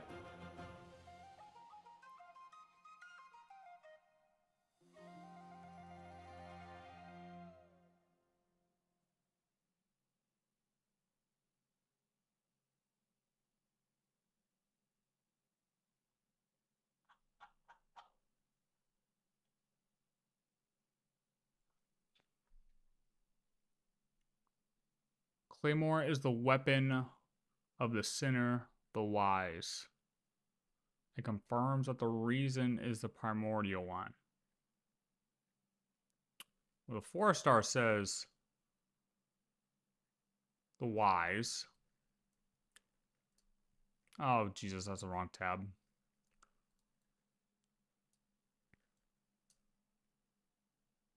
Once held the name Starkother when it was wielded by an wise sinner in an ancient land.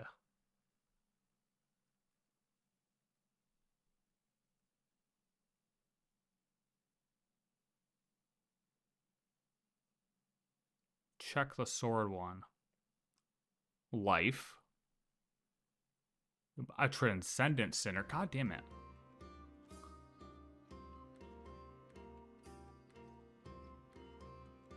Well, these are the 5 sinners, though.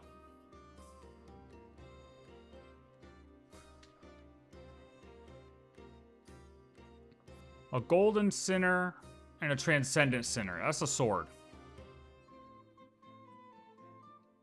Sword says golden sinner and then transcendent sinner. Claymore is wise sinner and then transcendent sinner. Oh, wait, are they all transcendent sinner? Oh, okay, they all changes to transcendent sinner. But, oh, so golden, as you're just saying, golden life. And then, so you'd want to take wise reason.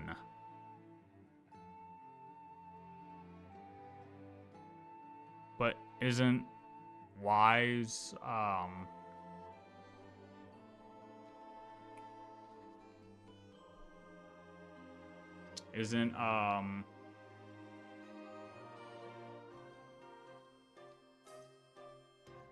yeah, wise is Hieropatir.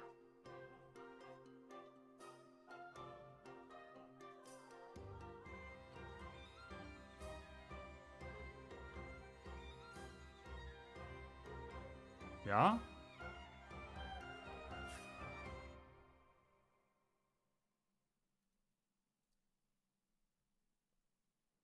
Alright, where did that other... What the fuck? Where did that other thing go?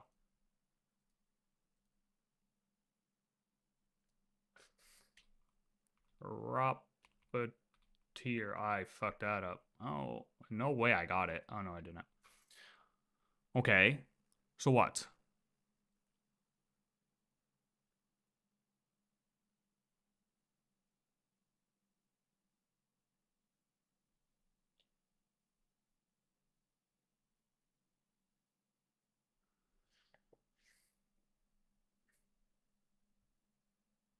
Oh, well, if you're just saying reason is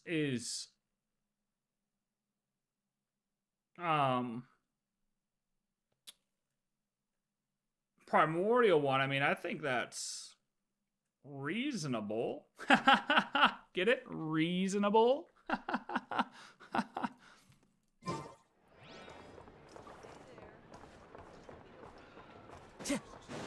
Like, I feel like when he's talking about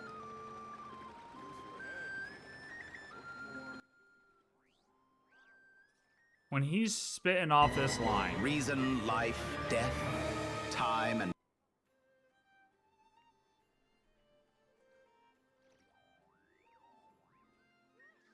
like, reason, life, death, time, and space is clearly for, well, I can't say, most likely for Shades and HP.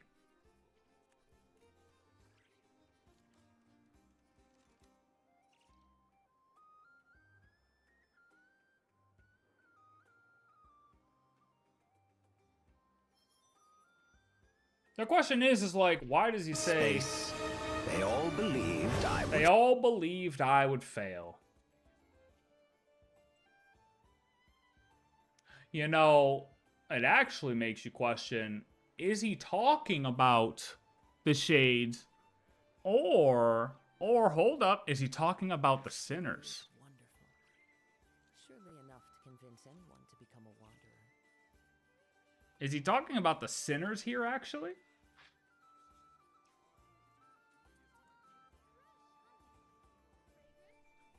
Would he have had the chance to interact with all of the sinners over the course of his life?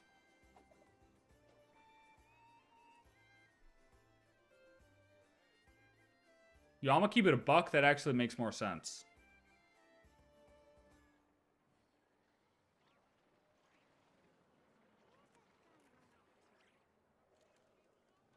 I mean, yeah, you could refer to them as the rules too, but... The next line is about Celestia. I would fail.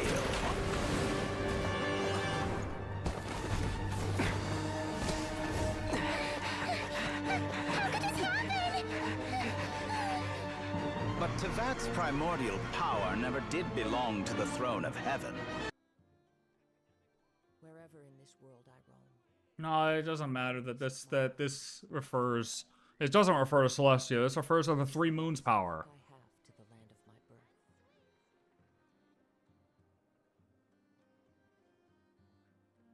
And would he have used the sinners names instead? That's a lot to say. And they like to be cryptic.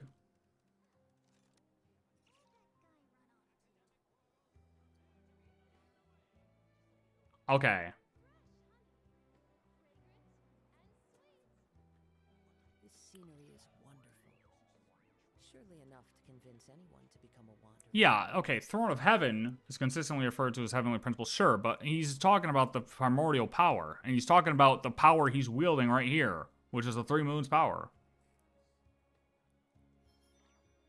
And if you're saying, would he have rather used the sinners' names here, you know how bro would have been in a tongue twister in the air. Kuvaki is not the primordial power, it's the Three Moons. Well, I guess, yeah, sorry, take that back. Kuvaki, okay, yes, Kuvaki, yes. But he's referring to the power of the Three Moons here. Kuvaki is, yes, sorry, take that back.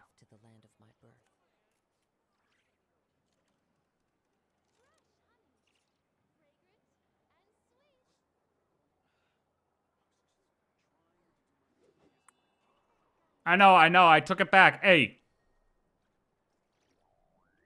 I caught myself for a minute.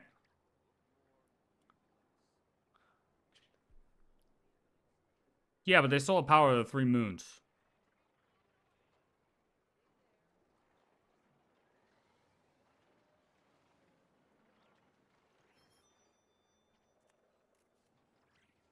You just gotta remember, we just learned about Three Moons. Three Moons ended up being cool. Peace agreement with Celestia, with the Heavenly Principles. They had a peace agreement. Nibelung came back. Nibelung enslaved, imprisoned them, made them fight back.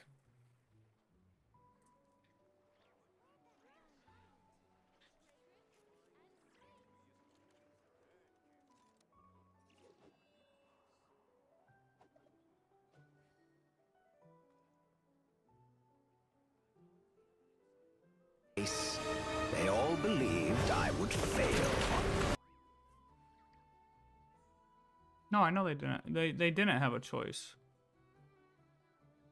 But I'm just saying that it did happen, though. Even though if they didn't really have a choice, it still happened. But that's what he could be saying. It was never, like... Primordial power never did belong to the throne of heaven. I mean, that's kind of just all he's saying here. I don't think this line is huge. But Tevat's primordial power never did.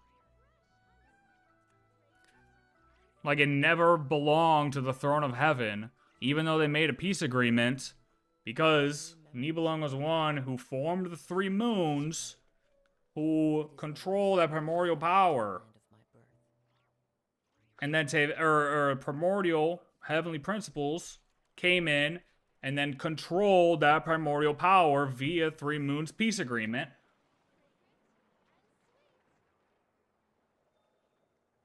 And then, yeah, as we know, they got shattered, one got flung, and then this is the power now.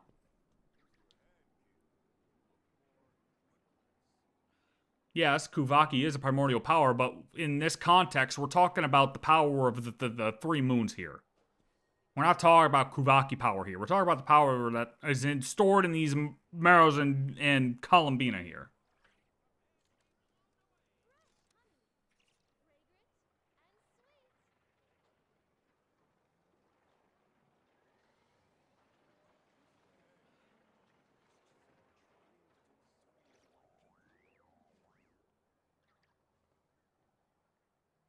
The power of the three moons is Kuvaki, yes, but just put it into the context of what's currently happening.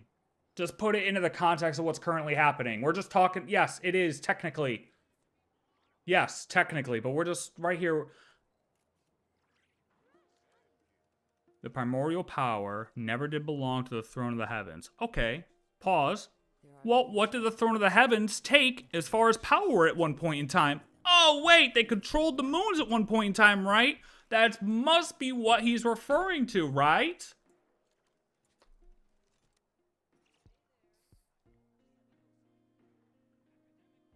Yes, technically the Kuvaki is the power. But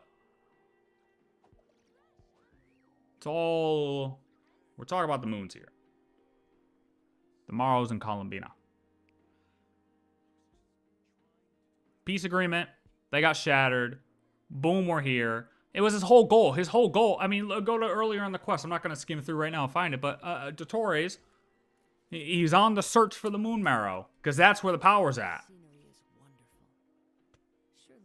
I feel like you'd have to... Yes, the Kuvaki is like the raw power. But you have to condense so much of it in order to get to the power that is in these... Marrow in Columbina.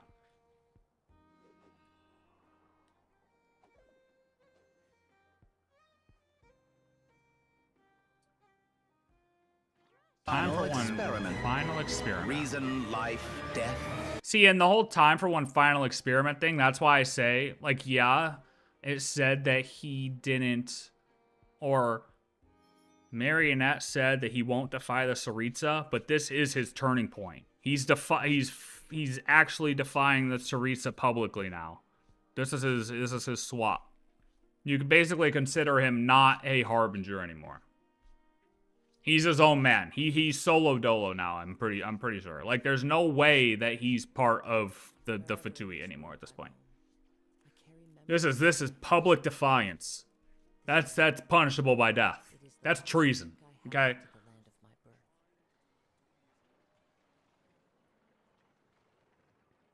This was his moment of reason, life, death, time, and space. Yeah. See, I don't know. I mean, you making me look at the weapons just made me think if weapons of the Harbingers and they're all referred to as everything he just said. This scenery is wonderful. Did I really close that other tab out? Oh, no, I'm on it. I'm an idiot.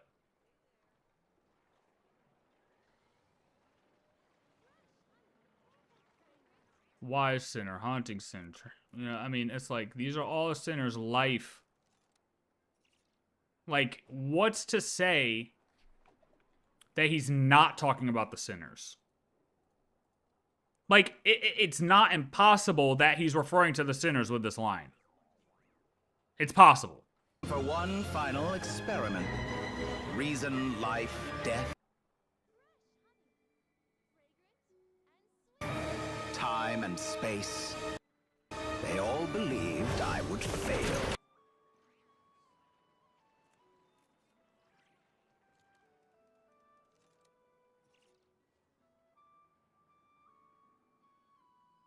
Yeah, they're parallel. They share similarities. There's similarities. It's like the parallel between, I don't know if you play Hawkeye, the parallels between the Chrysos heirs and the Eons. You know what I mean? There's the similarities there, but they're not exactly the same. You want to know why they're not exactly the same? There's 4 shades and 1 HP. Guess what? That's a power structure that isn't the same as the sinners, right? In that case, there'd be 4 sinners and a mega sinner. Okay? You know what I mean?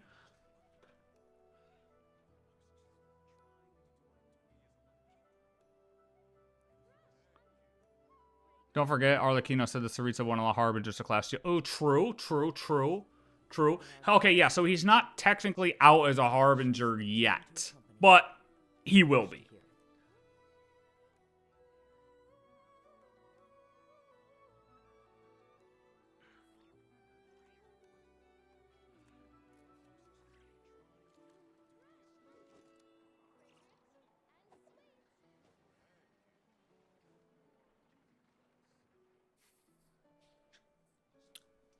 The primordial one is wise. Yeah. I mean, yeah,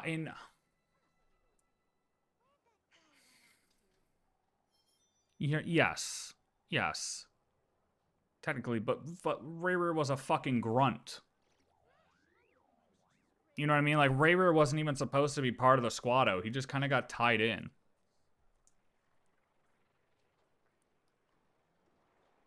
So you're talking about multiple rankings. Like, I don't know. I agree there's similarities, but I'm not... Look, just because I'm saying... All I'm saying, I don't like to come to full complete... This is definitely it if it's not definitely it. And I don't think this definitely says it's the shades in the heavenly principles. I think this could possibly refer to the sinners.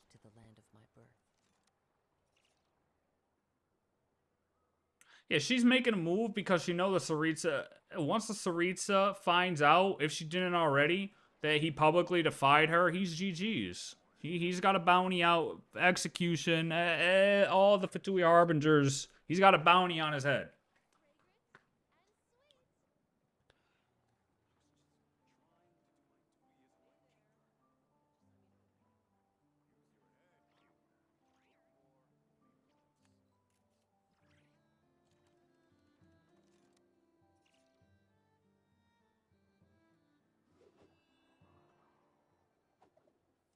What's interesting is that they explicitly said that the power of the moons were not life, death, space, time, and that they only split those up for balance. Yeah, it's in the quest. I just forget exactly which ones I said.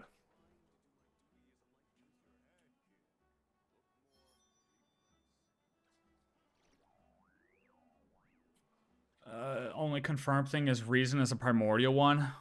Yeah, I can agree with that.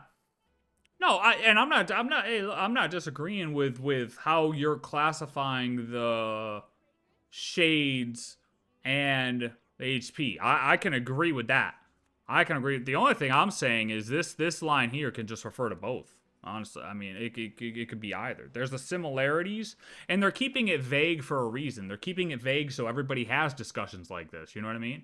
They've been keeping this vague all along.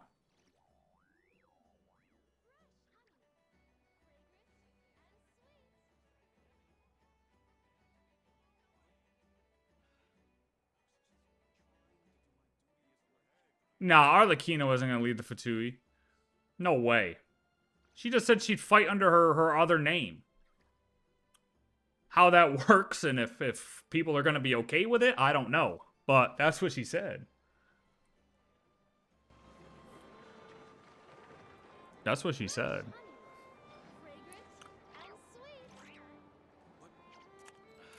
There are leaves around. And I know. Oh yeah, are there any other big points in here that we want to point out and discuss?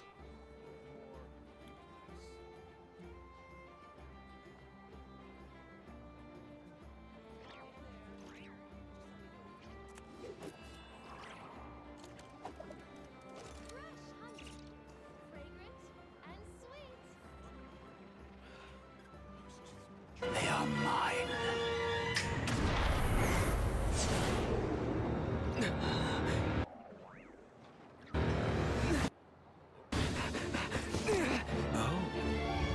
Yeah, we just super, yeah, we just defy slow-mo, man.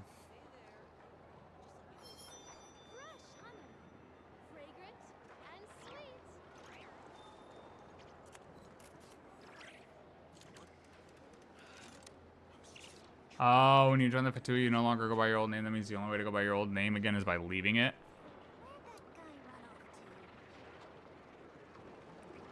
Hey, that's a fair point. That's a fair point. I can understand your logic tracks there. I understand what you're saying.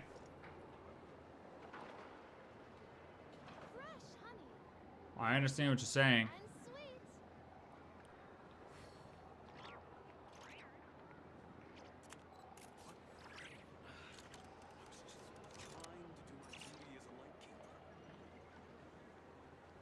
Yeah, they're definitely opposite sides of the spectrum.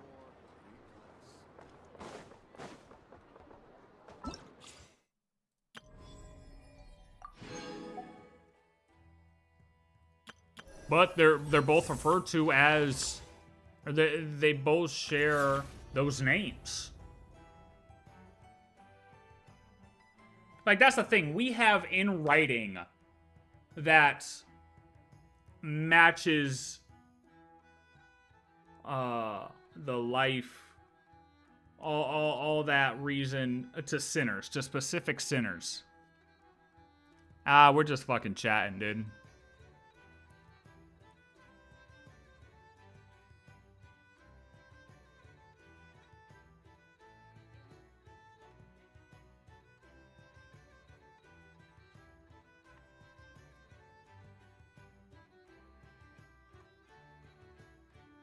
I also want to revisit, I don't know if I'm going to do it now, but Alice's line about, you know what, we could probably check it quick. It'll probably be quick.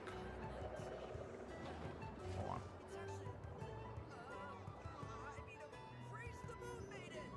on. I just want to see this real quick, because this was, where's the first time we see Alice?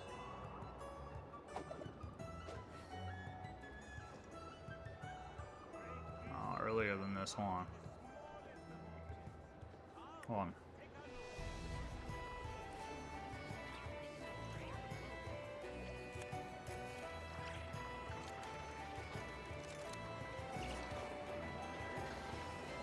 Wherever in this world I roam, I carry memories of my home.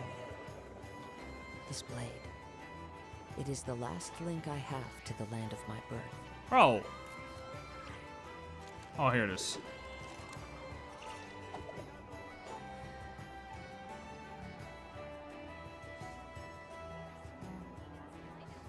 And this is the best time. This is the best time to visit lore stuff because it's fresh in your mind. You know what I mean? It is fresh in your mind.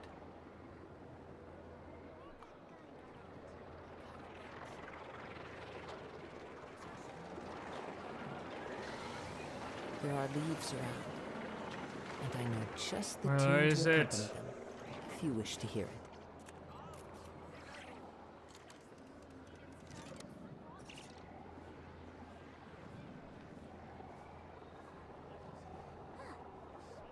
Where'd that guy run off to? Okay, right here. I'll skip over the complicated parts, but to sum it up, abyssal energies are all that lie beyond Tevat's border. We'd find ourselves in a real pickle if they ever made it through.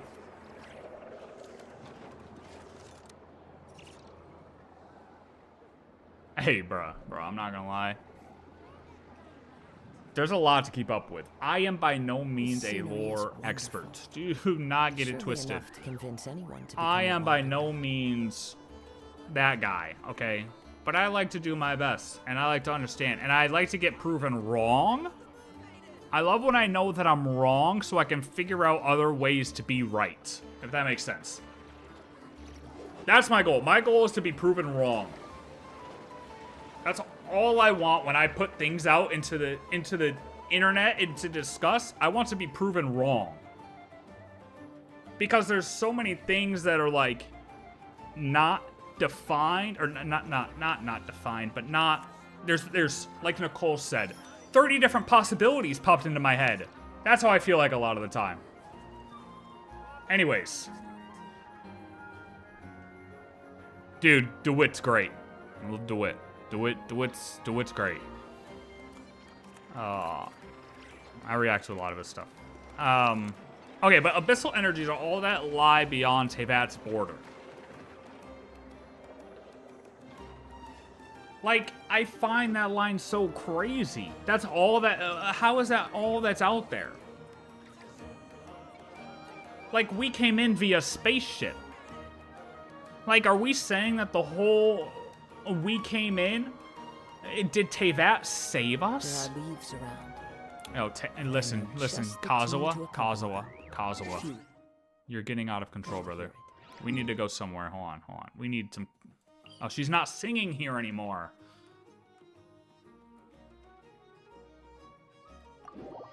Hold on. Pause.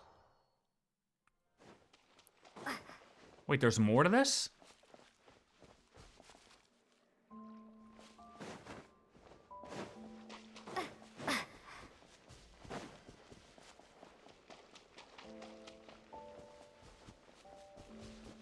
No, there's nothing more to this. Okay. In a real. But, like, if we came in via spaceship, like, this was however many years ago, right? But that would automatically say that we're corrupted by abyssal energy then. If all that exists outside the border is abyssal energies. Or did something happen to where everything is now corrupted by abyssal energy, and this is a location that is, or this is maybe one of the only remaining locations left that isn't corrupted by abyssal energy.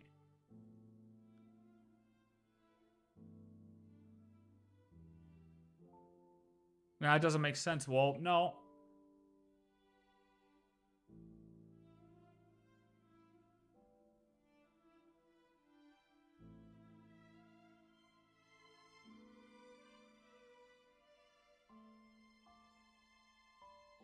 Yeah, but I mean, ooh, is open space abyssal? Oh wait, no, I guess. Okay, no, this doesn't necessarily say either that all that's out there is abyssal energy. It's just abyssal energies are all that lie beyond Tevat's border. So it could just be we're surrounded by abyssal energy, but maybe we're just in a bubble of abyssal energy.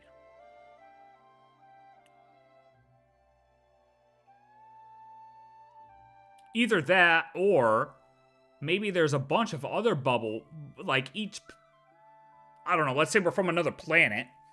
There's another planet out there, and each one is like protected from abyssal energy somehow by different things. And basically, you use a powerful ship that is able to deflect all the abyssal energy, and you like travel from planet to planet without being affected by abyssal energy. I don't know, bro. I just find this line crazy. That's all that's beyond Tevat's border is abyssal energy. But this could just mean in our immediate space, too.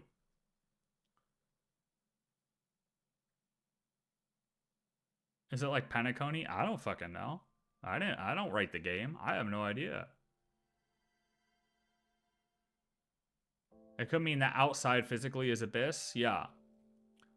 I mean, it also depends on what it looks like right outside this firmament. Like, are we a firmament on a planet, but the rest of the planet is abyssal energy, but the space, like space, isn't abyssal energy? Let's just, all right, pretend we're Earth, right? Pretend it's Earth. And, hey, I'm from the US, so it's like, you know what it is. Like, let's just say the US is Tevat, or North America is Tevat, right?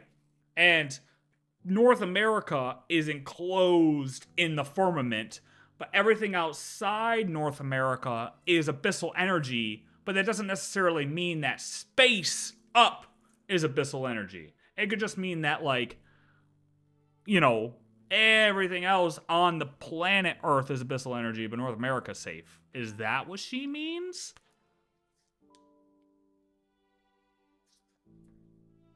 They mentioned that abyssal energy tries to enter Tevat from all sides, and Fake Sky protects Tevat so far. I don't know. Yeah, see if that's... Yeah.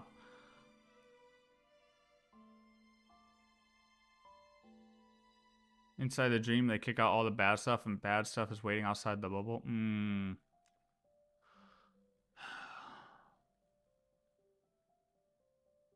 I feel like this line is up for... I mean, there's a lot to this one, too. I don't know... I think the biggest questions... Alright, let's break it down. Biggest questions I have are... How did dottore disrupt the border more than the abyssal energy good and the arrival of the moon? How did he disrupt the border? What did he do to disrupt the border? How did he trick the almighty powerful being that is Alice?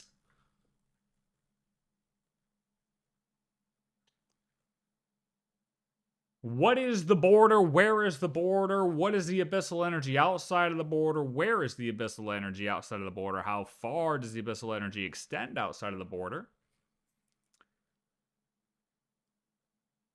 And Where did dottore go? And who is he talking to? Who is Buddy talking to? I think the Heavenly Principles created the fake sky to close out the abyss that the Dragon King brought. It is like the dreams of Penacony that blocks the bad stuff but stays outside waiting. I mean... Yeah, but why would they want to...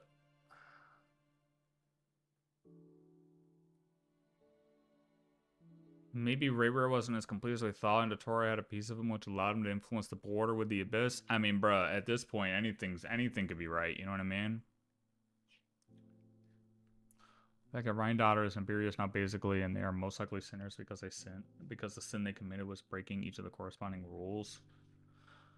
Yeah, well, that's real too. See, that's the thing, right? Is okay. Yeah, good point, right? Dottore's talking about reason, life, death, space, time. But hey, Rhine daughter is Nibirius now, and Nibirius is Rhine daughter now, and they're together. So technically, he's talking about both, and in that sense, when it comes down to that specific person, no.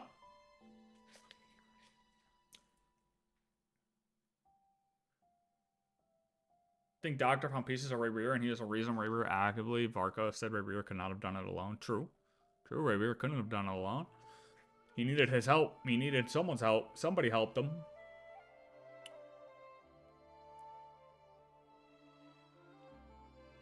Yeah, abyssal energies are all that lie beyond Tevat's borders. I don't know. That's what I want. I want further. And I love how our spaceship backseat once again. We make a big deal. Oh, our spaceship is here. Yeah, let's find our spaceship. Yeah, we thought. Not today. We aren't finding the spaceship today. No. Abyss gave powers to the sinners, so it could be the powers were similar to the shades and HP, maybe to fight against them. I mean, yeah, they're like opposite sides, pretty much. It just seems like sinners are... It's almost like both of them are that reason, life, death, space, time shit, but sinners are just the dark side and the shades of the light side at this point. But it's like, obviously, the heavenly principles and the shades were here before the sinners were here, so it's like...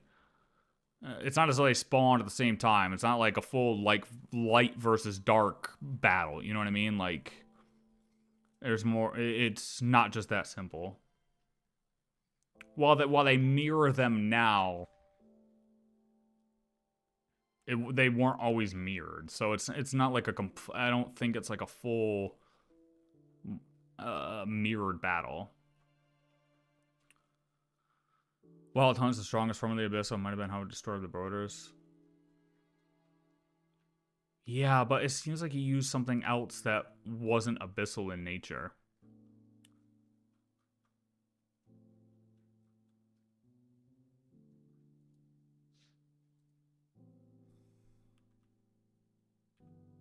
The call we made to Alice after the incident occurred. That dottore is a crafty one. He distracted the Hexenzirkel by creating a huge fuss at Tevat's borders. I'd assumed that the cause was an abyssal intrusion from the outside world, which in fairness is a rather common occurrence. But after learning that you managed to influence the phantoms in Nod-Krai, I realized that perhaps this interference could have come from... Abyssal intrusion from the outside. So she's not saying it's not an abyssal intrusion from inside.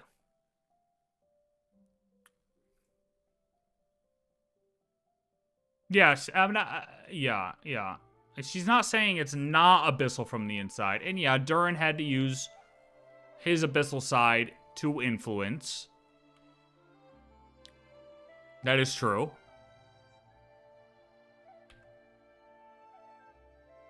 Okay, yes, to influence the people, but was it abyssal that affected the border?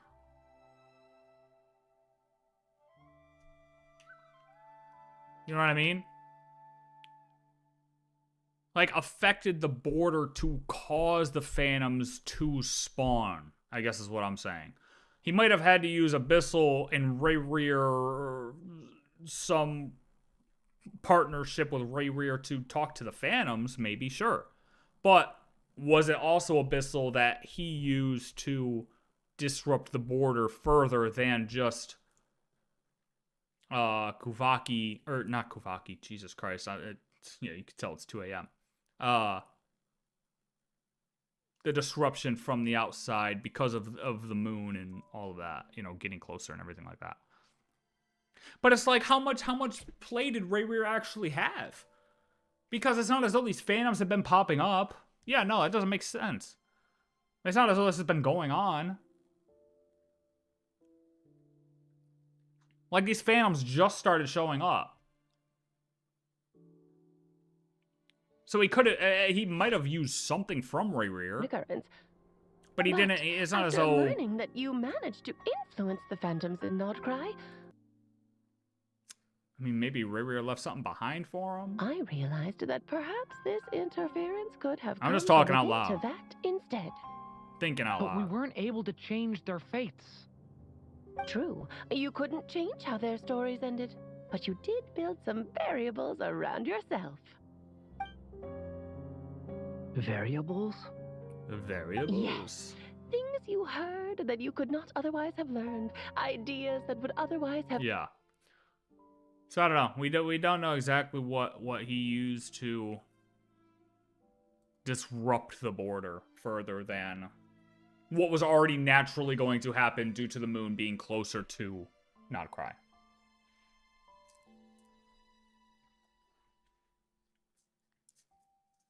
The doctor cosplayed as the Lindis and told Revere to attack the borders. In exchange, he will agree to marrying him. Yeah, I mean, maybe. Shit, that's headcanon now, buddy. Lock that one in. Lock that one in. No, you can't joke. Lock that one in. That is it. That is headcanon now. Maybe since Abyss Hunter River's gone, Kuvaki amount kind of went up. That's why so many phantoms appeared. I mean, but didn't she... He created the necessary conditions so that when you activated the portal, and it's how he created the changes things. No, it's... To Nod-Krai, I realized that perhaps this interference could be a rather common occurrence. Nod-Krai, I realized that perhaps this interference... Their fates. To that... Yeah, I guess she doesn't say that,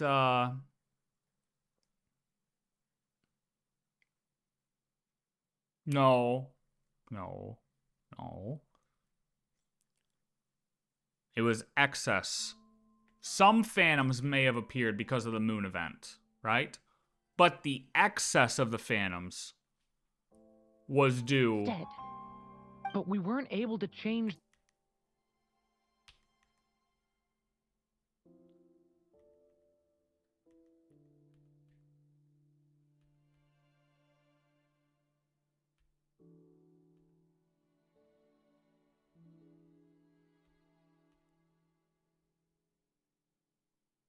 So perhaps this interference could have come from within Teyvat instead.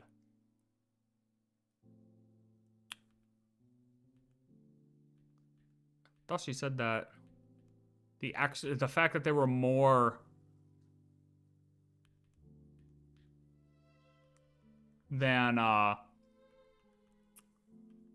normal was due to... I guess she just says that after learning that you managed to influence the phantoms, I realized that this interference could have come from within Teyvat instead.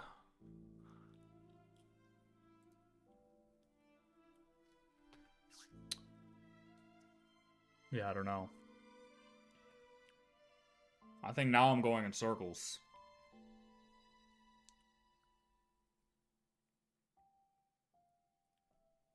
I think now I'm going a little bit in circles here. That dottore is a crafty one. He distracted the hex and... Did she say that then? I assume that cause of abyssal intrusion was from the outside world, a rather common occurrence. After learning that you managed to influence the phantoms in Nod-Krai, I realized that perhaps this interference could have instilled some variables that would otherwise have never crossed your mind. All these things are variables. Of course, most variables usually pale into insignificance with the myriad of possibilities floating around. But the moment you start treating them as building blocks and intentionally and it's how he created the necessary conditions. Yeah, we also need to ascertain Columbina's status. Dottore has disappeared. Bina as Yeah, I mean, why did I think that?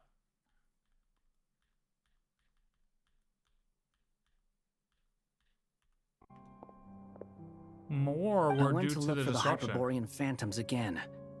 I think I've gotten to the bottom of it. I got them to talk to Nicole on the other end of the... Well, yeah, and they said that Alice and Nicole are still at the border dealing with something. What the hell are they still dealing with there at the border?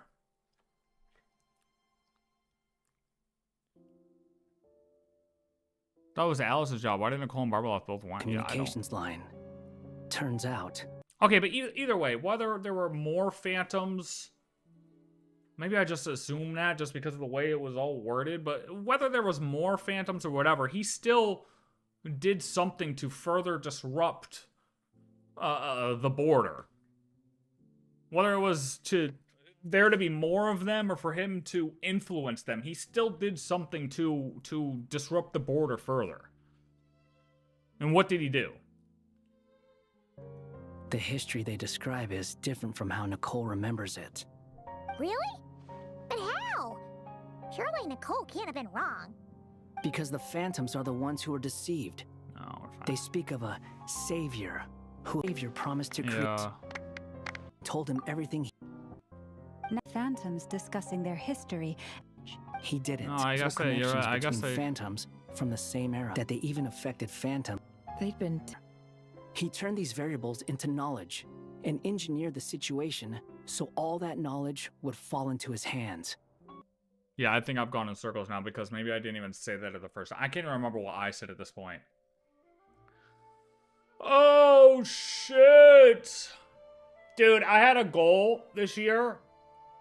And when I first started posting videos this year, and it was to break 100 viewers on a platform by the end of the year. And I think during the peak of this quest, I hit 131. So that's a huge fucking W in my book. It's nice when you set a small little goal, you know, and you hit that goal. And that's pretty fucking cool to me, man. And I really appreciate you guys fucking chatting it up here because this is actually... I had my boy Radish over in Twitch for a while, but having you guys here talking about the lore is really dope. I like this, and I like to just go back and forth on shit.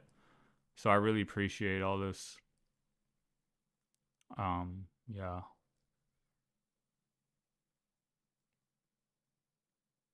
Was the force at the border not the phantoms being affected by Dottore's gaslighting? What do you mean?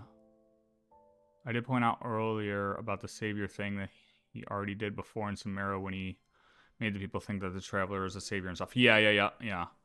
When it doesn't explain why more... It doesn't explain why more phantoms appeared, but that distracted the mages and Dottore just influenced them for information and created false movement. Yeah, I'm looking back and seeing that now. And like I said, honestly, I can't even remember if that's what I initially said when I was looking through this. But obviously the question still remains of he touched or he did something with the border more than what they expected the natural abyssal intrusion to do. So the question is what? I think he was planning that from this time. He did it on a smaller scale. Oh yeah, he was definitely...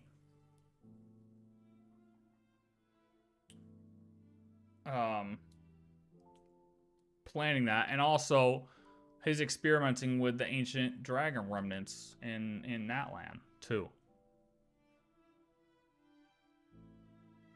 Oh, you're right. Alice said the presence of... Oh yeah, the trilunar syzygy.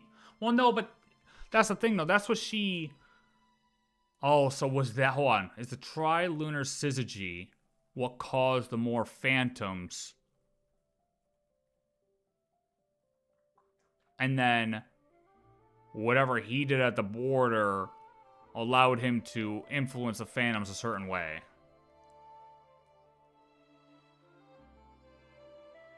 Maybe Ribir is closer than we think because he absorbed Hello Kavaki, so maybe that's the phantoms exist more than usual. Maybe. I don't know though, because through the moon gate. And here's is the moon gate a one-way portal? If she could open it from this side, why can't she open it from the other side? Where does the moon gate take her? Hey, that's another question. Where does the moon gate take her, man? Where the fuck are they?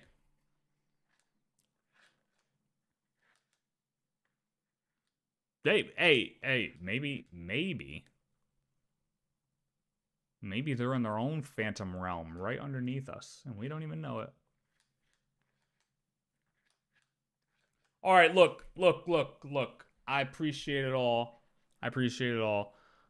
I am going to hop off, and tomorrow night, evening, EST, I'll be doing the DURIN quest, and I'm sure that there will be more questions when it comes to that.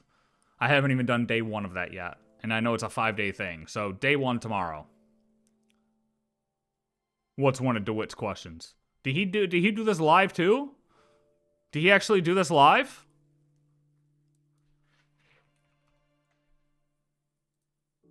Oh my fucking god, wait, he already posted? Wait. Oh, 1 month ago. Oh. No, he didn't do it live. What do you mean? How is that one to do its questions?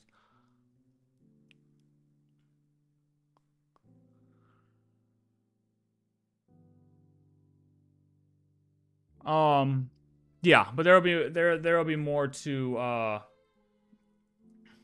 discuss tomorrow, I'm sure. So we gotta do day 1, and then go from there. 5-day quest, longest quest ever. You know, 5 days. 5 days. Oh, on the moon gate question. Yeah. I mean, I would love to know what's on the other side of the moon gate. I hope there's pretzels.